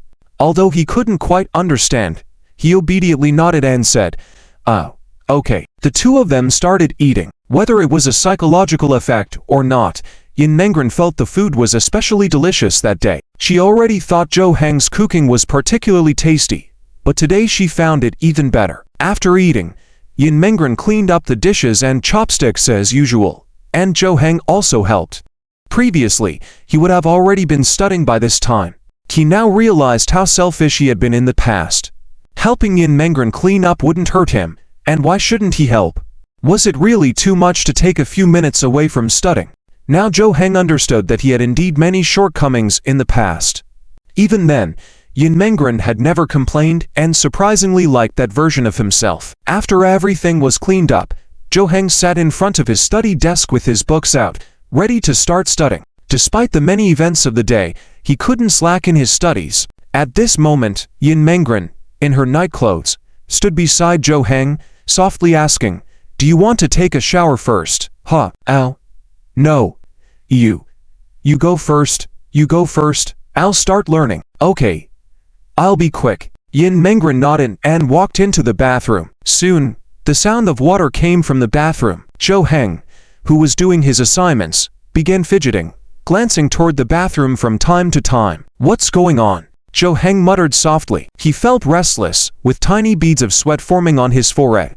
His mind was extremely unfocused, and his attention kept drifting toward the bathroom. Yin Mengren had taken a shower many times before, almost daily. Was he like this before? Clearly not. He never paid that part any attention before. So why was it happening today? Not only did his gaze drift there, but his mind started forming hazy images as well. Unconsciously, he fixed his eyes on the bathroom door, as if he could see the vague shadow and captivating figure reflected there. Slap. The next second, a slap struck Zhou Heng's face hard. It was himself. "Weakling, you can't even control this. Useless." He cursed himself softly, then forcibly shifted his focus to his books, dedicating himself to concentrated studying. After about half an hour, Yin Mengren in nightclothes came out of the bathroom. When she saw a slightly off Zhou Heng sitting there, she asked, "What's wrong with your face?" "I got bitten by a mosquito." "Mosquito? A mosquito the size of a slap?" "Ha ha." Yin Mengren turned her face, lightly laughed, then slowly walked over and sat beside Zhou Heng. As soon as she sat down, Zhou Heng felt a faint fragrance enter his nostrils. He quickly lowered his head, focused on his books, not letting his mind wander. Yin Mengren sat by the side, seeming to sense something. She was very sensitive and could easily tell that Zhou Heng's demeanor had changed. In the past, he had no expression on his face while studying, as if nothing in the outside world could affect him. But today, he had many small movements, his tongue in his mouth, occasionally pressing against his cheek, his gaze wandering, sweat beads on his forehead. Yin Mengren's biggest worry came true. She had a premise for confessing to Zhou Heng, and if that premise was violated, she would rather never confess to him. She pursed her lips, hesitated on her face, and after a moment, she finally spoke. "Zhou Heng, if being with me affects your studies or regular life, then maybe we should." "It won't. Definitely won't." Zhou Heng immediately shook his head, cutting off Yin Mengren before she could continue. He knew that his current situation was completely new to him, and he found it interesting. It filled him with a sense of novelty, adding color to his once monotone world. In the past, only games could achieve this, but now, Yin Mengren's freshness far surpassed any game. Although these feelings consumed him, they would not affect other matters. He was even willing to temporarily give up his favorite games to ensure that his studies wouldn't be affected, showing that he could manage a relationship without compromising his responsibilities. Yin Mengren's lips curved slightly, a gentle smile on her face. She placed her hand on Zhou Heng's hand and softly said, "Yes, I believe you." Later, Zhou Heng briefly forgot about their relationship and, as usual, let Yin Mengren teach him. Both were serious about their studies, seeming to want to prove that their changing relationship wouldn't affect anything. Late into the night, Jo Heng felt that he had studied enough, and it was time to shower and sleep. As he entered the bathroom, Yin Mengren returned to the bedroom. She looked at the blanket in the middle of the bed, the divider that segregated the larger bed into two sides for them to sleep separately. But now, did their relationship still require such separation? Did having a blanket between them create distance even as boyfriend and girlfriend? After a brief contemplation, Yin Mengren removed the blanket in the middle. Looking at the large bed in front of her, Yin Mengren's cheeks flushed slightly as she considered taking away one of the pillows. With just one pillow, could they share it together? Wasn't that what sharing a bed truly meant? Despite these thoughts, she decided against it. They had just started their relationship, and she didn't want to make Jo Heng uncomfortable. Yin Mengren lay on the bed, the bedroom and bathroom separated by just a wall. She could hear the sounds from the adjacent bathroom at the head of her bed. Her mind couldn't help but start picturing Jo Heng's physique. She had only imagined before, and now that they were together, could she touch those muscles? She had wanted to touch them for a long time, but she had hesitated before. Now that she had the right, would it be too much to touch them? Lost in her thoughts, Yin Mengren's throat moved involuntarily as she swallowed. Her face blushed and she quickly covered herself with the blanket, muttering to herself, "Why am I thinking such things?" Rolling around in the vast bed, she reminded herself not to get carried away. Being with Jo Heng was already a blessing, and she couldn't risk overstepping boundaries. She didn't want her actions to potentially drive Jo Heng away and end in regret. Suddenly, Yin Mengren remembered something. She popped her head out from under the blanket and thought she should share the good news with Tang Zi. After all, Tang Zi had played a significant role in helping her be with Jo Heng. She took out her phone, opened the chat with Tang Zi, and typed a few words. "I am together with Jo Heng now." Yet, she deleted the message, feeling that she couldn't express her emotions adequately through texts. She resolved to tell Tang Zi in person after school the next day. Hearing the water in the bathroom stop, Yin Mengren realized Jo Heng had finished showering. She quickly put her phone down, attempting to appear natural. Unsure if she should lie down, sit up, or pretend to be asleep, she felt flustered in her own thoughts. She pulled her head back under the blanket, blushing and muttering softly. She felt like it was their first time sleeping together, although they had done so every night. But tonight felt different. What would happen next? What would Jo Heng do? She silently wondered how to respond, ready to accept whatever Jo Heng had in mind. After a while, the bedroom door opened, and Jo Heng walked in. When he saw Yin Mengren lying in bed under the blanket, he was puzzled. Why was she hiding under the covers? Was the room too cold? Meanwhile, under the blanket, Yin Mengren cursed her timid self. She didn't know how to face Jo Heng, so she chose to hide under the covers. Jo Heng thought she was asleep, but seeing the movement under the blanket, he knew she was awake. He also noticed that the divider blanket in the middle of the bed was gone. "Here's a cup of warm water for you, and, are you tired? Do you want some fruit? I'll wash it for you." Jo Heng placed a cup of warm water on the table next to Yin Mengren and asked softly. The hidden Yin Mengren was momentarily stunned, then closed her eyes tight, her suppressed emotions almost bursting out. She was confused. They had just started their relationship. Why was he being so considerate to her? This made her feel like she couldn't hold it in. Yin Mengren cautiously poked her head out from under the blanket, revealing a pair of clear eyes. "No. Thank you. No need for the trouble." She didn't know how to respond to Jo Heng. When someone is too kind to oneself, it can be overwhelming. "Oh. Okay. Then, tell me if there's anything you want, I'll get it for you." Jo Heng nodded and stood by his bed. As he prepared to lie down, he hesitated for a moment. Luckily, he quickly composed himself, slowly lay down on the bed, now without the blanket in between. Jo Heng felt that he could touch Yin Mengren just by raising his hand.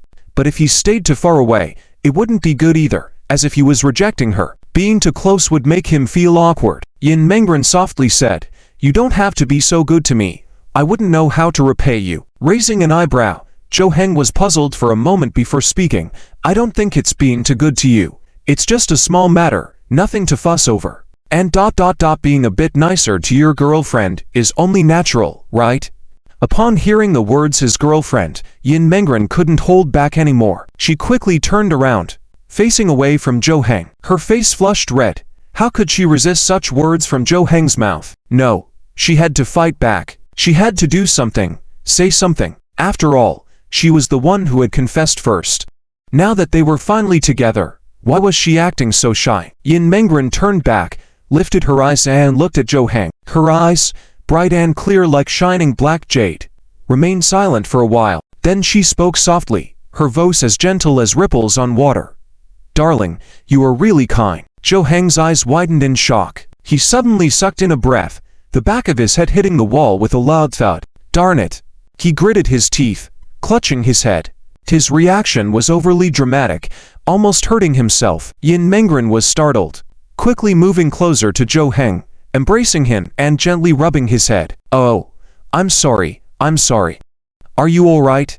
Does it hurt?" she asked with concern. Yin Mengren admitted there was a bit of mischievousness in her actions earlier, but just a bit, mainly to tease Zhou Heng. However, she hadn't expected his reaction to be so intense. She regretted playing that prank on him. Hitting his head must have hurt a lot. I'm fine," Zhou Heng murmured, closing his eyes and grimacing, his face only a finger's width away from Yin Mengren's. Another inch closer, and he would have buried his face in her. Descent was overwhelming. At that moment, the pain he felt was quickly replaced by a rush of blood, though not in his head but elsewhere. After a moment, Zhou Heng opened his eyes slowly. "It doesn't hurt anymore," he said softly. He realized his behavior may have seemed strange, but he was experiencing a new kind of emotion. Love. With Yin Mengren, everything was unknown and fresh, making him unable to resist. "Can I?" Yin Mengren's hesitant voice prompted Zhou Heng to respond instinctively, as if any delay would be a mistake. Can I sleep while holding you?" Yin Mengren's voice was soft, filled with uncertainty. "Of course.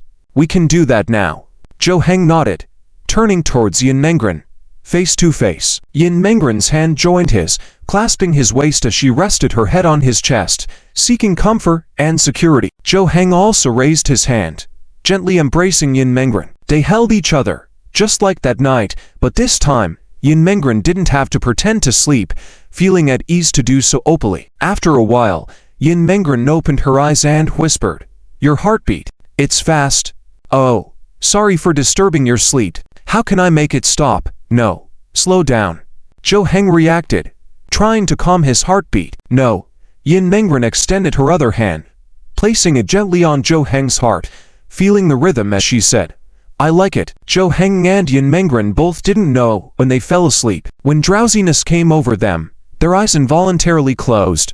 The next morning, Zhou Heng was the first to wake up, as he usually woke up earlier than the others, and then he would get up to make breakfast and pack lunch for school. Zhou Heng hummed as he tried to move, but suddenly felt something was off, as if he couldn't move. When he lowered his head, he found Yin Mengren sleeping next to him, breathing steadily and still asleep. "Oh right." Zhou Heng thought about what happened yesterday, an experience he had never had in his life before. And at this moment, it all felt like a dream. Just then, Yin Mengren, sensing Zhou Heng's movements, also shifted slightly, moving closer to him as if wanting to curl up entirely in his embrace. Seeing her like this, observing her sleeping face, Zhou Heng's heart started to race uncontrollably. No wonder that Liao Haomia said he definitely liked Yin Mengren. Now, Zhou Heng somewhat felt it too, and could slightly understand what it felt like to like someone. Although Zhou Heng should get up now and start preparing breakfast, in this situation, if he were to get up, he would definitely wake Yin Mengren up. And he also didn't want to get up just yet. He wanted to savor the feeling of embracing Yin Mengren a little more. So Zhou Heng continued to watch Yin Mengren sleeping, as if he couldn't get enough of the sight, wishing time would stop so he could enjoy this moment a bit longer. However, time passed quickly in reality, and soon Yin Mengren's alarm clock went off. Slowly opening her still drowsy eyes, she looked up and saw Zhou Heng's nervous expression. His expression seemed worried, as if he was concerned about whether last night's events would affect today, fearing Yin Mengren might change her mind, because the decisions made at night might lead to regrets the next morning. But clearly, Zhou Heng's worries were unnecessary. After locking eyes with Zhou Heng, Yin Mengren squinted and gave a charming smile. "Good morning." Yin Mengren had just woken up. Her voice was slightly hoarse, but to Zhou Heng's ears, it sounded extremely alluring. He felt a tingling sensation throughout his body. "Ah, good morning. Did you sleep well?" Yin Mengren's smile grew wider, and she whispered softly in Zhou Heng's ear, "Super well." "That's good." Reluctantly, Yin Mengren left Zhou Heng's embrace, and they both got out of bed. Jo Heng checked the time. Thankfully, they had enough time to prepare breakfast and lunch, although it needed to be simple. Yin Mengren naturally didn't hesitate to pitch in. After getting ready, she went to the kitchen to help Jo Heng, and he didn't decline her offer. Working together, they indeed saved a lot of time. As they made lunch, each intuitively prepared the other's portion, resulting in both their lunches turning out great. After tidying up, they were ready to leave. Exiting the house and getting in the elevator, Yin Mengren glanced down at Jo Heng's hand. The next moment, she delicately reached out and lightly held Jo Heng's hand. Jo Heng's hand trembled slightly, and for a moment, he didn't react. When he looked at Yin Mengren, he found her looking down. She didn't say anything, but it seemed no words were needed. Subsequently, Jo Heng firmly held Yin Mengren's entire hand in an unabashed manner. Yin Mengren lifted her head, gazing at Jo Heng's profile, and a smile formed on her lips. Holding hands, they went to school together, but when they reached the school's entrance, they discreetly let go of each other's hands. After all, relationships were not allowed in school, and if caught, consequences were inevitable. In the classroom, they returned to their own seats. Jo Heng sat down and turned to Tang Zi, saying, "I have something to tell you." Before Jo Heng could speak, Tang Zi guessed, "You and Yin Mengren are together, right?" "Huh, how did you know? Has she told you?" "No. I guessed it. Both of you are practically beaming with Jo." Tang Zi chuckled and pointed at Jo Heng's face, saying, "It's quite obvious, especially with Yin Mengren. She looks so happy she could skip in here." Jo Heng furrowed his brow slightly, touching his cheek with his hand. Should he really appear so joyous? Very obvious, especially with Yin Mengren. She seems even more ecstatic, practically skipping around.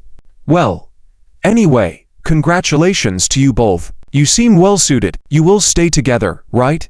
But aren't you going to tell your mom? Not planning to for now. Jo Heng shook his head. He had thought about it before, and while he believed his mom would agree to them being together, he didn't want to hear any unnecessary advice at the moment. He planned to wait and perhaps bring it up after the next exam. Tang Zi nodded and suggested, "By the way, I'm going out with her this weekend. Do you want to come?" "What are you going for?" "Shopping for clothes. There's a sports meet next week, and she needs some nice outfits, right?" That makes sense, but..." Jo Heng hesitated, glancing in Yin Mengren's direction, and whispered, "I want to go, but I'm not sure if I should." "Would she be willing? Isn't going shopping something girls prefer to do alone?" "Why wouldn't she be willing? You are her boyfriend now, aren't you? Bringing your boyfriend along is a good thing. Don't worry, she'd be happy to have you join." "Really?" Jo Heng nodded in realization. He felt it was better to ask about certain things for the first time, especially since this was his first relationship, and he didn't want to unwittingly upset Yin Mengren. The students continued to trickle into the classroom, and when Tong Yineng entered, she subconsciously looked in Jo Heng's direction. However, she noticed Jo Heng's gaze seemed fixed on Yin Mengren. During class, Tong Yineng had been observing Jo Heng and Yin Mengren the whole time, noticing that something seemed off about them today. It seemed like their gazes were colliding more often than usual, and the way they looked at each other was different from usual too. Tong Yineng even saw affection in Yin Mengren's eyes. In that instant, Tong Yineng's heart skipped a beat, as she thought of a possibility. Could they be official now? Was it really that sudden? Just the day before yesterday on the weekend, she asked Yin Mengren, and she said they were not in that kind of relationship. And what about Liao Haomiao? Where did he disappear to? Could it be that his confession was unsuccessful? Did it not affect the two of them? Now, let's have a classmate answer this. Let me see. The teacher on the platform scanned the students in the classroom. At this moment, Jo Heng was still staring blankly at his desk, seemingly reminiscing about being with Yin Mengren, imagining that every night they could sleep side by side, filled with anticipation. Come, let's have Jo Heng, who showed the most improvement in this monthly exam, answer this question. With the teacher's words, Jo Heng was snapped out of his daydream, lifting his head to look at the teacher with a dazed expression.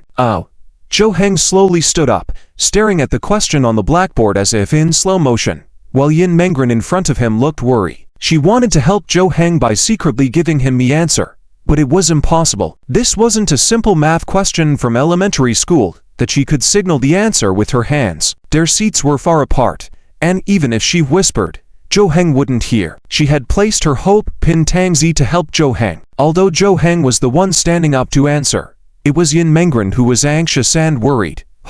After seeing the question clearly, Zhou Heng suddenly remembered that Yin Mengren had mentioned this problem to him before. After pondering for a moment, Zhou Heng gave the answer, causing some classmates to widen their eyes in disbelief. It was clear they didn't expect Zhou Heng to answer correctly. Correct answer. Let's applaud Zhou Heng. The teacher nodded in satisfaction, signaling for Zhou Heng to sit down. Zhou Heng sat down amidst the applause of the class, feeling somewhat insecure. He was used to never being able to answer questions when standing up before. Tang Zi whispered to Zhou Heng, Yin Mengren trained you well. You really learned something, eh? The term training is not accurate. Zhou Heng glanced at her and said lightly. After class, Tang Yining lowered her head as if pondering. She needed to carefully examine her thoughts and what she wanted. If she couldn't figure this out, she would only become more confused with time.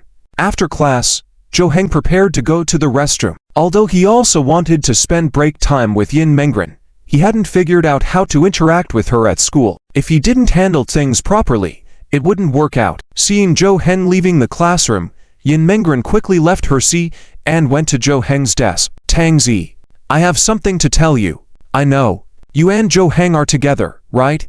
You're practically beaming this news on your face. Tang Zi reached out and poked Yin Mengren's nose, smiling. Hehe. Thanks to you. I don't know how to repay you. I didn't do much. I'm curious though, how did you two get together? Tell me.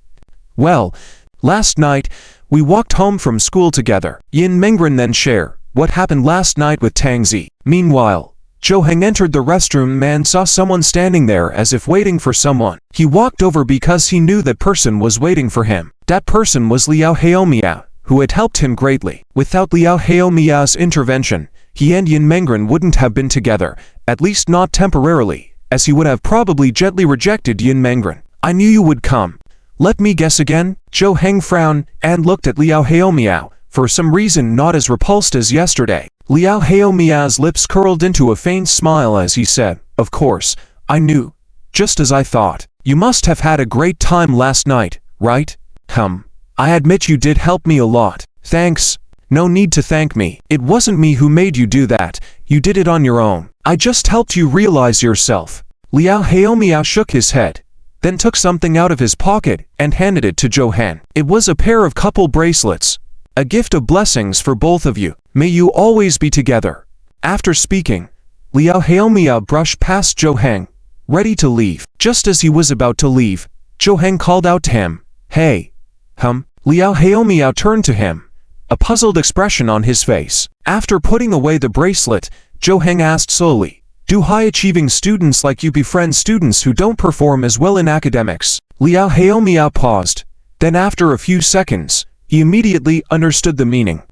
Laughing a bit, students who don't perform well, are you referring to yourself? What else can I do? Do I even have the right to say that others are not good at learning? Liao Haomiao turned around and slowly walked towards Zhou Heng. Coming to stand in front of him, he asked, Are you sure you want to be friends with me? I used to like Yin Mengren. Do you mind? What's there to mind? Am I supposed to worrying that you will steal Yin Mengren away from me? Don't be ridiculous. Zhou Heng chuckled, making Liao Haomiao slightly taken aback. He then nodded and said, Is this the confidence of a victor? All right. Since that's the case, I'll be your advisor. Feel free to ask me anything, including about learning. Do you need to ask me about learning? My girlfriend is not inferior to you. Haha. You're right, I overstepped. Well, nice to meet you, Zhou Heng. Liao Haomiao grabbed Zhou Heng's hand, gave it a simple shake, patted his shoulder, and then walked away. Watching him leave, Zhou Heng couldn't help but sigh. He realized that he was surrounded by top students. Each one of them had their own unique attributes, but the common factor was their intelligence. Back in the classroom, Zhou Heng noticed Tang Zi looking at him strangely, so he asked, What's wrong? Is there something on my face? Tang Zi, with a meaningful smile, shook her head and said, Nothing, just that it seems like you've changed quite a bit. Have I? Zhou Heng asked, but then he realized that he indeed had changed a lot, possibly since the day he met Yin Mengren. He felt the changes were good, making his life more interesting compared to before. Of course you have. After what Yin Mengren told me about last night, I almost doubted if it was really you. Tang Zi glanced at him, saying, "You didn't use to talk this much."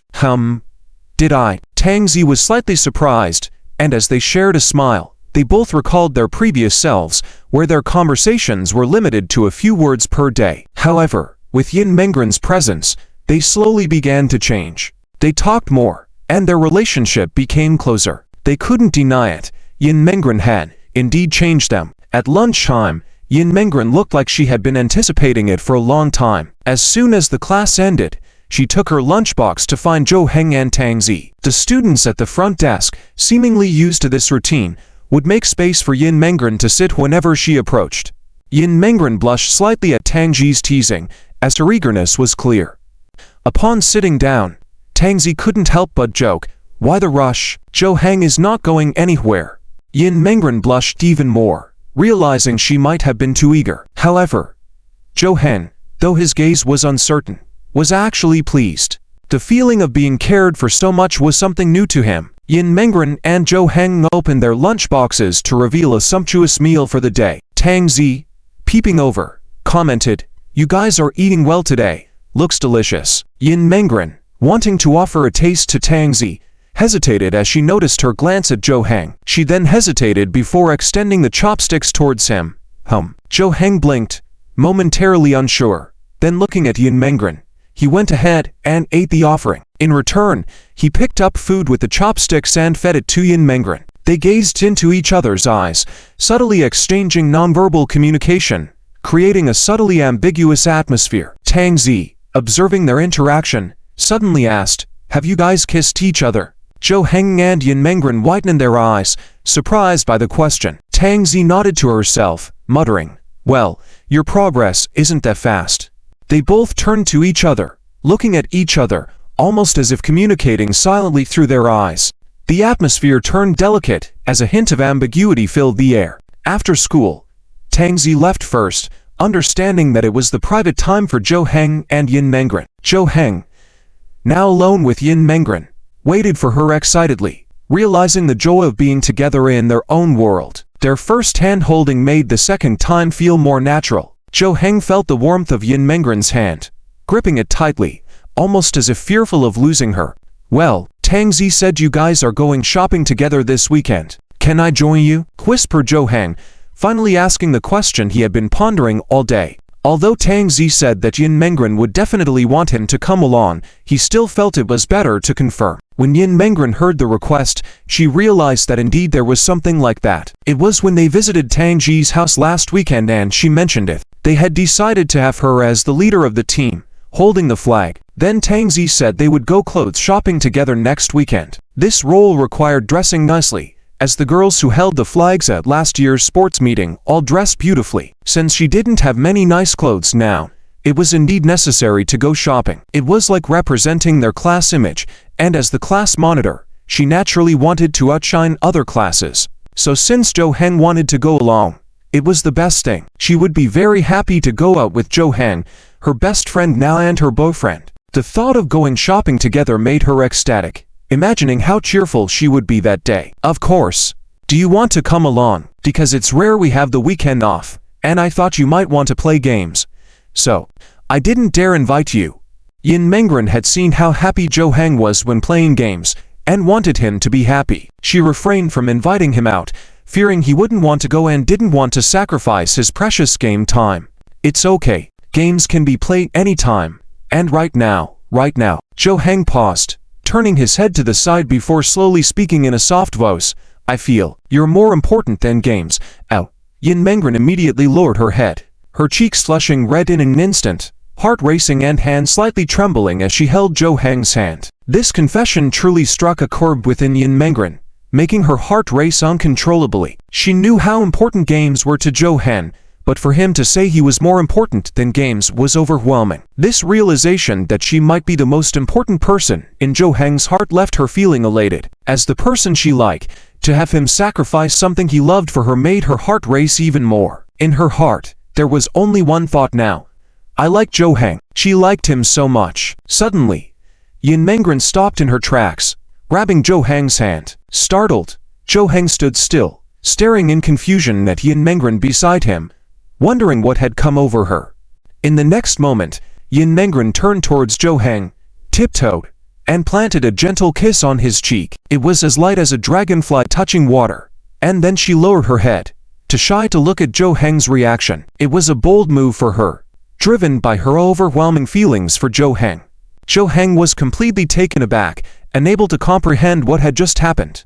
Everything had occurred so suddenly that he was left dumbfounded. If only he had known beforehand, he wouldn't have been so stupefied. He should have responded to Yin Mengren's kiss, otherwise what would it all mean? Back at home, Zhou Heng headed to the kitchen to prepare dinner, still pondering over the events that had unfolded on the way back. When can I experience that again? He thought, unable to shake off the memory. If he had been prepared, he wouldn't have been so stunned. While Zhou Heng was lost in thoughts, Yin Mengren sat on the couch with a doll in her arms, also contemplating the recent events. Her bold move had left her heart racing, wondering when she could be brave again. Would kissing Zhou Heng frequently make him uncomfortable? She turned to look at Zhou Heng in the kitchen, a smile creeping up on her lips as she found the person who made her so happy. After dinner, they began studying together. As Yin Mengren taught Zhou Heng, she also learned. She now had more. The person she was closest to, her favorite person, her best friend, leading to a better learning experience. Up until midnight, they took turns to shower and then returned to the bedroom. This was the moment they both anticipated most, as it was when they were closest. The lights off. Yet, after turning off the lights, the two lay in bed under the covers, staring at the ceiling, eyes wide open.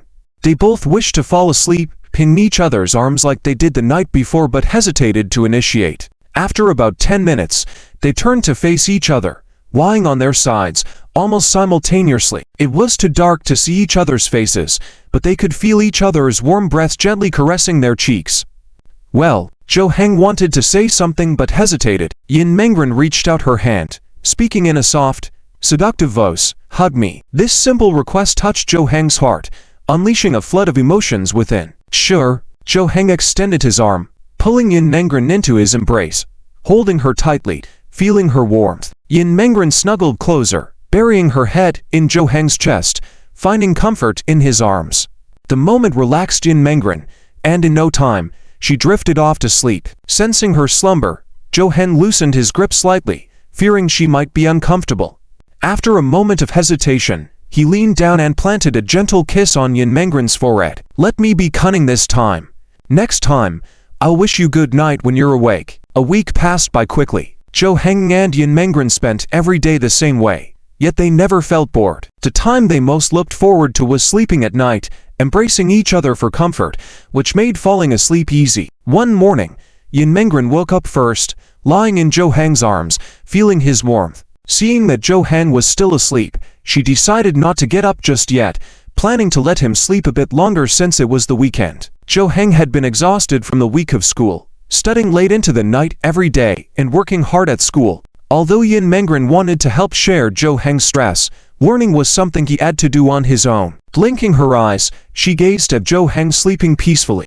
Even though they had been together for a few days, she couldn't help but feel joyful. As Yin Mengren's gaze shifted downwards, she focused on Zhou Heng's body, contemplating something she had been wanting to tell him, but hadn't found the right opportunity. She really admired Zhou Heng's strong muscles. Zhou Heng slowly opened his eyes and noticed Yin Mengren staring intently at his body. Feeling a bit embarrassed at her intense gaze, Zhou Heng realized they had planned to go out today. Promptly waking up, he subtly moved to signal Yin Mengren that he was awake. Sensing his movement, Yin Mengren raised her head, looked at Zhou Heng's face, smiled slightly, and softly said, "Good morning." Zhou Heng responded, "Good morning. Are you just waking up?"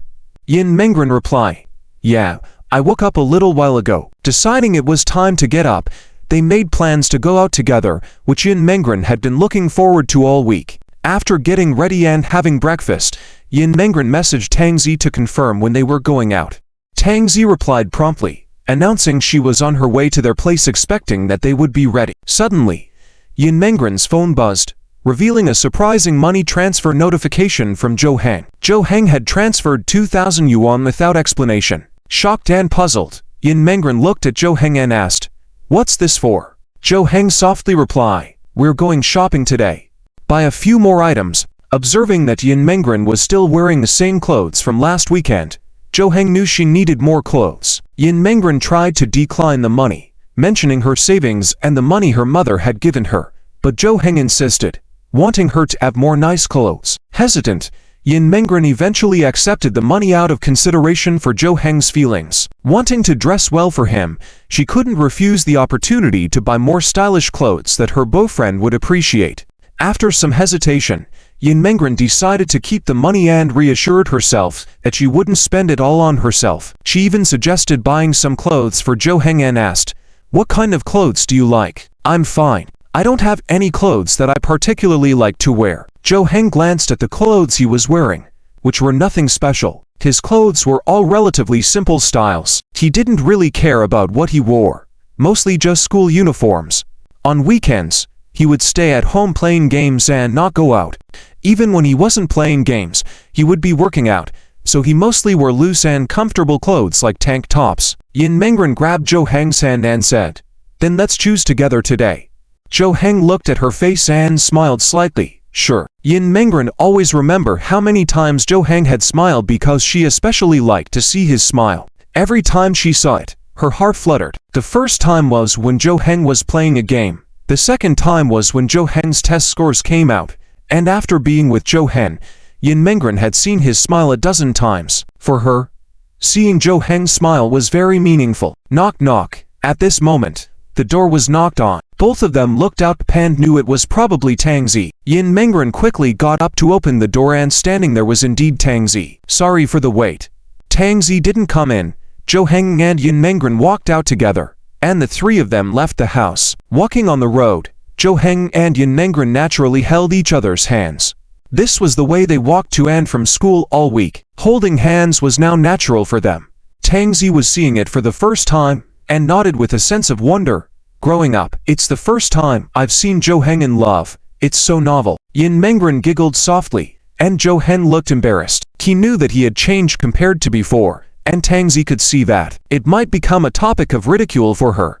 "When will we see you in love? That might be even more entertaining." Jo Heng retorted with the same topic. Honestly, he was curious too about what kind of person he would become with Tang Zi in the future. He felt that the person who could be with Tang Zi must be extraordinary, not just academically, as that would undoubtedly be useless. At least they had to be better than her in other aspects, otherwise, she wouldn't be interested. Tang Zi waved her hand nonchalantly and said, "You won't see that day." Yin Mengren looked surprised, staring at Tang Zi, asking, "Don't you want to fall in love?" "Yeah.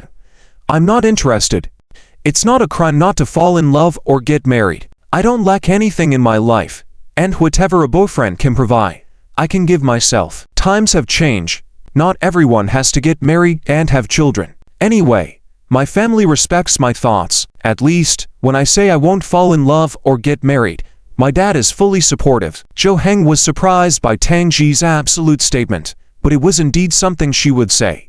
"Indeed, your uncle probably hates the idea of you falling in love the most. You're right." Jo Heng's words made Yin Mengren shiver inwardly. She knew Tang Zi was right, but she was completely opposite in her thoughts.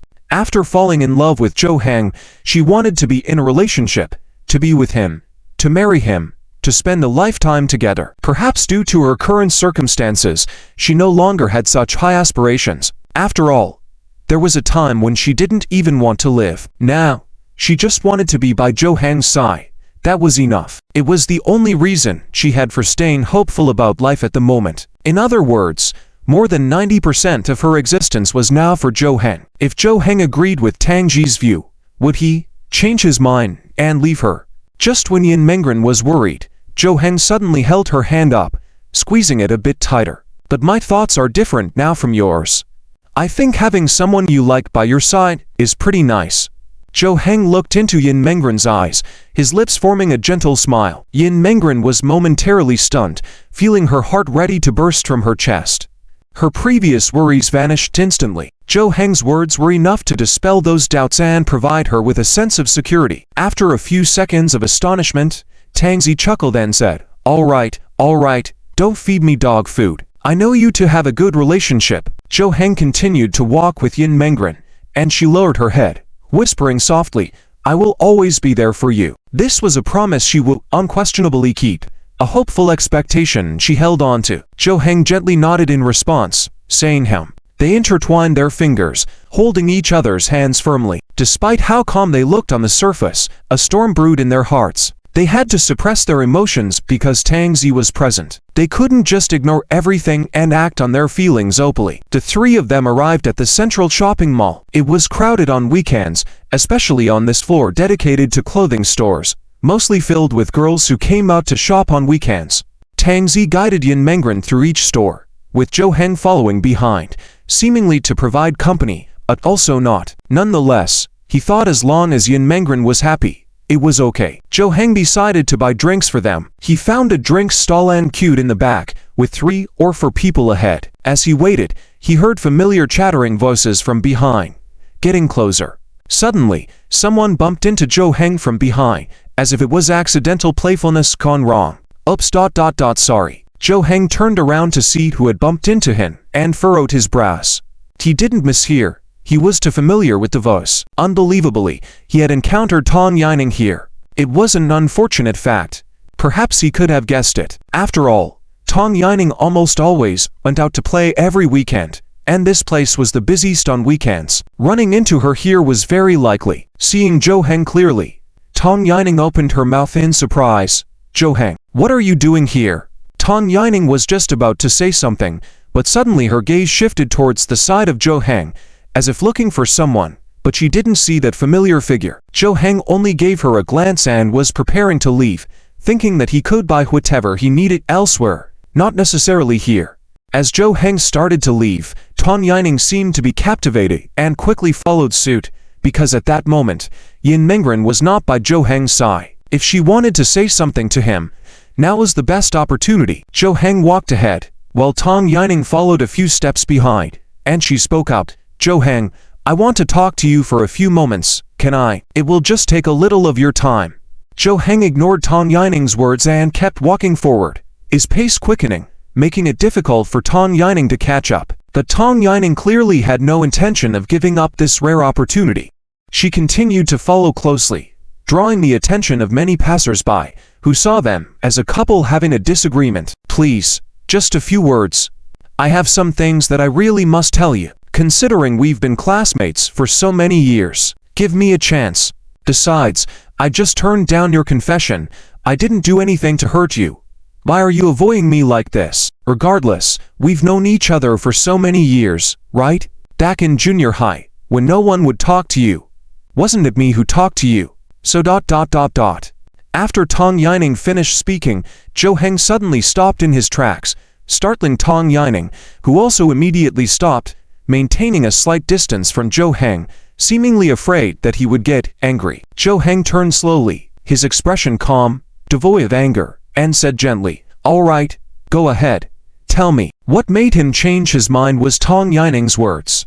Regardless of everything else, Tang Yining had helped him back in junior high, just like Tang Zi before, when he had no friends, spoke less, and nobody played with him. Tang Yining had approached him, talked to him, and played with him. Hence, setting aside other factors, he decided to listen to what she had to say. Tang Yining clearly did not expect Zhou Heng to change his mind so suddenly. She stood there in a daze, mouth slightly agape, unable to speak. What? Aren't you going to say something? Zhou Heng asked nonchalantly with his arms crossed. Say. Tang Yining took a moment to organize her thoughts, adjust her breathing, and then said, Are you really with Yin Mengren? Yet. Don't many people in the class already know? How could you not know? Zhou Heng responded directly. Over the past week, there had been open displays of affection in the classroom, not covert actions. Although not extreme, it was enough for others to see that they were together. Tang Yining lowered her head and responded softly. I know. I just wanted to hear you admit it. Okay. Is there anything else you want to say? Just say it all at once. Zhou Heng prompted. Tang Yining fell silent for a few seconds, seeming to hesitate about whether she should say it. She realized that this might be her only chance, and so she had to ask, Why did you change your mind so quickly? Didn't you like me before? How could you suddenly fall for Yin Mengren in such a short time? Zhou Heng furrowed his brows slightly, seemingly caught off guard by Tang Yining's question. Indeed, she viewed him as being quick to change his mind. Just a few days ago, he had been actively pursuing her, And now after about 10 days, he was already with Yin Mengren. It was understandable that she was puzzled. Zhou Heng sighed and replied, "There's only one explanation that makes sense. I simply never liked you. Perhaps your kindness towards me made me think I liked you, but it wasn't genuine. That's why I could give up so decisively. It was my mistake.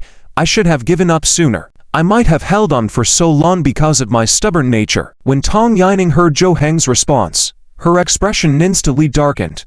Her eyes filled with a special sense of loss. "I shouldn't have asked that question. I'd rather never know the answer." Tang Yining gave a self-deprecating smile, shook her head, feeling the pain of knowing that Zhou Heng never liked her, and yet now she was starting to have feelings for him. How dramatic this turn of events was. Why couldn't she have realized these feelings sooner? If she had, she could have easily accepted Zhou Heng's pursuit. Even if he didn't like her at first, she could have worked hard to make him gradually fall in love with her.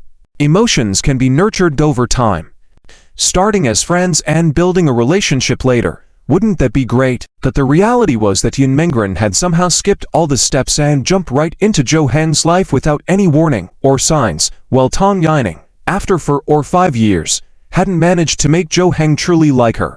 Is that all you wanted to say? If so, goodbye. I remember the kindness you showed me in junior high, and I reciprocated that in high school, but now you don't want to acknowledge me. We can't even be friends. I'm not a despicable person, so let's not have any further interaction.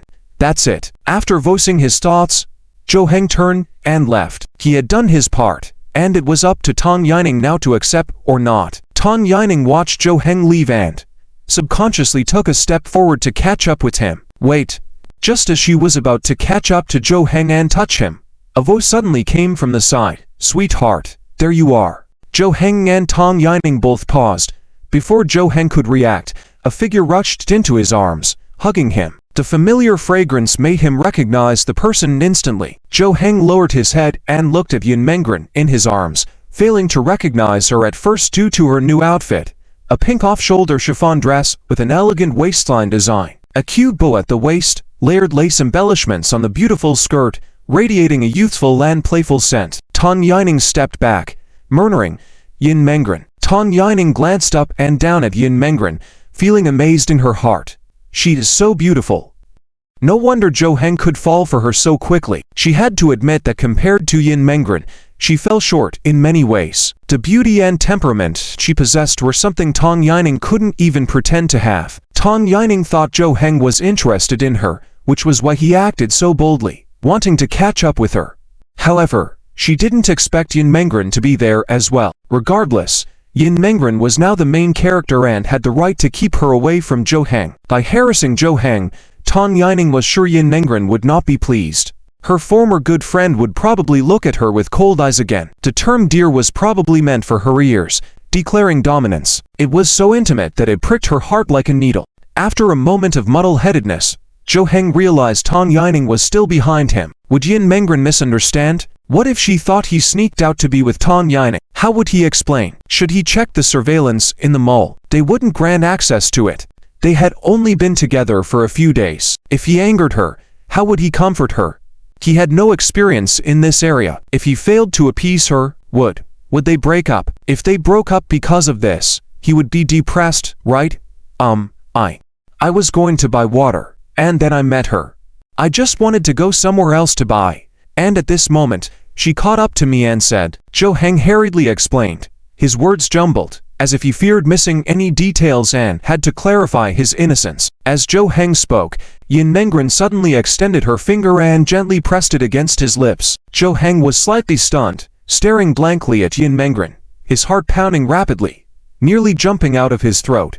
He was particularly fearful that Yin Mengren would be angry with him and break up with him. However, Yin Mengren only gave a faint smile and softly said, "Let's go buy together. Then, we can pick out some clothes for you. Tang Zi is still waiting for us. Let's go." Subsequently, Yin Mengren linked arms with Zhou Heng and prepared to leave with him. Before departing, she turned to Tang Yining, saying, "Hello, what a coincidence to meet here. Well, goodbye." A simple greeting expressed politeness, without any emotion beyond that. After saying those words, Yin Mengren left with Zhou Heng. Tang Yining stood in place, motionless, staring ahead at the backs of the two as if in a daze, pondering that Yin Mengren probably wouldn't look kindly at her. But just now, it seemed that she didn't see her as an enemy. Like a normal classmate, they exchanged pleasantries and that was it. No scolding or confrontation. Even a slight touch from Tang Yining had Yin Mengren looking as if she wanted to kill her. Is this the stance of a winner? Such confidence. I can't compare. Tang Yining sighed, leaning against the railing, gazing up at the ceiling. Such a simple contact made her realize how wide the gap between herself and Yin Mengren was. She couldn't match her in studies, looks, and now personality. What hope did she have left? Zhou Heng and Yin Mengren arrived at another bubble tea shop to get some drinks. While waiting, Zhou Heng was silent, looking at Yin Mengren beside him. Although she had a faint smile on her face, he felt there were hidden emotions within that smile. Do you really not need me to explain anything? I did talk with her, a few sentences. Don't you need me to tell you? Zhou Heng whispered, probing, uncertain of Yin Mengren's current state. Was she subtly angry or genuinely unconcerned? He felt that even if she was angry with him, he would apologize and explain happily. But if she remained silent, it would be the most terrifying cold treatment. He had no idea what to do. Yin Mengren closed her eyes, gently shook her head, and said, "No, I trust you." Hearing this, Zhou Heng was particularly moved. Being trusted by his girlfriend felt good, but he was puzzled. Anyone would be upset if they weren't around Yin Mengren but were instead with Tang Yining. Yet, Yin Mengren didn't seem angry. Was she not bothered by his proximity to Tang Yining? Zhou Heng seemed somewhat reluctant and asked again, "So, you really aren't angry?" "No. I told you, I will never be angry with you." Just what? Zhou Heng noticed the change in tone and quickly inquired. He saw Yin Mengren lower her head, her voice barely audible as she hesitated. I feel a bit disappointed, just a tiny bit. I know it has nothing to do with you, but I just don't want to see Tang Yining getting close to you. I may be too stubborn. I'm sorry. Don't take it to heart." Zhou Heng pursed his lips, looking at Yin Mengren, feeling complex emotions inside him. He hadn't guessed wrong. Yin Mengren had indeed been hiding her emotions. If he hadn't probed, she might have kept them to herself. But now that she spoke, Zhou Heng felt relieved to know how much she cared about him. The next moment, Zhou Heng reached out his arm and embraced Yin Mengren. She was slightly startled and then looked slightly aggrieved. It seemed as though this embrace was about to overwhelm her with emotions. Her nose felt tingly, and she almost wanted to cry in Zhou Heng's arms. But she knew she shouldn't. Such a trivial matter wasn't worth crying over and would only make Zhou Heng perceive her as weak. Initially, Yin Mengren didn't dare express herself, pretending not to care, to prevent Zhou Heng from feeling unhappy. Since their relationship wasn't significant, he was right. If she showed signs of being upset, Zhou Heng might think she was making a scene for no reason. At that moment, Zhou Heng spoke softly by Yin Mengren's ear. Then ... please be a bit more willful in the future. I really like it. Yin Mengren was stunned for a few seconds, then softly cleared her throat and buried her head in Zhou Heng's embrace, whispering, "You saying things like that again. I can't help but shed tears." Since the beginning of their encounter, when she moved into Zhou Heng's house, Yin Mengren felt that he was being too nice to her, not like the normal kindness between classmates. But she did not refuse, accepting Zhou Heng's kindness while trying to repay him as much as possible. However, she gradually realized that no matter how she repaid him, Zhou Heng would only treat her even better, as if there were no limits. "Ow, I'm just speaking the truth. Please don't cry." Hearing Yin Mengren's tears, Zhou Heng became a bit flustered. After all, this was outside, and if he made his girlfriend cry, he wouldn't be able to forgive himself, even though he knew that Yin Mengren wasn't crying out of sadness. Yin Mengren, amused by Zhou Heng's flustered appearance, chuckled, covering her mouth as she smiled gently. "It's okay. I won't cry. I won't cry so easily from now on." She suppressed the urge to cry, continuously trying to change her personality, to make herself stronger. This wasn't something that could be achieved overnight, so she had to take it slow, especially in these small matters, to make herself less weak. Yin Mengren raised her head to look around and noticed that people nearby were watching them, smiling as if amused at the scene. Immediately feeling embarrassed, she lowered her head. This was the first time she had been intimate with Zhou Heng in front of so many people. Previously, their close interactions were always in private, at home. Zhou Heng and Yin Mengren bought water and were getting ready to go back to find Tang Zi. She had just bought clothes, and Tang Zi had told her to just wear them directly. She had a strange feeling because Zhou Heng had been away for a long time, so she became worried and went out alone to find Zhou Heng. She then saw the scene where Zhou Heng was walking in front while Tang Yining was following closely behind. Without thinking, she ran over. "Can I still wear these clothes?" Zhou Heng turned to look at Yin Mengren and the clothes she was wearing. When Yin Mengren had thrown herself into his arms earlier, he hadn't noticed. Because she was wearing new clothes, Zhou Heng found that the outfit was quite nice, especially when Yin Mengren wore it. It suited her well. He unknowingly took several more glances.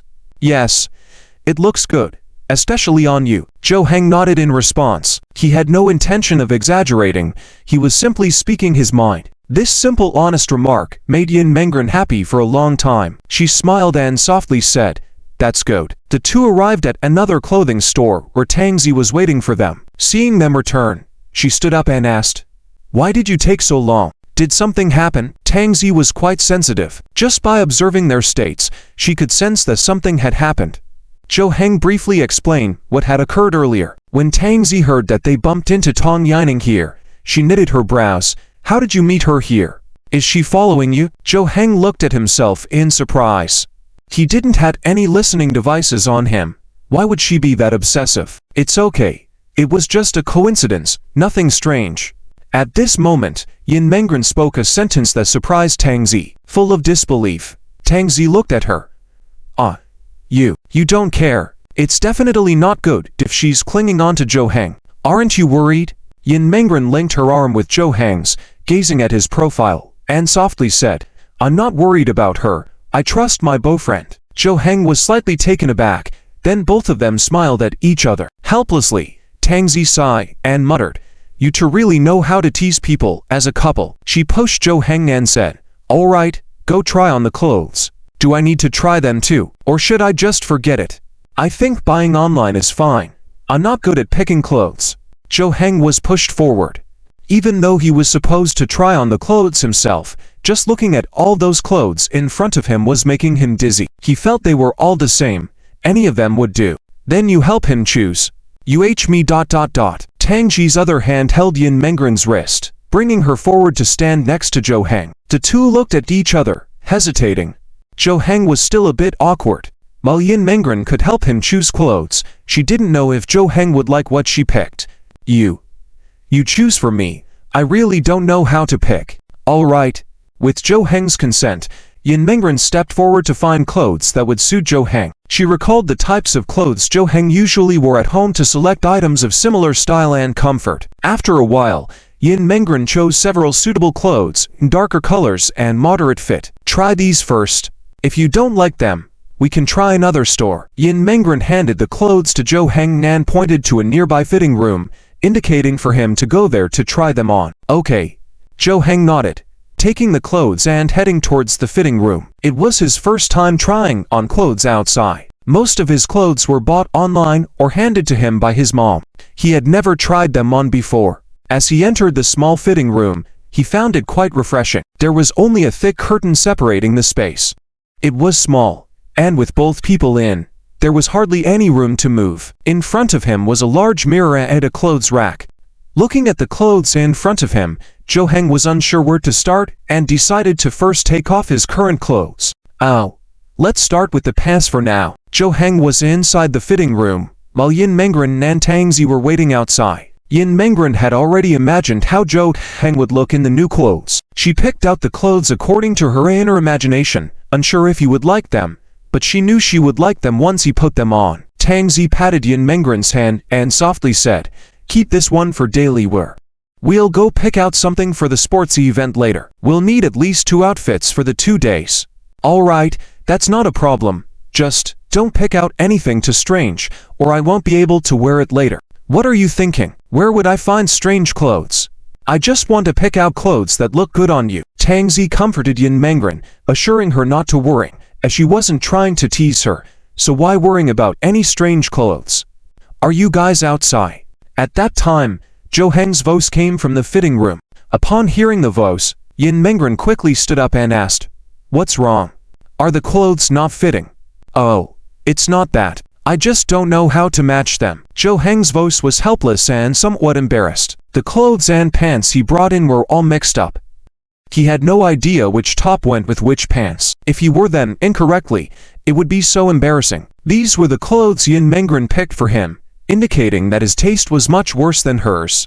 So, he wanted to ask Yin Mengren which pants matched which clothes because they all seemed similar when he tried them on. Match them. Oh, I forgot to separate them for you. So, why don't you just take them out first? Yin Mengren stood at the door of the fitting room and said softly. In a moment, Tang Zi appeared behind Yin Mengren.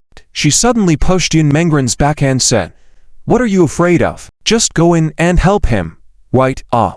Yin Mengren exclaimed, stumbled, and accidentally pushed through the curtain, rushing into the fitting room. When she bumped into something, her body finally stopped. She instinctively used her hands to prevent herself from falling. Yin Mengren, still in shock, slowly lifted her head and saw what was before her. She had just bumped into Zhou Heng's body, and now her hand was on Zhou Heng's chest. But the critical point was, Zhou Heng wasn't wearing a shirt. The physique of Zhou Heng that she had wanted to see again day and night was now right in front of her, close enough to touch. Without thinking, Yin Mengren lightly pinched for a split second. Then she quickly withdrew her hand, stood up straight, wanting to step back, but found that the space was too tight, and she and Zhou Heng could only face each other, mere inches apart. I'm not doing it on purpose. Yin Mengren stuttered, reaching out to cover her eyes. However, she left a small gap to sneak a peek. The opportunity was rare, and although she got startled earlier, now she just wanted to say thank you to Tang Zi. Not looking was polite, sneaking a glance was instinctual. Zhou Heng was just a bit embarrassed. Standing shirtless in front of Yin Mengren was slightly awkward, but considering she was his girlfriend, it wasn't such a big deal. Besides, he remembered this morning when Yin Mengren felt his body for 10 minutes, so Zhou Heng thought she probably would like his physique, right? He used to worrying that Yin Mengren might not like his body, as excessively toned bodies attract the same sex. To muscular bodies might not be appealing to females, but looking at Yin Mengren's reaction, she probably liked muscular men, so he felt less embarrassed and even hoped she found his physique attractive. It's okay, no need to be so awkward around me. There's nothing to fret about. I'm a guy.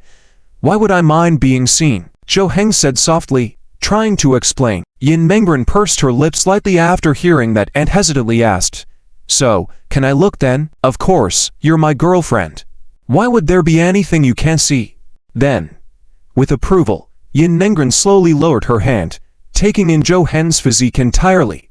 Wow, her throat moved, and the next second, her face turned visibly red as if she had just ripened. She remembered she only touched through the clothing in the morning. Now faced with an unclothed body, she could only look, not touch. She thought it would be suspicious if she did, and now is not the time for such actions. Although Zhou Heng didn't mind being seen, being squeezed together in the fitting room felt odd. Especially in the small, warm space where he was already sweating. He felt it wasn't right with Yin Mengren so close, so he prepared to open the curtain, saying, "Why don't you go out first? I'm afraid of bumping into you. I'll take the clothes out, and you can help me match them before coming back in." Okay. Yin Mengren also realized it wasn't good for her to stay there, and Zhou Heng couldn't change clothes. Although she hadn't seen enough, she knew there would be many chances in the future, so why look now? As she nodded in agreement, she suddenly heard the voices of other young girls outside the fitting room. "Excuse me, do you have a size up for this piece?" Zhou Heng was about to open the curtain for Yin Mengren to leave when she reached out and stopped him. "Wait a moment." Zhou Heng was startled. He quickly withdrew his hand, blinked, and asked, What's wrong?" Yin Mengren hesitated, then pointed to Zhou Heng's body and whispered, "There are people outside. Wait a bit before going out. If you open it now, they'll see, and I don't want others to see." I see. All right then. Zhou Heng nodded. Although he claimed that as a man he wasn't afraid of being seen by others, in reality, he was quite uncomfortable with the idea of strangers looking at him. Yin Mengren said she didn't want others to see her, and if he put himself in her shoes, of course, he wouldn't want Yin Mengren to be seen either. So should he put his clothes back on now? Maybe there was no need to. Anyway, he had said it was fine for Yin Mengren to see him, so rushing to put his clothes back on made him feel embarrassed, as if he was self-conscious. Then help me see how these clothes match together. I feel like anything goes. I have no fashion sense. Jo Heng picked up the clothes nearby and haphazardly put together combinations that seemed mismatched in style and color. Yin Mengren agreed verbally, but her gaze was often involuntarily drawn to Jo Heng's body. She claimed she couldn't go out now for some reason, which was actually just an excuse she made up on the spot upon hearing someone pass by outside. In reality, she couldn't be seen right away. Besides, Jo Heng could put on his clothes first, and then she could go out later. She said this only out of self-interest. She simply wanted to spend more time with Jo Heng here and have more time to look at him. She knew her words lacked any sophistication and weren't even a real lie. She wasn't sure if Jo Heng had noticed this. Tang Zi sat outside the fitting room with her legs crossed, one eyebrow raised higher than the other, looking quite surprised. It had been a while since she pushed Yin Mengren inside. Why hadn't she come out yet? Normally, she should have come out right away. After waiting for about 5 minutes, the curtain of the fitting room was finally pulled open, and Yin Mengren slowly walked out from inside. Her face was slightly flushed, and she seemed a bit embarrassed, but Tang Zi seemed to see satisfaction in her expression. Tang Zi walked over, patted Yin Mengren's shoulder teasingly, and said, "How was it? Are you happy now?" It was just a joke. After all, she had indeed gone a bit too far, and it was rather risky. It would be entirely reasonable for both of them to be angry. She had expected Yin Mengren to pretend to be angry and scold her, but she just nodded lightly and quietly said, "MN." Now Tang Zi was the one taken aback. She was just joking, but was Yin Mengren actually happy about it? What were they doing inside? After waiting for a while, Jo Heng came out of the fitting room. He was wearing new clothes, and he seemed to have undergone a transformation in his demeanor. Since autumn was approaching, most of the clothes Yin Mengren had selected were autumn wear. They weren't too loose, and the colors were predominantly dark, which suited Jo Heng's low-key personality. Additionally, Jo Heng's physique meant that whatever he wore looked good on him. When he emerged, he immediately caught Yin Mengren's attention, making her eyes light up as if stars had appeared before her. Tang Zi also nodded in agreement, saying, "Yes, looks good. Looks good. Indeed, your clothes should be chosen by your girlfriend. Your own choices are too poor. Do you have to praise and criticize at the same time?" But blunt words cut deep. "I think you're right." Jo Heng looked at the clothes he was wearing, and he thought they looked pretty good after putting them on. They were indeed much better than the popular items he had picked out online. Yin Mengren had selected them based on his preferences, personality, and physique, and he really liked them. Whether it was the style, color, or comfort, as long as you like them, we don't have to keep looking. If you don't like them, we can take our time to find others. No, I really like them. I'll try on a few more sets. Jo Heng returned to the fitting room and tried on several other pieces. Without exception, he was satisfied with all of them. They were different styles, but they all suited him well. Since Yin Mengren had personally picked them out for him, there was no reason not to buy them. So, Jo Heng purchased all these outfits. Later, the three of them left the store, with Jo Heng holding several bags and following behind the two of them. They seemed tireless as they continued to shuttle between different clothing stores. While Jo Heng wasn't particularly tired, he couldn't keep up with their shopping spree. They only had a simple meal at the mall at noon and then continued shopping. Finally, around 4 or 5 in the afternoon, they ended their day of shopping and left the mall. After seeing Tang Zi off, Jo Heng and Yin Mengren walked back home together. Jo Heng carried more than 10 bags, and Yin Mengren wanted to help lighten his load by carrying a few, but Jo Heng refused. In this aspect, his stubborn personality came into play, and no matter what Yin Mengren said, she couldn't sway his thinking. When they got back home, Jo Heng set down the clothes. They had indeed spent quite a bit of money, but it was all for clothing, not frivolous spending, and he didn't mind. He just needed to tell his mom about the purchases, along with showing her a few pictures of Yin Mengren in the new clothes. He would surely receive a substantial sum of money and permission to buy a few more items. His mom was like that. If he spent money on in-game purchases, she wouldn't give him 100 yuan because she considered that wasteful spending. Playing games didn't necessarily require spending money. However, whenever he spent money on necessities, like food, clothing, shelter, or education, she wouldn't skimp on giving him any amount he needed. Phew. Jo Heng sat down in a chair, preparing to rest for a while before hitting the books. It was the weekend, and he hadn't studied at all. For him, this kind of day off was the best opportunity to get ahead. He stretched his shoulders, feeling a bit sore even though his arms weren't strained from carrying bags. Just then, he felt a pair of hands gently rest on his shoulders, beginning to massage them. Zhou Heng widened his eyes, turned around to look behind him, and saw Yin Mengren standing there, massaging his shoulders.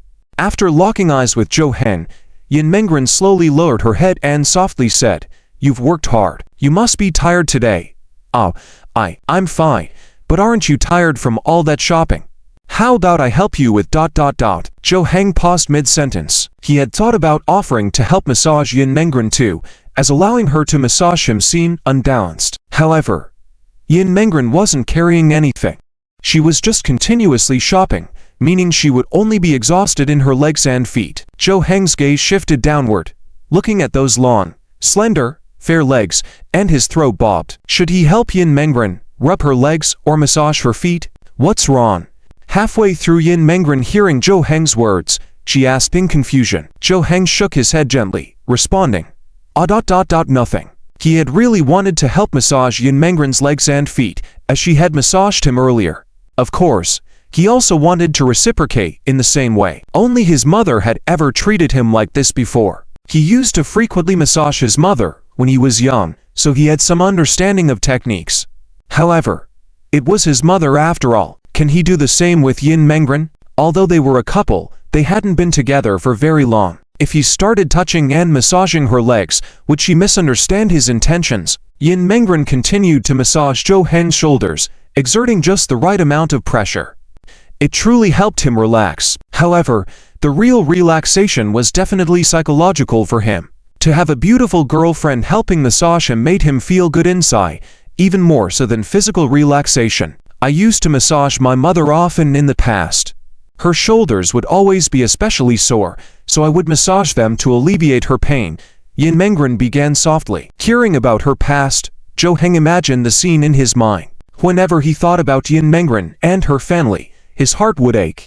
Then, Yin Mengren's tone shifted slightly, saying softly, "Now, there's no chance for that anymore." Sigh. Her voice carried a hint of sadness, but more so an acceptance. If it weren't for Zhou Heng's presence, she wouldn't have been able to come to terms with it. She would continue to live well with memories in her heart. Zhou Heng felt a tremor in his heart, falling into silence. He realized how much he still lacked. Yin Mengren was thinking about missing her family, and she sought solace in him. What was he thinking? Massaging legs? How superficial. In the next moment, Zhou Heng stood up immediately. Yin Mengren was startled and froze, her hands suspended in the air, looking lost. Zhou Heng then turned around, bent down, and picked Yin Mengren up in his arms.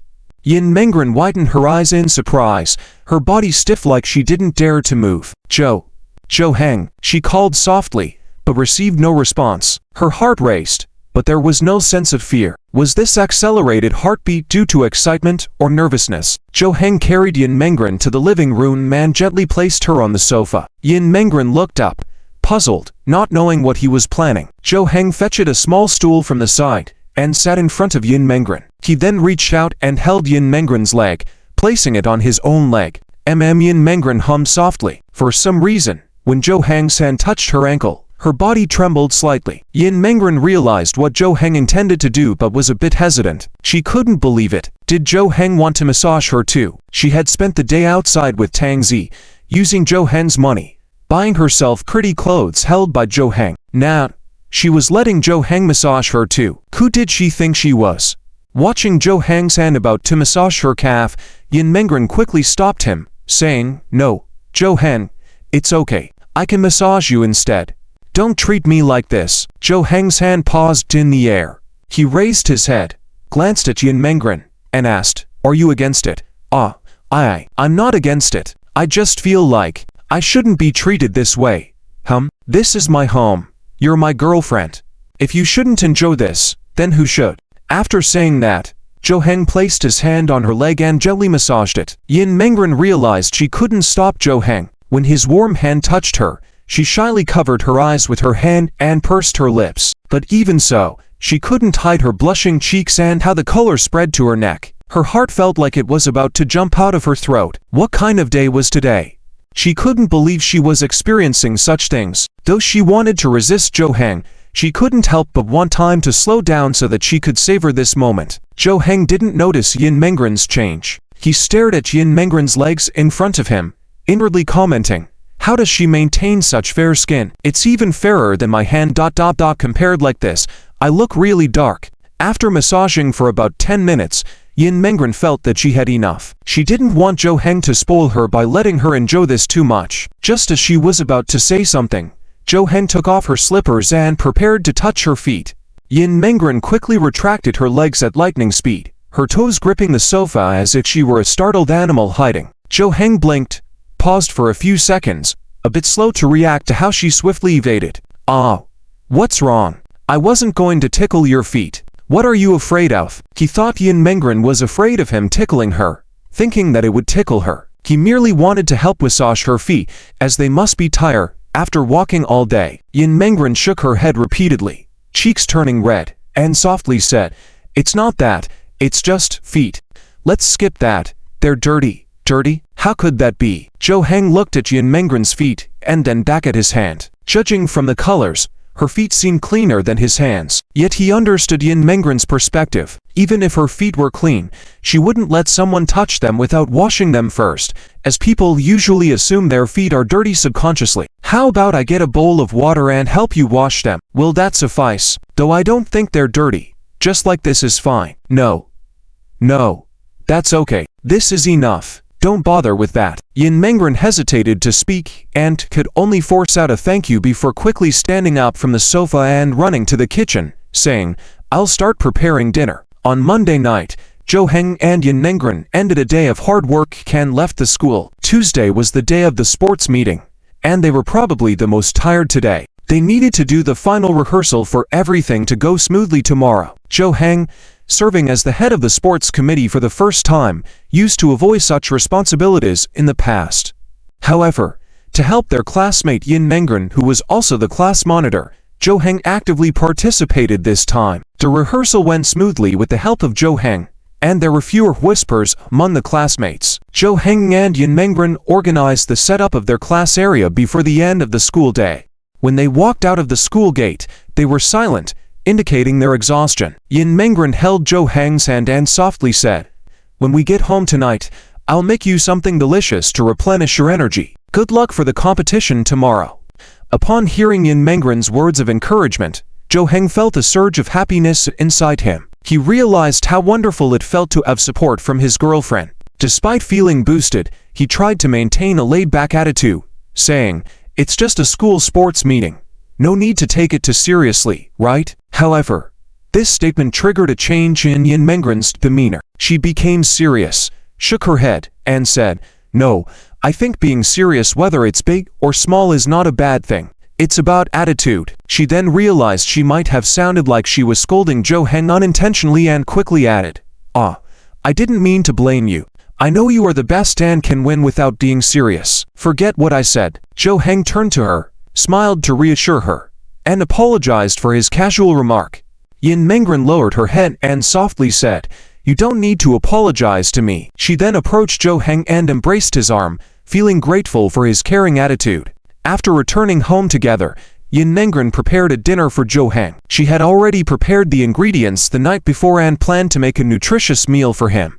While Yin Mengren was preparing the meal, she noticed Jo Heng working out and asked him why he was exercising the day before the competition. Jo Heng explained that it was like warming up his body to avoid stiffness the next day. After Jo Heng finished his workout, Yin Mengren had prepared a hearty dinner for him, considering his nutritional needs. Jo Heng was surprised and praised her cooking skills. Yin Mengren was pleased with his appreciation and suggested giving him a massage to relax his muscles for the competition. Jo Heng offered to massage her in return, but Yin Mengren hesitated initially as she thought it might not be necessary since she was not participating in the competition. However, she could not resist the temptation and the care from Jo Heng. Despite her inner conflict, Yin Mengren accepted the massage offer, realizing that reciprocal gestures in their relationship were normal and not a sign of subservience.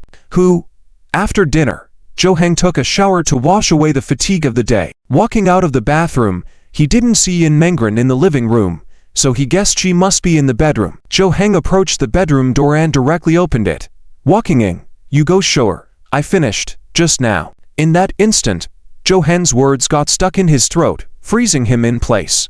His whole body was like petrified, unmoving, only his eyes glued to the scene before him. Yin Mengren seemed to be changing clothes. She had already put on shorts to wear at home, kneeling on the bed. At the moment he opened the door, Jo Heng saw Yin Mengren had just put on the top part of her clothes. Hearing the door open, Yin Mengren immediately turned to look. Seeing Jo Heng, she too froze completely, the two of them gazing at each other for about 5 seconds. I didn't mean to." Jo Heng quickly took a step back, then hastily closed the door, stood at the doorway, breathing heavily. Although he didn't see much, he hadn't expected Yin Mengren to be changing clothes. If he had walked in a few seconds earlier, he might have seen, being around 19 years old, completely a young man, and now encountering his first love, his first girlfriend who was so beautiful and had captured his heart. Witnessing such a scene really shocked him. How could he handle it? Jo Heng, like a zombie, walked slowly to the sofa, sat down, holding his head. Ultimately, it was his fault. Even though this was his home, he wasn't living there alone anymore. Why didn't he knock before entering the bedroom? Meanwhile, in the bedroom, Yin Mengren had finished changing her clothes. Holding the collar of her clothes, she lowered her head, lightly bit her lip in thought. In fact, she wasn't angry or embarrassed. There was nothing wrong, or rather, since she didn't lock the door, she wasn't worried about Jo Heng barging in. She only cared about his reaction. After a while, Yin Mengren walked out of the bedroom. Seeing Jo Heng sitting on the sofa looking troubled, as she approached him, Yin Mengren's heart raced. Crossing her arms, her legs trembled slightly. Yin Mengren neared Jo Heng, squatted down in front of him, gazing at his face, softly asked, "What's wrong with you?" Jo Heng, looking at Yin Mengren's face, stuttered, I apologize for what happened just now. I didn't mean to. Next time, I will definitely knock. It's okay, it's nothing." Yin Mengren chuckled lightly, reached out to touch Jo Heng's cheek, softly said, "Okay, stop overthinking. No need to apologize to me. I'm your girlfriend. You want." A thought crossed Yin Mengren's mind to say, "You want to see any time, you can," though she realized it might sound too explicit. But she still wanted to convey that message. She then changed her wording, "I'm your girlfriend. Even if you see it accidentally, it's normal. And only you."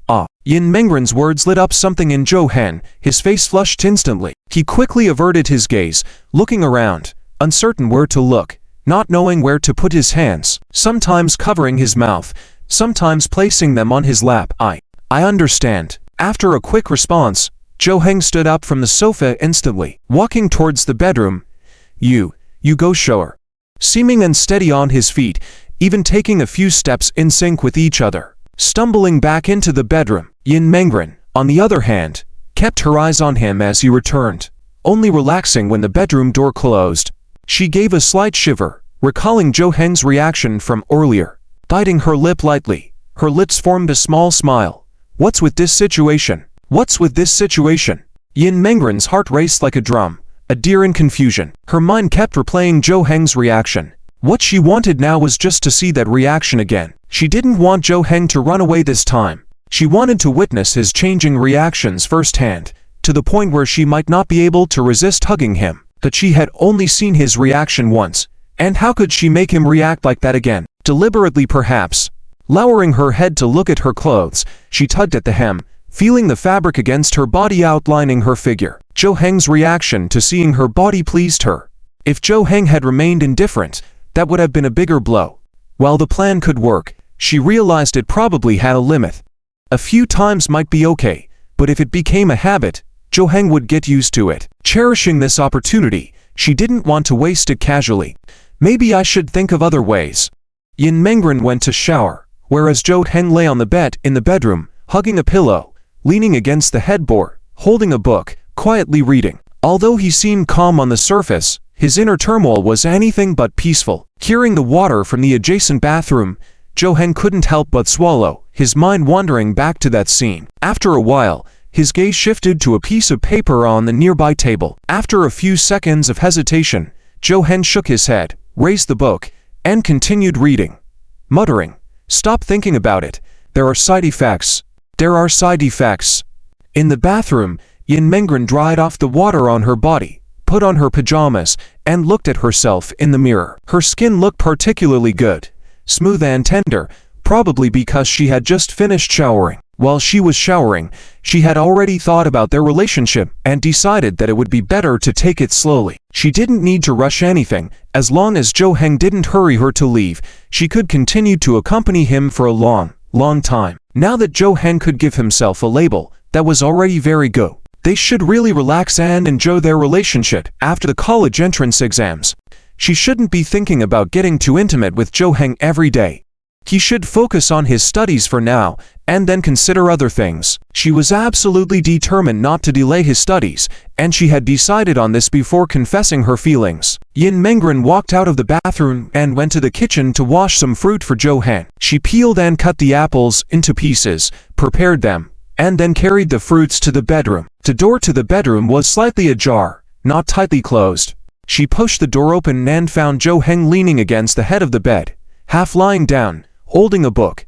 It seemed like he was studying. When Yin Mengren entered the room, Zhou Heng visibly raised the book, as if he had been completely focused on it. Even though it was just a small movement, Yin Mengren noticed it. She smiled, walked over, placed the fruits on the table, and said, "Is there something you don't understand? Let me help you." Yin Mengren leaned closer, looked at the book in Zhou Heng's hand, and furrowed her brows. You are holding the book upside down. Zhou Heng lifted his eyebrows in surprise, immediately corrected the orientation of the book in his hand, feeling embarrassed. He realized that he had not been attentive to his studies and had been lost in his thoughts. But when Yin Mengren walked into the bedroom, all his focus shifted to her. Even if he wasn't looking at her, his mind was on her, and he was listening to her footsteps. Now that Yin Mengren had caught him, he felt utterly embarrassed. He hadn't realized he was so obvious. Yin Mengren showed a hint of concern. She realized that Zhou Heng was already deeply affected, and if this continued, it would surely impact his studies. She slowly sat down next to Zhou Heng, placed her hand on his, and asked softly, "Do you have something on your mind because of me now? What is it? Can you tell me? I don't want to affect your state of mind because of me." She felt that it wasn't just the incident before she showered that was bothering Zhou Heng. The impact on Zhou Heng seemed significant. Zhou Heng raised his head, glanced at Yin Mengren, shook his head, and said, "Don't worry, you won't affect my studies. It's just a normal psychological, physical condition. I can't help it." "Can't help it? What? What do you mean?" Yin Mengren's question did not receive an immediate response from Zhou Heng. Zhou Heng stared into Yin Mengren's eyes, but no matter how much he tried to speak, he couldn't. How could he say it? Should he be straightforward? Should he confess that his mind was filled with that image now? He had been disciplined for so long, he didn't want to think about those things anymore, but after that glance, it was hard to control himself. In the bedroom just now, he had been doing push-ups desperately just to keep himself calm. Zhou Heng stammered for a while, not knowing how to explain. It's just normal. Nothing to worry about. Hey, could you just not ask?" Zhou Heng truly didn't want to continue, and at the same time, he hoped Yin Mengren wouldn't figure it out. It would be very embarrassing if she did.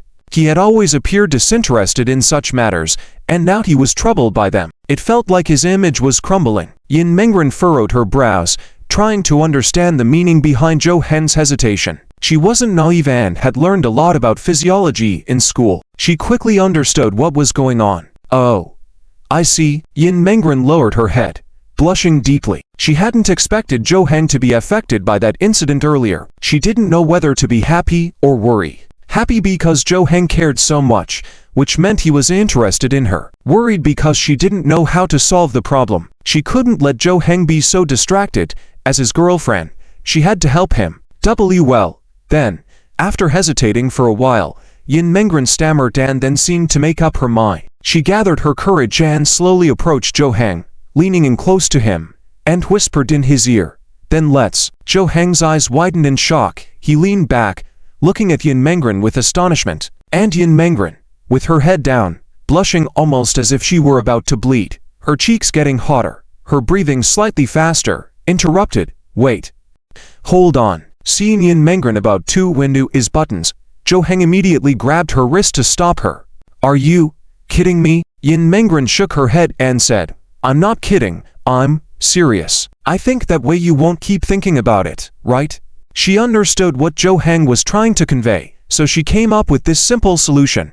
She thought it was better this way, otherwise, it would impact things later on. Zhou Heng couldn't help but swallow a few times, as if his throat was dried. His gaze began to wander on Yin Mengren. No. Zhou Heng quickly shook his head, reached out his hand, and said, No.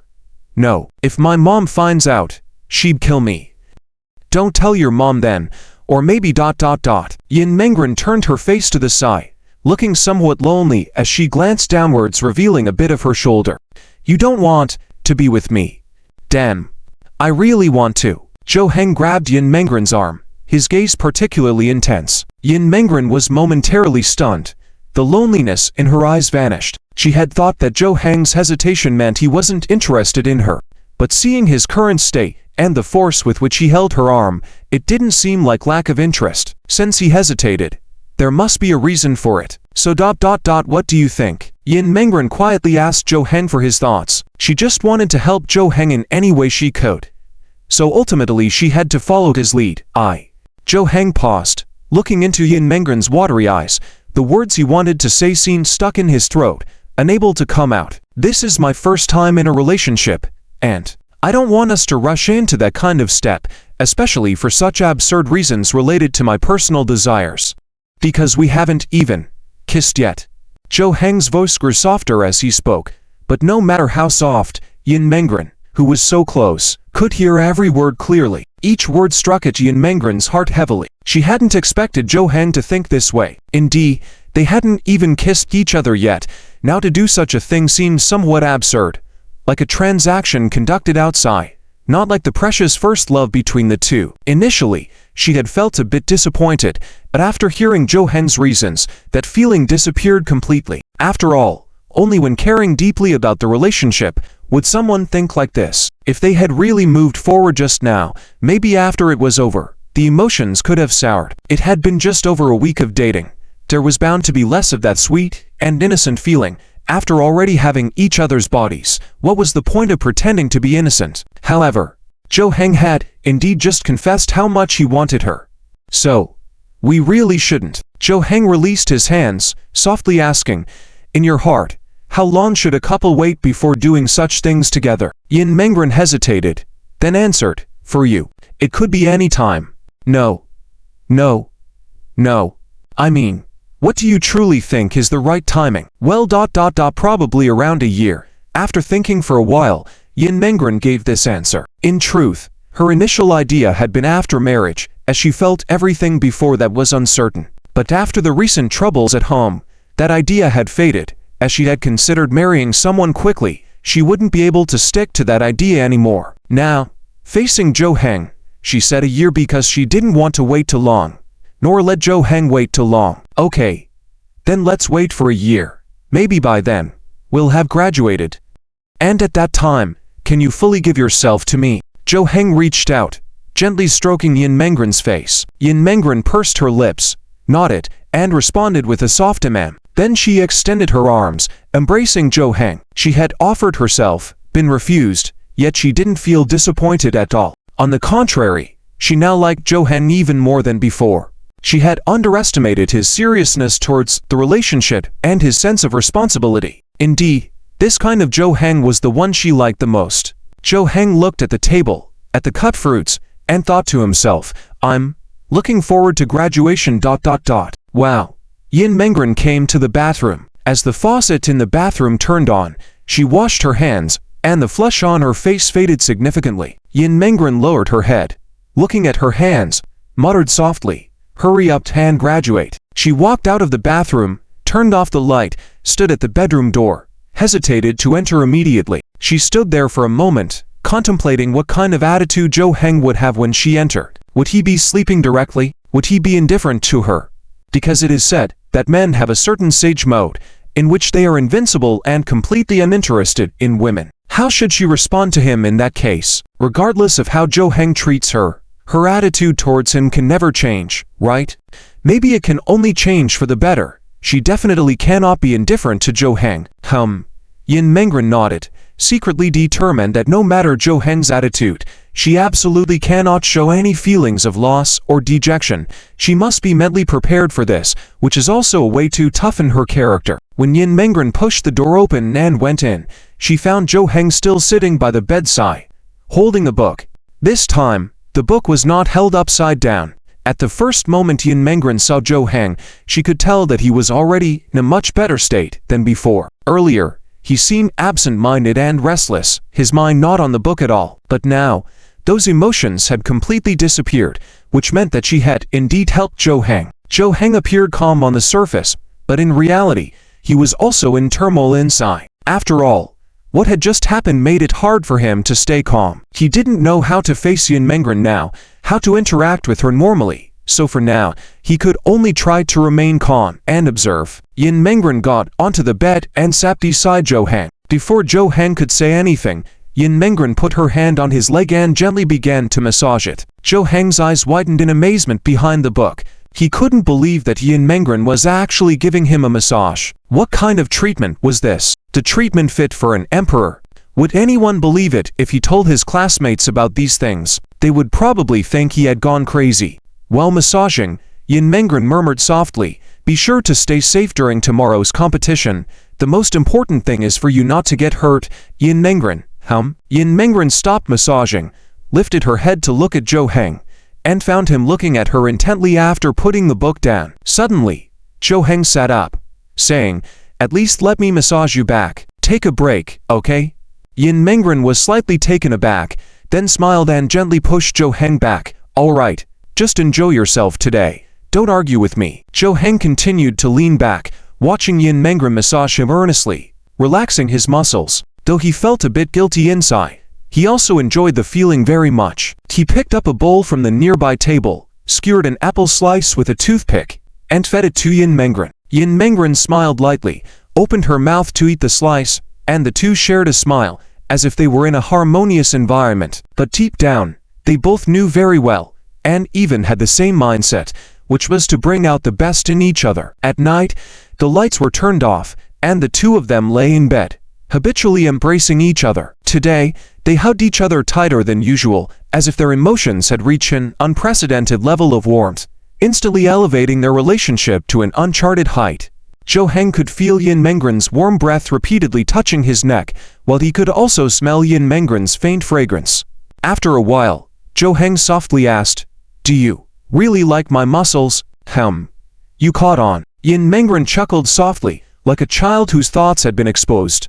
Trembling slightly in Jo Heng's embrace, she continued, "It's hard not to notice. Before, when I was half asleep, you, that." Yin Mengren buried her head in Jo Heng's chest, feeling her heartbeat accelerate. She thought her feelings were well hidden, but little did she know that Jo Heng had already figured it out. "I started working out, honestly, out of boredom, to keep myself occupied. Whenever I got tired from gaming and needed a break, I would exercise to pass the time. And another reason was, if I didn't persist in exercising, that Tangzi guy would surpass me. Before I knew it, I went overboard with training. I thought you wouldn't like this kind of physique. Most people prefer a leaner build, right?" "Who said that? I like it this way," Yin Mengren said, hugging Jo Heng tightly, even though her stature appeared much smaller compared to his. "Really?" "Yes. Truly." Jo Heng's lips curved into a slight smile, leaning in to kiss Yin Mengren on the forehead. He remembered the last time he kissed Yin Mengren was when she was asleep, sneaking a kiss. At that time, he lacked the courage, but now, he was no longer afraid. Yin Mengren had given him the courage. Following this, Jo Heng softly whispered in Yin Mengren's ear, "Good night." Yin Mengren was slightly taken aback. It was the first time Jo Heng had kissed her goodnight. This feeling was like a warm current rushing into her heart, making her feel an unprecedented warmth. Yin Mengren responded by lifting her head and giving Jo Heng a gentle kiss on the cheek, saying, "Good night." They closed their eyes together, drifting off to sleep in no time. Since they had started falling asleep in each other's embrace, their sleep quality had improved significantly. Yin Mengren remembered that just over half a month ago, she couldn't fall asleep each night, but now, she could sleep soundly. In her dreams, she would encounter her parents, who seemed to be sending her comforting dreams, chatting quietly with her and accompanying her until dawn. With her parents in her dreams and Jo Hen upon waking up, she felt hopeful and believed that persevering in life was the right thing to do. The next morning, Yin Mengren woke up first, slowly untangling herself from Jo Hen's embrace, getting out of bed to prepare breakfast. It was the sports event today, so she wanted Jo Hen to conserve his energy and sleep a bit longer. While she was preparing breakfast, Jo Hen woke up as well. They had breakfast together, freshened up, and then started packing up before heading out. Naturally, they held hands and chatted, feeling even better than before, or even better than yesterday. When they reached the school gate, the field was already bustling with activity, as some students' parents were also present to assist. Each class section was carefully arranged. Looking inside the school, Jo Hen remarked, "I remembered that her father is off today, so my uncle should come. He's her stepfather. After all, Tangzi has a show to perform, but I don't know if she's prepared." During rehearsals yesterday, she said she didn't need to practice and could go on stage directly. She's always like this. She should be fine. As they chatted, a voice suddenly came from behind them. "What are you two doing standing here instead of going in?" Surprised, Jo Hen and Yin Mengren quickly turned around and were startled by the person behind them, Teacher Wang.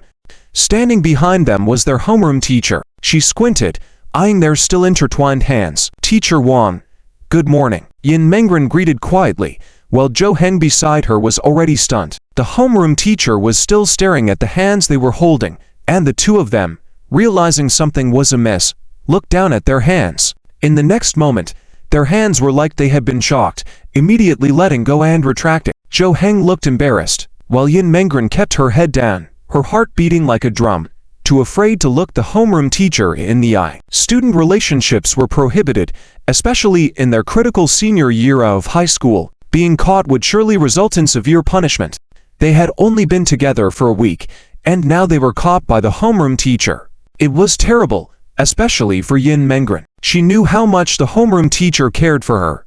She was the class monitor, and acting like this in defiance was bound to disappoint the teacher. Teacher Wang stared at Jo Hen, her brow furrowed, her expression unpleasant. After a moment, she walked over and said, "Jo Hen, come with me." Yin Mengren, organize the class and make all necessary arrangements. "Okay." Yin Mengren nodded in agreement, looking worriedly at Jo Hen. She didn't understand why the teacher only called Jo Hen alone. Was it because of her special situation, leading the teacher to give her special treatment? Regardless, she couldn't disobey the teacher's orders, as that might harm Jo Hen. Now all she could do was quietly pray that nothing would happen to him. However, being called by the teacher meant they would likely be criticized and asked to break up. Wasn't that the teacher's standard response? Jo Hen turned around, ready to follow Teacher Wang inside. Before leaving, he gently patted Yin Mengren's shoulder to comfort her, reassuring her to relax. Jo Hen walked into the teaching building with Teacher Wang, heading to the office. At that moment, there were not many teachers present in the office, as each was busy organizing their respective classes. Jo Hen wasn't fearful of the impending criticism. He had grown immune to it, having been criticized by his teachers from a young age. What he feared most was his teacher contacting his parents about dating Yin Mengren. He was unsure of his mother's reaction, as he hadn't mentioned their relationship to her. How would she react once she found out?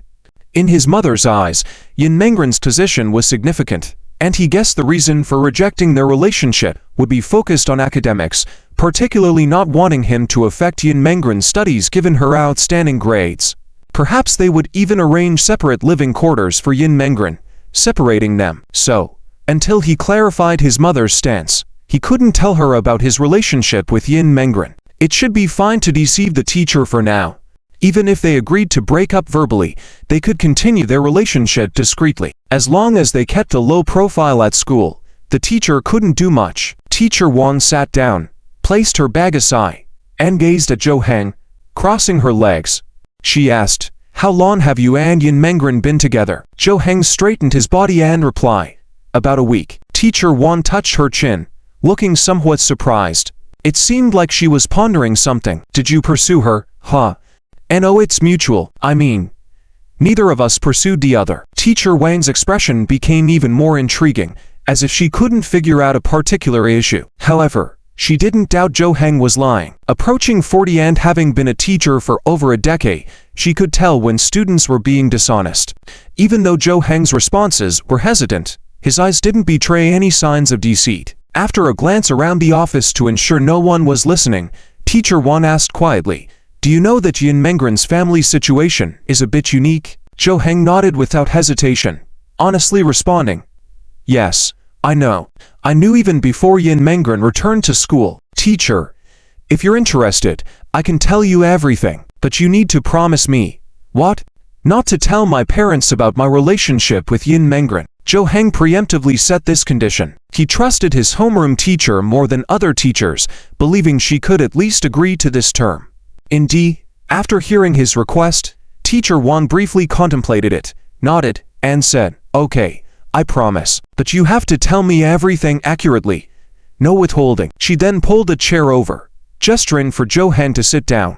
Zhou Heng complied and began narrating how he met Yin Mengren. He didn't hide anything, believing he hadn't done anything wrong. Just as he had shared with his mother, he felt he had nothing to hide. After about 10 minutes, Zhou Heng had recounted the entire story, without explicitly mentioning how he and Yin Mengren started dating. He believed that by detailing their encounters, it would be clear why they came together.